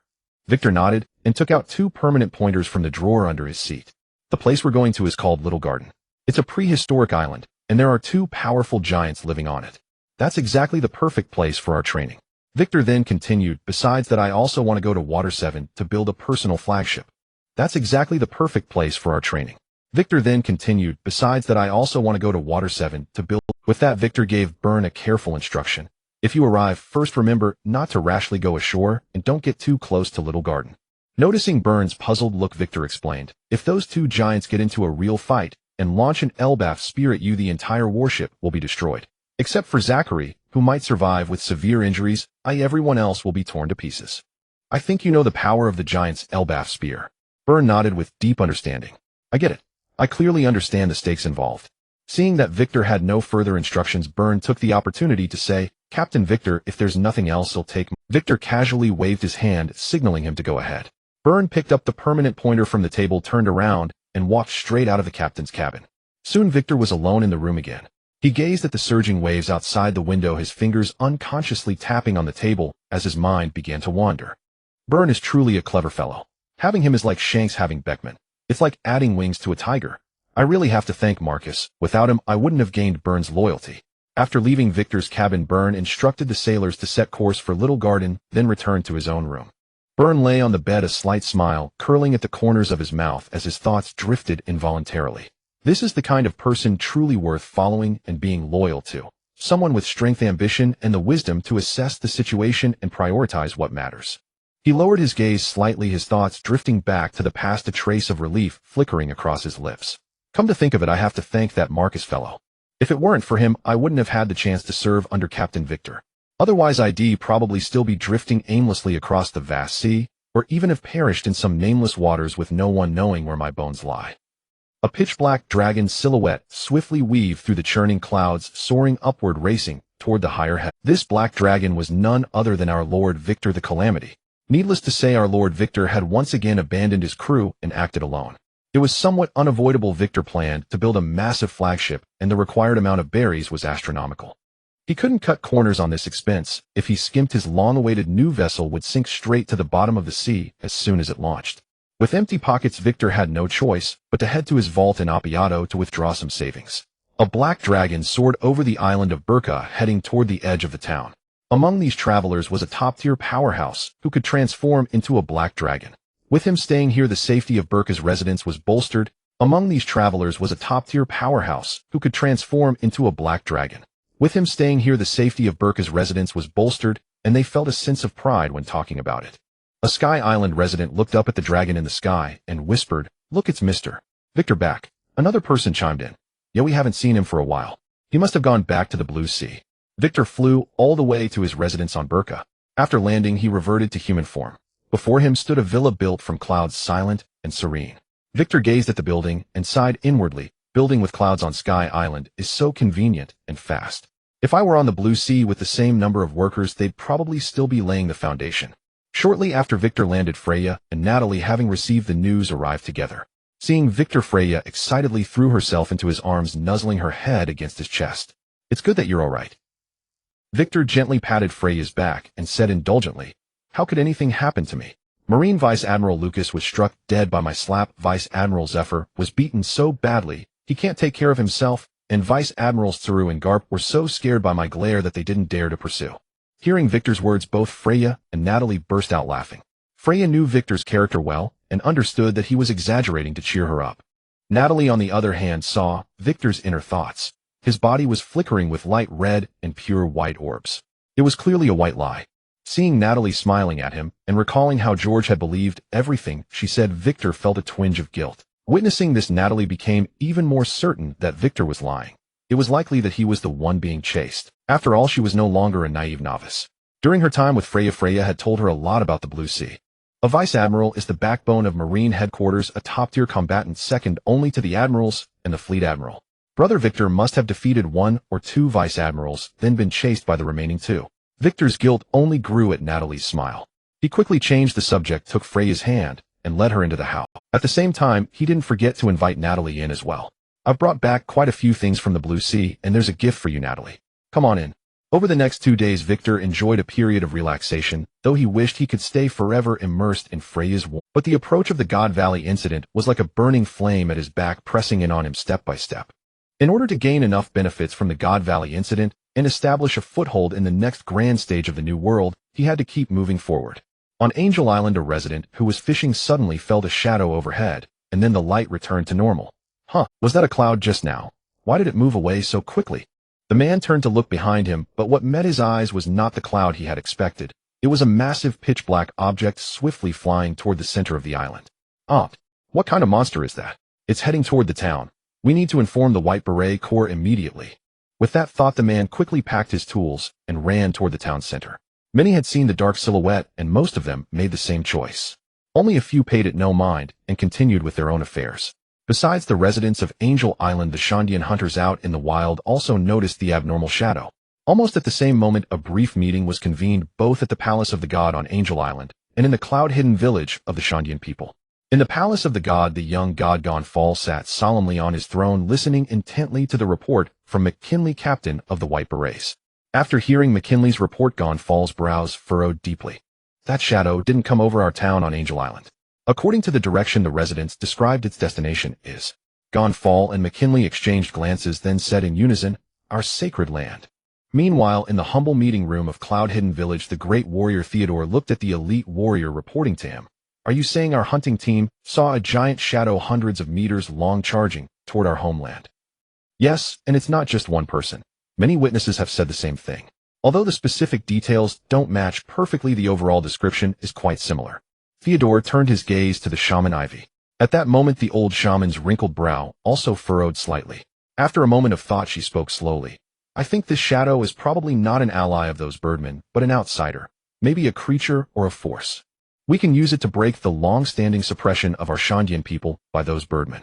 Great warrior, my suggestion is that we send our elites to take a look. If there's an opportunity, we can strike hard at those birdmen. If not, we can just retreat. We won't lose anything anyway."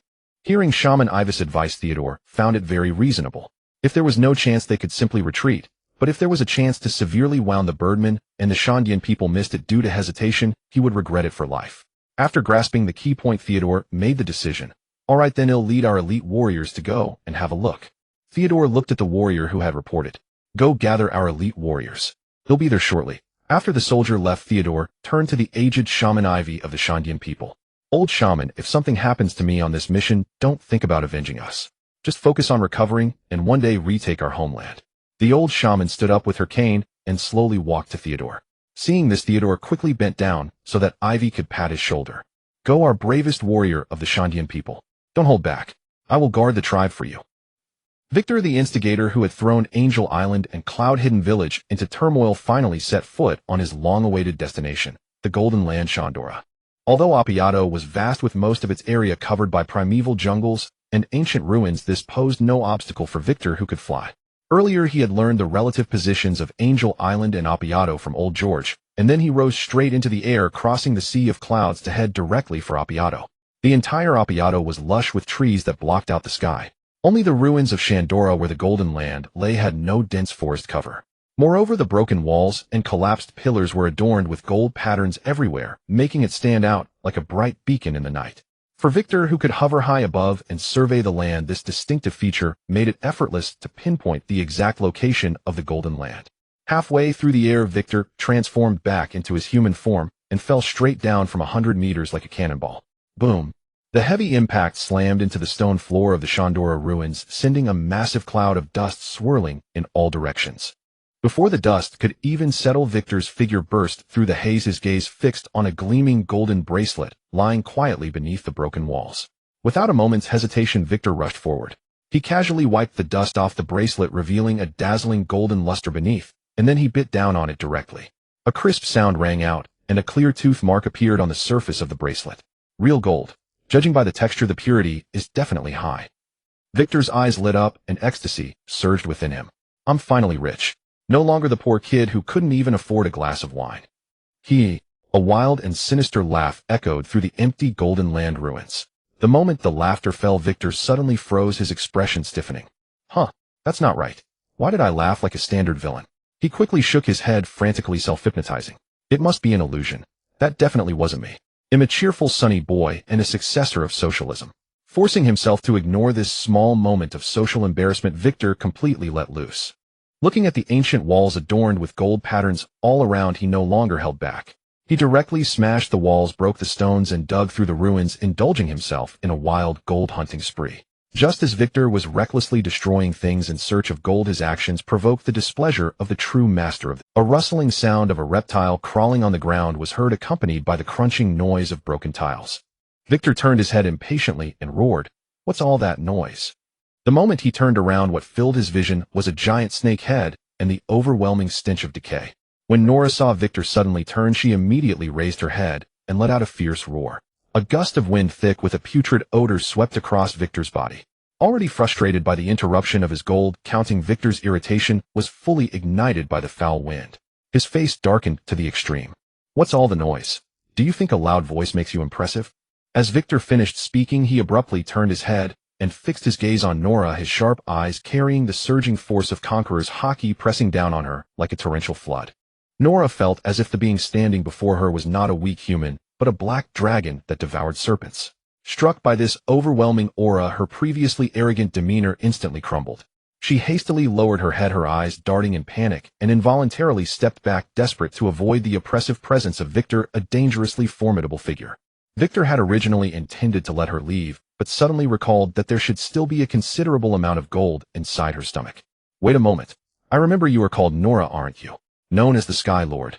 Nora, who had already turned her head, froze at the cold command. She wanted to resist, but the image of that fierce and domineering black figure involuntarily surfaced in her mind. Fear and the instinct for survival ultimately made her abandon any thought of a desperate struggle. Seeing the giant serpent indeed stop obediently, Victor felt a sense of understanding rise within him. Fear and the instinct for survival ultimately made her abandon any thought of a desperate struggle. Seeing the giant serpent indeed stop obediently, Victor felt a sense of Victor looked at Nora and spoke in a calm tone, yet his words were laden with menace. "I haven't even called myself the Sky Lord, yet you dared to claim that title. I'm not happy about it. From today onward, you are no longer the so-called Sky Lord." Upon hearing Victor's words, Nora nodded, repeatedly, terrified that this fearsome creature might eat her if displeased. As for titles, she didn't care at all. The appellation Sky Lord had been imposed upon her by those ignorant humans. Seeing Nora's compliance, Victor nodded in satisfaction. Good. Since you're so sensible, you've spared yourself a beating. Now open your mouth. I need to retrieve something from your stomach." Upon hearing this, Nora shook her head in strong resistance. Seeing this, Victor narrowed his eyes, and the familiar pressure of conqueror's hockey once again enveloped Nora entirely. Only then did Nora reluctantly open her mouth. "Oomph." Victor snorted coldly and strode in without hesitation. After Victor's figure disappeared, Nora's face showed an almost human expression, as pitiful as a wronged young bride. Soon Victor's voice echoed from within Nora's mouth. "Open sesame, I want to get out." Hearing this, and feeling the strange sensation in her esophagus, Nora wished she could swallow Victor in one gulp, but that remained only a wish. If she actually did that before she could digest Victor, he would have already slit her belly open. Though Nora's mind was viciously tormenting Victor, her body pragmatically obeyed, dutifully opening her huge mouth. She provided an exit for Victor rather than letting him burst out through her abdomen. Bam, bam. 2 heavy thuds rang out in succession. Victor first tossed 2 large chunks of gold from Nora's mouth, then leisurely stepped out. The moment he stepped out, a series of fine cracking sounds came from his body, and layers of ice shards as thin as cicada wings peeled off and fell from his skin. Good thing my elemental control has improved a lot lately, or I'd have been marinated by this creature today. After speaking, Victor lightly kicked the prostrate Nora, twice his tone tinged with mockery. "Next time, remember to brush your teeth properly. Your breath is terrible." At this moment, Nora felt like crying, but had no tears. She wailed in her heart, "Are you even speaking human? I'm a snake. How is a snake supposed to brush its teeth?" Seeing Nora's pitiful, wronged expression, Victor found it more and more amusing. "I've decided. From now on, you'll follow me. You don't have any objections, do you?" Nora shook her head, repeatedly indicating she was an obedient snake. "Then wait here for a while. I'm going to store this gold first." Just as Victor took a few steps forward, he suddenly turned back to look at Nora. "Don't think about running away. Otherwise, I wouldn't mind having a delicious snake soup." Victor's words dispelled Nora's last thoughts of escape. She was fully aware that this two-legged beast was absolutely not. Nora then quietly lay on the ground watching Victor work in silence. Victor dug a huge pit in the ground, then picked up the shiny golden objects one by one and tossed them all into the Nora didn't understand what these things were, as she only found them glittering and beautiful and longed to swallow them. But all these items originally hers had been seized by that detestable two-legged beast. After everything was buried, only a full bag of gold remained on the ground. Victor patted the dust off his hands and nodded in satisfaction at his handiwork. Okay, job done. Burying this gold keeps it from being stolen easily. According to the original story, these gold pieces would still be here 40 years later, but accidents can happen. Burying it in the ground is the safest, and it doesn't take much effort. Victor picked up the bag full of shiny objects, leaped, and landed steadily on Nora's massive snake head. Victor patted the hard scales on top of Nora's head, pointed toward the distant forest, and said calmly, "Let's go." Though Nora was extremely reluctant in her heart, she dared not resist under the intimidation of Victor's strength and could only obediently comply, twisting her colossal body to crawl outward. Rumble. Nora's huge serpentine body crushed everything in its path, snapping trees and causing dull thuds that echoed through the forest. The tremendous commotion in Nora's massive frame frightened the surrounding birds into flapping their wings and fleeing in all directions. Both Gonfer's and Theodore's forces detected the anomaly and converged on the path from which the sounds came. Ganfer, riding on his flying horse Pierre, shouted at the White Beret members driving the waivers, "Speed up. We must not let that person destroy our sacred land." Hearing this, the White Beret members twisted the throttles of their waivers to the maximum, racing along the cloud roads made. On the other side, Theodore's Shandia warriors also leaped swiftly through the forest, heading toward the source of the loud noise. Gonfur rode atop Pi Ire, leading the way, while the remaining White Beret soldiers followed closely behind on their way back. As the group passed by a large tree, one of the Beret soldiers riding away boss sensed something amiss. He reached for the short bow slung across his back, drew a cloud arrow, and shot it toward the canopy. The cloud arrow traced a clear white streak through the air before swiftly flying into the treetop. His companion, noticing his odd behavior, hastily stopped the way Ba and asked, "What's wrong with you? Why did you shoot an arrow over there?" Gonfur, who was also at the front, noticed the disturbance behind him and quickly tugged on Pi Ire's reins to halt.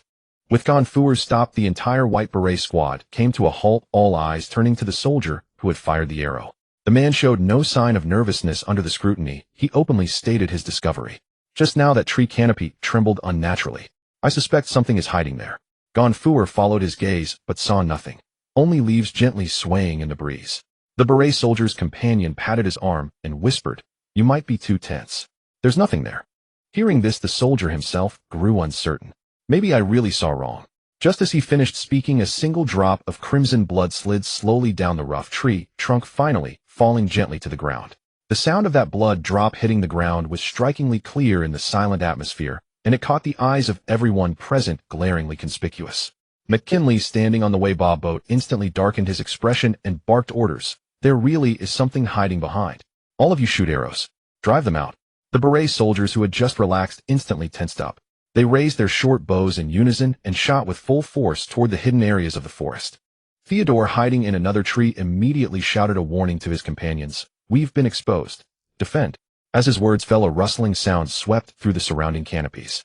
One by one, brown-skinned figures leaped down from the dense foliage, quickly raising their shields to form a solid barrier, deftly catching the rain of arrows. Seeing Theodore's familiar face, McKinley sneered, "I was wondering who it was." "Just you scum," was the shadow that swiftly swept across Angel Island earlier. "You're doing." Theodore replied coldly, "I don't know what you're talking about. We're just here hunting." "Hunting?" McKinley curled his lips. "The entire upper yard is sacred ground of Angel Island. Who gave you permission to hunt here?" At these words, Theodore's face turned grim. "How dare you say that?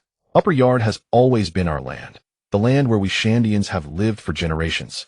It was you shameless bandits who stole it from us." A young Shandian man's right arm was bleeding profusely, the crimson blood streaming down his limb. Hearing this, his face filled with rage, and he gritted his teeth. "Great warrior, stop wasting words with these scum." Hearing this, his face filled with rage, and he gritted his teeth. His original intention was to sit back and watch the Tigers fight, waiting for the Angel Island group and the Shadow to weaken each other before revealing himself with his tribe to reap the spoils. But now the situation had completely spiraled out of control. Both sides had burned all bridges, and the arrow was already on the string. War was inevitable. Seeing the fervor of his people, Theodore hesitated no longer. With a dark face, he roared, "Attack! Kill them all, and reclaim our ancestral land."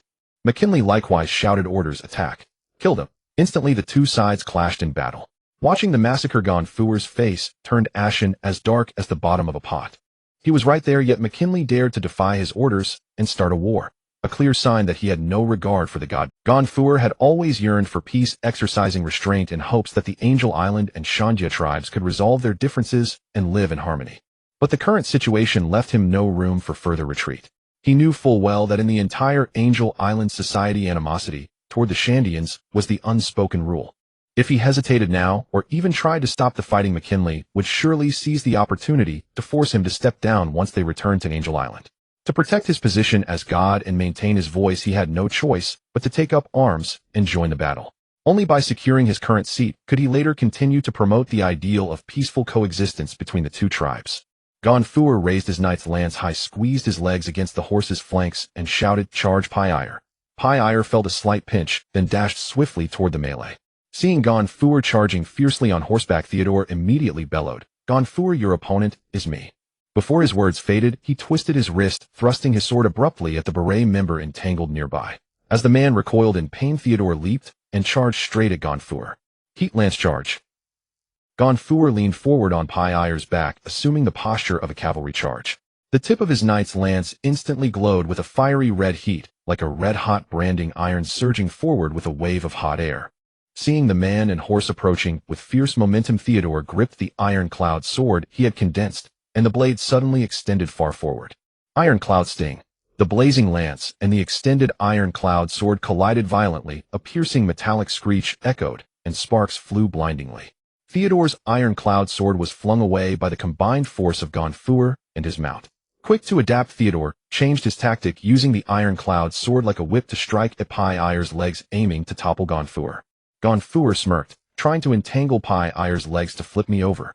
How naive. Fly, Pyire. Gonfuer shouted, and Pyire's forelegs suddenly contracted and thinned, transforming into a pair of sharp teeth. Having completed the form shift, Pyire spread its wings, soaring into the sky, with Gonfuer on its back, narrowly dodging Theodore's sweeping iron-cloud sword, evading the strike by a hair's breadth. Just as Gonfuer and Xiao Duo were about to launch another attack, the tremors and sounds from afar grew louder. Both ceased their actions simultaneously, their expressions solemn as they turned to look toward the source of the noise. Rumble! The trees were pushed aside by Nuala's enormous body, and soon a massive snake head appeared before Gonfuer and Xiao Duo. Staring at the colossal snake head, the two involuntarily swallowed, thinking in unison, "Lord of the Sky, Nuala." Then that shadow earlier, was it Nuala? When did Nuala gain the ability to fly? The same question arose unbidden in their hearts, but soon it was replaced by even greater shock. "Hello there. Are you preparing a welcome ceremony for me?" A slender figure stood atop Nuala's massive head, raising a hand to signal them. Then he leaped, plummeting straight down from the height, crashing heavily onto the ground, and kicking up a thick cloud of murky dust. As the two watched Wei-Katoa slowly emerge from the dust, their bodies involuntarily tensed up. This person could sit on the Lord of the Sky's head without being killed. Aside from the possibility that he was an acquaintance of the Lord of the Sky, there was only one other possibility. The smiling young man before them was extremely powerful and extremely dangerous. Ali, I am happy that you're welcoming me, but fighting, and on my path no less, makes Uncle Wei very unhappy. The moment Wei-Ketuo's words fell, a fierce conqueror's haki burst forth from his body, directly engulfing the White Beret Corps and the Shandia Self-Defense Force, who were still locked in confrontation. Plop plop, sounds like dumplings dropping into water rang out in succession. Soon the only ones still standing on the field were Gonfuer, Xiao Duo, and Wei-Katoa. Oh, and also the trembling giant snake Nuala. Gonfuer and Xiao Duo remained unscathed, not because of their own strength, but because Wei-Katoa had deliberately spared the two leaders to interrogate them. Wei-Katoa could roughly guess their identities from their attire and appearance, but he still needed to confirm face-to-face. "Please introduce yourselves. Where are you from, why are you here, and why are you fighting?" Gonfuer and Xiao Duo felt a surge of absurdity at these words. "Shouldn't we be the ones asking you that?" As the two muttered inwardly, Wei-Katoa casually coughed, and a massive burst of flames erupted from his mouth, burning straight through 3 towering trees ahead. Accompanied by a harsh crackling sound and a deafening roar, the 3 great trees collapsed before their eyes. Seeing this, Wei-Katoa said sheepishly, "Sorry, flying at high altitude these past few days seems to have given me a cold. My throat is a bit uncomfortable. Please forgive me." Hearing this, the two's eyes twitched.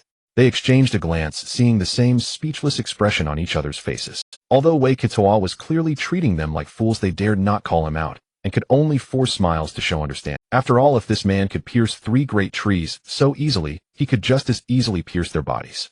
If he had forced them, they would have fought to the death, but now there was a chance to talk. A glimmer of hope for survival. Naturally, living was better. Cough him. Wei Kituo coughed again, and upon hearing it, Gonfuer and Xiao Duo instinctively stepped back, fearing a burst of flame would burn right through them. Wei Kituo pretended to rub his throat with his right hand. Sorry, a bit of a cold. Go ahead. Gonfuer forcibly suppressed the urge to spear Wei Kituo through, and was the first to speak in a calmer tone. No matter, sir. Gonfuer said with a composed demeanor, introducing himself. I am the god of Tianshi Island. Then Gonfuer pointed to Pierre beside him, and said, this man standing here is Xiao Duo, the great warrior of the Shan. Our 2 tribes have been sworn enemies for generations. We were simply fighting here due to long-standing grievances. If our battle has disturbed or obstructed you, we will immediately lead our men and withdraw from this place. Gonfuer deliberately concealed the truth. He did not mention that he had received reports from his subordinates about a strange shadow approaching Apiaduo, and had brought his men to investigate. He attributed the reason for his presence here entirely to the long-standing feud between the 2 tribes. Meanwhile, Wei Ketuo's gaze swept calmly toward Xiao Duo, a silent question in his eyes. The air instantly fell silent, the atmosphere tensing. Gonfuer's heart leaped into his throat, his eyes fixed intently on Xiao Duo, filled with anxiety and dread, fearing that the other might blurt out something and drag them both to ruin. Under the gaze of 2 pairs of eyes, Xiao Duo pondered for a moment, then slowly nodded tacitly, confirming Gonfuer's words. Those who could become tribal chieftains and supreme leaders of a region were never fools. Both Gonfuer and Xiao Duo, the great warrior of Shandia, were clear-headed. This mysterious outsider before them could use the fierce lord of the sky as a mount. He was no ordinary person, and certainly not someone they could easily provoke. If they told the truth that they were here to investigate the strange shadow, regardless of whether the shadow was related to Wei Kituo, given his unfathomable strength, the ones who would ultimately suffer retaliation would be their 2 tribes. After all, they had lived here for so many years and had never heard of such a figure. The other party might kill them to keep his secrets safe. Only by insisting that it was a private feud between the 2 tribes, a chance encounter, and that Wei Kituo was merely passing by, could they barely protect themselves and gain a slim chance of survival. Seeing that Xiao Duo was clear-headed, not impulsive, and had no foolish intention of dragging everyone to destruction, Gonfuer's heart, which had been hanging in the air, finally settled a little, and he secretly breathed a sigh of relief. Wei Kituo chuckled lightly at this, nodded gently, and then took over the conversation. Since your conflict has been building up over the years, I won't say more. You carry on. It'll be on my way. With that, Wei Kituo sprang up from the ground and landed steadily on Nuala's head. Seeing that Wei Kituo was about to leave, both Gonfuer and Xiao Duo secretly breathed a sigh of relief. Just as Gonfuer and the other were inwardly relaxing, thinking the matter would be let go, Wei Kituo suddenly spoke, calmly breaking the silence. Speaking of which, war is never a good thing. Wei Kituo's tone was flat, no longer playful, as his gaze calmly swept over the 2 chieftains standing side by side before him. If your 2 tribes could let go of old grudges and coexist peacefully, that would be the best outcome. Endless killing and fighting only serve the grudges and obsessions of the upper echelons, but in the end it is always the common people of both tribes who suffer and lose the most. For ordinary tribesmen, the benefits of peace far outweigh the senseless sacrifices of endless war. Of course, this is just my suggestion. As for what you 2 decide, that's none of my business. With that, Wei Kituo stomped on Nuala beneath him. Nuala, feeling the pain, quickly crawled around the fallen men, and leaving only Gonfuer and Xiao Duo staring at each other. Wei Kituo, sitting atop Nuala's head, found his thoughts involuntarily wandering. I hope Gonfuer, who yearns for peace, can seize this opportunity. Otherwise, if I come again, I will have no choice but to suppress the Shandia people by force. However, that would inevitably become a reign of terror. These Sky Island residents are, after all, not the worthless scum of the land of Wano. Ultimately, I simply do not wish for my laboratory and base to be constantly harassed by the Shandia people. After Wei Kituo's figure disappeared, Xiaodua silently carried the unconscious Shandia warriors to the side. Gonfuer looked at the silent Xiaodua and tentatively said, Xiaodua, can we sit down and have a proper talk? Hearing this, Xiaodua paused his movements and looked at Gonfuer with a surprised expression. What is there to talk about? What can we possibly talk about? Gonfuer looked at Xiaodua with a serious expression and said, peace. These 3 words were nothing special, but they fell heavily on Xiaodua's ears. Seeing that Gonfuer's demeanor did not seem feigned, Xiaodua was silent for a moment before replying in a harsh tone, how can there be peace? Can the 400-year blood feud between us be erased with just a few words? My father died in battles with you, and so did my grandfather and great-grandfather. Hearing this, Gonfuer was not disappointed. Instead, a glimmer of hope rose in his heart. Gonfuer did not answer Xiaojuo's question, but instead asked back, Xiaoduo, do you have children now? Faced with Gonfuer's question, Xiaoduo was silent for a moment, then finally answered truthfully. Yes, I have a very cute little girl. Speaking of his daughter, a gentle smile slowly spread across Xiaojuo's face, which was painted with war paint, and usually fierce. But Gonfuer's next words were like a bucket of cold water poured over him. But if the war between us continues one day, she will lose her father, and the hatred will be passed down to her. She will pass the hatred on to your grandchildren generation after generation forever. Then Gonfuer changed his tone, and said with slightly excited emotion, but if we can find a way to peacefully resolve the conflict, this hatred can be completely ended in our generation. When we of this generation have all aged and passed away, the 400-year-old grudge between the Shandia people and Angel Island will be buried with us in the dust, never to see the light of day again. By then your daughter and other children will live happily, no longer worrying that their loved ones might die in a conflict that could erupt at any time. Gonfuer's words struck a deep chord in Xiaojuo's heart, and his expression softened slightly. Seeing this, Gonfuer intensified his efforts, extolling the benefits of peace and the pain of war. I will go back and discuss it with the shaman. I will give you an answer after some time. Gonfuer smiled and said, all right, no problem. I also need to go back and talk to my people. Gonfuer extended his fist to Xiaoduo. Xiaoduo was startled for a moment, then extended his fist as well, and their fists touched. Let the hatred end completely in our generation. After a day of travel, Wei Ketoa finally arrived at Baika Island steering the Nuala passenger ship. Soon Wei Ketoa led Fu Lia, Gulei, Imu, and Natali to the shore, accompanied by Old George and his son Hai Delishi leading the self-defense force. Soon Wei Ketoa led Fu Lia, Gulei, Imu, and Natali to the shore, accompanied by Old George and his son Hai Delishi leading the self-defense force. This is my new pet. Her name is Nuala. Isn't she majestic? Fu Lia was not surprised by the giant creature before her. After all, Wei Ketuo's beast form was no smaller than this giant serpent. After Old George saw Nuala's appearance clearly, he asked Wei Ketoa, is this giant serpent the Sky Lord of Angel Island's sacred ground? How did you bring her here? Wei Ketoa replied nonchalantly, she came willingly with me, of course. Old George's mouth twitched slightly upon hearing this. Even without Natali's special perception ability, he could clearly see that the Sky Lord was not moved by Wei Ketuo's personal charm, but was forcibly subdued by his strength. The fear hidden deep in her eyes could not be concealed at all. Natali sensed that the terror in Nuala's heart was almost clearly. She was terrified of Wei Ketoa to the extreme. Wei Ketoa first looked at Gulei Imu and said, from now on Nuala will be your opponent. You can improve your strength through battles with her. After all, only in life or death battles can your strength rapidly improve. After instructing Gulei Imu, Wei Ketoa turned his gaze to Fu Lia, and his tone involuntarily softened. Fu Lia, your task is to heal both of them. This is also an excellent opportunity for you to familiarize yourself with the abilities of the devil fruit. Fu Lia nodded cutely. I will work hard. After instructing Gulei Imu and Fu Lia, Wei Ketoa turned to look at the giant serpent Nuala. Cooperate well with them. If you dare to slack off, I won't be lenient with you. Wei Ketoa shook his fist at Nuala, which instantly reminded Nuala of the majestic and imposing figure of Wei Ketoa, transforming into a black dragon that she had seen before. She instinctively retreated her huge head and nodded hurriedly. Seeing her submission, Wei Ketoa's expression relaxed slightly, and he drew a big round pie for her. Don't worry.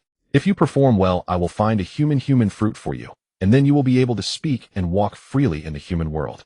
Nuala immediately nodded with tears in her eyes, but inwardly she grumbled, I don't want to speak, nor do I wish to wander into human society. I only seek to live a peaceful life, eating and sleeping every day, idling away my time.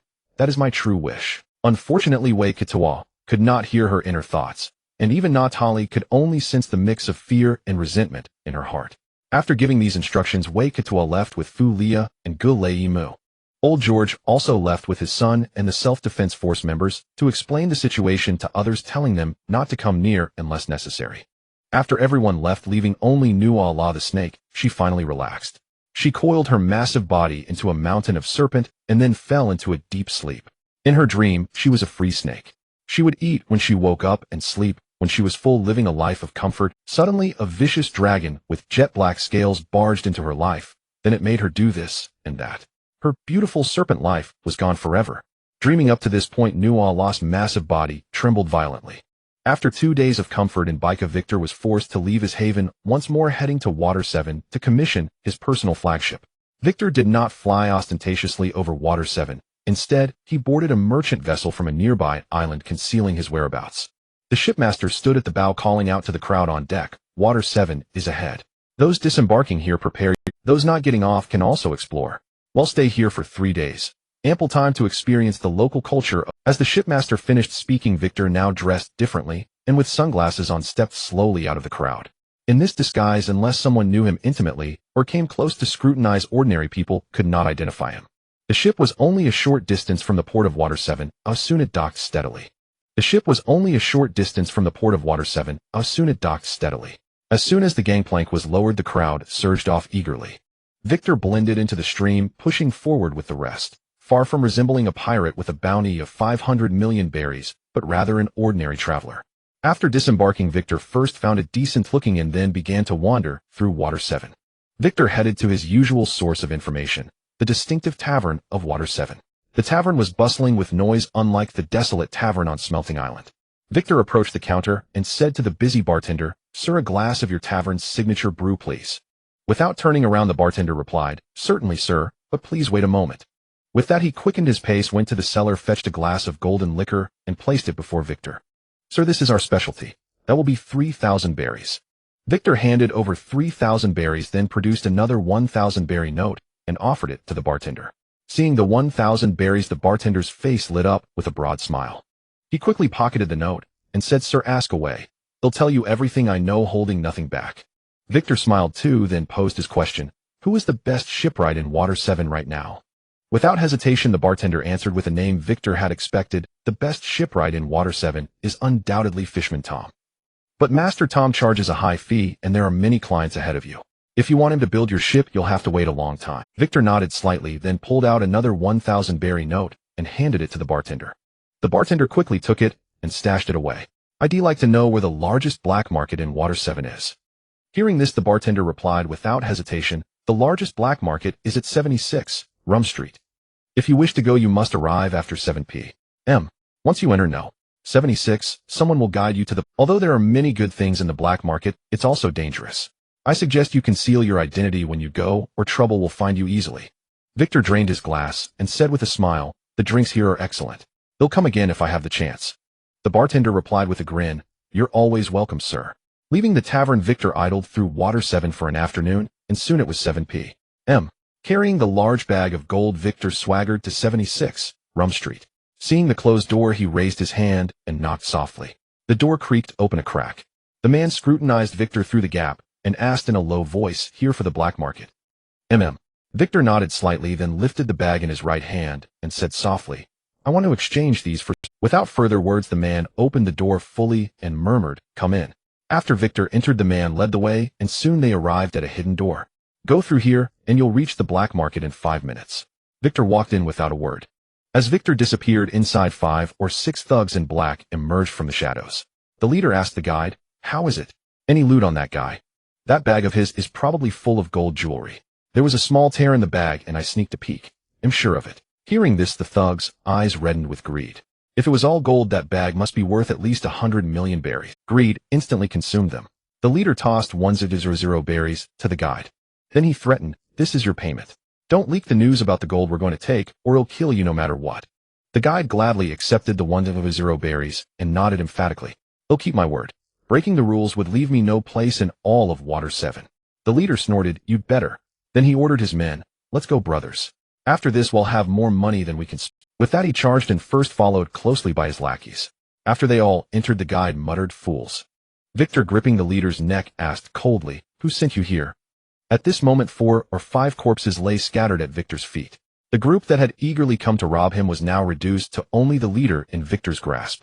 At this moment, 4 or 5 corpses lay scattered at Victor's feet. The group that had eagerly come to rob him was now reduced to only the leader in Victor's grasp. The leader feebly slapped Victor's arm while speaking in a broken voice, "If I tell you, can you?" Victor slightly loosened his grip and said in a neutral tone, "Talk. If your answer satisfies me, I might let you go." Hearing Victor's reply, the leader's pale, oxygen-deprived face broke into a smile. He then hastily spilled out the whole story like beans poured from a sack. After listening to the account, Victor asked in surprise, "So no one instigated you? It was merely greed that clouded your mind, prompting you to attack me?" The leader nodded frantically. Yes, this humble one was blinded by greed. "I beg you to let me go like a fart." "No problem." Upon hearing this, the leader's face lit up with joy. But before he could rejoice for long, he felt the large hand on his throat suddenly tighten. He stared wide-eyed at Victor, struggling to force out a few words. "You broke your word." Victor casually tossed his corpse aside and said indifferently, "Sorry, but your answer didn't satisfy me." Having said that, Victor ignored the terrified gazes of the onlookers, picked up the gold beside him, and strode straight into. Only after Victor's figure had disappeared did the crowd dare to whisper, "Where did this ruthless man come from? Isn't he a local of our Water 7? I don't know, but better not provoke him. I wonder if the black market managers will cause him trouble. There will likely be a good show." After a few exchanges, the onlookers dispersed, ignoring the corpses scattered on the ground. A lackey standing on the attic beside a man in black said, "Boss, should we teach that guy a lesson?" The supervisor said indifferently, "If you want to die, go ahead. Well, pretend nothing happened." After speaking, he waved for all his subordinates to leave. Once alone, he took out a phone and dialed a mysterious number. Brew, brew, brew, click. "Young Master Lu feared, I am the supervisor of the Water 7 black market. If you have no important matters to report, you know what you'll face." Huff. Hearing the woman's moans and his young master's heavy breathing, the supervisor instantly realized he had interrupted his master's pleasure. He dared not delay and quickly reported his findings. Upon hearing the supervisor's words, there was a noticeable pause on the din mushy.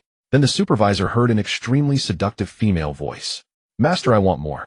Master is so strong, I love it." Just as the supervisor was secretly swallowing saliva on his end, a gunshot suddenly rang out from the din mushy. The gunshot instantly snapped the supervisor back to reality, and he shuddered violently. He cautiously ventured, "Go immediately and contact this calamity Victor. Find out what he's doing in the black market, and see if we can offer him assistance to establish a connection." "Yes, young master, I'll go personally." The young master on the other, and then hung up directly. "Go, I'll await your news." Looking at the disconnected din mushy and recalling the gunshot, the supervisor didn't hesitate. He quickly opened the door and asked his subordinate, "Which direction did that man go?" The subordinate, a shrewd man, immediately replied, "He seemed to be heading toward the center of the black market." "Don't worry, boss, I've already sent a capable brother to tail him from a distance." Hearing this, the supervisor patted the subordinate's shoulder. "Good, you did well. Now take me to that gentleman." Victor arrived at the largest pawnshop in the black market and tossed the large bag of gold jewelry onto the counter. Hearing the noise, the shopkeeper unhurriedly picked up his reading glasses hanging from his neck and carefully examined the two items that had spilled from the bag. But that one glance made him unable to look away. He quickly reached out and picked up the gold bracelet engraved with strange patterns, scrutinizing it closely. Hearing the noise, the shopkeeper unhurriedly picked up his reading glasses hanging from his neck, but his face betrayed nothing. After casually glancing at it, he looked at Victor and said flatly, "A gold bracelet, but it looks impure and the engravings are quite ugly. I can give you 100 Bailey for it." Before Victor could respond, a hurried voice came from outside. "Wait, sir." Victor turned toward the direction of the voice and saw a pot-bellied, middle-aged man running in out of breath. Huff, huff, huff. Looking at the fat man, Victor felt a flicker of doubt. He was sure he had never seen him before. Who was this? Huff, huff, huff. Looking at the fat man, Victor felt a flicker of doubt. He was sure he had never seen him before. Who was this person? After catching his breath, the supervisor quickly steadied his heart rate and said respectfully to Victor, "Sir, please come with me to the back room. There are some important matters I wish to discuss with you." Then he immediately changed his expression and silently conveyed to the shopkeeper, "All items brought by this gentleman must be carefully appraised. Do not slack off." Hearing the supervisor's words, the shopkeeper instantly understood that this man was not to be trifled with. "Yes, supervisor, I'll take another careful look. My old eyesight is failing you. I may have made a mistake." Seeing that the shopkeeper understood, the supervisor approached Victor and gestured to lead him to the inner hall. Victor, naturally unafraid, was also curious to see what tricks this fat man had up his sleeve, so he followed the supervisor. The manager led Victor into the inner room, then gently closed the door. Victor carefully surveyed the furnishings. The furniture and decor were all very vintage, perfectly matching the pawnshop style. In a sealed room with a stranger, Victor's mind began to wander. Could there be a plot where someone smashes a cup as a signal and 100 armed men rush out? If so, he would slaughter them all, emerging covered in blood. Regrettably, the manager would not give him that chance. The manager personally brewed a cup of tea and handed it to Victor. "Victor, my young master learned you were here and asked me to extend his hospitality and also to discuss a collaboration." Victor did not touch the tea but asked directly, "Who is your young master?" The manager did not answer. Instead, he took out a snail phone from his pocket and dialed. Victor sat on the chair, silently watching the snail phone. The air grew still. The fat manager standing by was sweating profusely. Finally, Lou Feared on the other end of the snail phone spoke first. "Mr. Victor, I've long admired your reputation." Victor nodded slightly, then said directly, "State your name and why you sought me out." "Our time is precious. There's no need to waste it on empty pleasantries." After Victor finished speaking, silence fell on the other end, followed by hearty laughter. Excellent. Mr. Victor, you are a man of candor. I like that. I am Lou Feared. My name may not be as renowned as yours, but I have some reputation in the underworld. Hearing the name, Victor frowned slightly. He felt he had heard it somewhere before, but couldn't recall exactly. Noticing Victor's frown and fearing the silence, the fat manager whispered, "The young master is the son of the underworld's king, the Cash King Lu Jinsen." At the mention of the Cash King, Victor suddenly retrieved the information from his memory.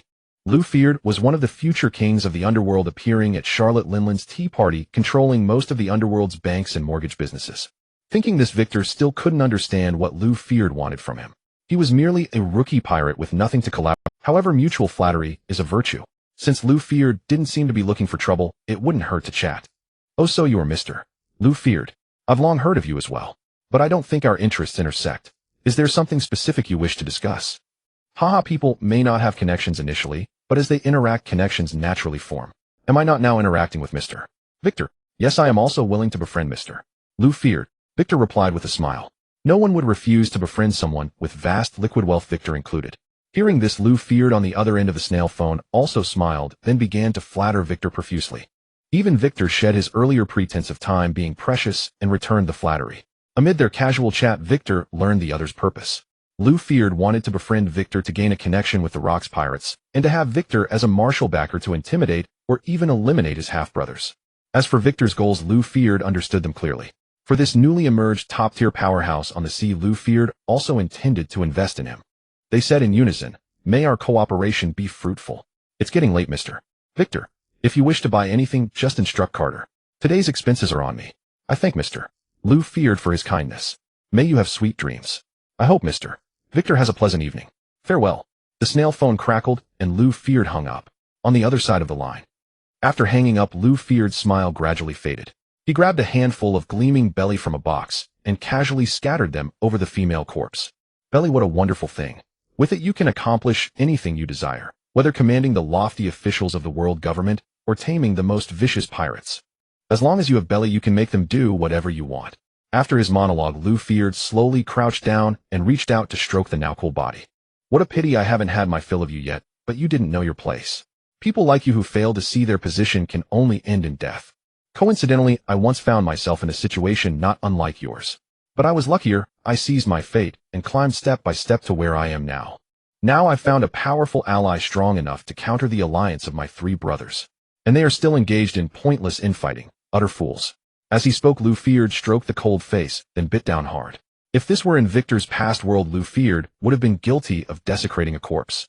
Meanwhile, Carter led the old shopkeeper into the inner room, where Victor was savoring the warm tea. The old shopkeeper entered with a fawning smile, and hastily apologized. "I'm truly sorry, sir. I was blinded by age and failed to recognize the true value of the items you brought." The old shopkeeper entered with a fawning smile, and hastily apologized. "I'm truly sorry, sir. I was blind." Hearing the quote, Victor's hand holding the teacup paused for a moment. Then he resumed his composure, took a sip, and merely acknowledged with a faint sound. At this point, Carter interjected, "Sir, 2 billion belly is not easy to carry. How about exchanging it for 20 certificates of 100 million belly each? These certificates can be redeemed for equivalent belly or gold at any black market bank or pawn shop." After a moment's thought, Victor said, "Give me 10 of those certificates and the rest in belly. I plan to build a ship, and I'm afraid they might not accept your certificates." Carter replied softly, "Very well, sir. However, 1 billion belly is not a small amount. We need some time to transfer it from other locations." After Victor's figure had completely disappeared, Carter turned to the old shopkeeper beside him and asked in a lowered voice, "Are those items he brought really worth 2 billion berries?" The old shopkeeper nodded without hesitation, his voice firm, as he slowly explained, "Based on the market value of the gold alone, these items are certainly not worth 2 billion berries. But these objects cannot be valued by ordinary gold standards. They must be appraised as rare antiques. The craftsmanship of those gold ornaments is exquisite and meticulous, dating back at least 400 years, with some pieces even older. Our offer of 2 billion berries to acquire the entire lot is a sure profit. However, this batch cannot be sold all at once. There are very few wealthy individuals in the market willing to invest heavily in antique gold artifacts, and no one can produce that many berries in one go. We will have to split them into smaller lots and sell gradually." Having said that, the old shopkeeper turned to Carter and added, "I deliberately settled the payment at a 10% discount off the retail price, following your instructions, Lord Carter, to treat that gentleman as an honored guest of our establishment thus granting him this privilege. After hearing the old shopkeeper's explanation, Carter nodded in understanding, his mind finally at ease. Lord Lufeld had specifically instructed earlier that Victor should be given some preferential treatment, and all expenses that night were to be covered by the family. But while preferential treatment was expected, they could not simply hand over 2 billion berries as a direct concession. This outcome was just right. They offered a purchase price far above market standards, giving Victor ample face, while complying with the young master's directive to treat the guest well.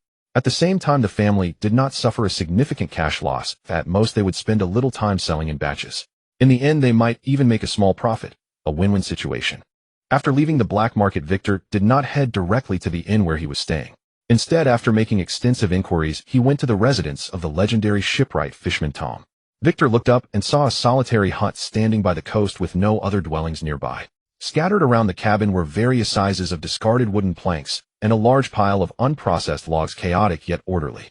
Moored by the shore was a vessel whose hull was half built, its framework already taking shape. From behind the hut, a warm glow of firelight emanated, and the crisp rhythmic sound of hammering drifted on the sea breeze, intermittent yet distinct. Without any doubt, Tom was hard at work in his workshop. Victor had no intention of greeting him. After a quick survey, he turned. Over the next few days, Victor observed Tom's daily habits from the sky. Soon it was noon. Through these days of observation, Victor discovered that every day at noon, Tom and the other members of his workshop would leave the shipyard together to eat at a nearby restaurant, a period lasting about an hour. "Let's go, lads. It's getting late. Let's have lunch first.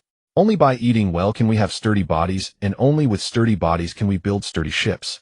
Hearing this, the shipwrights put down their tools one by one and left together with Tom, their laughter and chatter occasionally drifting back. "I hope we can get some of Kokoros Fishman Island's specialty dishes today."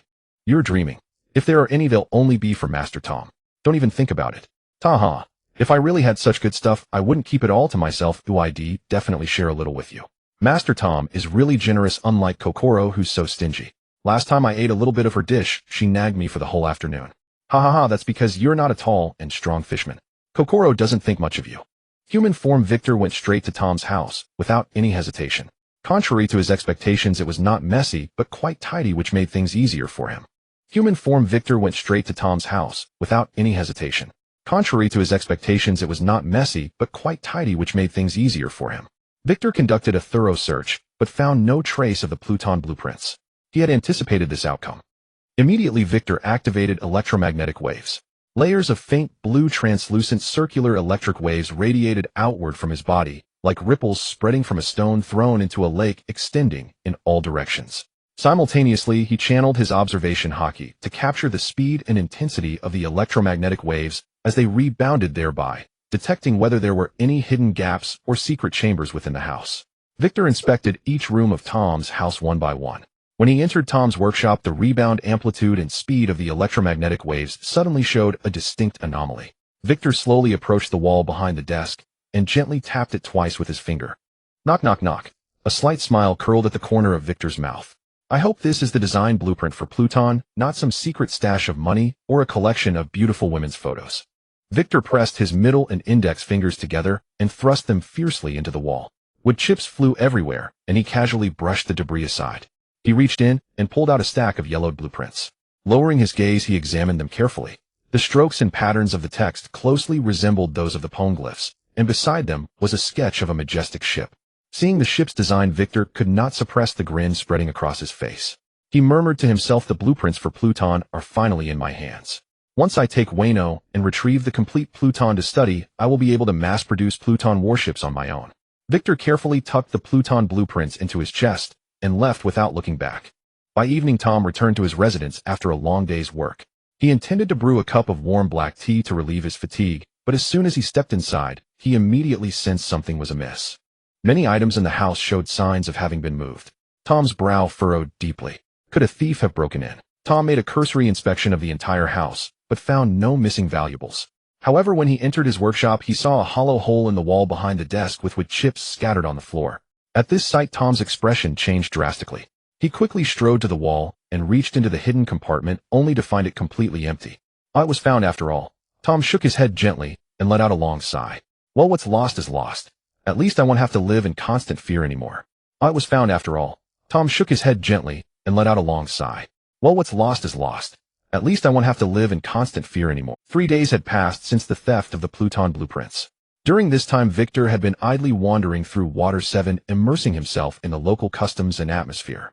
Just as Victor was on the verge of being swept away by his enjoyment, Carter arrived with men carrying 10 billion belly in cash. "Sir, your 10 billion belly has been delivered." Following Carter's gesture, Victor saw neatly stacked piles of belly resting inside the chests. Somewhat astonished at their speed in raising the money, Victor inquired, "It's impossible for your black market to have this much cash on hand. Even if transported from another island, it would be hardly feasible to gather such a sum in so short a time." Hearing this, Carter quickly explained, "Young Master Lu feared was worried that you might be delayed by waiting here, so he instructed me to raise the funds in Water 7 and deliver them to you ahead of time. That was thoughtful of him. Please convey my thanks to Mr. Lu feared." Victor gave a slight nod, then said to Carter, "Since you've already brought the money, I'd trouble you to carry it to Tom's workshop." Carter waved his hands repeatedly. "No trouble at all. It is our honor to serve you, sir." Soon the group arrived in a grand procession at Tom's workshop. Inside, only a blonde woman with blue eyes sat at the front desk, idly daydreaming. Hearing the door open as Victor and his entourage entered, she quickly snapped out of her daze a trademark smile, spreading across. "Welcome to Tom's workshop. I am Kokoro, Mr. Tom's assistant and receptionist. How may I help you?" Upon hearing the bowtie's name, Victor took a careful look at Kokoro's current appearance, then thought of the old wine-loving woman she would become later, silently cursing Oda for his deception. But this was merely a fleeting thought in Victor's mind, never betraying itself on his face. "Hello, fair lady. We wish to see Master Tom about having a ship built." Hearing that business had arrived, Kokoro's smile grew even brighter. "Master Tom is currently working at the shipyard in the back. Please, sir, wait in the lounge over there and enjoy some tea. I will fetch Master Tom for you immediately. If it's not too much trouble, could I accompany you? I'd like to see the working environment and capabilities of Tom's workshop first." Without a moment's hesitation, Kokoro nodded in agreement. "Of course, no problem at all. Please follow me, sir. And what about the gentleman behind you?" Before Victor could respond, Carter cut in, "Don't worry about us. We'll just wait here." Kokoro turned her gaze to Victor, clearly recognizing him as the leader. "If it's convenient, please get them some drinks. Then you and I can go find Master Tom." Seeing the leader's approval, Kokoro nodded softly, then went to the kitchen to brew a large pot of tea, setting it before Carter and his men. "Please enjoy. They'll take this gentleman to see Master Tom now." Victor then followed Kokoro into the shipyard of Tom's workshop, a place he knew all too well, having spent several days lurking in the skies above it just recently. The shipyard was still bustling with activity, workers were busy at their respective tasks, and Tom moved among them, laughing and chatting with high spirits. Seeing Tom so energetic and wholly absorbed in his work, Victor breathed a slight sigh of relief. At least he hadn't sunk into despair or self-pity. Victor harbored a certain sense of guilt, for Tom was an upright and honest man who deserved his respect. Taking the Pluton blueprints from him now in the long run might indirectly help him. When CP9 later came to investigate, Tom could confidently allow them to search, knowing full well that the Pluton blueprints were no longer there. Spotting Tom's back, Kokoro cast aside all ladylike decorum and called out loudly, "Tom, you have a visitor." Hearing the familiar voice, Tom paused his conversation and turned toward the source. He saw Kokoro leading a stranger. With an apologetic glance at the man beside him, Tom said, "They'll go attend to the guest. They'll guide you further when I return." The man waved his hand dismissively, indicating he didn't mind. "It's fine, Master Tom. Please go ahead." Shortly after, the three of them gathered under a small awning. Tom pushed a glass of water toward Victor, apologizing, "This place is quite crude. We have no tea to offer our guests, only plain water. I hope you don't mind." Victor smiled and waved his hand, then downed the water in one gulp before speaking. "I came to discuss shipbuilding with you, Master Tom, not to drink tea. Why would I mind?" Tom burst into hearty laughter. "Ta-ha. You're a straightforward man, sir. May I ask your name?" Victor smiled faintly. "My name is Victor." Kokoro and Tom echoed in unison, "Victor. That name sounds..." Then, as if struck by a thought, Tom scrutinized Victor's appearance more closely, then grinned. "What kind of ship does Mr. Victor have in mind?" "I want to build a large ship." Victor then laid out all his shipbuilding requirements in detail. When he finished, he looked at the master shipwright with eager anticipation, awaiting his professional and objective opinion. After listening to all of Victor's ideas, Tom lowered his head in contemplation for a moment, then raised his eyes to confirm, "So, Mr. Victor, the core requirements for your ship are immense size, ample displacement, formidable artillery firepower, and maximum hull defense. Am I correct?" "Exactly, you've hit the nail on the head." Victor nodded repeatedly, feeling he had finally found someone who understood him. He pressed on, "Master Tom, with your skill, can you build a warship that meets these standards?" "Building it is certainly possible, but the project would consume astronomical amounts of manpower, materials, and time, especially since you've specified the keel must be made from treasure tree atom. A rough estimate puts the total cost of completing the ship at over $1 billion belly." Hearing that Tom hadn't outright refused, but merely pointed out the cost, Victor felt a huge weight lift off his mind. As long as he was willing to take the job, it meant the vision could be realized. Money was never an obstacle for him. He still possessed the vast treasure hoard from the Golden City, and he had recently struck a deal with Lu Feared, the son of the Underworld's Cash King. Once he helped Lu Feared succeed in inheriting the family's entire business, there would be an endless stream of cash flow to support his expenses. You need not worry about the belly. As long as Master Tom can complete the ship to my standards, I can afford whatever the cost. Learning that Victor could cover such a staggering price, Tom immediately pounded his chest in assurance. Since Mr. Victor has sufficient funds, I will pour my live skill into crafting for you an unparalleled warship that will resound across the 4 seas. Victor then raised some specific requirements. 2 giant-sized rooms must be reserved inside the hull capable of accommodating the giant clan. The bottom of the ship should be reinforced with multiple layers of thickened armor specifically to withstand the impact of Sea Kings. Dozens of cannon ports must be reserved on both sides of the deck, and the main cannon must be equipped with an oversized heavy flintlock. No reduction whatsoever. Striking while the iron was hot, Victor reiterated the additional details previously settled, fearing that the specifications might be altered through shoddy workmanship during the construction. Tom carefully noted down every detail, tapping his fingertips on the table to calculate the materials. I've got it. The keel of treasure tree atom combined with multi-layer alloy composite armor, plus a full set of heavy artillery and internal large functional cabins. This will extend the construction period. They'll compile a complete list of materials and timeline for you to review. Send the list anytime. As long as the ship meets the expected standards, it'll wait however long it takes. Victor's eyes were filled with anticipation. The mere thought of this mighty vessel racing across the ocean stirred excitement deep within him. Tom nodded in agreement and began quickly sketching the rough outline of the massive ship on paper, meticulously annotating the required materials such as treasure tree, wood armor plates, and cannon components. Victor took the list and gave it a cursory glance, his eyes skimming over the string of specialized material names before landing directly on the final summary.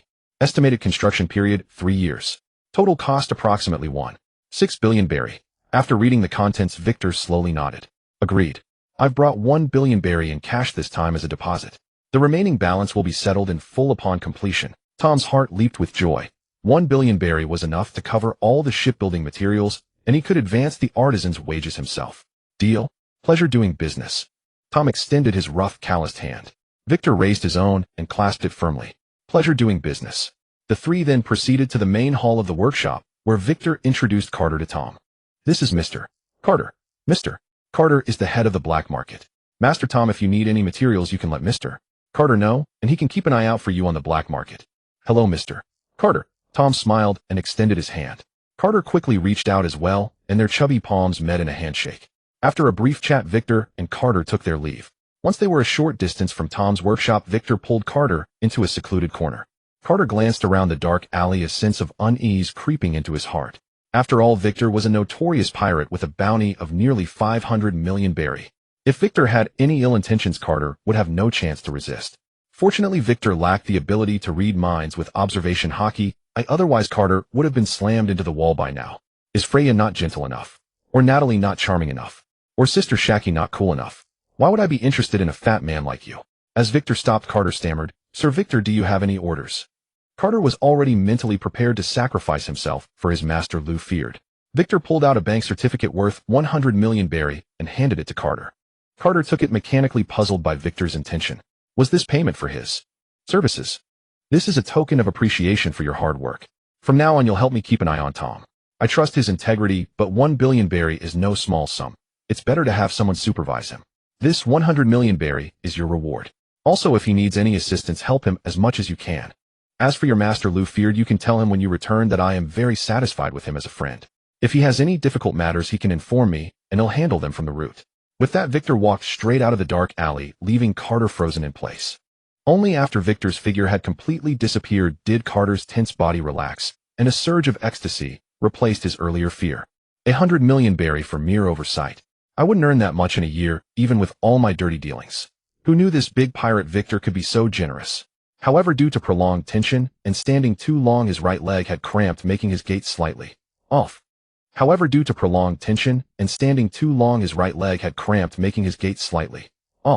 Emerging from the alley, Carter ignored the suspicious glances of his subordinates and waved his hand grandly to Hill's restaurant. Lunch is on me today. The subordinates following behind exchanged silent glances. Did the boss just get? You know, that limp looks familiar. And he came out of the alley with such a blissful expression. It's highly likely. After instructing Carter, Victor had no reason to remain in Water 7. He packed his belongings and boarded a merchant ship bound for Long Ring Long Land.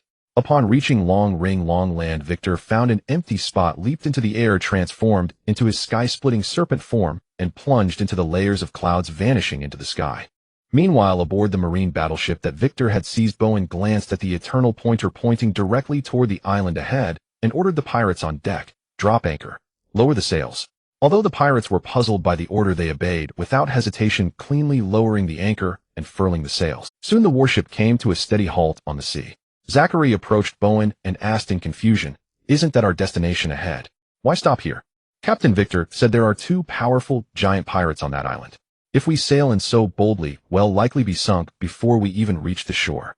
Zachary nodded, then inquired, "Are those two giant pirates really that strong?"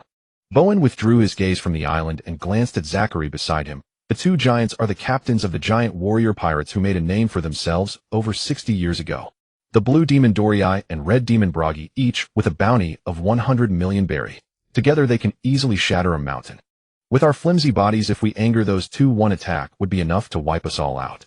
Our task now is to stay here and wait for Captain Victor's arrival. Half a day after Bowen and his crew had just arrived, a colossal shadow appeared above the warship where everyone was gathered. Standing on the deck, Bowen looked up at the familiar figure in the sky, a faint smile curling at the corner of his mouth as he murmured, "Captain Wei Kutua has arrived."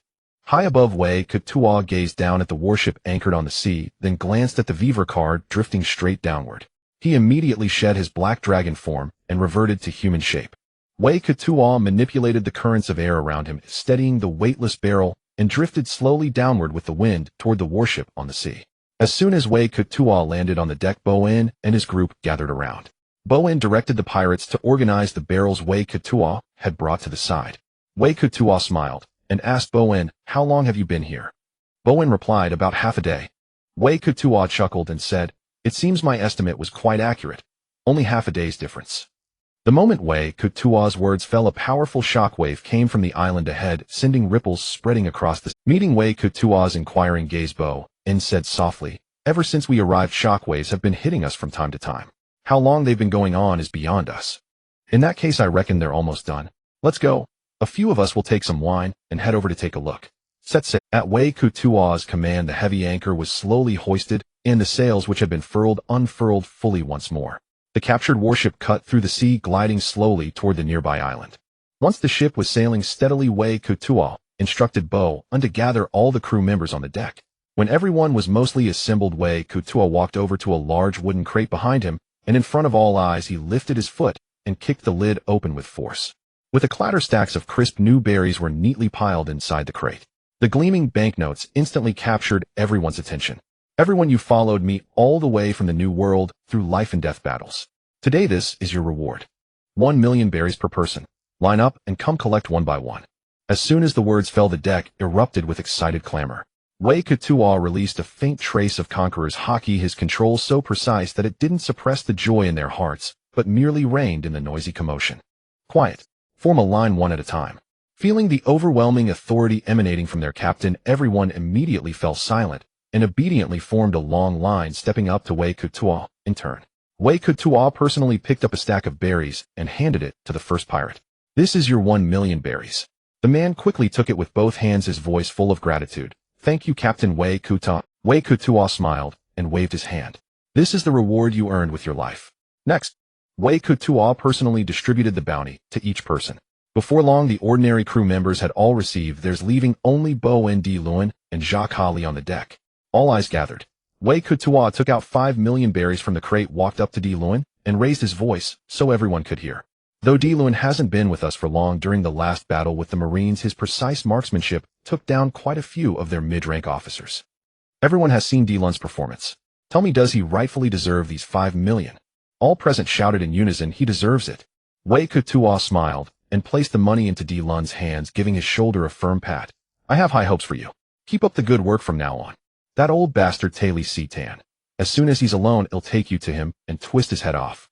De Luynes, who had just received those 5 million berries, was already moved. But upon hearing this, he was willing to stake his life, following Wei Kutua. A turbulent emotion surged in Di Lun's eyes. Wei Kutua gave a slight shake of his head, and Di Lun immediately calmed down, understanding that this gratitude need not be spoken aloud. After settling Di Lun, Wei Kutua turned and took out 10 million berries, walking up to Jacques Ali. Jacques Ali's contributions need no elaboration from me. In that brutal melee back, then we all survived together. Since Jacques Ali came aboard, he has been the second strongest combatant on the ship, always charging at the forefront of every battle. No one has the right to question this 10 million reward. Jacques Ali accepted the berries with a smile. Thank you for the reward, Captain Wei Kutua.